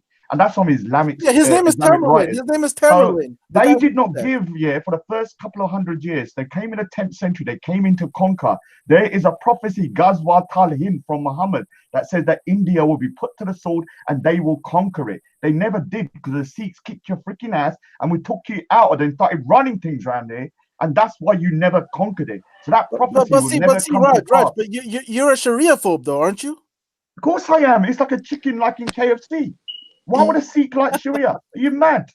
Yeah, there's nothing in Sharia for the non-Muslim. One time he's saying hold on. One time he's saying he's Sikhs are victims. We're not victims. Yeah, okay, but then how come you said because we know how to kick your ass out, but it doesn't mean how come you said we were persecuted, but we fought back, we militarized when you kicked your freaking ass all the way back to Afghanistan. We run the country for 75% was Muslim, and we were only 10% of the goddamn population. So what are you going to say about that? You're chatting rubbish here because you're saying how come? You said you were going to a Sikh temple. Yeah, 1 second. You said let me answer him. Google Maharaja and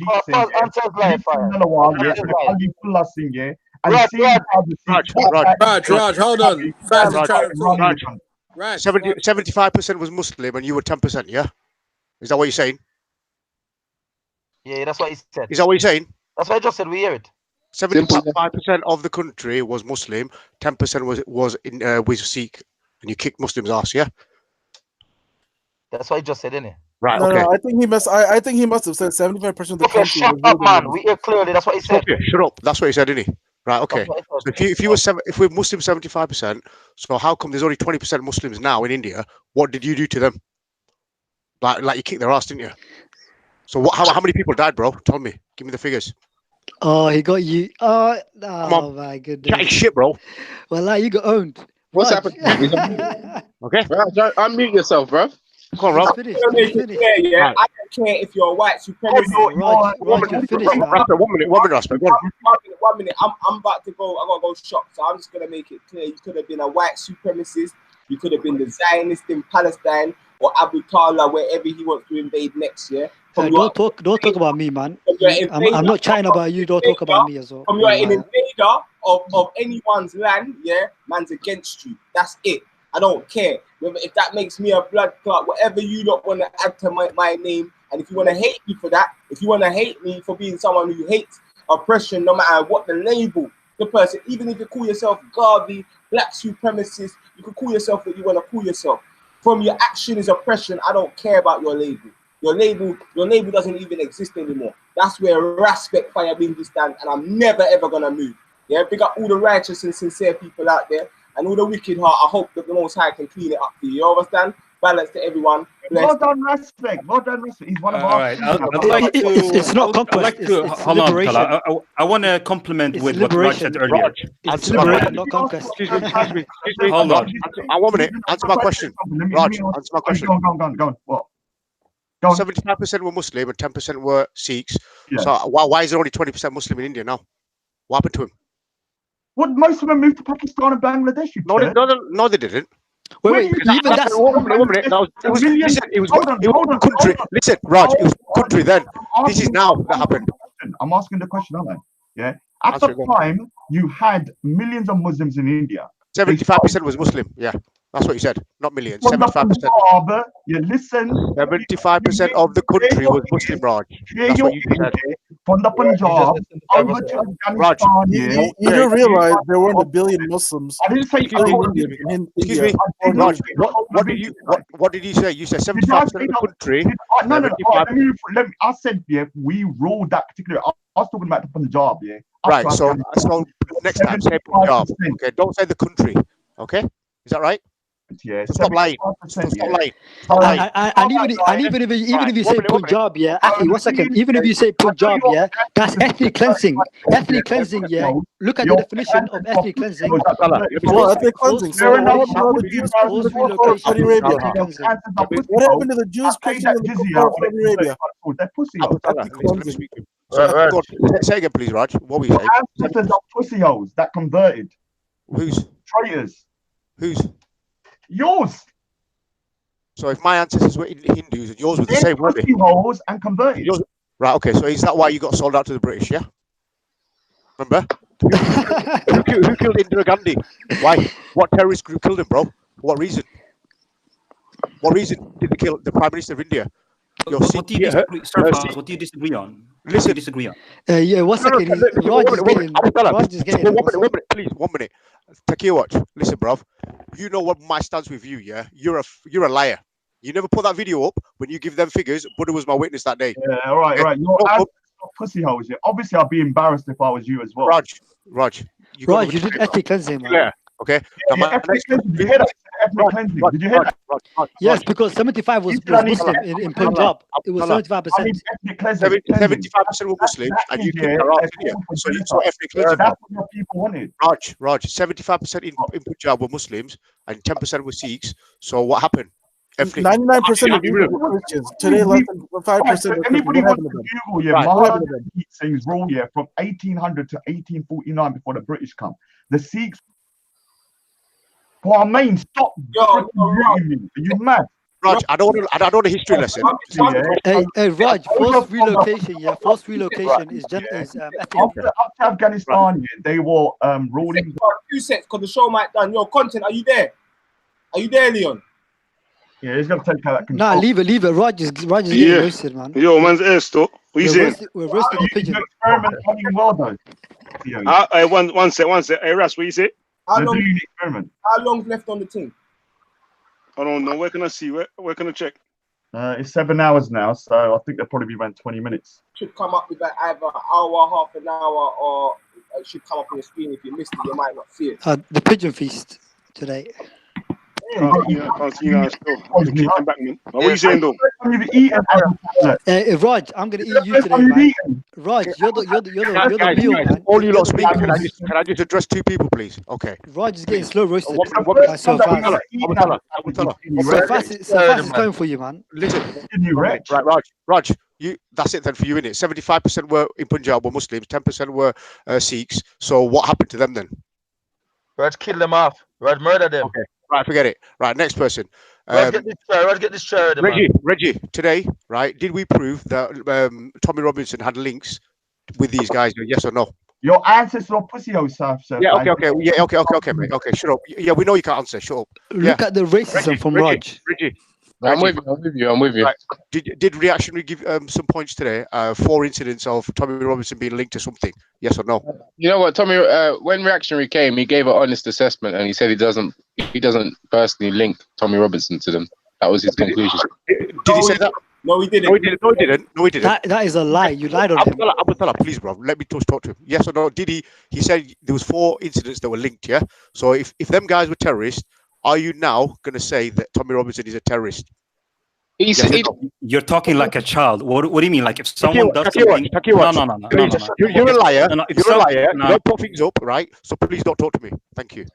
Well, please, can I ask you, Reggie? Can you confirm that for me? Tommy Robinson is not in the manifesto. What we talk like? What are you guys on about? If someone attributes something to you, brother, it doesn't matter. That's not how you assess it.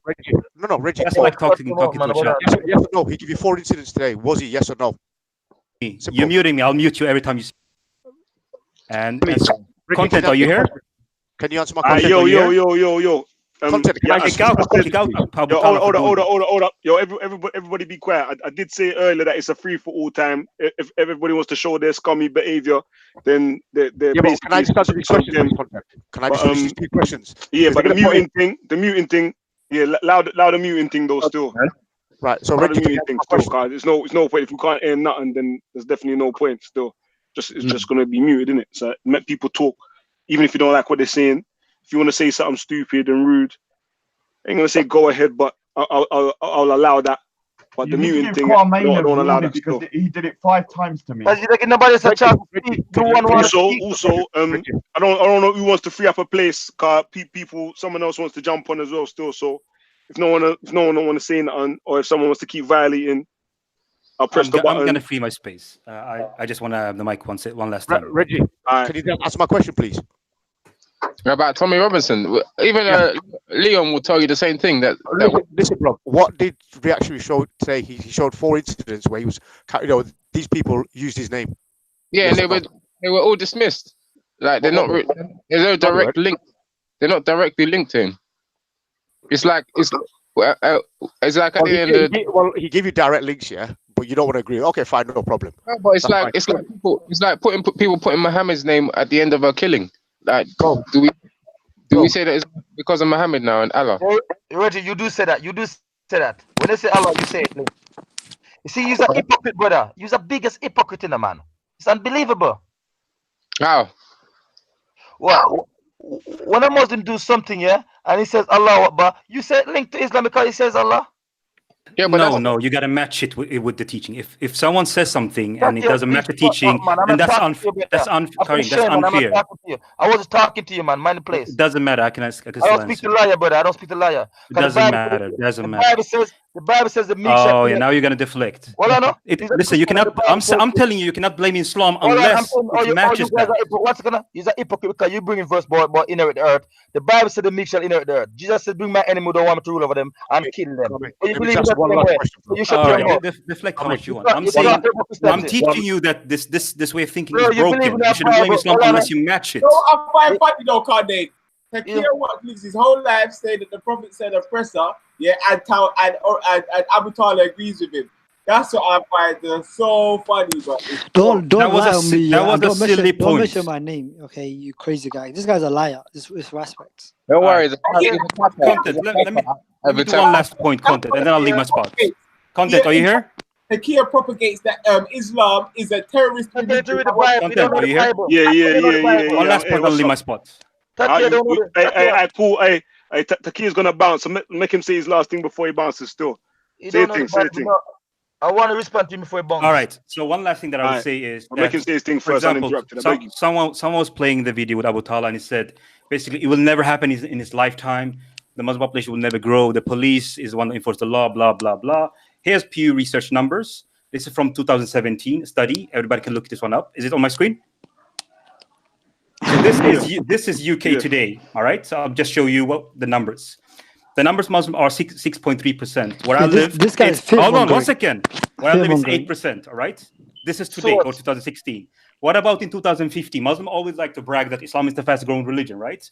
With medium immigration, not high immigration, from was it 4%? Let me double check. from 4 or 6%. What you done now? Hold on. We ain't got No. time for this, man. We I'm ain't not got saying time for I'm not this, saying bro. we need Abu Talha and like that. We can just read. We can just open the hadith. Okay, we It's ain't got time for your authentic. crap, man. It's too You long, you man. Let me hold answer on. it. Okay. One last point. All right, and then I'll leave. In medium We ain't immigration, got from time for that crap, man. 6%, it will be 16. So whatever problem we have right now, we can deal it. We can deal with a soft landing. I believe that, but we've got to work with Muslims. Be honest. All right, we have these problems, and I'm sure. Oh, can I finish? I'm sure there's a lot of Muslims who disagree with what We ain't got all time. these We don't disgusting groups open are the line, doing. bro. Hold on, can I finish? I'm sure you have a lot of Muslims who disagree with all of that, and you There's point to human the rights radicals, represent but you. you got to work with reality. So yeah, Okay. Guys, the problem will not come in. the problem Let will not stop. That's what I'm saying. Okay, how does 16%? Wait, 1 second. How are we gonna take over the country with 16%? Let me talk to him, bro. You said Muslims Nah, immigration. that was my last comment. Why are we entertaining the guy nonsense? Why are we entertaining nonsense, man? Why we I gave you the reference. Look it up. So How does 16% take over the whole country? I'm not saying 60% is enough to take over the country. I'm saying that the problem will only grow. 16% will become 20%. Will become 40%. How's it going to grow? How? But among these immigration, is immigration. Well, are you gonna... Is immigration? Can you tell me, is immigration that you're saying or not? Once again, Faz, you like to go on this trip with them and play one bag of this game. I don't play this game with them.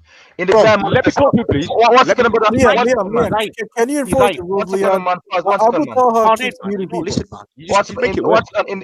In that terrorist manifesto, you forgot one thing that he said. I don't believe that all cool. I'm gonna have to take back over control still, car. It's going down. It will try to let big man take responsibility and manage themselves, but come like man can't regulate themselves still, sir. Make Takio watch do his thing uninterrupted. No one don't talk over him or mute his thing, cause he's gonna bounce in it, and the man can go into the back and forth thing. Takio watch. How long's your presentation? How long's your presentation? I'll take a minute. That's enough. Everybody don't do nothing for a minute. I'm saying among those 60%, they're lovely people. I think the radicals are actually less than, I don't know. Maybe they're like the 5%. Yo, Carnane, Takio watch. Pause. Carnane. Yeah. I don't want to mute, man. I don't want to kick no one But out. I'm going to go a simple question. Can I see the source of the website? No, yo, fam, man, my man said he's gonna be a minute with his presentation. You can respond to him. You can respond to him when he's done, fam. While he's talking, I beg no one don't make no noise. Then I'm saying something to you. I'm saying, I want to ask individual for the source of the website. Can you show the source of the thing? The source. I started with you in the beginning. It's Pew Research study from 2017. The study is called Europe's Growing Muslim Population, and it's basically a projection between 2016 to 2050. So on page, I was going to page, let me see, page 9 or 10. You can do it. Medium immigration is 9. 10 is high immigration. We've had high immigration since the 90s. I'm saying like this. Can you guys see my screen? I'm going to work with high immigration because that's how it has been. Can you see my screen? Yeah. Okay. I'm saying Muslims are. I grew up with Muslims. They're lovely diamonds. And then you have among them, of course, those who are what we call radicals. For example, those who said that they want Sharia law was 23%. The problem is just going to grow. So you better deal with it now, honestly. And you can have a soft landing if you deal with it now. And I definitely think that Muslims that have citizenship in the West, they're part of the family. Some are great, some are not great, just like everybody else. But their ideology behind the radicals, what they are doing, those are what we call radicals. So if you're going to keep pretending, you're missing the chance for a soft landing. For example, my nation from like 8% will become 30%. UK from 6% will be 17%. Do you think the problem will be less in degree, or if it will be increased? That's my question for you. So, yeah. That's all I am is a mirror. I'm just showing what's there. That's it. Thank you for your time. You're panicking, man, like a fish out of water. Yo, Carnine. Carnine respond to the thing. Did you want to respond to the thing? I ain't got time for that. Like I said to you, I'm gonna go back. I'm gonna respond to it, but I go back to the white supremacist terrorists that belongs to the 70% of those who commit terrorist act and extremist act. You understand me? So it takes more energy to refute these people. This guy said, I got the warning. 30 minutes and then the show's gonna wrap up. Yeah, this guy said his issue is about fertility. They were asked in his manifesto. He asked himself a question: Is Islam a threat to you? He says no. The guy says no. Clearly, the guy says no. You see that liar and half lie now. So his problem is about fertility. Muslim who give birth because we don't kill our children, we don't commit abortion, and a majority. I mean, majority and a What's whole. with Tommy Robinson and this Islamophobic rhetoric that we keep hearing? So because let me say one thing, because the white people know they can just go out and just shag in the weekend and get pregnant and just take a pill in the morning. They are murderers anyway. You understand me? They legalize abortion and these things, yeah. So that's why they worry now. They don't want to put forward eugenics. I know it's backfiring. You understand me? I agree with Carmaine. It's murder. Abortion is we murder. have a lot in common, my friend. Yeah, Good but Muslims abortion is murder. They're Christians killing and their Sikhs, children. So we have a lot of things in common. The guy manifesto, the fear is about the fertility rate. He make it very clear to you. He said Islam is not a threat to him. He asked himself the question. You know why I think Islam is not a threat? Because they believe they have the superpower and they have the population size. They're larger at the moment and they have the power, but the military. But Karnain, can I ask you a question, Karnain, please? So why are there people among you like Abu Talha who are obsessed with conquest and takeover? What causes that mindset? Oh, you're lying about me again. Where's the obsession? I spoke about a hypothetical scenario, and you guys are like a fish out of water here. You're flopping around and you're panicking.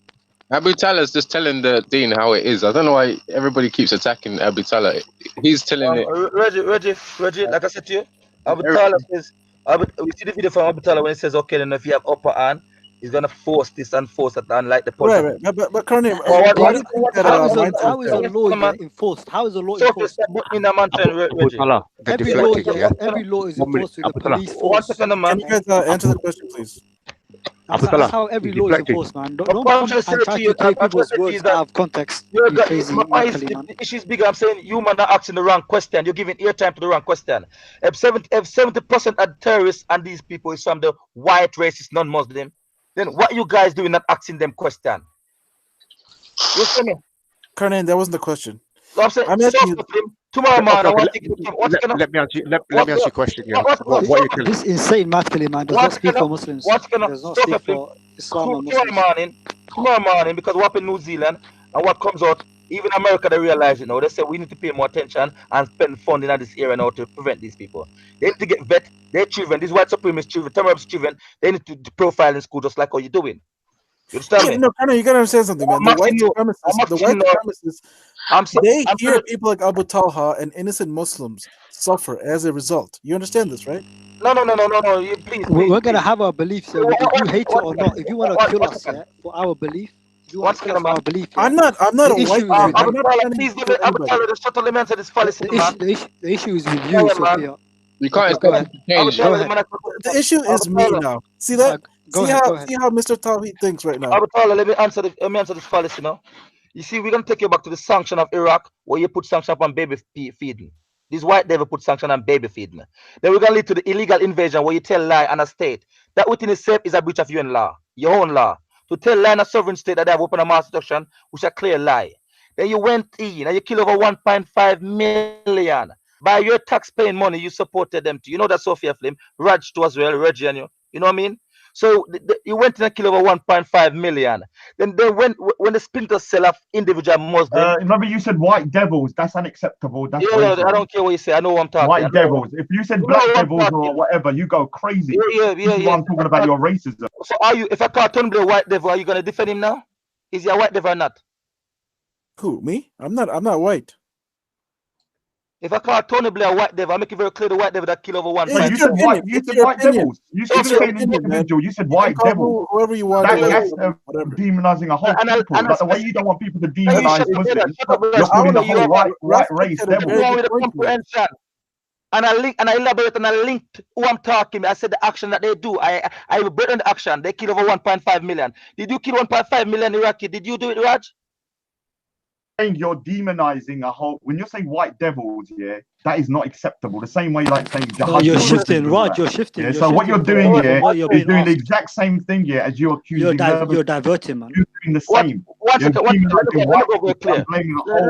go clear. Because Islam is free from racism, and any racist remarks anybody makes. Yeah, but you kill me under Sharia. Deal with the issue about Iraq, about the Muslims being massacred in Iraq. Deal with that. Raj, you keep on about Sharia. Let me tell you. Name me 10 things from the Sharia, please. Raj, Keep going on about it. One minute, comment. 10 things from the Sharia, please. One at a time, one at a time, man. You guys calm down, one at a time. Raj interrupted me. Yeah. Raj, Raj interrupted me. Raj, can you name me 10 things from the Sharia, please, bro? You keep banging on about it. You don't know, dear. You don't know, dear. Right. Your ancestors pissed themselves. Bye-bye. Bye-bye. A while ago, 10 things from the Sharia. Mantel must quiet me. Takia speak. I'm in the middle of speaking. Yeah. I said these white devil that kill over 1.5 million in Iraq, and this low-minded and low comprehension. Yeah. Is every single white people that kill over 1.5 million in Iraq? I said these white people are specific with the action that relate to it. Raj, are you slow? No. I'm trying to show your hypocrisy. When you're saying the white devil, you could have just said these bad people or whatever. Why is there race? Why is there race? Finish my statement. Hold on, I'm asking you a question. No, why is there race you done. into it? Finish my I'm asking statement. you a question, Kwame. Listen, my brother, you're done. Finish my statement. You could have said the word devils. Why put their race into it? If I said Raj, finish my devils, yeah. Why would I put the word Muslim? Hey, you two girls, man, stop arguing, man. Raj, please. White devils, yeah, and you're putting complete my statement, Raj. The word devils. There needs to be some order here. The trouble here is oh, people are demonizing devils. Raj, complete my statement. Complete my statement. These white devils. Oh no, you said it again. Hold on. Wait. Let me repeat again, Raj. Let me repeat again now. These white devils that. Can I finish what I said? It doesn't matter. Why is there race being put into it? They're just devils. Hold on, let's go again, Raj. What did these black devils? Can we move on from this point? Raj is very protective of white. No, let me go again. You guys, can we move on? Yeah, let's just move on. Let me move on again. Let me repeat myself again. Raj wants to be white though. Let me repeat once again. I think Raj does bleach, man. One second, He plays in bleach. Yeah, bleach. I'm gonna say my point here. And this my point is going to prove that Raj has a peanut brain. Hey, you guys, calm down. Let's move on from this. Yeah. This topic is dead, man. One second, brother. Let me repeat myself because I'm not scared to say what I say. I can say it again and again over. These white devil that killed 1.5 million in Iraq. Raj, what does you understand of that statement? Are you stupid? Are you going to let? Yeah, just make the rest of your point, Kanye. It's racism. Carry on. We know you're racist, so carry on. Cool. You man are slow. The statement is specific. No, Raj, you support a known racist, okay? Tom Robinson, the absolute known racist in the UK. Nobody doubts this. Yeah. Okay? Why would Raj support a guy like you? Why would faith. Raj support a guy like you, Mr. Talha? You said you're Look at Sophia Lewis. Sophia Films, yeah? Why you keep speaking up every time I speak about Raj? You said Sophia Lewis. Are you in love? He shares the same name as Sophia. He shares the same name. Why do you share that person's name? Why do you have the same name? Why do you have the same name? I was giving a timeline. Relevant to the conversation. Abu Talha, let me speak, please. I want to ask you people here, what at the moment do you believe that Islam is spreading everywhere in the world? Do you believe that, you guys? Hear from James, because James is new to the panel. Everybody else is. No. Just 1 second. I'm going to go. I just want to know from you. Do you think Islam is spreading at the moment? Everybody else is spoken. Have you just answer my question? Do you think Islam is spreading at the moment? Yes or no? Yes. Yes. Okay. Can you tell me which sword is being used at the moment, please? In which country? Let me tell you something. It's by birth rates, and it's the fault of the West for not having enough babies and killing their babies as well. So you want to kill Muslim babies now? You want to kill Muslim babies to offset the growth? You want to kill our babies? You guys are sickos. You guys are sick. Stop lying, right? You're mad. People that converted, they're reverting to Islam. People are being killed as well. People are being killed in Africa and like Boko Haram are killing people in the north. What are the Christians killing Muslims in South African Republic? And yeah, a lot of places they're doing it. Are you guys and the Christian in Central African Republic, they eat them like cannibalism. Disgusting. They burned every masjid. They burned every masjid to the ground. And they eat their body parts, bro. Yeah, they're cannibals. They're cannibals. They eat their body parts. And Mali, what about Mali? Mali, yeah, what they did to the Muslims in the north. The point. How they massacred the Muslims in the north of Mali. Abu Talha, 1 second, bro. Can you just tell me, bro, how is Islam spreading? Is it by birth rate or is it by reverts? By the sword as well. They're killing people. Which country are they converting The by Crusader. the sword? France was the first Crusader country, and it's doing a crusade in Africa. Let him answer the question. Which country is using the sword? Please tell me. Which country? In North Nigeria, they're killing people if they don't want to convert to Islam. And Syria. And Syria as well. Iraq as well. They're killing Christians as well. Taliban in Afghanistan. Let me respond. Let me respond to this, please. 1 minute. Let me respond. Yeah. France was the first country in the world to declare a crusade against the Muslims. You know that. One of these things. Qarnayn, 1 second. Yeah. Give me 1 second. Yeah. France historically was the first country to declare a crusade against the Muslims. Okay? We're not talking about today. I'm talking about today. Today, France is in Africa and they're killing Muslims. Okay, everywhere conflict in Africa. Yeah, they take the side of the Christian against the Muslims. Okay, they went to Central African Republic. Yeah, there was a Muslim group and a Christian group, and they both had weapons and they were fighting each other. The French came in and they disarmed all the Muslims, and the Christians went on a huge genocide against the Muslims. And in Mali, they're raping Muslim girls, little girls. Even the United Nations condemned the French army for violating human rights. Bleachers kid, I learned the Queen's English. Yeah. Yeah.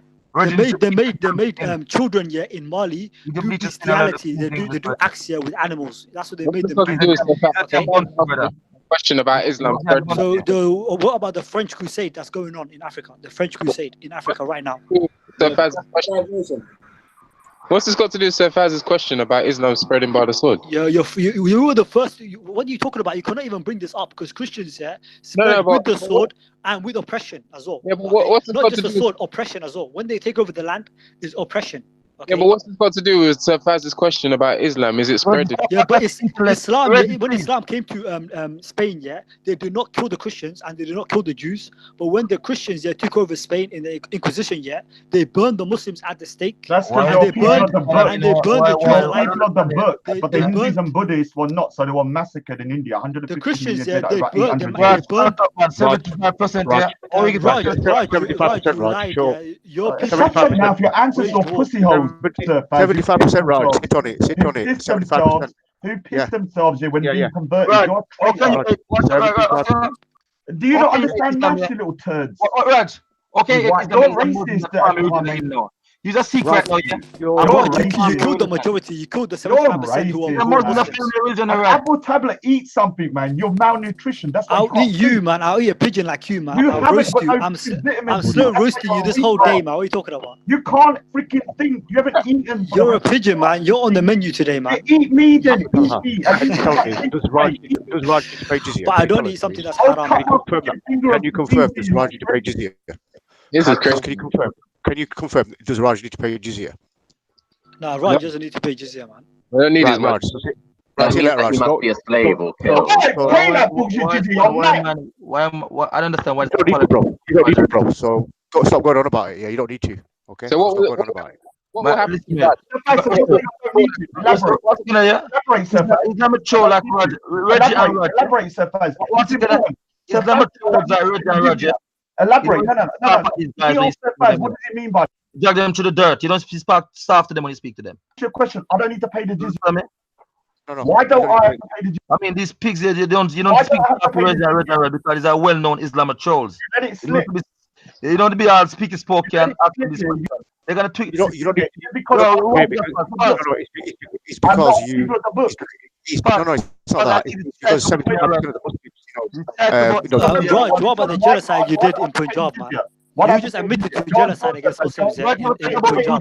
Raj, never talk about because I'm not a person in the book. You put me to the sword. We're Muslim. Raj, you put Muslims to the sword in Punjab. 1 second. Raj admitted to massacring Muslims in the You're not a person of the book. You're a sellout. That's why you're not a person of the book. You're a sellout. You're a sellout. You killed your own prime minister, bro. Indira Gandhi. Why did you sold out to the British, man? You sold yourself to the British. Are the same. They think you sold your soul to the British, man. So the Buddhists, Sikhs, and anyone an atheist will be killed or converted. I don't need to pay it. I don't pay that bullshit jizya anyway. You just admitted the Sikhs, yeah? You said the Sikhs killed the Muslims in the We Punjab. kicked your freaking ass. You're oppressive.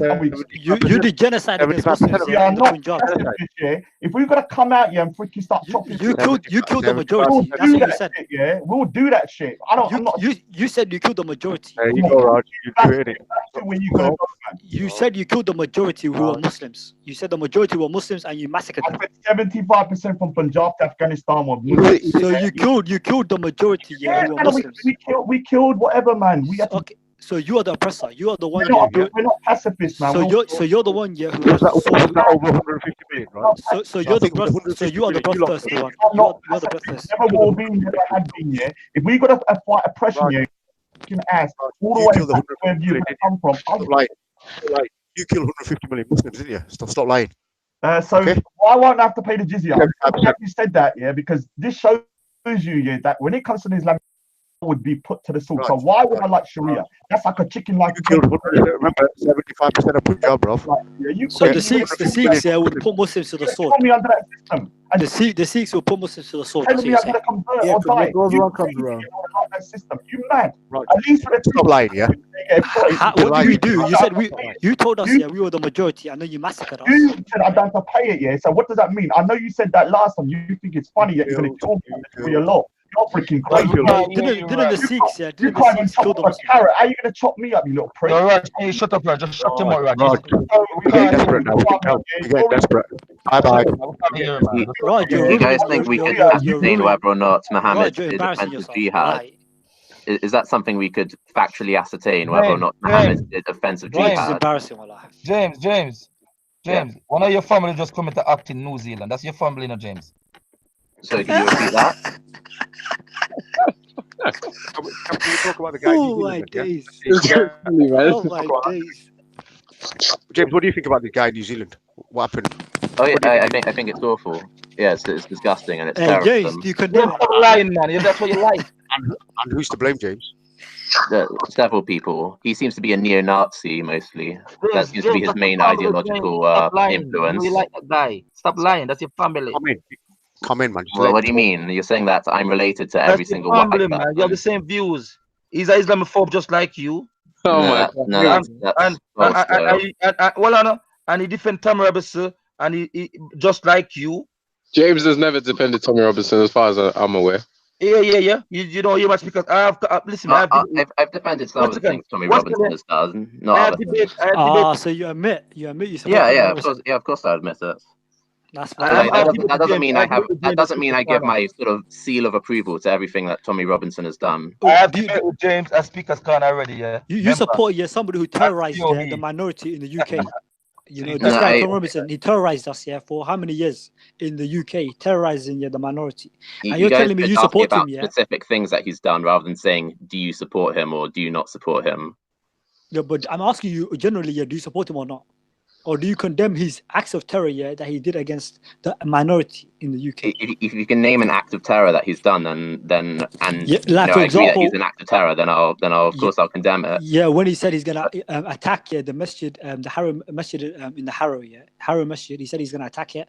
If he told people to attack a mosque, then of course I condemn that. And then Muslims had to come here and surround the masjid and what is about Trump? But only a few of them showed up. I mean that's if he did those things, then sure, no problem. But like, can we ascertain whether or not Muhammad did offensive jihad in his life? Because I think that's something that we can historically prove quite easily here and now, that Muhammad attacked people who had never attacked him in his life. It's our time to ask the question right now. You ask so many questions in the park. Tomorrow you're gonna ask about Islam anyway, so we're gonna ask you. Well, why are you afraid of that question, Carney? No, I'm saying let's be balanced. You ask so many questions about Islam. Hold on. I've just answered several of your questions. How about you answer one of my questions? Isn't that balanced? I want to ask a question about white racism and this national thing that goes around that belongs to 70% of ownership for 70% of the terrorist act. Yes, 70%. Can you prove that, Carney? Can you bring up a source for us? James, listen. You see, when man gonna act naive now, that's also an insult when they want to act naive now. Listen to what I'm saying to you, yeah? What's your view on Donald Trump's name? I'm asking the question. What's your summarized verdict on Donald Trump? What was my summarized verdict on Donald Trump? Yeah. What? He's not a great president. Like he said many things that are wrong. Like this is a very unproductive line of James is a liberal. James is an extreme liberal. That's what people don't understand. Karnain, I've answered. You've asked me maybe 4 questions. You haven't answered. No, I have answered. So I just want to ask you guys one quick question, which you seem to be kind of afraid of. Did Muhammad commit offensive jihad during his lifetime? What does this have to do? What does this have to do here with the topic? No. Wait, okay, Zerab, okay, that's good. What does That's this have to good. do with the Why don't we topic? check the evidence? Let me just check the evidence. James. To be fair, you've had your time, man. Let James. Hold on, no, I'm asking because brother, James on the panel, love. What's going, brother? You dominate the conversations, man. Speak. Listen, shut him out, brother. Shut him out. You shut your mouth. Someone who look like James kill partner people. Someone who look like James kill partner people. Yo, content, you there? Sorry, Carnin. Content, you there? Because this show's gonna lock off soon. You there, Leon? Leon, you there? Your COE. So, guys. Yeah, James, your question has to be based on the topic of what would look at the topic of the massacre that took place today in a masjid. Okay, but you that guys is what we're talking discussing about. this earlier. You guys were already discussing this point earlier. Yeah, but we were off topic. Yeah, okay, we was. I don't even worry about it, James. Me and you can have the conversation if you want to. Yeah, I don't mind. I don't mind talking to you about this. Yeah. I want to ask you some questions. What's man? We have questions about Islam all the time. Why can we? I can just keep asking questions about Islam. Why? The guy who, 1 second, man. The guy already shut him out. Just go bleach your skin and Yeah, I'll turn it brown in Arabic. I'll answer one of your questions. Then we'll deal with the question that I asked. I think that's fair. That's balanced, like you said. Reggie, James, you know when you go speakers corner, you only go to target Islam and Muslim. You know what it is for you. We see you so many weeks. I have debate with you in speakers corner. I school about your pedophile in the West just 2 centuries ago. You still didn't come the other week and question white people. You understand me? What? So, could you say that one more time about white people? I'm saying to you, you come every week and you ask about and you put this pedophile narrative and you want to link it to these things. And when I have the debate, you are content over everything.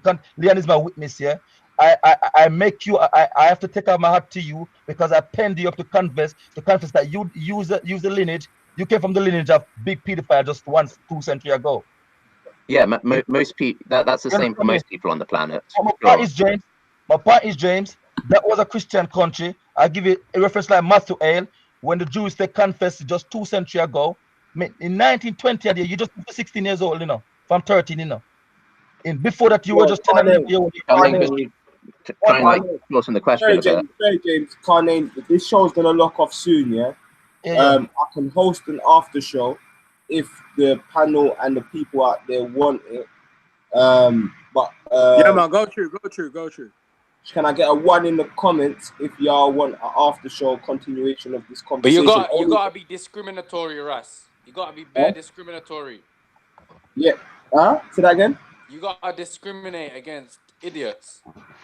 Hey, he's still. Hey.